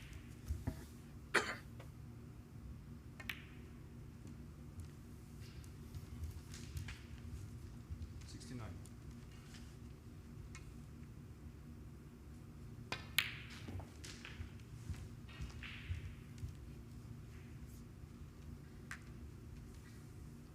$76.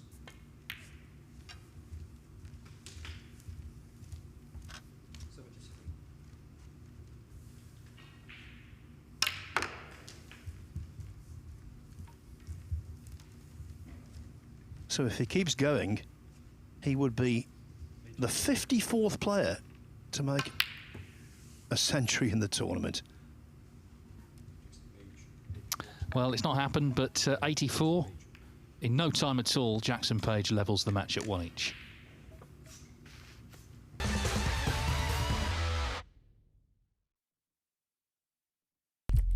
What do you need to become a champion? Vision, drive, discipline, finesse. But what about a world champion? Victor, conqueror, peerless. The history.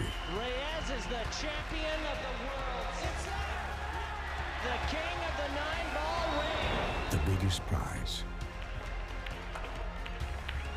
The crown jewel of 9-ball.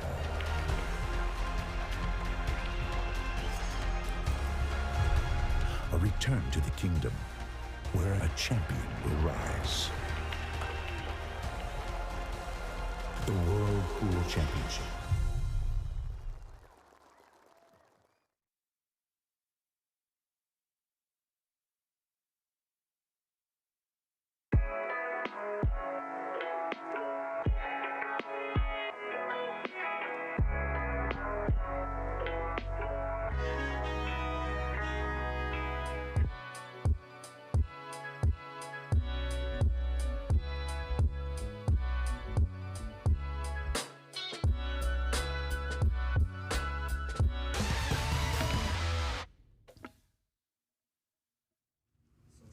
One all between Jordan Brown and Jackson Page. So if Page wins this frame, it means he can't finish last, and therefore he will go home with some recompense. Jordan Brown's reward either way is to join us in the commentary box tomorrow. He's looking forward to it. He's a bit of a stato, Jordan. He was asking me, I remember, about how you get the Crucible Almanac, and that tells you that he's into his stats.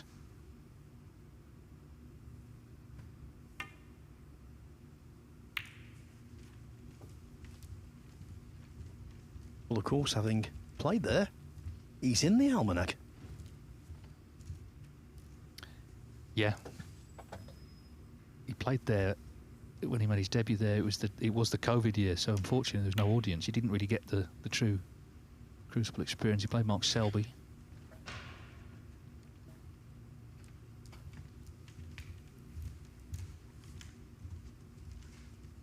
Of course, the Championship League, it was a slightly different format. It wasn't a ranking event, but that was the event that launched the lockdown era, wasn't it? It proved we could run an event safely and kept the players employed and everyone else employed, and of course gave snooker fans something to watch while stuck at home. Yeah, I commentated on the first frame back at 12 noon it was. And I think it's the most emotional I've ever been behind a microphone. I was just so happy to be doing it. And also, by the way, what a great conclusion it was to that event, because it might have all fizzled out. The last group was a genuine group. There was no knockout final, and it all came down to the final match. Luca Bracell against Ben Wollaston, our co-commentator today. And the standard was brilliant. I recall Ben, Mr. really testing red, and Brissell just ran through the frame to capture the title. Well, Jordan Brown was hoping to capture this frame, but not to be. Yeah, it was this format, wasn't it? But it wasn't a ranking tournament, so there's been 3 sort of versions of the Championship League. Brissell's won 2 of them.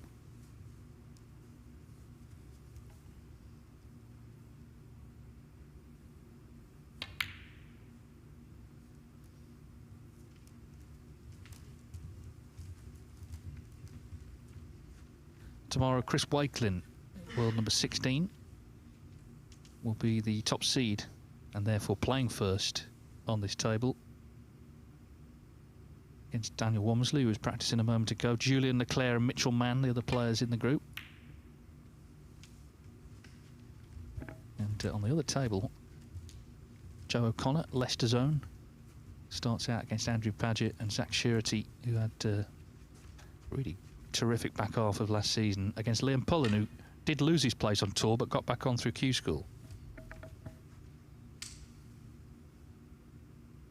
Looking at this 3-baller. Not just looking at it, nailing it.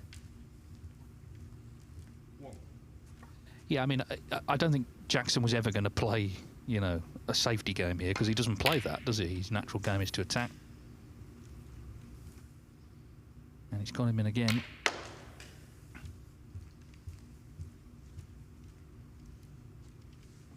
He was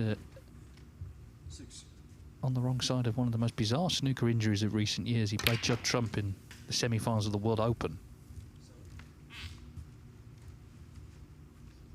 It was not last season, but last year. And he somehow, as he was getting his cue out of his case, cut his finger at the start of the match. So I had to have a plaster on, and it was all a bit discombobulating.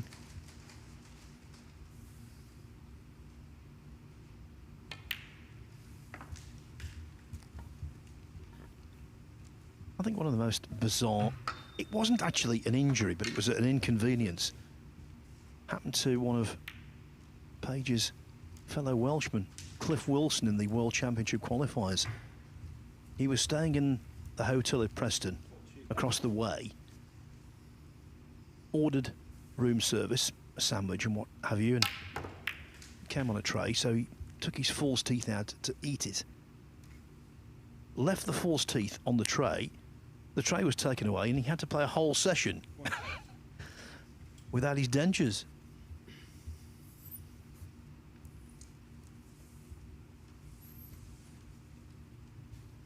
Did they get them back in the end, or not? I'm not sure. I'm not sure.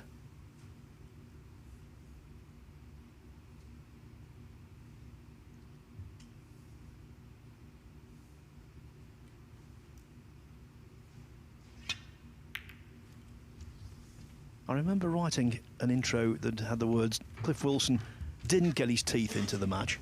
Can't remember whether he won or lost.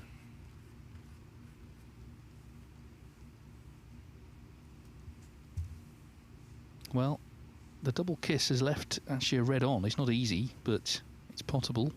Good cueing. No, not quite.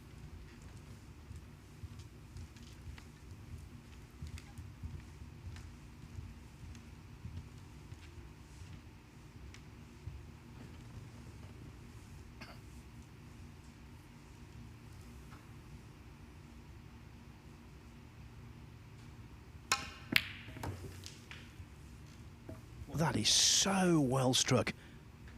The backspin on the cue ball generated brilliantly and so easily.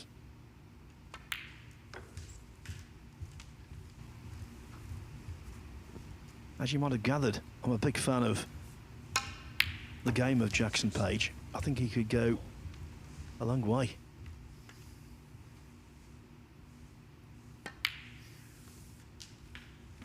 Well, he starts the season 36 in the world. I think it'd be a reasonable bet that he'll finish higher than that when the season's over.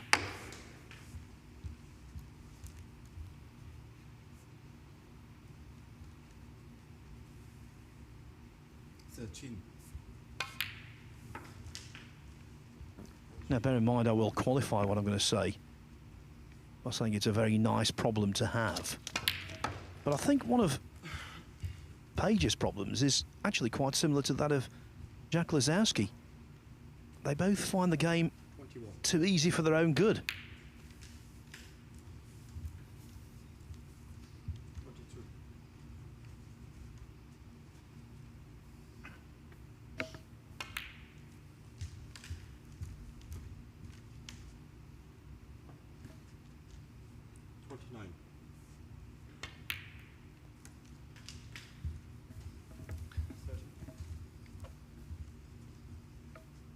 Well, these are concerning times for Jordan Brown, because if he loses this frame, he's going to finish in 4th position.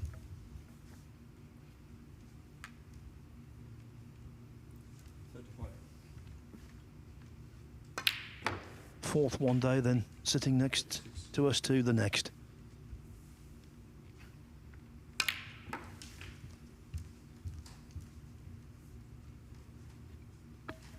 Well, 41. He's going to need Jackson Page to miss in the next few seconds. He's not in the mood for that, though. This is frame ball. And, of course, now Jackson Page, has the chance to win the match and finish in 2nd place, pushing Zach Richardson down to 3rd.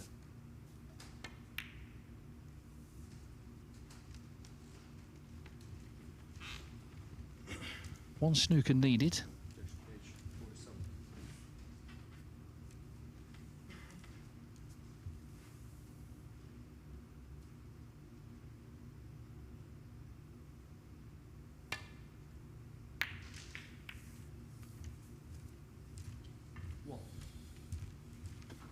Well, I say that, but if he pots the blue here, it'll be 1 to tie.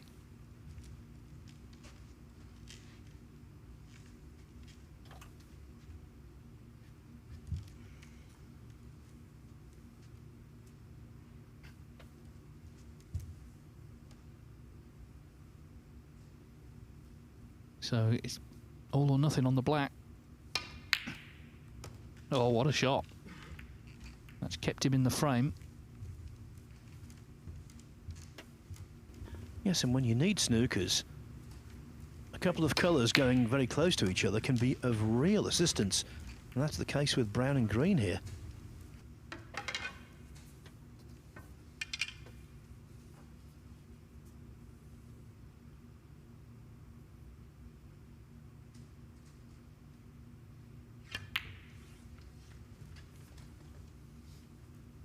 Kelly Barker informs me he did actually buy an almanac one year, Crucible Almanac, that Chris Downer produces, so that is proof he's a stato.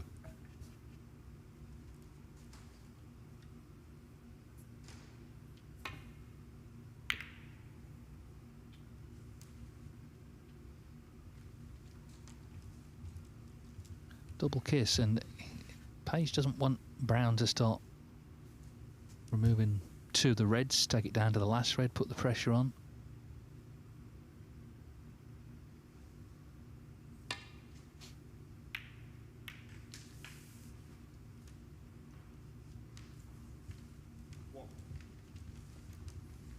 He can take the pink, he still wants snooker to win.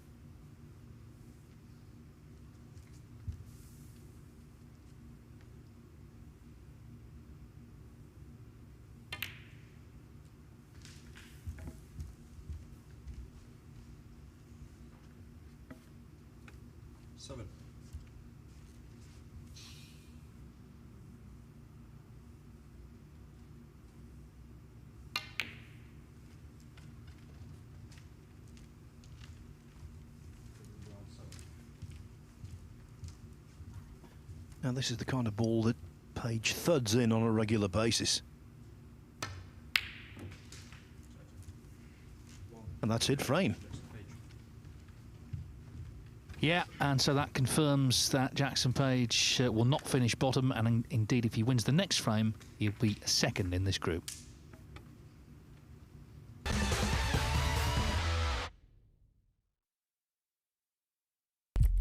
What do you need to become a champion? Vision, drive, discipline, finesse. But what about a world champion. Victor. Conqueror. Peerless. The history. Reyes is the champion of the world. It's the king of the 9-ball ring. The biggest prize. The crown jewel of 9-ball.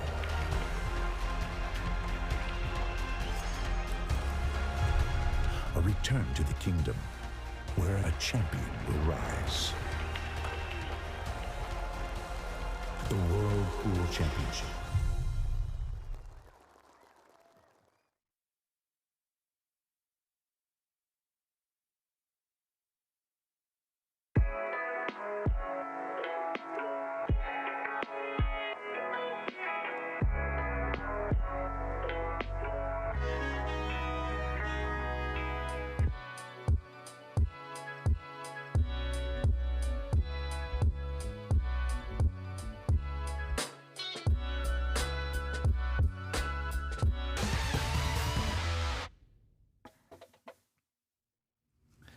So last frame of the day, Jordan Brown will be aware that he is going to finish in 4th position now because he trails 2-1. Of course, he started the day in the worst possible way, lost 3-0 to Lou Wenway, our group winner. Drew 2-2 is at Richardson. Jackson Page has also got a draw and a defeat, but in his defeat, he won a frame. That's why if this finishes 2-2, he'll finish ahead of Jordan Brown. So, Dave, quite an achievement for Lou, who's been a professional for less than a month. I think he'll gain an awful lot from this, and, of course, from the experience he has in Phase 2. I think this event is invaluable for new players, actually. The fact that it's the first tournament, I know there's been qualifying, but it's the first full tournament. And the fact it's a level playing field. You know, there's 2 tables, both streamed, same setup around both. You're not on table 8 out the way. You're not having to go to a venue 3 months before the event to try and qualify. You know, you're treated as all the players are treated. You sit in the players' room, you have the same meal. It's a great leveler, and it's a great sort of welcome to the tour. And as you say, if you can get through, it could become quite lucrative. So, well done to him. And look forward to seeing how far he goes now. Remember, the next phase, it's 8 groups of 4, and the winner of each group goes into 2 final groups. The winners of those groups next Wednesday, so a week tomorrow, will play one last match, a final, best of 5 to decide it. Jackson Page played it last year, of course, lost to Ali Carter. Now he's playing for 2nd place here. Yeah, Lou Wenway will go into Group H to join Wu Yiza, Tom Ford and Matthew Stevens. Excitingly, Tebchara Nu, the winner of our group on table 2 today, Group 31. His next opposition will be Yuan Sejun, Stephen Maguire and Zhang Anda. That's a cracking group, Dave. Yeah, that'll be one to look forward to later in the week. Now Jackson Page trying to get in amongst them off 2 cushions. He's still on this red, even though the white's headed down towards bull.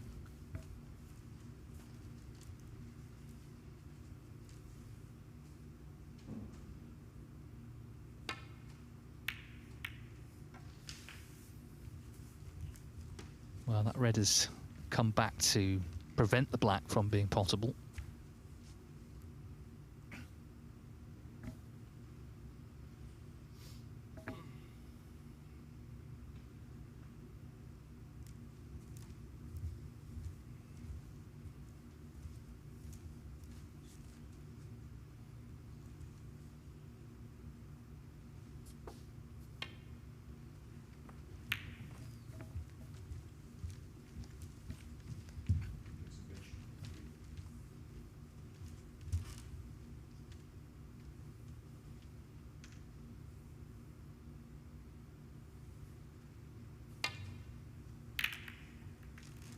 Well, that red has gone towards the corner.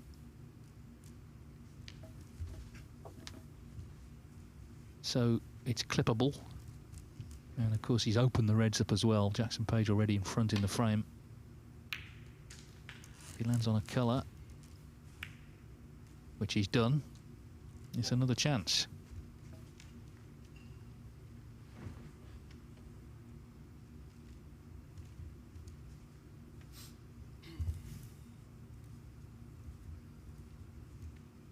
I think it's one of those things at the start of the day, obviously you want to win the group and you probably think, I don't really care whether I'm second or third, but when you actually play the match that decides it, that's different.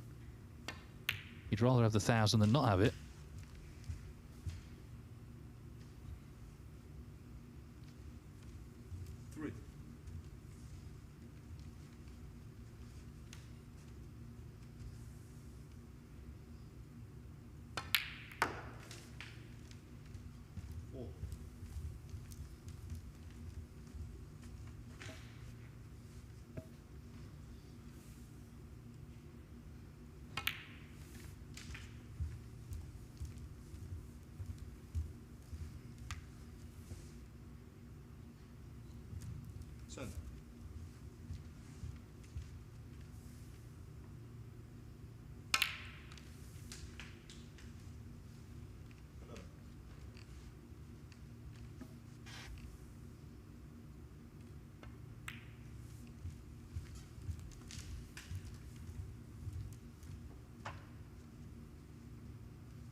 And who knows, these things are sometimes quite closely run affairs, so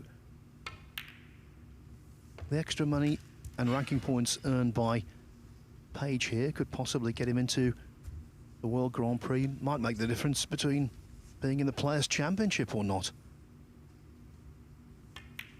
You never know just how tight it could all be. And so play to your best, maximise earnings, and then you'll have no regrets if you're on the wrong side of a cut-off point that's extraordinarily tight.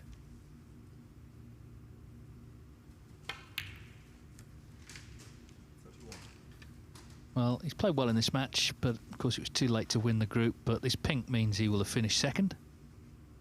And we'll take the £2,000 and ranking points, as Phil says, could be significant later in the season. And let's hope we see plenty of Jackson Page this season. He's a great talent, exciting player. And of course a young British player. A lot of young Chinese players, but a young British player who certainly has a chance to win tournaments. Is the red in? No, so that ends the day's entertainment, you suspect. Jordan Brown hasn't given it up yet. He only needs, well, in fact, he's called a foul on himself. That's why. He's called a foul on himself there. So, in fact, he can win the frame. Echoes of Jordan Brown earlier, who called a push shot on himself at a vital moment.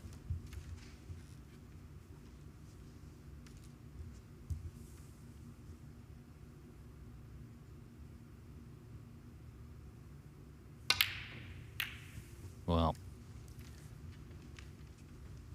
now he does need a couple of snookers, one to tie.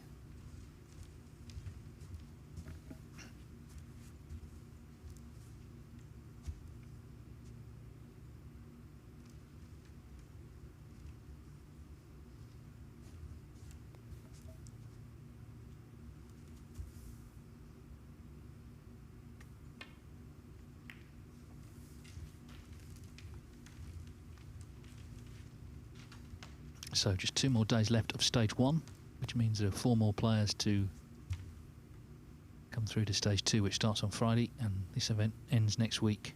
First ranking title of the season will be decided. This group was decided, though, a couple of hours ago when Wenway beat Jackson Page 3-1 to win his second match. He knew, well, I don't think he didn't know actually, but everyone else knew he couldn't be caught. That red surely brings the curtain down on the day's play.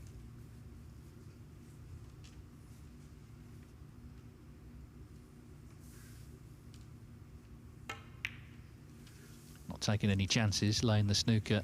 And there's the handshake. The top 2 seeds, but of course it wasn't a group decider because the group was won by China's Lu Wenway. But Jackson Page beats Jordan Brown 3-1 and thus finishes in 2nd position in the table. That's how it's finished. So Zach Richardson pushed down to 3rd. But congratulations to Lu Wenway, a new professional rookie pro from China, just 21, and he's come here and he's won 2, drawn the other one to be our group winner. And on the other table, Tepchara Nu had to beat Martin O'Donnell in the last match, and he did exactly that. He won 3-0. So Tepchara Nu, the mercurial Thai, will be coming back for stage 2. These are the matches we have to look forward to in the opening session tomorrow. Chris Wakelin, the world number 16, he's first up against Daniel Womersley. Julian Leclerc follows against Mitchell Mann. And on table 2, Joe O'Connor, another Leicester professional, against Andrew Paget, followed by Zach Surety against Liam Pullen. So we look forward to your company tomorrow, 12 o'clock local time, as ever, for more from the BetVictor Championship League. But from the whole team here in Leicester, it's good night.